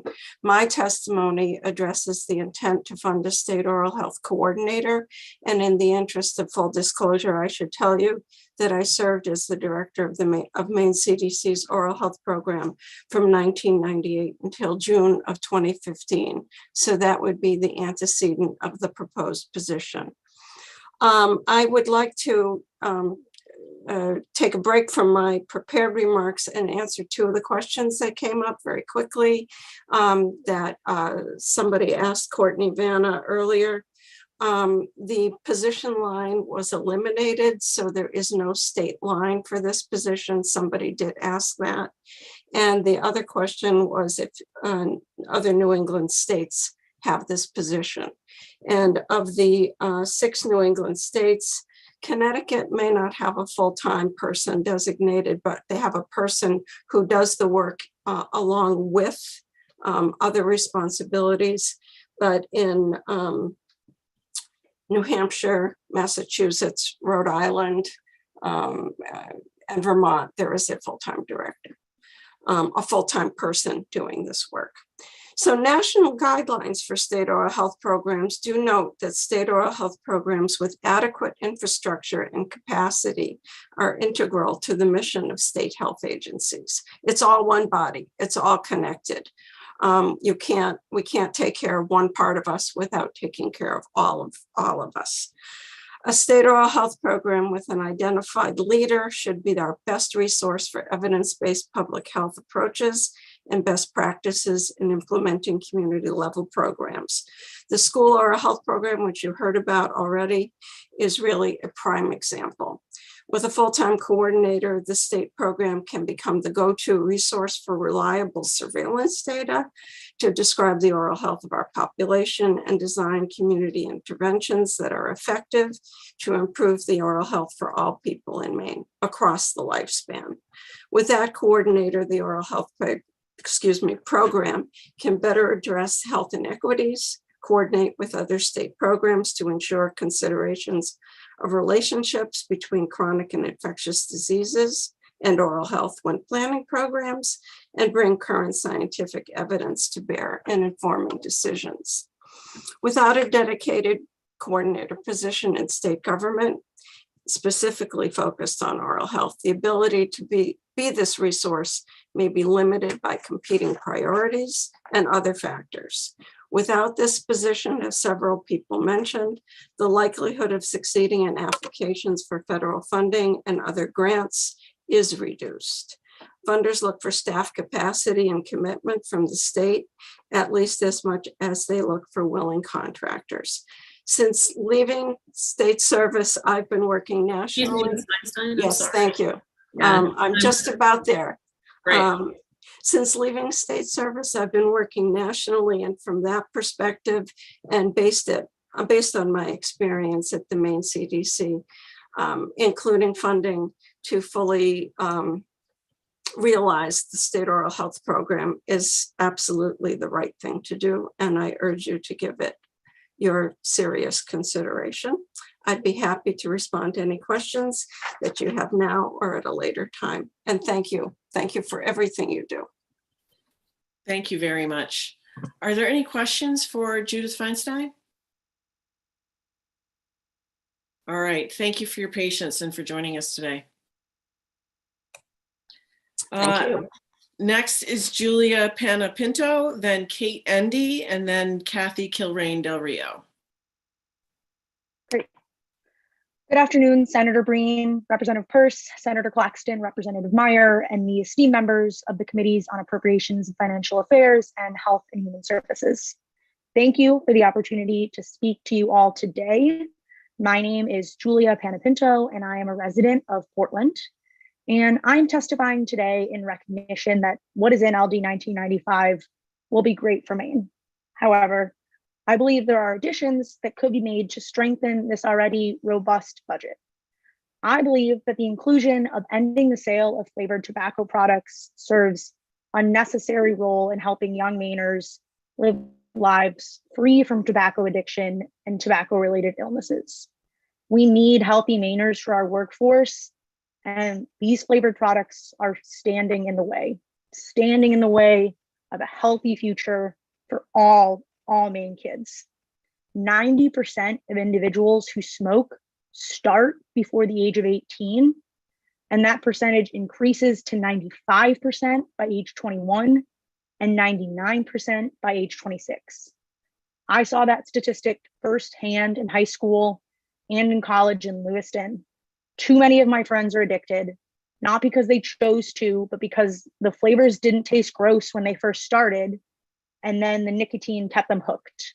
They all started young, and they all started with flavors. We need to prevent Maine kids from becoming addicted to tobacco in the first place, and we can do that by ending the sale of flavored tobacco products. So I ask that you please consider including ending the sale of flavored tobacco products when you consider changes and additions to the budget. Thank you for your time and consideration. Thank you very much. Are there any questions for Julia Panapinto? Not seeing any. Thank you so much for joining us today. Next is Kate Endy, and then Kathy Kilrain Del Rio. Thank you, Senator Breen and Senator Claxton and Representative Peirce and Meyer and the esteemed members of the Joint Standing Committees on Appropriations and Financial Affairs and Health and Human Services. Thank you for the opportunity to provide testimony today. My name is Kate Endy, and I'm the Policy Director at Consumers for Affordable Healthcare, a nonpartisan nonprofit organization that advocates for people to be heard, respected, and well served in a health system that provides coverage, access, and quality affordable care to all. While we generally support many of the initiatives included in the proposed budget, we hope that the final product that moves forward will also include resources to help ensure all Mainers have access to the coverage and healthcare they need.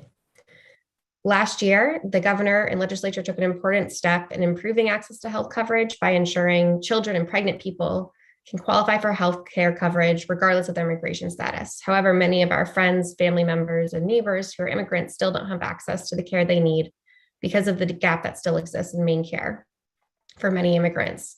We urge the committee to include funding to close that gap for all adults.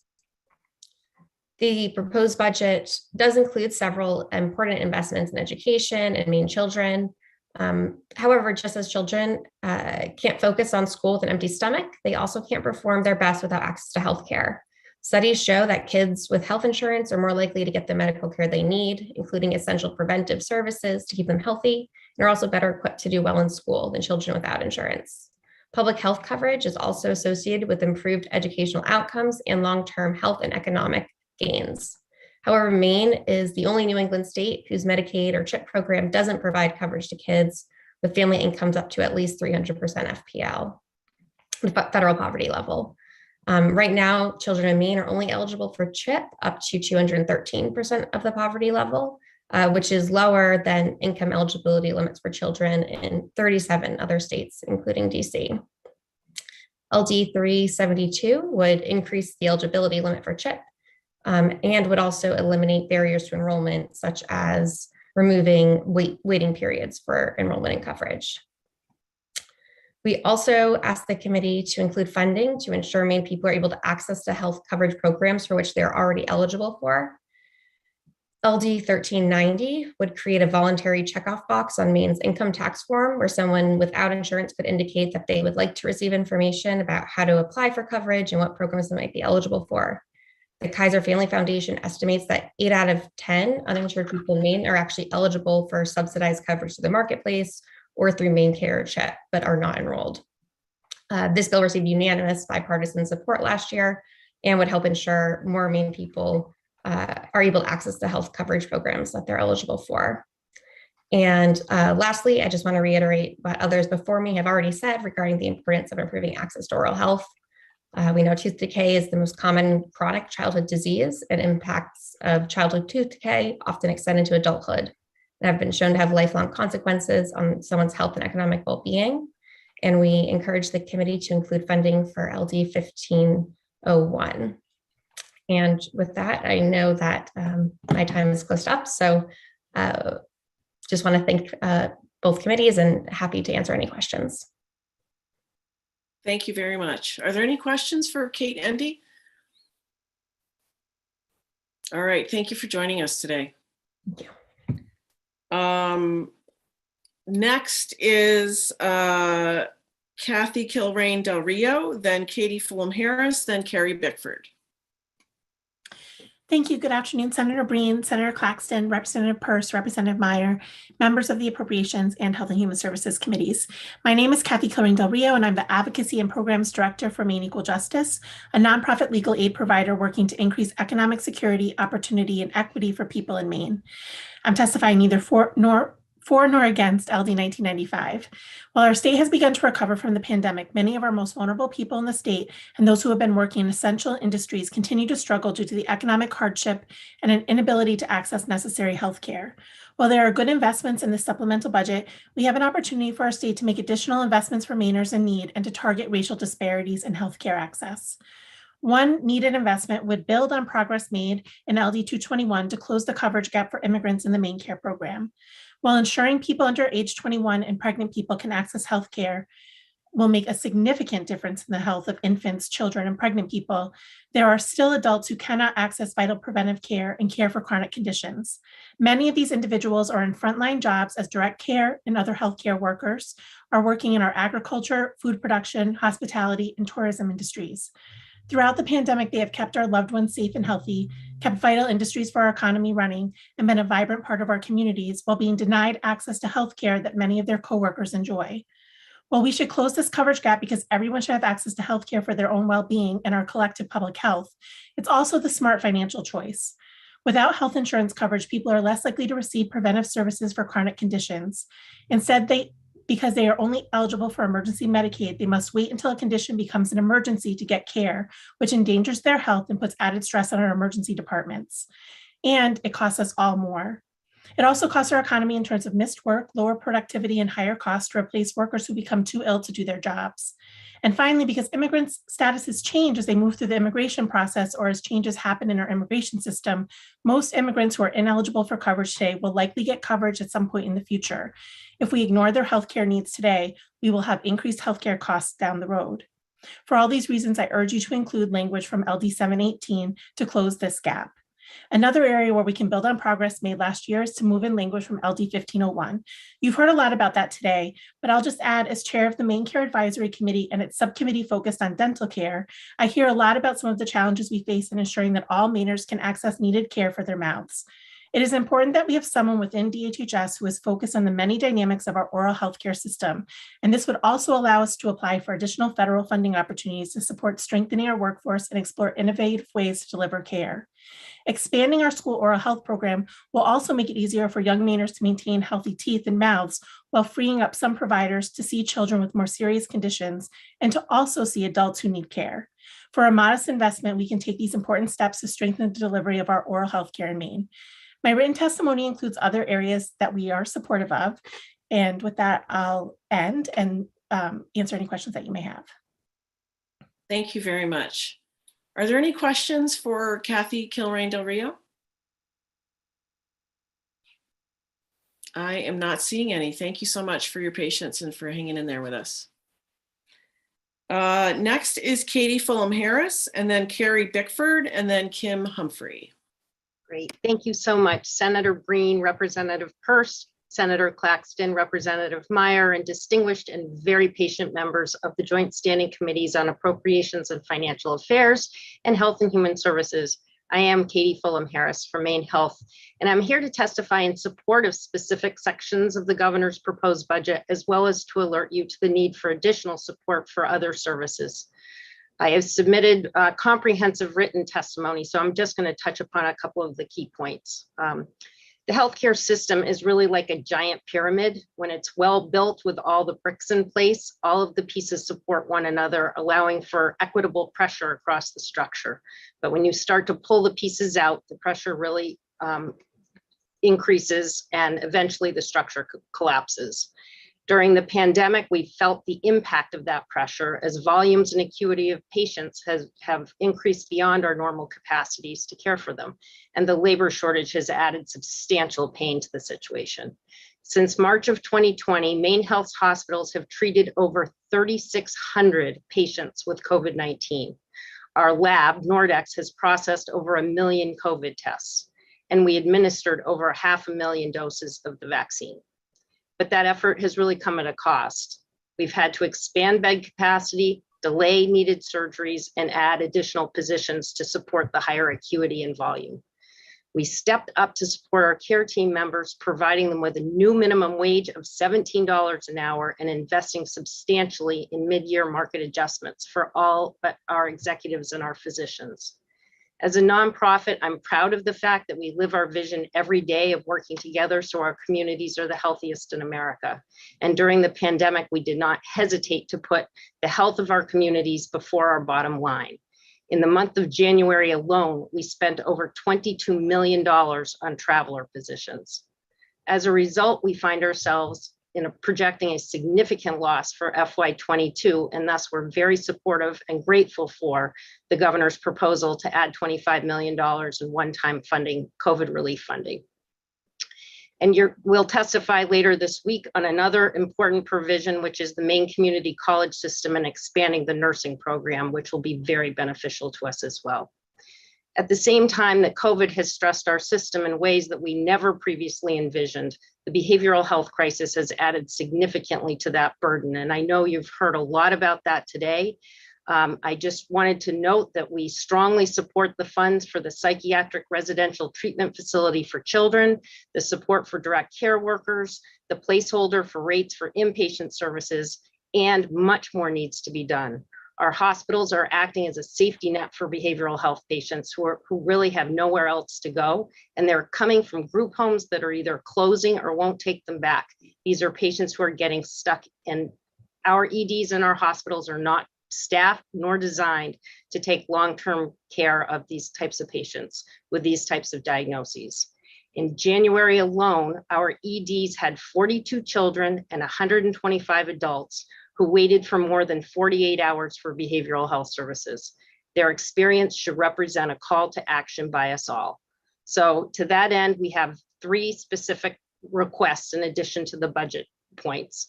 The first is Ms. Hirsch, your time is already up, so if you could quickly summarize, thank you. I will be very quick. The first is one-time financial support for existing providers for existing services to keep those services online. The second is to identify and prioritize programs that are part of a full continuum and services that are not provided in the state today.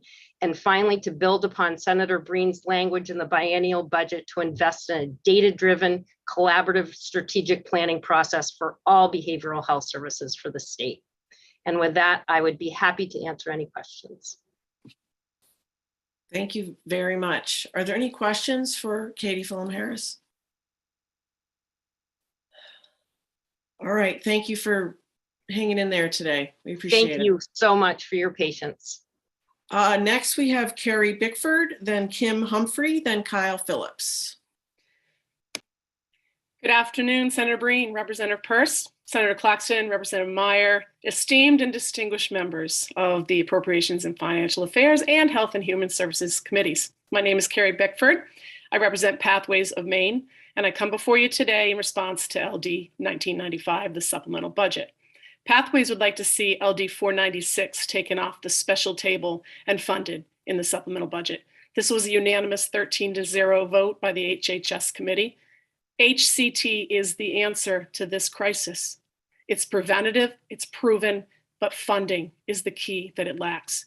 Children's HCT rates have not been adjusted since we had rotary phones and we're doing all our work on paper. We've seen no increases due to technology, gas prices, cell phones, electricity, or the cost of living for close to 20 years. Add in a pandemic and the impact of COVID, and things have reached a crisis of epic proportions with our mental health system. It's crumbling. Here's some numbers that directly show the impact of the inadequate rates for HCT. In 2015, Pathways had 400 people working in the field. We served about 1,200 kids a year. The wait list for the service was about 200. In just 6 years, we're down to less than 140 staff. We can only serve about 400 kids a year, and the wait list is close to 800 kids. And we are still the largest provider of this service in Maine. If we go one more year without rate increases, we will likely lose another 40 to 50 staff out in the field. We'll probably be able to serve about 250 kids, and the wait list will jump to over 1,000. We are all seeing the direct impact of underfunded HCT or no HCT at all, and at a much higher cost. Our ERs and psych wards are overflowing, jails, correctional facilities are overburdened, homeless shelters can't handle the numbers. Children are in costly out-of-state residential facilities or residential care facilities here in Maine are at a breaking point, and more children have died to drug overdoses and suicide than ever before. Maine is out of compliance with federal Medicaid law and the wait list that they carry. And in the early 2000s, as a result of the court case, Reisinger versus the state of Maine, Maine paid millions to fix the issue and get Maine back in compliance. DHHS pledged that they would make sure that children wouldn't be waiting for more than 6 months. And yet today, families continue to wait months to years. Mental health does not discriminate. It affects children and families in every town and county across Maine, in every one of your districts. Failure to adequately address this issue will continue to cost money and lives. Please make behavioral health a priority and fund LD 496 or some other way to fund HCT to the supplemental budget. Maine children are counting on you. And thank you so much for your time in this very, very, very long day. Thank you very much. Are there any questions for Ms. Bickford? I'm not seeing any. Thank you so much for your patience. Hang in there, everyone. Next is Kim Humphrey, then Kyle Phillips, then Laura Cordes. Good afternoon.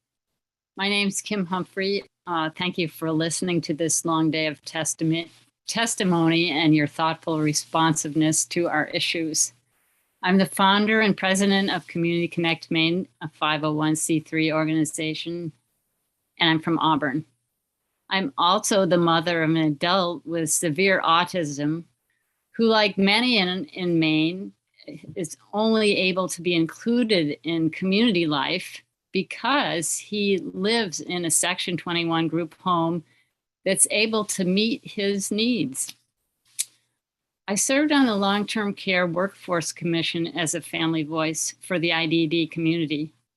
As you know, the top conclusion of the commission was to provide an essential increase to 125% of minimum wage to direct care workers across the board. 2 years later, last spring, your committees finalized this increase, and then it was signed into law, and we were all joyful. But this past July, unanticipated harm was created when Maine Care switched the rate structure used for Section 21 residential providers. Our community did not expect the anticipated increase to be achieved by defunding part of the provider program and administration costs. It took providers months to figure out how an increase left them shortchanged and why their books weren't adding up, because the process was so lacking in transparency. DHHS says they have no control over whether providers pay the 125% of minimum wage to direct care workers. That's only partially true. Providers do not control Maine Care funding allocations and cannot raise prices to consumers to cover shortfalls. That depends on DHHS being accountable to support both program administrative costs and direct care wage and benefits. Without that accountability, DHHS has the power to underfund providers to the point where they shut their doors. Tell me, how does it make sense to select a rate methodology that accelerates the decline of the system of care when 30 group homes have been closed and people displaced over the past few years? Is the goal to eliminate group homes? DHHS says that's not the goal, but what are their actions saying? There are many people in this state who will suffer dire consequences if the group home model goes away. Please, we don't want another Pineland. I'm counting on you to make it right. Fix the rate shortfall in the group homes in this budget as it was intended, and to provide the same COLA to Section 20, 21, and 29 providers that all other HCBS providers are receiving, and increase the rate to case management. Thank you for considering these recommendations. Thank you very much. Are there any questions for Kim Humphrey? Not seeing any. Thank you so much for being with us today. Next is Kyle Humphrey, then Laura Cordes, then Linda LaRue Keniston. Hi there, this is Kyle Phillips. Good afternoon, Senator Breen, Representative Pierce, Senator Claxton, Representative Meyer, and members of the committees. My name is Kyle Phillips, and I would like to offer testimony to this committee on behalf of my daughter and granddaughter, who is a child diagnosed with mental health disorders. My granddaughter's journey in the mental health system started in November of 2020. She had been reporting a feeling of sadness and depression for a couple of months, and we visited her primary care physician. Her PCP recommended counseling services and started her on some antidepressants. Counseling services were impossible to find as providers were not accepting new patients. Her depression continued and worsened. We continued to seek guidance from her PCP. She was on wait list, but we were told that it could be months to years before she could be seen.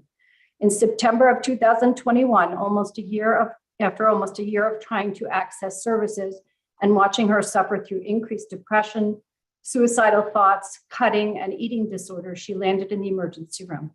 She was in the emergency department for a week before she was admitted to an adolescent psychiatric facility. After a week of treatment and medication change, she was sent home. Unfortunately, the treatment came so late for my granddaughter that it was not enough. She needed more than medicines and counseling. She was placed on wait lists for dialectic behavior therapy, DBT, and home and community treatment, HCT. The HCT is still, she's still unable to access that. My daughter, Ashley Barker, submitted written testimony, and I urge you to read all that she has done to keep my granddaughter safe in her home. This is no way for a family to live. Last week, my granddaughter broke the window in her room and attempted to take her own life with the broken glass. My daughter was able to intervene and call for help. She is currently in the emergency department waiting for a bed at a mental health hospital. She's been there since last Monday. She needs more services in order for her to get to a place that she has enough will to live and start to make gains in her mental health. These services just aren't available. Every day feels hopeless that she will be allowed to access the care she needs. It is devastating to watch my once charming, popular, athletic, musical, straight A granddaughter deteriorate to a husk of a human who does not want to live, and not to be able to do anything about it because she cannot get the help she needs. And what help she does have is a little too late. Thank you for your time today. Thank you very much. Are there any questions for Kyle Phillips? Thank you so much for being with us today. Next, we have Laura Cordes and then Linda LaRue Keniston. Good afternoon. Can I interrupt for a second? Representative Hammonson had her hand up. And we didn't I notice. apologize. Thank you so much. Representative Hymanson. To Mrs. Phillips, I just wanted to say it's a brave thing to come here and tell that story, and I wish you really all the best and your granddaughter all the best. Thank you very much. I think Representative Hymanson spoke eloquently for all of us. Thank you. Next is Laura Cordes and then Linda LaRue Keniston. Good afternoon, Senators Breen and Claxton, Representatives Peirce and Meyer, and distinguished members of both committees. My name is Laura Cordes. I'm the Executive Director of the Maine Association for Community Service Providers. MACSP is the association of more than 70 organizations that work with and provide Maine care services and supports to thousands of children and adults with intellectual disabilities, autism, and brain injuries throughout our state. I know you've had a long day. Thank you for the opportunity to testify in support of the supplemental budget. And on behalf of all of our members, I want to thank you for your collective leadership and drive to acknowledge and support our essential care workforce throughout the pandemic and through the adoption of LD 1573 in last year's budget. We support the funding with adjustments in this budget to see the intent of that bipartisan effort through and to put in place the increases originally scheduled for January 1st as soon as possible. We support and greatly appreciate the governor's increased application of the COLA for the many Maine care services our members provide. We have two outstanding concerns related to the now combined 125% in COLA initiatives in this budget. First, we ask for your support in addressing the Section 21 agency home support rate shortfall so that this rate will support 125% of minimum wage as intended. Second, we ask that you include funding for the two HCBS services that were excluded from the department's January 1st COLA initiative, Section 20, 21, and 29 community supports, and Section 18 home support level 3. Lastly, we ask that you fund LD 415 left on the table last year to raise the Section 13 targeted case management service rate. As of last fall, this service is no longer scheduled for a rate study as part of the department's Phase 1, Year 1 plan. You have my written testimony with additional detail. I'll focus the rest of my time on the agency home support shortfall. And just share with you that last summer, the department adopted a new rate methodology for this service, also known as IDD residential group home, without any discussion with stakeholders, readily apparent notice or rulemaking process. They've shared that they were unaware of the pre-existing rate model that had been in place for the previous 14 years. The new model was adopted not through a new rate study and rulemaking, but through the utilization of an old, previously discarded, never implemented, and controversial rate study from 2015. The new methodology decreases program costs by more than 40%, applies the savings to the new labor cost. This is a change which reduces the anticipated rate increase for those labor costs and creates the shortfall now at $2.36 an hour. What does that mean for a DSP working full-time during a 40-hour work week? After the 6% state provider tax and cost of benefits, that's about $3,500 a year in wages for that staff member. Unemployment rates continue to drop in our state, but we are not seeing numbers increase in our workforce. We've lost 27% of our workforce since the pandemic began. It's led to closures and collapse of more than 30 group homes, further uprooting and disrupting the lives of dozens of Mainers and their families. The process by which this change in a longstanding rate model has been made is certainly not the example of the transparent process that we are all working to build for rate setting in Maine. But Ms. more Cordes? importantly, Ms. yes, Cordes? I will wrap up. Wrap up. Thank please. you. More importantly, it's not what hundreds of people across our state fought for, planned for, and need to support this service that so many rely on in our state. The 125% minimum wage was and remains the bridge that we've been counting on to reach a more competitive wage. We've worked together in good faith to lift all boats. This boat has a significant leak. Please help repair it and make it right in the supplemental budget. Thank you for your time and consideration today. I'd be happy to answer any questions you may have. Thank you very much. Are there any questions for Laura Cordes? Not seeing any. Thanks for joining us today. Thank you. Next is Linda LaRue Keniston, and then Lisa Conway, and then Lisa Harvey McPherson. Good afternoon, Senator Breen, Representative Purse, Senator Claxton, Representative Meyer, and members of the Appropriations and Financial Affairs and Health and Human Services Committee. My name is Linda LaRue Keniston. I'm the Director of Work First Incorporated, located in Farmington, Maine. Work First is an organization that's been offering community support services for 48 years. It's been an organization that really responds to the needs of the individuals in our local area of Farmington.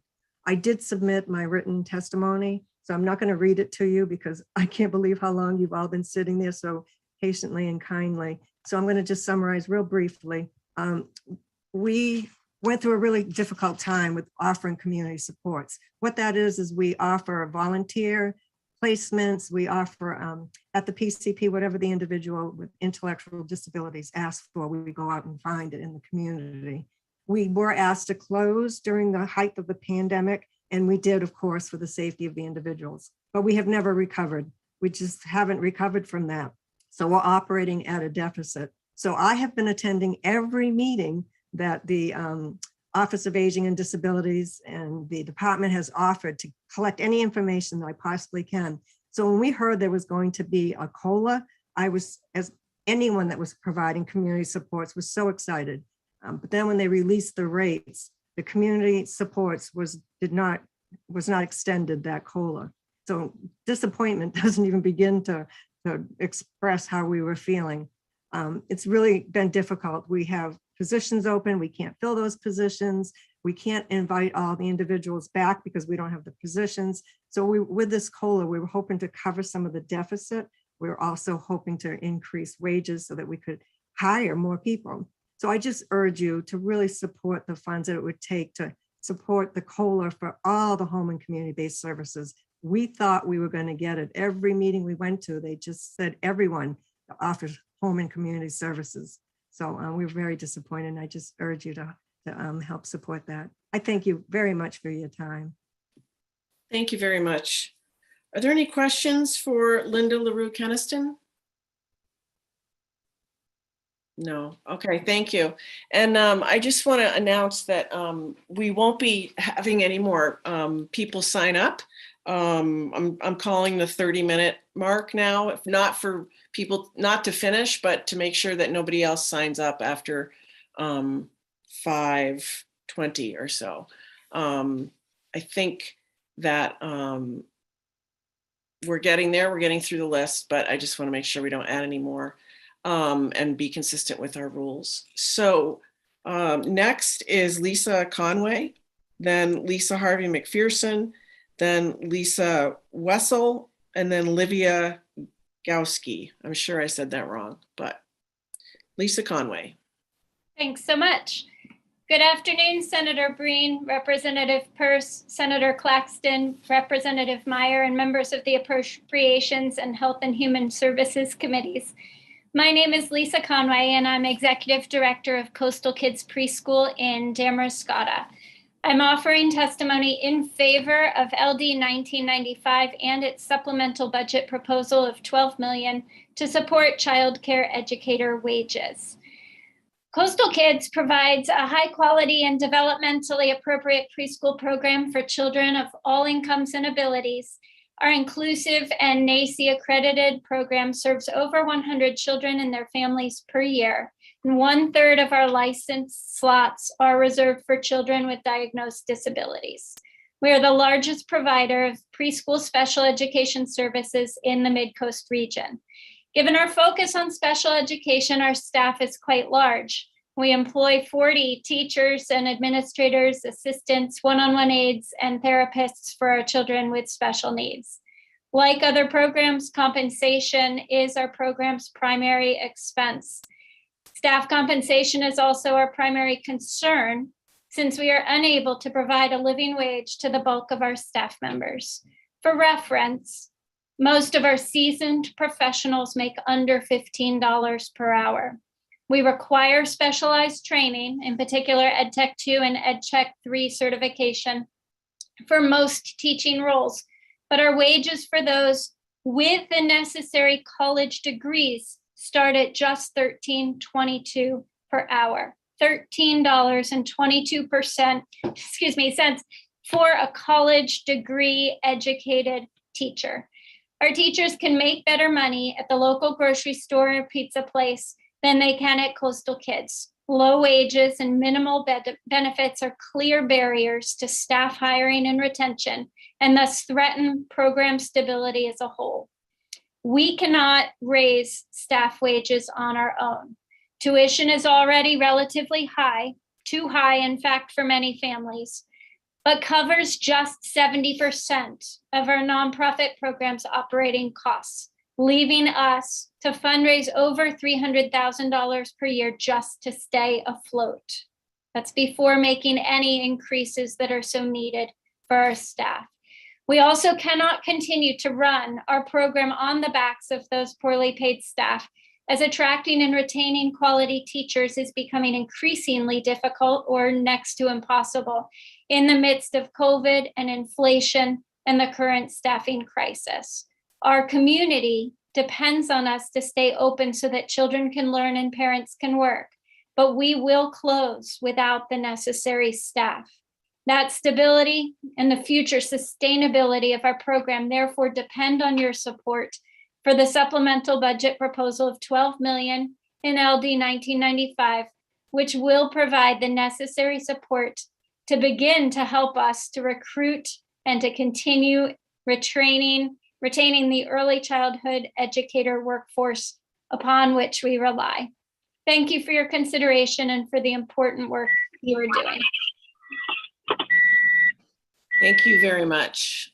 We appreciate you being with us today. And are there any questions for Lisa Conway? All right, thank you for being with us. Thank you. Next is Lisa Harvey McPherson. And then I have Lisa Wessel, Livia Gowski, and Mallory Shaughnessy. Go ahead, Lisa. Thank you. Well, it is now good evening, committee members. My name is Lisa Harvey McPherson, and I'm here tonight to speak in support of this bill on behalf of Northern Light Health. Since the beginning of the pandemic, we've expanded our services and significantly expanded our public health response. We've administered 379,000 vaccine doses, performed 491,000 tests for COVID-19, and cared for approximately 2,400 individuals in our hospitals. Our home care clinicians are our public health response. They have cared for individuals at home, in homeless shelters, individuals recovering in hotels, and they have vaccinated our most rural populations in every corner of the state. The post-holiday surge of the Omicron variant has been the most significant time in our experience during the pandemic.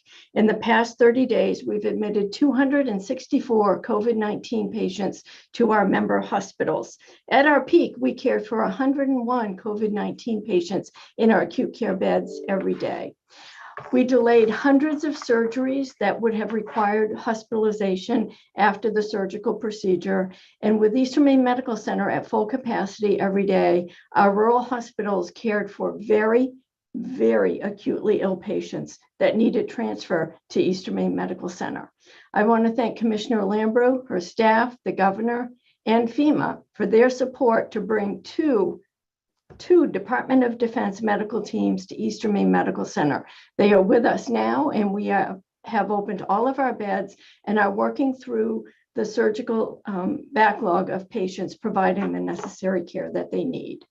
One aspect of this pandemic has impacted us in an unprecedented way that we have never experienced before, and that's the inability to discharge an acute care patient to a skilled nursing facility or a nursing facility bed. In 2020 and 2021, 60 to 80 patients a day we couldn't discharge. In September, that grew to 100 patients a day. This month, we now have 131 nursing facility patients in an acute care bed in a Northern Light hospital that we simply can't discharge to a nursing home anywhere in the state of Maine. This has disrupted access to acute care in a fundamental way that has disrupted healthcare delivery in the state.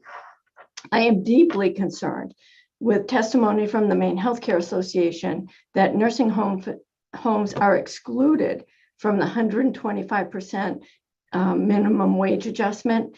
And I have every confidence that that will have due diligence in research at both of the committee levels. This must be corrected. We must be able to add capacity back into our nursing facilities. Northern Light, like all of the hospitals you've heard about, is financially challenged. And we too thank the governor for including $25 million in support for hospitals statewide.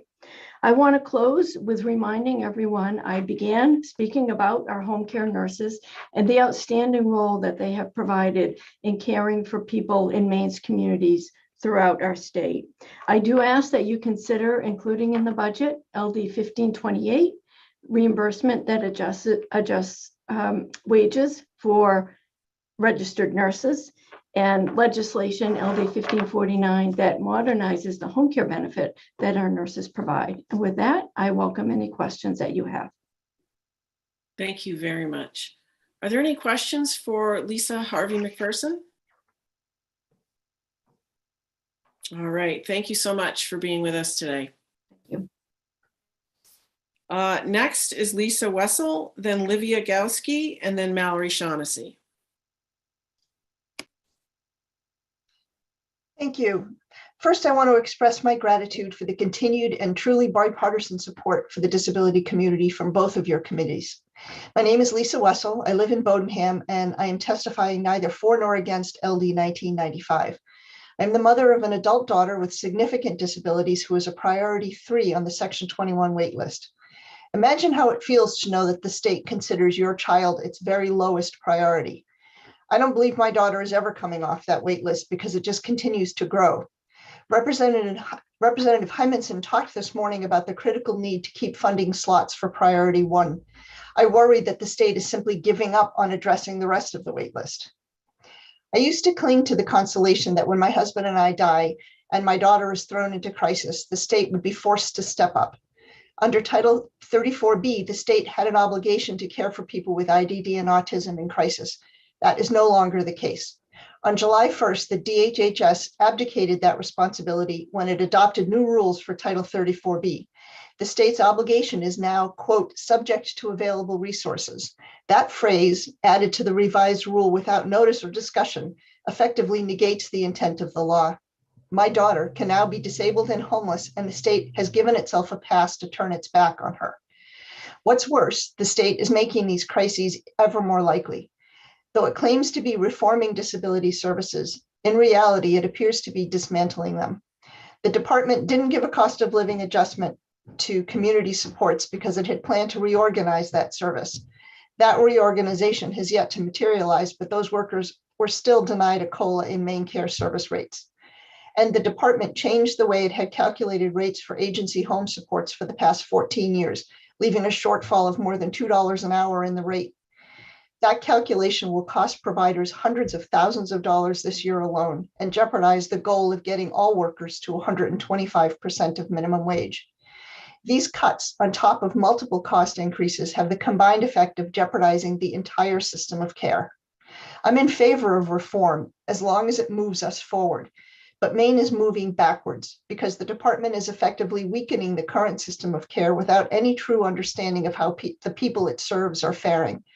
Once a person is off the wait list, the state does not track whether they're getting the support they need to the extent they need it. And people whose needs are neglected now end up with costlier needs later.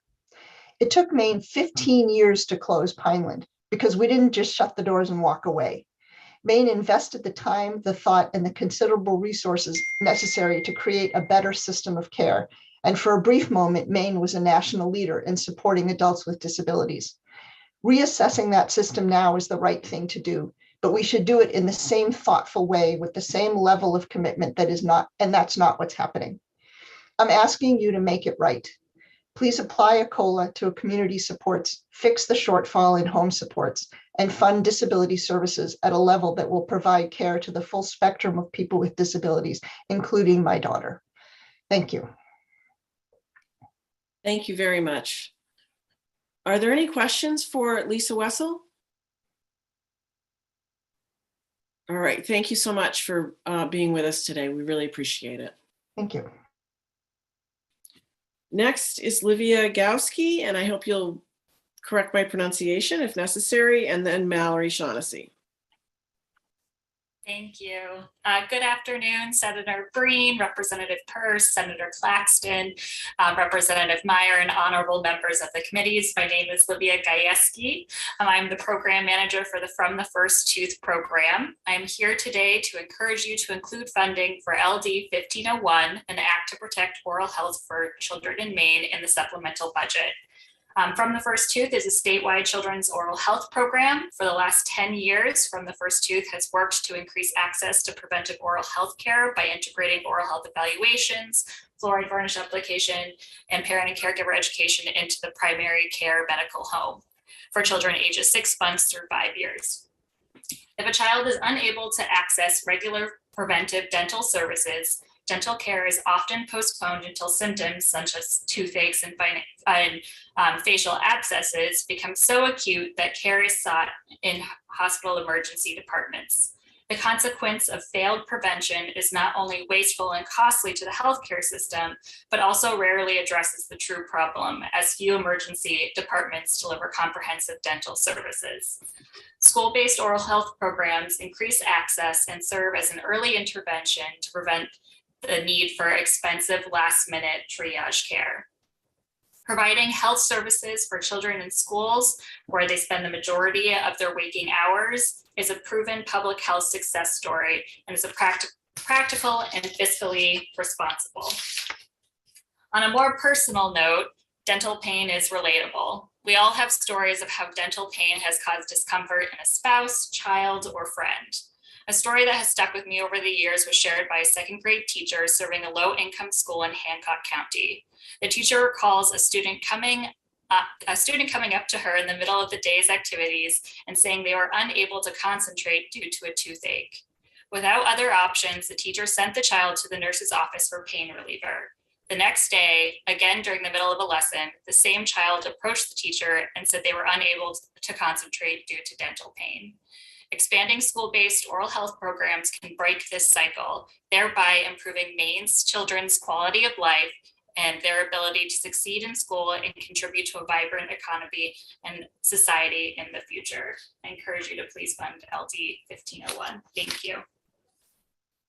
Thank you very much.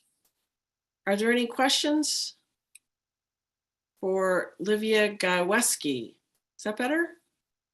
Gajewski, close. Gajewski, thank you. Any questions? Not seeing any. Thank you so much for your patience.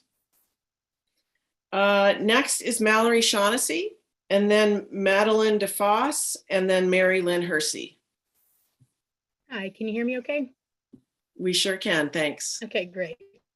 Thank you, Senator Breen, Representative Peirce, Senator Claxton, Representative Meyer, and amazingly dedicated members of the two joint committees. My name is Mallory Shaughnessy. I'm the Executive Director of the Alliance for Addiction and Mental Health Services, and I'm here today to comment on the supplemental budget and provide some information. First, we want to applaud the legislature, especially your two committees, for the work done over the past few years to seek more investment in our behavioral health system, in direct care workers, and community recovery, and in harm reduction. We want to applaud the administration for the investments in this budget for community mental health through new innovative services, expansion of crisis services, and the building of a rational system of rate review and investment for our beleaguered main care system. Hurrah! We also appreciate the new funding from the Department for Direct Worker Bonuses and the new funding to fill the hole left in the biennial budget for the main care rent payments and COLAs for behavioral health services that this body passed last session. These have not yet been distributed to providers, but they look forward to them greatly. These are all good, needed, well overdue, and welcome. That they are not targeted. They're not targeted to fill the holes in the safety net that are growing larger every day. These funds for behavioral health in the biennial and supplemental budget sound like a lot of money, and it is a lot of money. It is, though, due to the fact that mental health and substance use treatment for those struggling with these challenges have been woefully underfunded for more than a decade, upwards of 20 years. We have a huge deficit to fill, and we're filling it bit by bit, but it's a huge deficit. It's the time to do it right now when we can. These funds are being distributed across all behavioral health services to give them a needed increase due to the increased cost of living and increase in minimum wages. This may be fine and sufficient for those services that have already received a rate review in the past few years. But for those services that have not yet gone through this process, it is drops in a still very empty bucket. We need enhanced and targeted funding right now to provide a bridge for some of the most critically impacted, critically needed services not yet reviewed by the department. We ask this committee to incorporate funding in the supplemental budget in some fashion for the services contained in a bipartisan package of legislation that received unanimous support from the Committee on Health and Human Services and is set on the appropriations table since last session. I have these bills listed in my testimony. You've been hearing a lot about them today from others. They would invest in targeted case management and substance use recovery in LD 415, invest in children's community mental health through LD 432 and 496, expand access to outpatient treatment, and invest in our critically needed assertive community treatment services through LD 582. These are services that consumers, parents of children with mental health needs, law enforcement, hospitals, and providers have been coming before you pleading for investment in for the past 3 to 4 years, and again today. These are services that are directly linked to the crisis that we read about daily in our paper about overflowing emergency rooms, crowded jails, etc. This is our ask of you today. We have an opportunity to use the amazing extra fund that we have to try to sustain these services through to the new rate reviews. Please find a way to fund these bills within the supplemental budget in a fashion that can be distributed quickly and efficiently. It could possibly be done by enhancing the rent payments for a few specific services in the budget that haven't yet been reviewed to carry them over to the review. But we thank you for your time and for allowing me to speak today. We urge you for the investment in this bridge right now, if you can, so that our behavioral health community-based system of care remains intact and continues to meet the growing need we read about every day. I'd be happy to get any additional information for the committee or answer any questions that you might have. Thank you very much for your long and dedicated service today. Thank you very much. Are there any questions for Mallory Shaughnessy? Not seeing any. Thank you so much, Mallory. Thank you. Next is Madeline DeFoss, and then Mary Lynn Hersey, and then Matt Gaisecki. Wonderful. Good evening, Senator Breen, Representative Peirce, Senator Claxton, Representative Meyer, and the esteemed members of the Committees on Appropriations and Financial Affairs and Health and Human Services. Thank you for the opportunity to speak today. My name is Madeline Defose, and I'm a resident of Portland, Maine, and I grew up in Blue Hill, Maine. I have no doubt that the elements of the proposed budget will be great for Maine and for Mainers. As I understand, this funding is flexible and additional allocations could be made to bolster an already robust proposal. I believe that allocating funds towards ending the sale of flavored tobacco products will ensure that all Maine kids have a shot at futures free from tobacco addiction and tobacco-related illness, which have affected generations of Mainers. As you know, the committee included ending the sale of flavored tobacco products in 2021 budget. And I know myself and many Mainers across the state would greatly appreciate if this were to be included in the budget this year as well. As a recent college graduate, I can tell you that many of my friends and peers in college became hooked on tobacco after trying a flavored product as a high school student. They were drawn in by the enticing flavors, and before they knew it, they had developed an addiction that had affected their ability to get through a class period without needing to vape or smoke. Flavored tobacco products also contain nicotine, a highly addictive chemical that can cause harm to the heart, lungs, and brain. And while this seems obvious to most of us, I'm not sure if many of my friends knew that flavored tobacco products contain nicotine when they first tried it, let alone how harmful nicotine could be to their health. When many of them did learn just how addictive and harmful the nicotine that these products contain could be, they were already addicted and found it impossible to quit. We need to prevent Maine kids from becoming addicted to tobacco in the first place by ending the sale of flavored tobacco products. I ask that you consider allocating funds towards solving this issue when considering changes and additions to the budget. Thank you so much for your time and consideration. Thank you very much. Are there any questions for Madeline Defose? Not seeing any. Thank you for being with us today. Next is Mary Lynn Hersey, and then Matt Gaisecki, and then Megan Hannon. Thank you. Good evening, Senator Breen, Representative Peirce, Senator Claxton, Representative Meyer, and distinguished members of the Appropriations and Health and Human Services Committee. Thank you for all your time today and allowing me to speak. I am Mary Lynn Hersey, and I am the Penguin Development Director overseeing our early Head Start, and Child Care programs in Penobscot, Piscataquis, and Knox County. I'm also a member of the Maine Head Start Directors Association, and I live in Winterport. And I'm here to speak in favor of the proposal of LD 1995, funding over $12 million to support salary supplements for early childhood educators working in childcare programs. In addition to my role as a director, I'm a proud parent of a daughter who is a Head Start teacher in another county. I see firsthand the impact of low wages for the profession of early childhood educators. Within the program that I oversee of 110 plus staff and 14 sites, we have ranged from 10 to 27 staff vacancies over the past 4 years. During the pandemic, we have seen our highest and lengthiest vacancies. We have long-term veteran staff leaving a profession they love to a higher paying job in local franchise stores. These are educators with a specialized skill set and education and training to work with young children, leaving the field completely due to low wages and benefits. Our program currently has 5 classrooms closed due to the inability to hire staff. To put this in perspective, that means 16 children ages 6 weeks to 3 years and 54 children ages 3 to 5 years of age are unable to be served in our Head Start programming because of our staffing challenges. This has a far and wide-reaching impact, not just on children, but on the families as well. My daughter, who loves working with children, is faced with the difficult choice of leaving the profession for a higher paying career as she and her partner establish themselves as homeowners and begin their own family. She loves working with children and went to school to be an early care and education provider. But the stress of making ends meet, mortgage, student loans, and starting a family weigh heavy into her decision to stay in the field. Investing in the wages of those who work with young children is a smart economic investment. When we aim to increase quality childcare options so that families have options, we can meet these goals without first addressing, but we first need to address the workforce issue.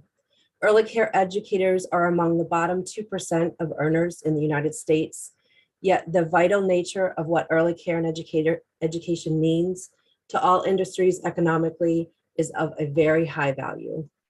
If we want to grow options for families so that parents can access work and educational opportunities, we cannot do that if we cannot recruit and retain an early care and education workforce. I want to thank you for your time. I strongly urge you to support the over $12 million in funding with LD 1995.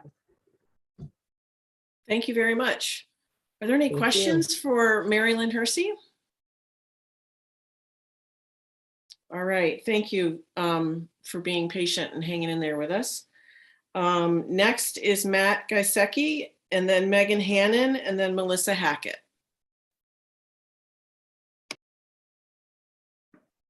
Good afternoon, Senator Breen, Representative Peirce, Senator Claxton, Representative Meyer, and members of the Appropriations and FAA and HHS committees. My name is Matt Giesica. I'm the Director of HR for GMS. GMS provides an array of services to over 300 adults with intellectual and developmental disabilities and autism in 14 Maine counties under sections 21 and 29 home and community-based waivers. Since its inception in 1981, GMS's mission has been to improve the quality of life by supporting independence. Thank you for your leadership and bipartisan effort to increase Maine care rates to support a more competitive wage through LD 1573 in last year's budget. We support the funding proposed in the supplemental budget and greatly appreciate the administration's increase of 14.9 COLA for Maine Care Services. In the 9 years as a director at GMS, I've not been able to factor in a COLA increase when planning for recruitment and retention of direct care employees. Our competition for the target labor pool is the for-profit business sector, which can increase wages as needed. The DSP position is challenging yet rewarding and meaningful. It is often a starting point for a wonderful career in human services. The industry asks a lot for our direct care staff. They're tasked with duties that require adeptness as mental health technicians, social workers, CNAs, or pharmacy technicians. Because of this, we require a significant amount of training up front throughout the year, then recertification. And English is the second language for the majority of our direct care employees, which has created some challenges for us to overcome. We even created a position called a DSP educator. This person must be multilingual and able to support the training of our DSPs. And keep in mind, all the training and the support positions required are all unfunded. The current reimbursement rate for home support is $11.12 per hour. The companies we compete with in the business sector are hiring at $15 to $21 per hour. We can offer a terrific work environment, but in the end, people need a livable wage. Second and third jobs are a reality for so many of our employees. It's become a health and safety concern and often results in performance issues.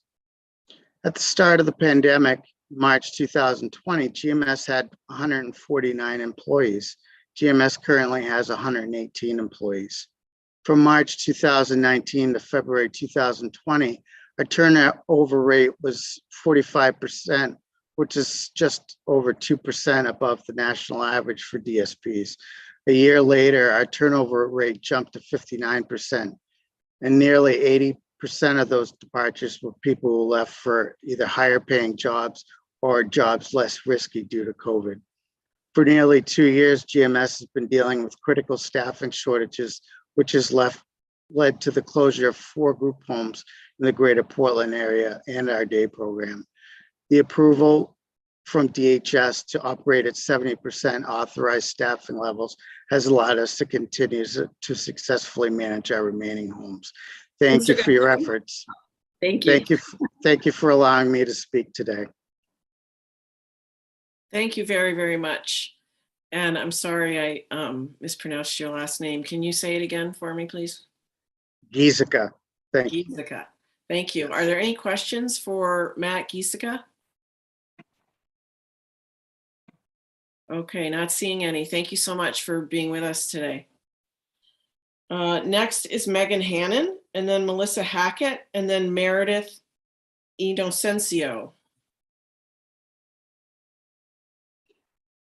Good evening, Senator Breen, Representative Peirce, Senator Claxton, Representative Meyer, and distinguished members of the Appropriations and Health and Human Services Committee.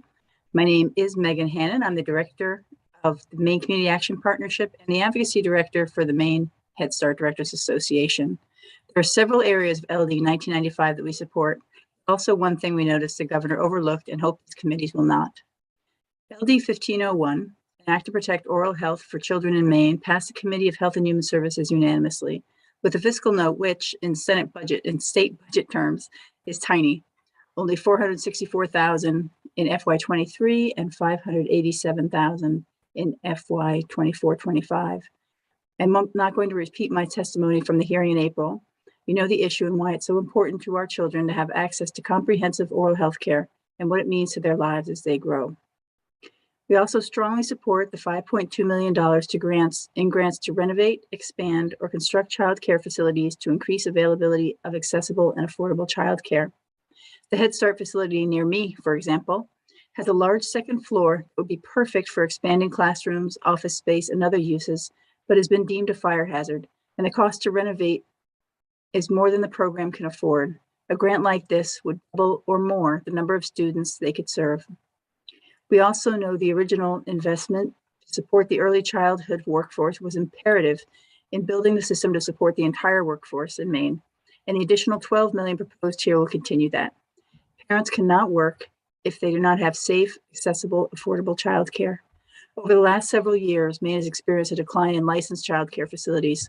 Supporting this industry with additional infrastructure funding will support significant progress in new providers being able to establish business and current providers being able to expand and meet the growing need for care. Also very supportive of funding for homeless youth mental health services, as they are also necessary to protect the most vulnerable. For the same reason we support the 16 Child Protective Services caseworker positions. And outside of services directly for children, we also support funding for environmental programs, including funding for PFA testing, lead poisoning, and other toxics. Thank you for your time and attention. I know it's been a long day, but at least you're halfway there at the M's. I'm happy to answer any questions that you have. Thank you very much. Are there any questions for Megan Hannon? Not seeing any. Thank you for being with us. Next is Melissa Hackett, and then Meredith Inocencio, and then Michael Kuhn. And then we have about maybe 15 people after that. So we are getting to the end. Melissa. Thank you, Senator Breen, Representative Peirce, Senator Claxton, Representative Meyer, and esteemed committee members. I will try to be brief. My name is Melissa Hackett. I'm a policy associate with the Maine Children's Alliance. I'm also the coordinator for the Maine Child Welfare Action Network. I'm here today to provide support and input on LD 1995 as it pertains to critical state investments in child welfare and family well-being. To begin, we would like to express our strong support for the $8 million in child welfare investments in the governor's proposed supplemental budget. This includes filling key staffing of caseworkers and supervisors for after hours and emergency coverage, and a regional associate director to oversee policy and training for caseworkers and supervisors. Adding safety science staff will provide a mechanism for continuous evaluation and adjustment of casework practice to ensure child safety. Investment in the home builders and family visit coaching programs provide important resources to support families involved in the child welfare system to stabilize and safely reunify. Reinvestment in a parent mentor program is essential to incorporating lived experience in the child welfare system and providing peer support for families who are navigating it. And the bipartisan legislation to bolster the capacity and authority of the Child Welfare Ombudsman's Office is important to oversight. These investments reflect key recommendations made to improve Maine's child welfare system in the wake of child deaths earlier this summer. And more is needed. The child welfare system is broad, and investments to strengthen it should reflect that by providing adequate resources to ensure children, youth, and their families experiencing challenges get the support they need to prevent crisis. Reducing the strain on Child Protective Services will also ensure that agency and its caseworkers can focus their attention and resources where more intensive services are necessary to strengthen families they work with and to keep children safe. We recommend the following for inclusion in the budget as additional investments in the broader child welfare system. Robust community-based services to address parental challenges, including mental health, substance use disorder treatment, and care coordination. Expanding support for older youth with foster care experience, and a position in the department to oversee and coordinate strategic reform and prevention activities related to child and family well-being. The impact of the pandemic cannot be understated. Families have and continue to experience significant economic and emotional stressors. For those who already face challenges to stability, the pandemic escalated issues that threaten health and family functioning, and ultimately child safety. With this significant burden on Maine families and an abundance of state and federal resources at our disposal, now is the moment to invest in the children, youth, and families who are the backbone and future of our state. A broad and significant investment across the child welfare system is needed. We urge you to keep this in mind as you can consider investments that could improve the health, safety, and well-being of Maine children and their families. Thank you. Thank you very much. Are there any questions for Melissa Hackett? Not seeing any. Thank you so much for being with us. Thank you all. Next is Meredith Inocencio and then Michael Kuhn. Hi, good evening, Senator Breen, Representative Peirce, Senator Claxton, Representative Myers, and members of the Appropriation and Financial Affairs and Health and Human Resources Committee. My name's Meredith Inocencio. I'm the Case Management Director at the Morrison Center. I have 23 years of experience working with adults and children with intellectual disabilities and autism, with the last 15 years in case management. I appreciate the opportunity to speak today to ask for your support to fund LD 415 to increase Maine care reimbursement rates for targeted case management services to be included in the supplemental budget LD 1995. The Morrison Center is a nonprofit organization that started in the 50s. Our mission is to build bright futures for children and adults with disabilities by empowering them to achieve maximum growth and independence. Our agency has specialized schools. We do OT, PT, speech, residential programs, day programming, case management. We serve close to 1,000 individuals throughout Southern and Central Maine. Our case managers strive to provide comprehensive and exceptional support by advocating, coordinating, planning all daily activities of an individual's needs. These services are not limited to housing, transportation, medical needs, grants, adaptive equipment, employment, and just daily phone calls and counseling and advocacy. We currently provide case management to one individual who's 70. She chooses to live in her own apartment with her cat, Katie. She receives some staffing in her home, but not every day throughout the night. She's legally blind, on oxygen, uses a walker, has hearing aids, and lifeline for emergencies. She recently fell, requiring surgery and a rehabilitation stay. After the fall, she requested to go back to her home, to her apartment, and live as independently as possible. Our case manager had to support her with funding and paperwork for in-home nursing, PT, safety planning, specialized visual devices, such as flashing and vibrating doorbells, phone, and smoke alarms. All these tasks are nearly impossible to complete if you're a new case manager or a case manager in training. As you may be aware, Section 13 rates have not increased since 2009, but the requirements have doubled. A few of the additional requirements included that are non-billable are training for employment first, PCB planning, and HCBS requirements. These increased expectations have affected case managers' longevity in this career, as well as making it possible to hire skilled, dedicated, and passionate case managers. In my experience, I've never seen such staff shortage, either not applying at all or not taking the job due to inadequate pay and unable to provide raises. Instead of case managers making it be a career, it's a stepping stone in their next job, often after 1 year.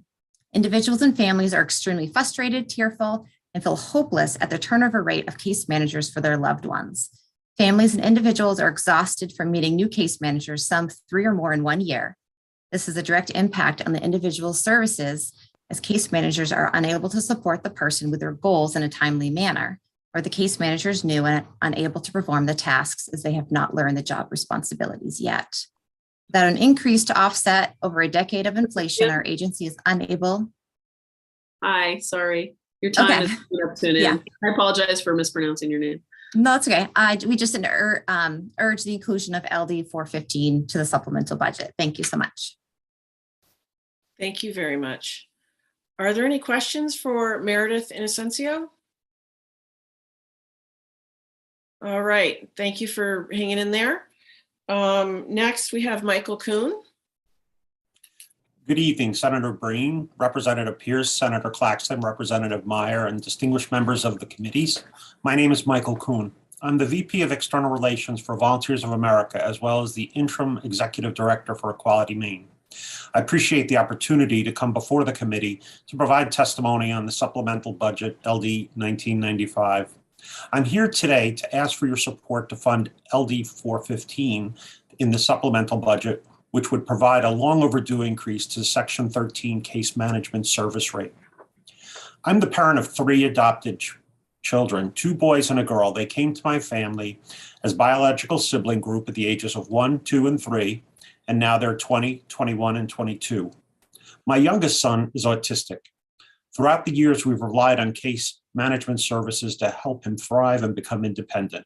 Today, he's an articulate young man who's looking at job internships to determine his interests.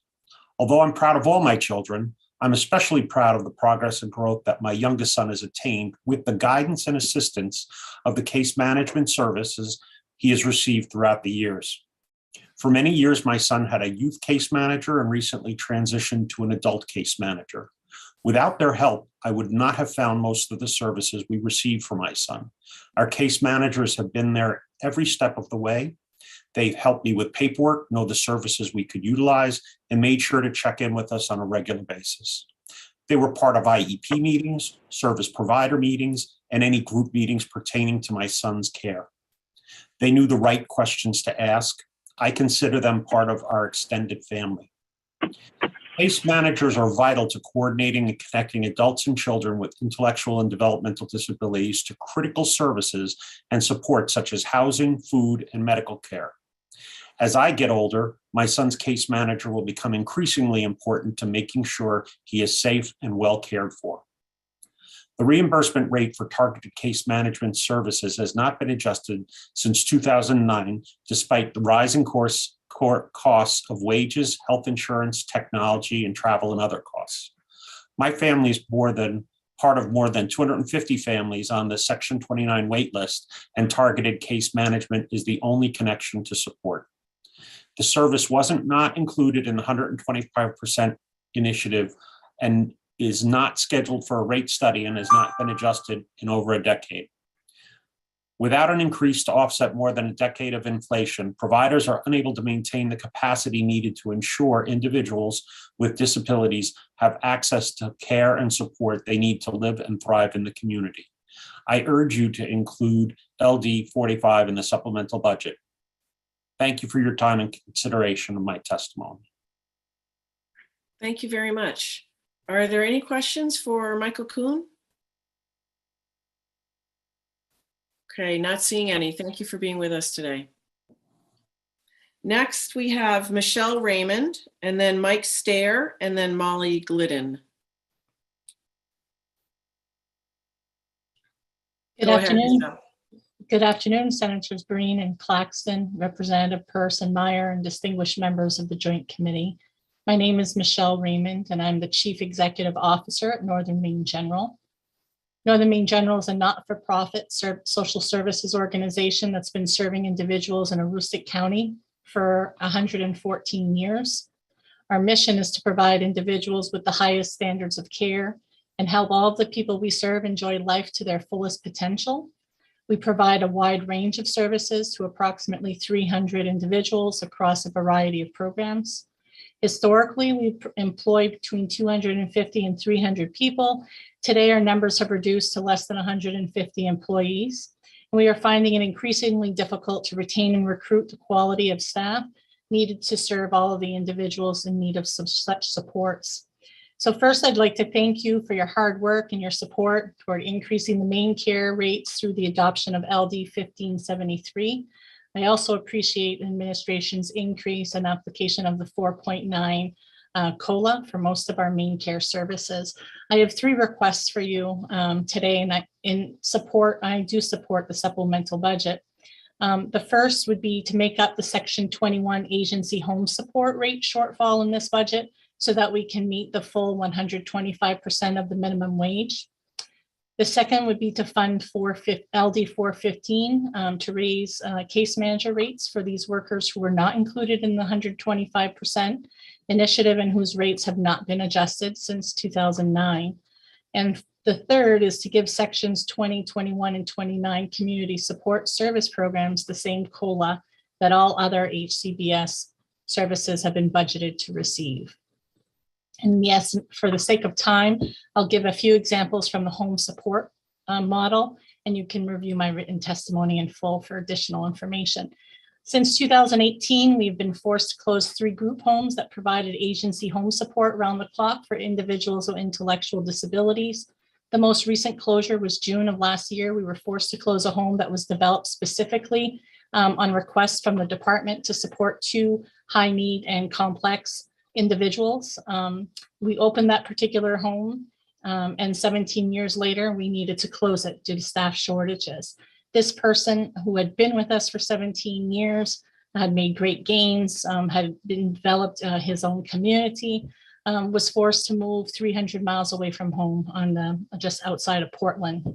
The year before that, we had to ask 3 other individuals to relocate. One of those we had supported in their home and community for over 23 years. He as well was fully included in his community, and he also moved 300 miles away from his community and his friends.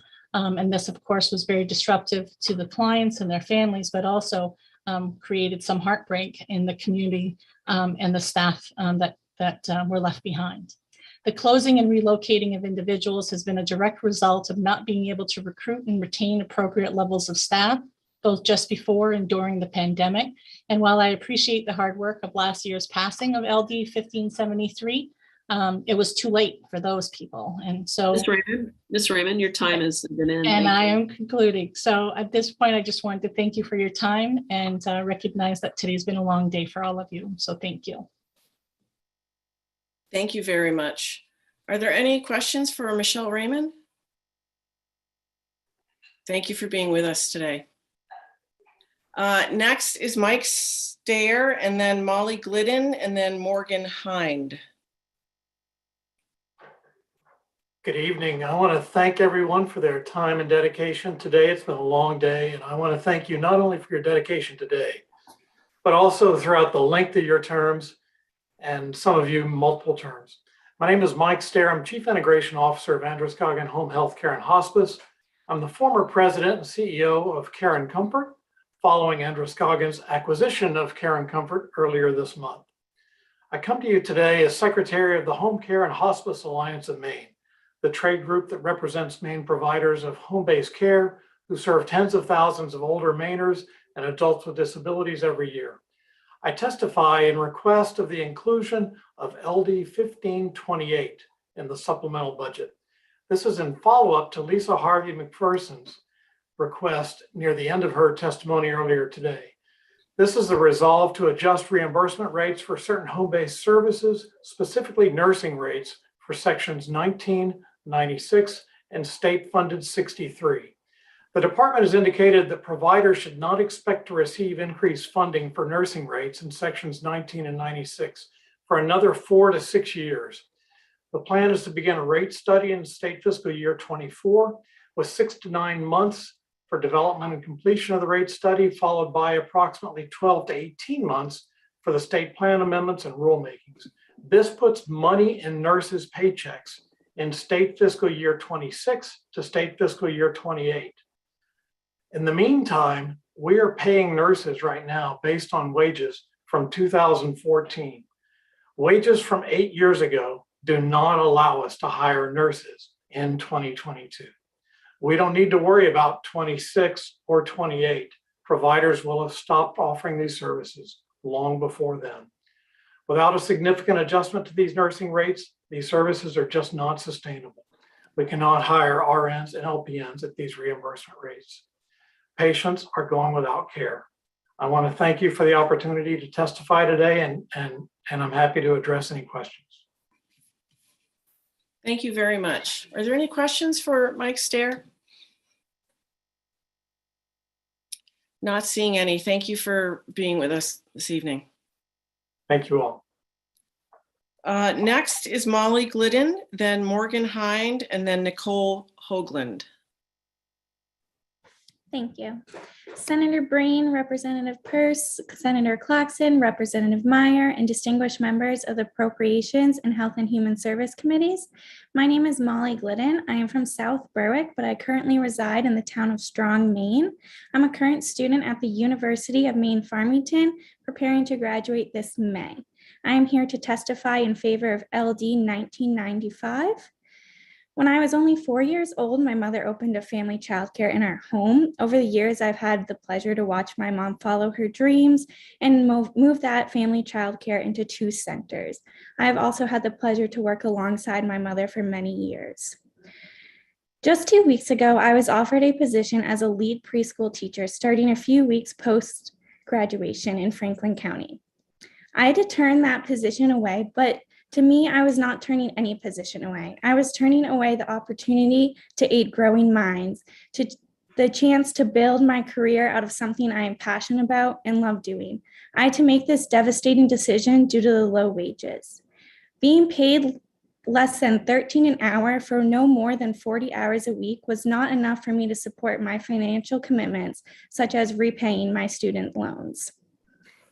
This leaves me to no longer looking to work in a childcare system post-graduation starting this summer, but I will remain waitressing where I can afford to pay my student loans and my other financial commitments.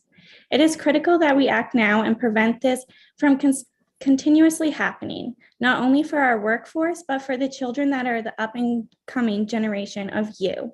Not only do these childcare programs need support, the providers and families need your support. I need your support. I am asking you to please support initiatives as proposed in LD 1995 to invest into our childcare workforce and prevent my situation from continuing to happen to others. Thank you so much for your time. Thank you very much for joining us tonight. Does anyone have any questions for Molly Glidden? Thank you for being with us. We appreciate it.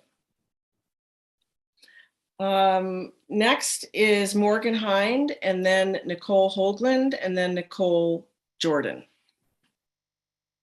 Good evening, Senator Breen, Representative Peirce, Senator Claxton, Representative Meyer, and distinguished members of both committees.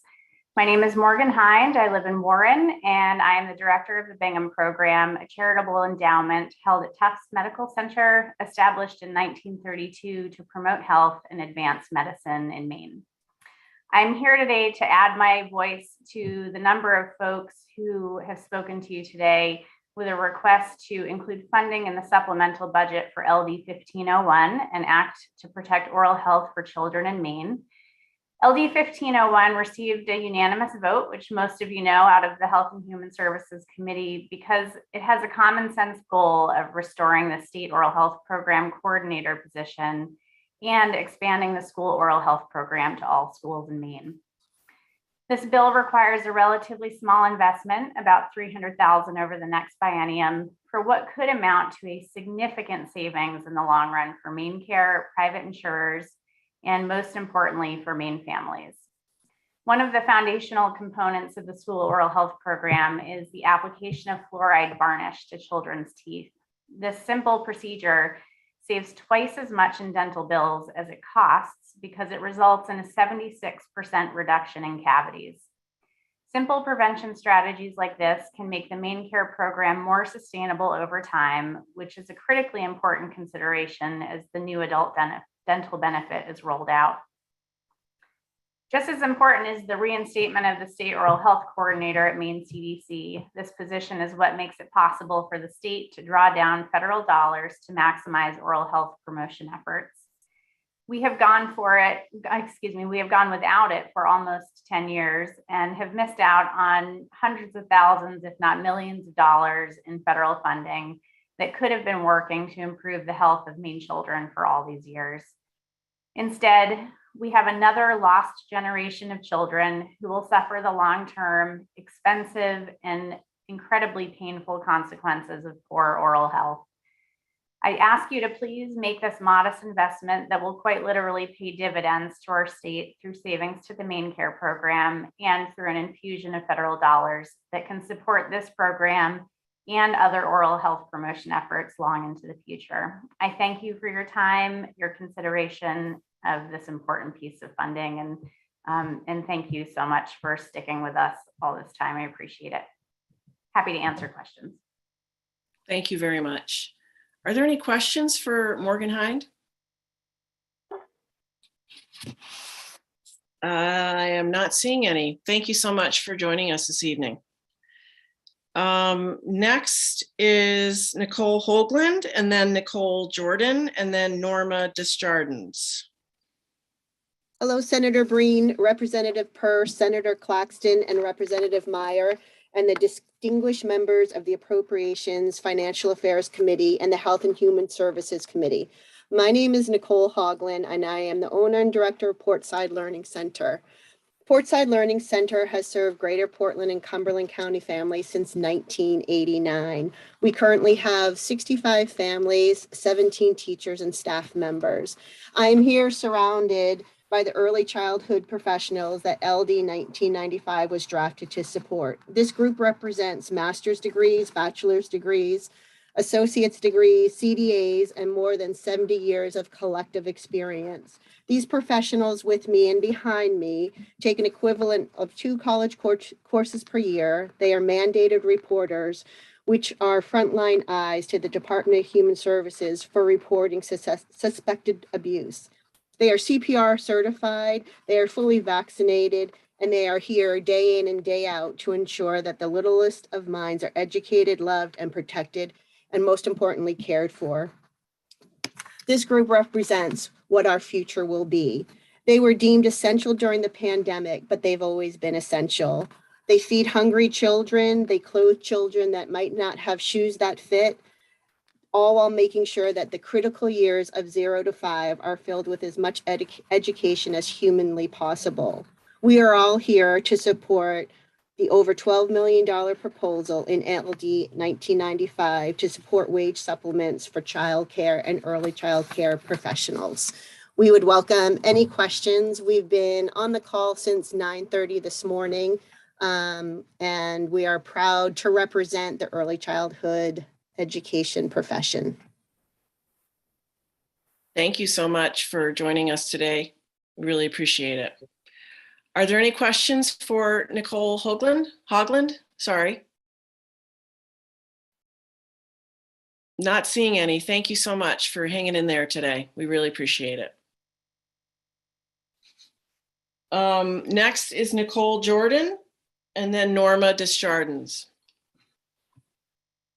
Thank you, Senator Breen, Representative Pierce, Senator Claxton, Representative Meyer, and distinguished committee members for accepting this testimony in support of LD 582. My name is Nicole Jordan. I'm a clinician on Spurwing Services ACT team.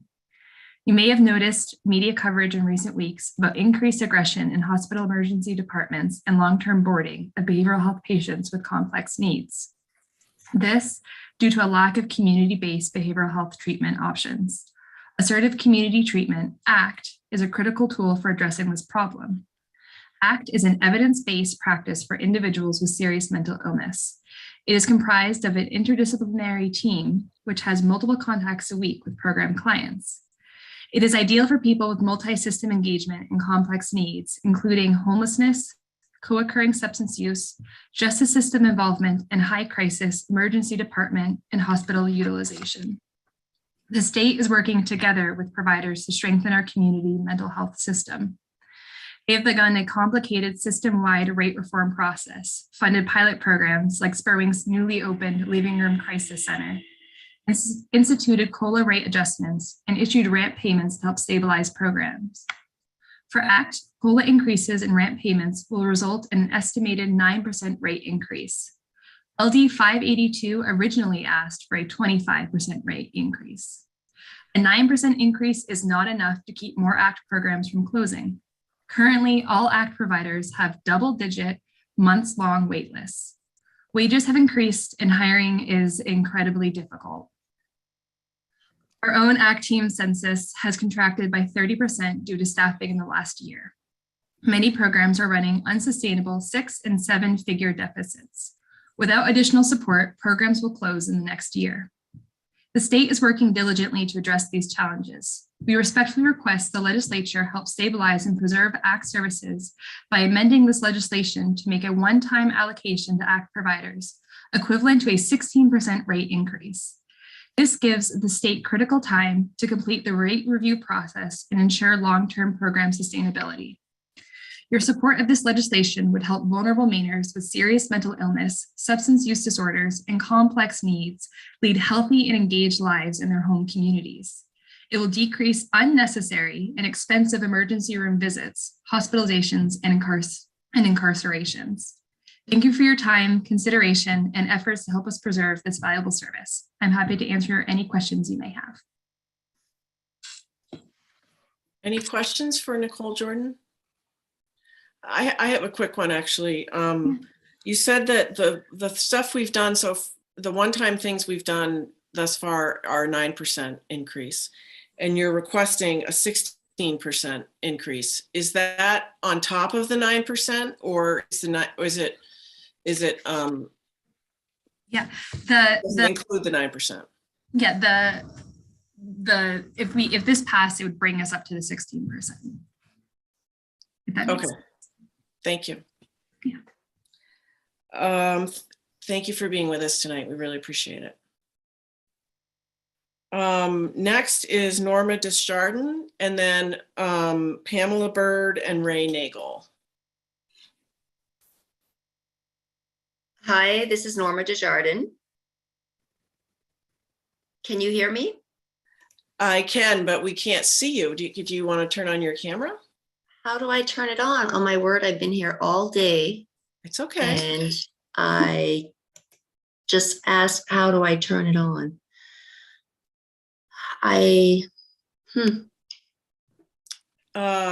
It's okay if you can't figure it out. We'll just take it orally, no worries. I entered using the link that I received in the email. I registered last week for this meeting and I've been waiting all day, so I'll just speak. Go right ahead.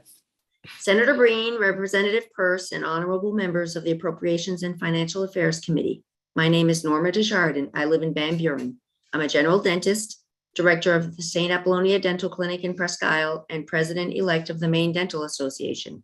Today, I speak on behalf of the clinic as well as the MDA to encourage you to include funding in the supplemental budget for the components of LD 1501 and Act to Protect Oral Health for Children in Maine.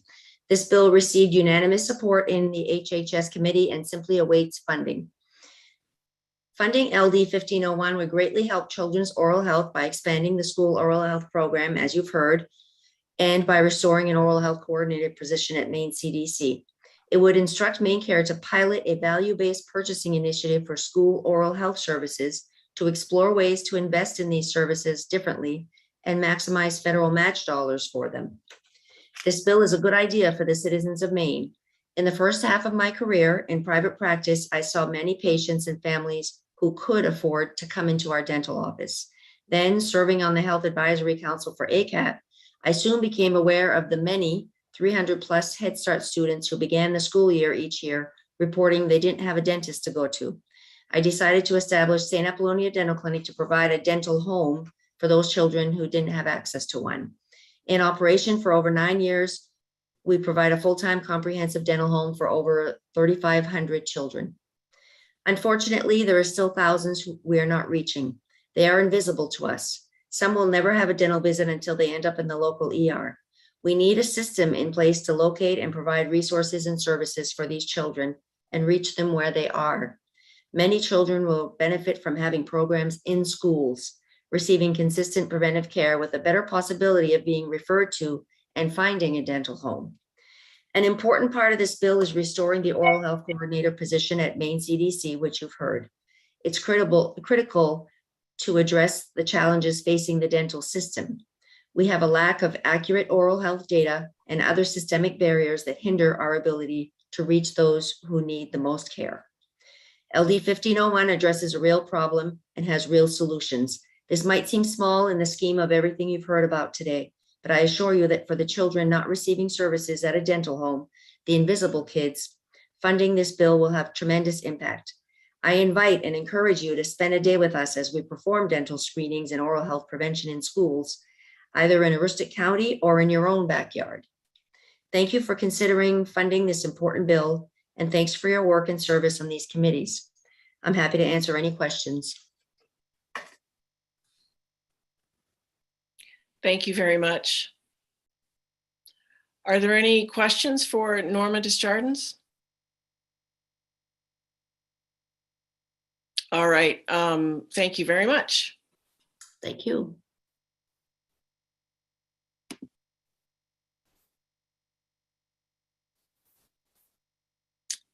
Trying to make sure that next is Pamela Bird. She should be in. Yes. There you are. Go right ahead. Thank you. Good evening, and thanks for allowing me to speak to the board. Sorry, it's been a long day, and I appreciate your patience. My name is Pamela Bird, and I'm a children's case manager, and I've worked in this position for over 5 years. And I'm here today to ask for your support to fund the LD 415. I've provided a full written testimony, and I'm sure you're going to read it, so I will highlight the points so that we stay within 3 minutes. Case managers are important. We are skilled professionals with a minimum of a 4-year degree. Many are licensed social workers. We are often the first and only contact for a family to access services. We are the ones who meet the families wherever they are, literally at home, in the community, or hospitals, which is helpful for the state as well as for the families. We are reimbursed for these things, the things we do for and with families, and yet there's a growing list of requirements for which we are not reimbursed.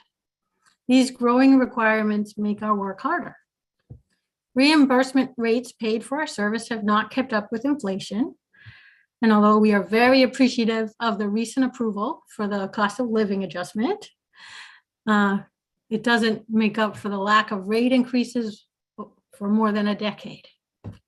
Our job gets increasingly difficult as services are becoming harder to find and harder to access. Our work becomes more difficult with increasing requirements for which we are not reimbursed. We, case managers, are the providers who make the calls, the referrals. We advocate for each child and family.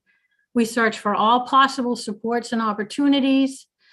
We monitor and report back to the state any progress or regression in services. We're the skilled professionals needed and often required for the families and children to access many of the services. Please, when you think of case managers, remember we are valuable, important, and skilled professionals. We are the bridge from many families, connecting them to hope, help, and independence. I urge your inclusion of the LD 415 in the supplemental budget, and thank you for your time and consideration. Thank you very much. Are there any questions for Pamela Bird? Okay, I'm not seeing any. Thank you very much.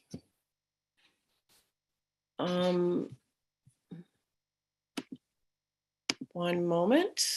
I'm going to promote Ray Nagel and Simone Mallon and Stephen Mills.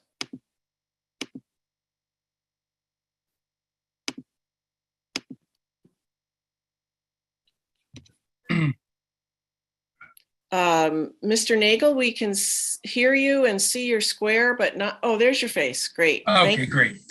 Well, thank you. First off, I want to thank everybody for your commitment in listening to all of Maine's citizens throughout the entire day. I wish there were more people like you. Thank you very much. Good evening, Senator Breen and Representative Peirce and the entire AFA committee. I'm Ray Nagel. I'm the Executive Director of Independence Association in Brunswick.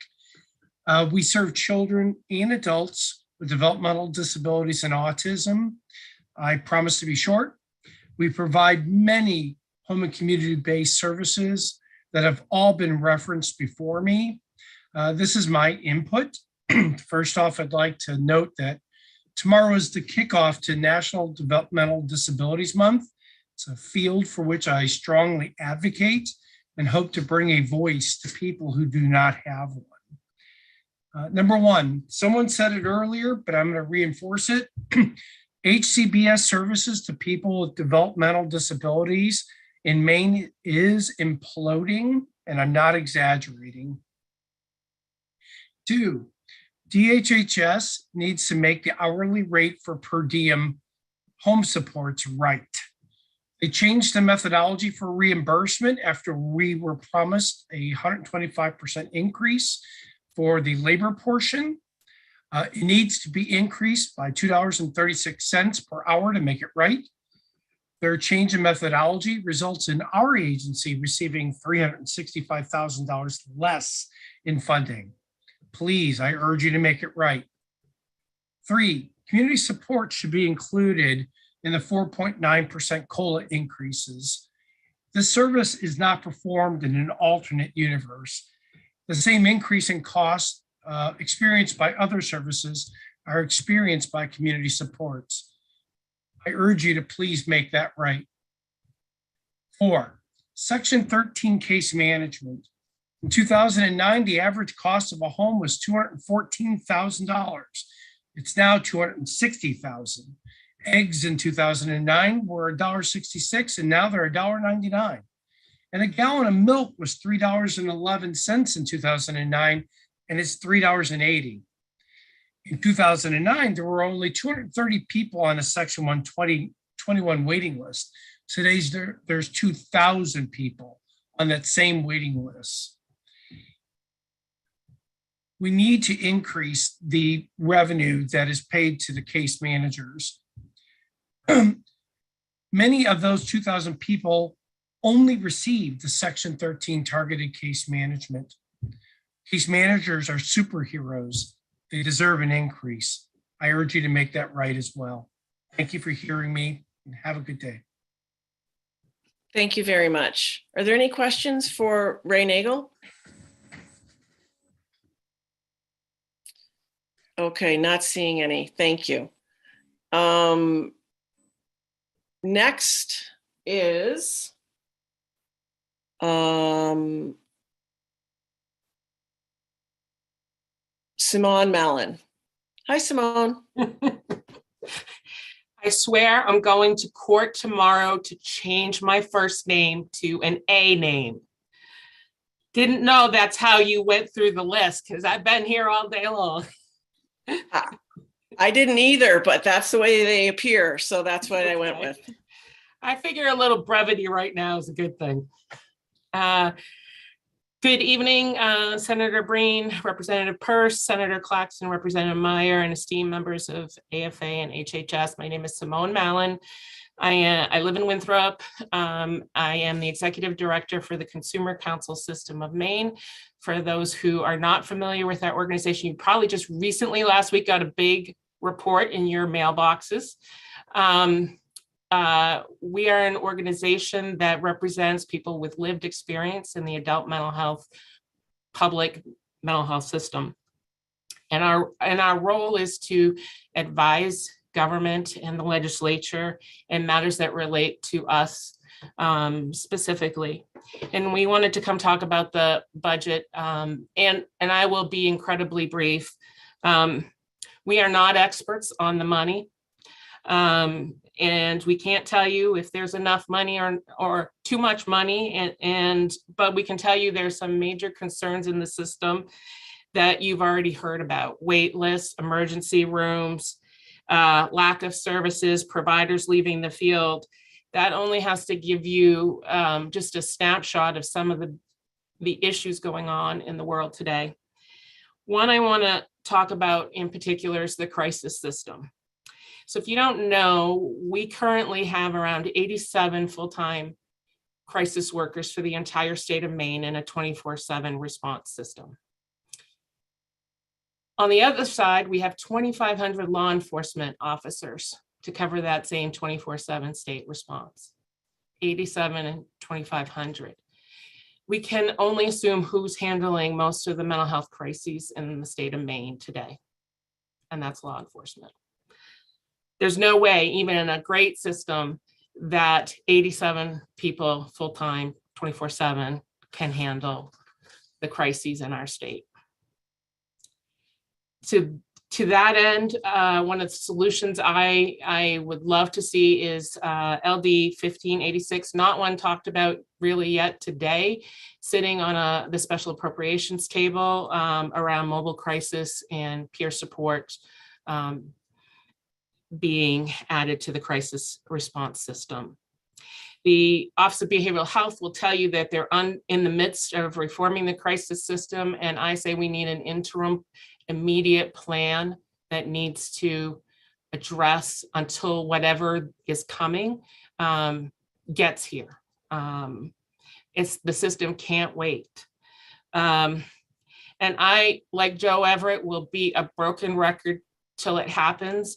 We do not have a strategic plan that has all of us at the table. Everybody loves to point fingers, who's responsible for what and who to blame for something.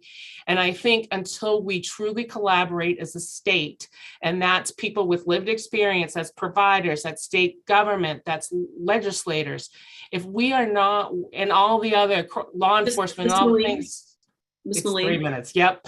So until we really do that, we will be throwing Band-Aids and patchwork at things that we can truly fix if we work together.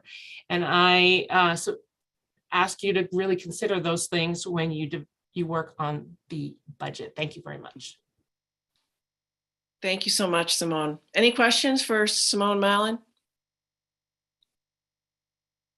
All right. Next is Stephen Mills.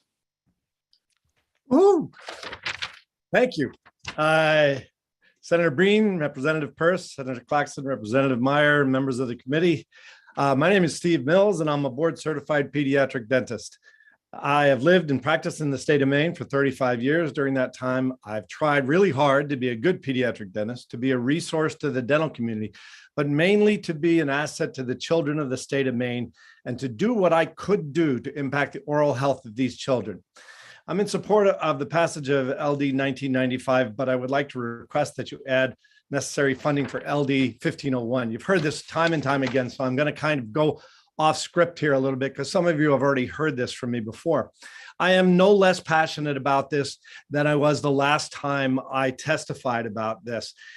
But there's something new. For the past 5 months, I've been plopped back in the middle of dental practice. I was sort of semi-retired, but I filled in at a children's dental practice, which suddenly and unfortunately lost its dentist.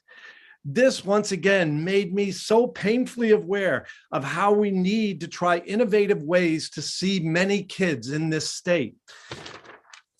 Back by the front page.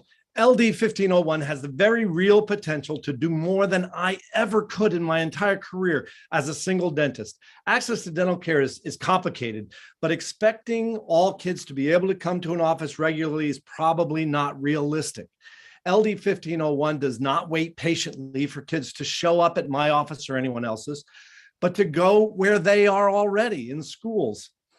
This just makes so much common sense. Increases in technology make serving these kids more realistic and more comprehensive than ever.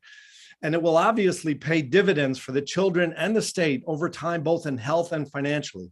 The initiative obviously needs a leader, an oral health coordinator, to make sure that the needs of both children and adults are more specifically addressed. But we also need this person to establish health outcome measures to assess our population's oral health and to continually analyze the state in terms of both oral health, but also in terms of financial benefits that are going on, and to be able to supply information to all who are asked to make decisions, such as what you are considering today. I strongly urge LD 1995 be amended to include the funding of LD 1501 to help the oral health of the entire state. Thank you so much for hanging in there and listening to me. I appreciate it. Thank you very much, Dr. Mills. We really appreciate your participation. Thank you. Next, I have Nanette Irabuta and then Teresa Kelly Gillis. Thank you so much. Good evening, Senator Breen, Senator Clarkson, Representative Peirce, Representative Meyer, and honorable members of the Joint Standing Committees on Appropriations and Finance and Financial Affairs and Health and Human Services. My name is Ninette Irabuta, and I am the Director of Public Policy and Advocacy at United Way of Southern Maine. I am testifying on behalf of United Way of Southern Maine in support of supplemental budget proposal to dedicate more than $12 million in ongoing funding to continue providing wage supplements to early childhood educators and providers working in licensed childcare programs. In the last session, we fully supported LD 1652 because we believe that investment in a strong early childhood care system cannot be successful without an equally strong workforce to support it. Investing in both aspects of the child care system is vital to our state's future. We are appreciative to see that many of LD 1652 key components to supplement the wages of childcare workers have been included in the supplement budget proposal. We want children to have the support they need for healthy growth and development. This includes basic needs for children and families in addition to access to quality learning opportunities. A robust early childhood workforce enables parents to work, attend school, or participate in other job training opportunities, and further enables parents to contribute to our economy. Yet many communities in our state, the demand for childcare outweighs supply. We assume that all of you present today on the Appropriations Committee and the Health and Human Services Committee want to see Maine thriving both economically and socially, where every person, including parents, young children, and early child care educators who live here can work towards thriving together. We encourage you to support the more than $12 million proposed investment to build a functional and successful early childhood care system that serves as a model for the rest of the country. This proposed investment is important because it assures staffing in the child care sector across the state and supports the educators who are supporting the healthy development of the youngest learners. Thank you for your leadership and service. We will be submitting a written testimony with more information. Thank you for listening and for everything you have done to our state. Thank you. Thank you very much. Are there any questions for Ninette Irabuta? All right, thank you so much for joining us tonight. Next is Teresa Kelly Gillis, and then Tom McAdam. Good evening, Senator Breen, Representative Peirce, and honorable members of the Joint Standing Committee on Appropriations and Financial Affairs. My name is Teresa Kelly Gillis, and I live in Brunswick, Maine.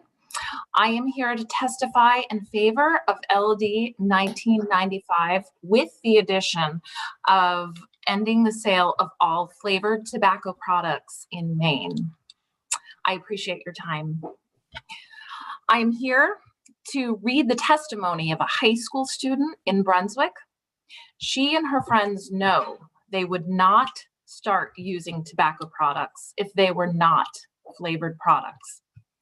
I know funding for the budget is flexible, and I hope you please consider Morgan's story and the stories of many other Maine children like her when making changes to the budget. Please consider including ending the sale of all flavored tobacco products in Maine. In Morgan's words, I started vaping on and off when I was in 8th grade, but it became more severe as I got into high school.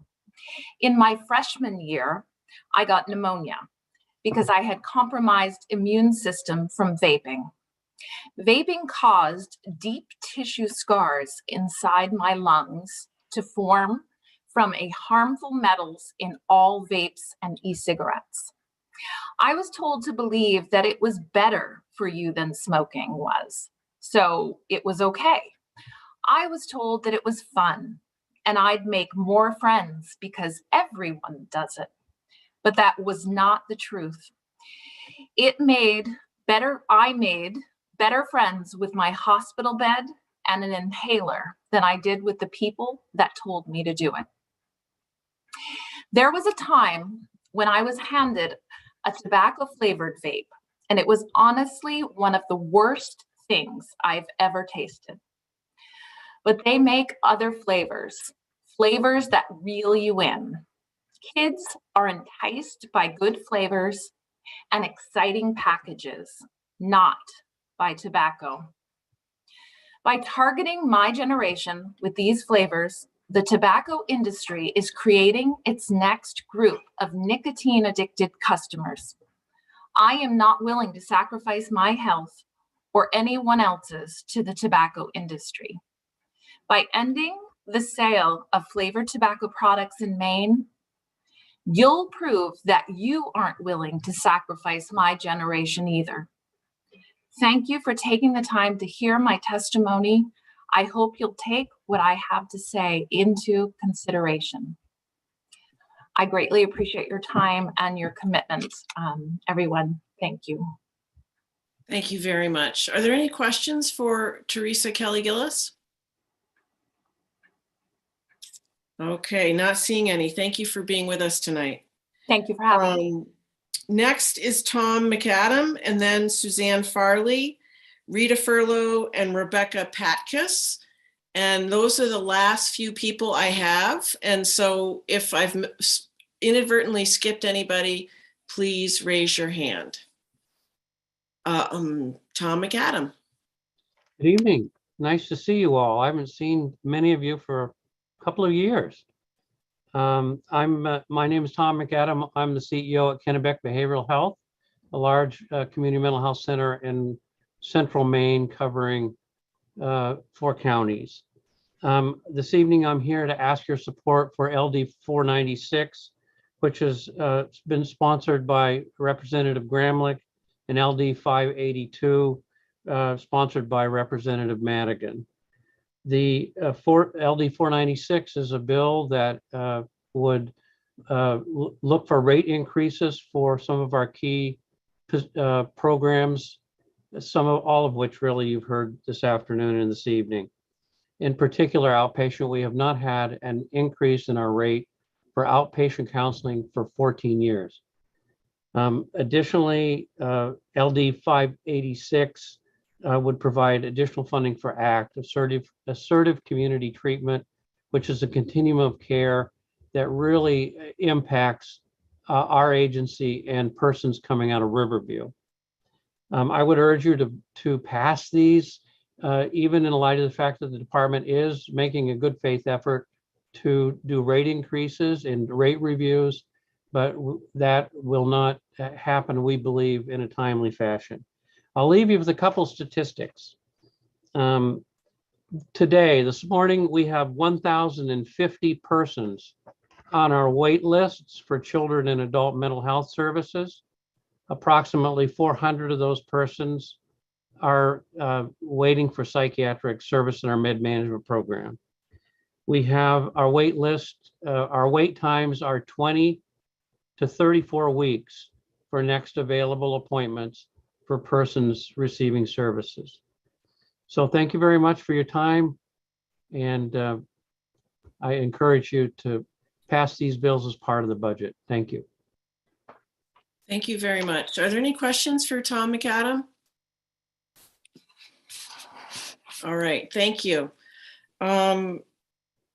Next, I have Suzanne Farley, then Rebecca Patkus, Rita Furlow, and Catherine Thibodeau. So I believe those are our last four of the evening. If I'm mistaken, please raise your hand. So Suzanne Farley. Thank you. Good evening, everyone. Thank you to Senator Breen, Representative Pierce, Senator Claxton, Representative Meyer, and distinguished members of the Appropriations and Health and Human Services Committee. Thank you for your long day today, and thank you for listening to everyone. I'm so appreciative of your service. My name is Suzanne Farley. I'm a resident of Searsport, but I also serve as the executive director for Wellspring in the Bangor area. We're a nonprofit organization providing residential and outpatient treatment for substance use disorder. We also provide services for co-occurring mental health needs. We have a 10-bed detox program, 3 6-month gender-specific residential halfway houses, one of which includes a 10-bed facility for mothers accompanied by their young children. We also are the treatment providers for the Penobscot Drug Court program, and we also provide our own standalone IOP programs and individual counseling for substance use disorder and for those with co-occurring mental health. Last year, we served more than 1,200 people.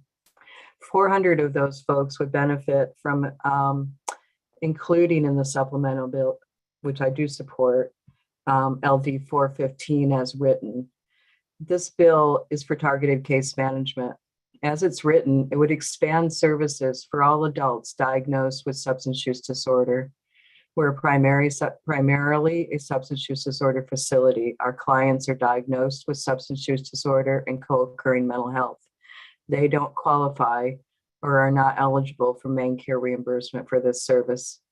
We did participate last year in a pilot program along with 3 other agencies providing substance use service in a project called the Pleiades Project that funded case management for outpatient substance use services for a year. It was incredibly valuable to our program. Our counselors loved it. The clients did very well. We utilized a resource tool that provided a way to track and measure wellness for the folks going through our programs. And what we learned is that case management actually is the glue that really pulls that long-term recovery piece together. It's a critical service. And if you would include in this supplemental bill this section on case management, targeted case management, and expand services to adults with substance use services, we would have served 400 people with that service this past year. It's really critical. I don't have to probably explain to anyone that the opiate epidemic has continued long through this pandemic. Penobscot County is now at 30% of all the overdose death rates in the state. We only have 11% of the population, so that's an astronomical number. I think adding case management to substance use care is an important piece of the continuum of care, and it will make a big difference for a lot of the people we serve. So Ms. Farley? Yes. Oh, in conclusion, yeah. Your time is up. Yeah, thanks. you. So in conclusion, I just really want to encourage you to include that LD 415 as written. And thanks very much again for your time today. Happy to answer any questions. Thank you very much. Are there any questions for Suzanne Farley? Okay, thank you for being with us this evening. Thank you. Next is Rebecca Patkus, and then Rita Furlow, and then Catherine Thibodeau.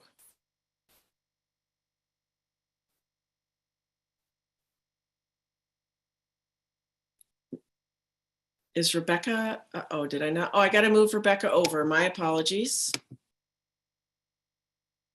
I had not moved her over to the panel yet. I'm trying to do that right now.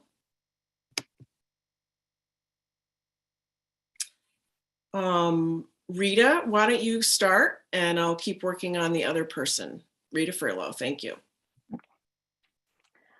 Thank you, Senator Breen, Senator Claxton, Representative Peirce, Representative Myers, members of the Joint Standing Committees of Appropriations and Health and Human Services. My name is Rita Furlow, and I'm the Senior Policy Analyst at the Maine Children's Alliance. Thank you for spending your day listening to so many of us who care about children today. You have heard from a lot of children's advocates. It's wonderful. And so I'm going to highlight very briefly, because you've heard so much already about numerous pieces in the governor's budget, which we also support, such as the $12 million to supplement wages for childcare. It's crucial to increase wages so we can keep people in this field who are wonderful early educators. Also, the $5.2 million that the governor also included relating to infrastructure, which can also help support, along with wages, an increase in supply of childcare. We also want to highlight that supporting some of those staff positions in OCFS so that they can continue to do the work. We ask a lot of them.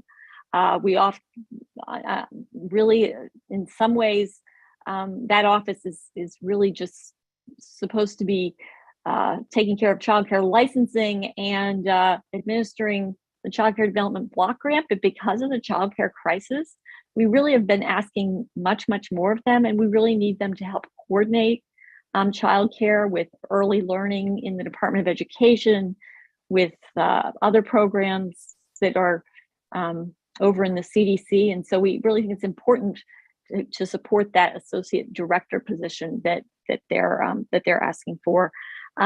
You've already heard about our support around the $8 million for the governor's proposals relating to child welfare, and we also wanted to highlight the $487,000 for homeless youth. So we're also happy to see that in the budget. A few things that we would like you to see add to the budget that were not there. One is a program that we've worked on for almost 8 years now with Senator Breen, relating to children's mental health for early childhood.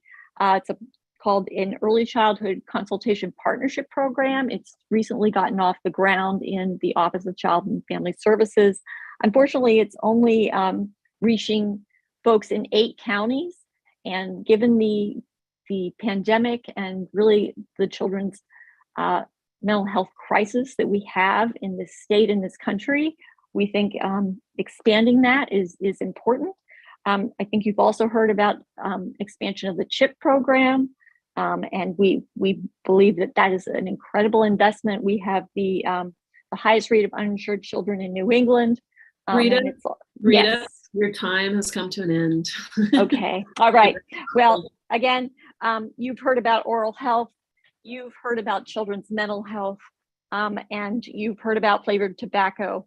I would also just strongly urge you for the administration to join with the legislature in working on children's mental health this year. It's critical. We need to end the waiting lists and really make some progress this year. So thank you very much for your time. Thank you very much. Are there any questions for Rita Furlow?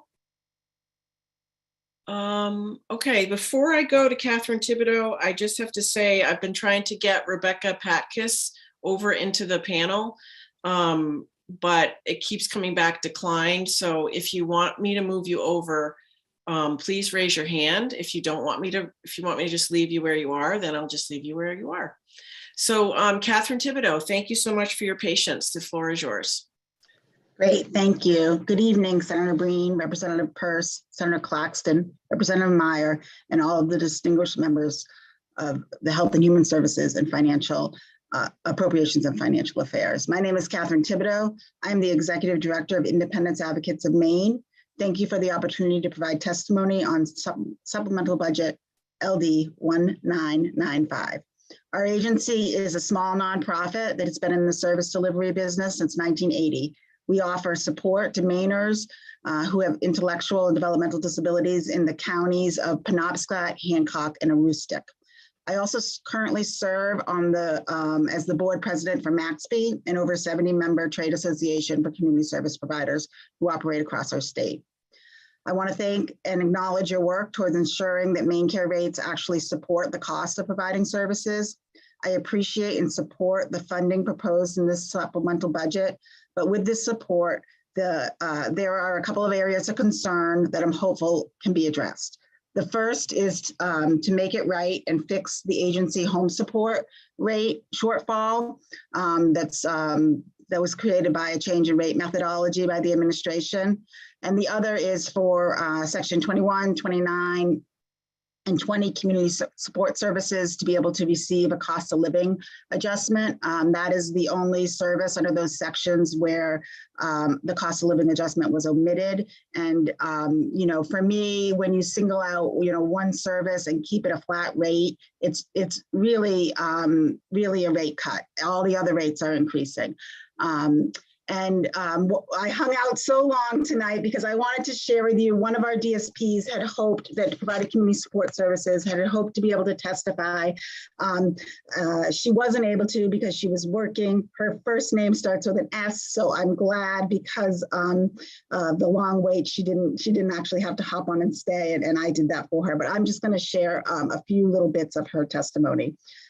She wrote, "My name is Sue Spalding. I'm a full-time DSP at Independence Advocates of Maine. At age 76, yes, 76, I support senior adults with disabilities in accomplishing their community supports goals. The participants I support deem themselves retired, but wish to remain active with their peers and community at their own level and pace. It is an honor at my age to be able to gift them with my experience and knowledge in order for them to achieve their goals. Though all work is valued, direct support workers work for people who need assistance. The cost of living increase would not only demonstrate that we are valued professionals, but would assist us with the current spike in our own cost of living, i.e., rents are increasing, grocery costs are increasing, gas prices are rising, energy costs are doubling. We want, need, and deserve to feel valued." So in my closing, because A, it is the right thing to do, and B, because we have such a large surplus that we can fund it, I ask that we stand together, all of us as Mainers, and ensure that our essential care workers are valued, that every single one of them receives a livable wage. Thank you. Thank you very much. Are there any questions for Catherine Thibodeau? All right, thank you for hanging in there. Thank you. I believe that everybody who wanted to testify has had the opportunity to do that. I don't see any hands going up. I want to thank everybody for hanging in there tonight. Thank you so much to our amazing analysts and our clerks who were with us all day and evening. And I just want to check in with my co-chair. Anything we need to add before we wrap up? No, I appreciate everybody sticking around for the long day. The report back is due March 17th, but of course we'd love it sooner if that were possible. So.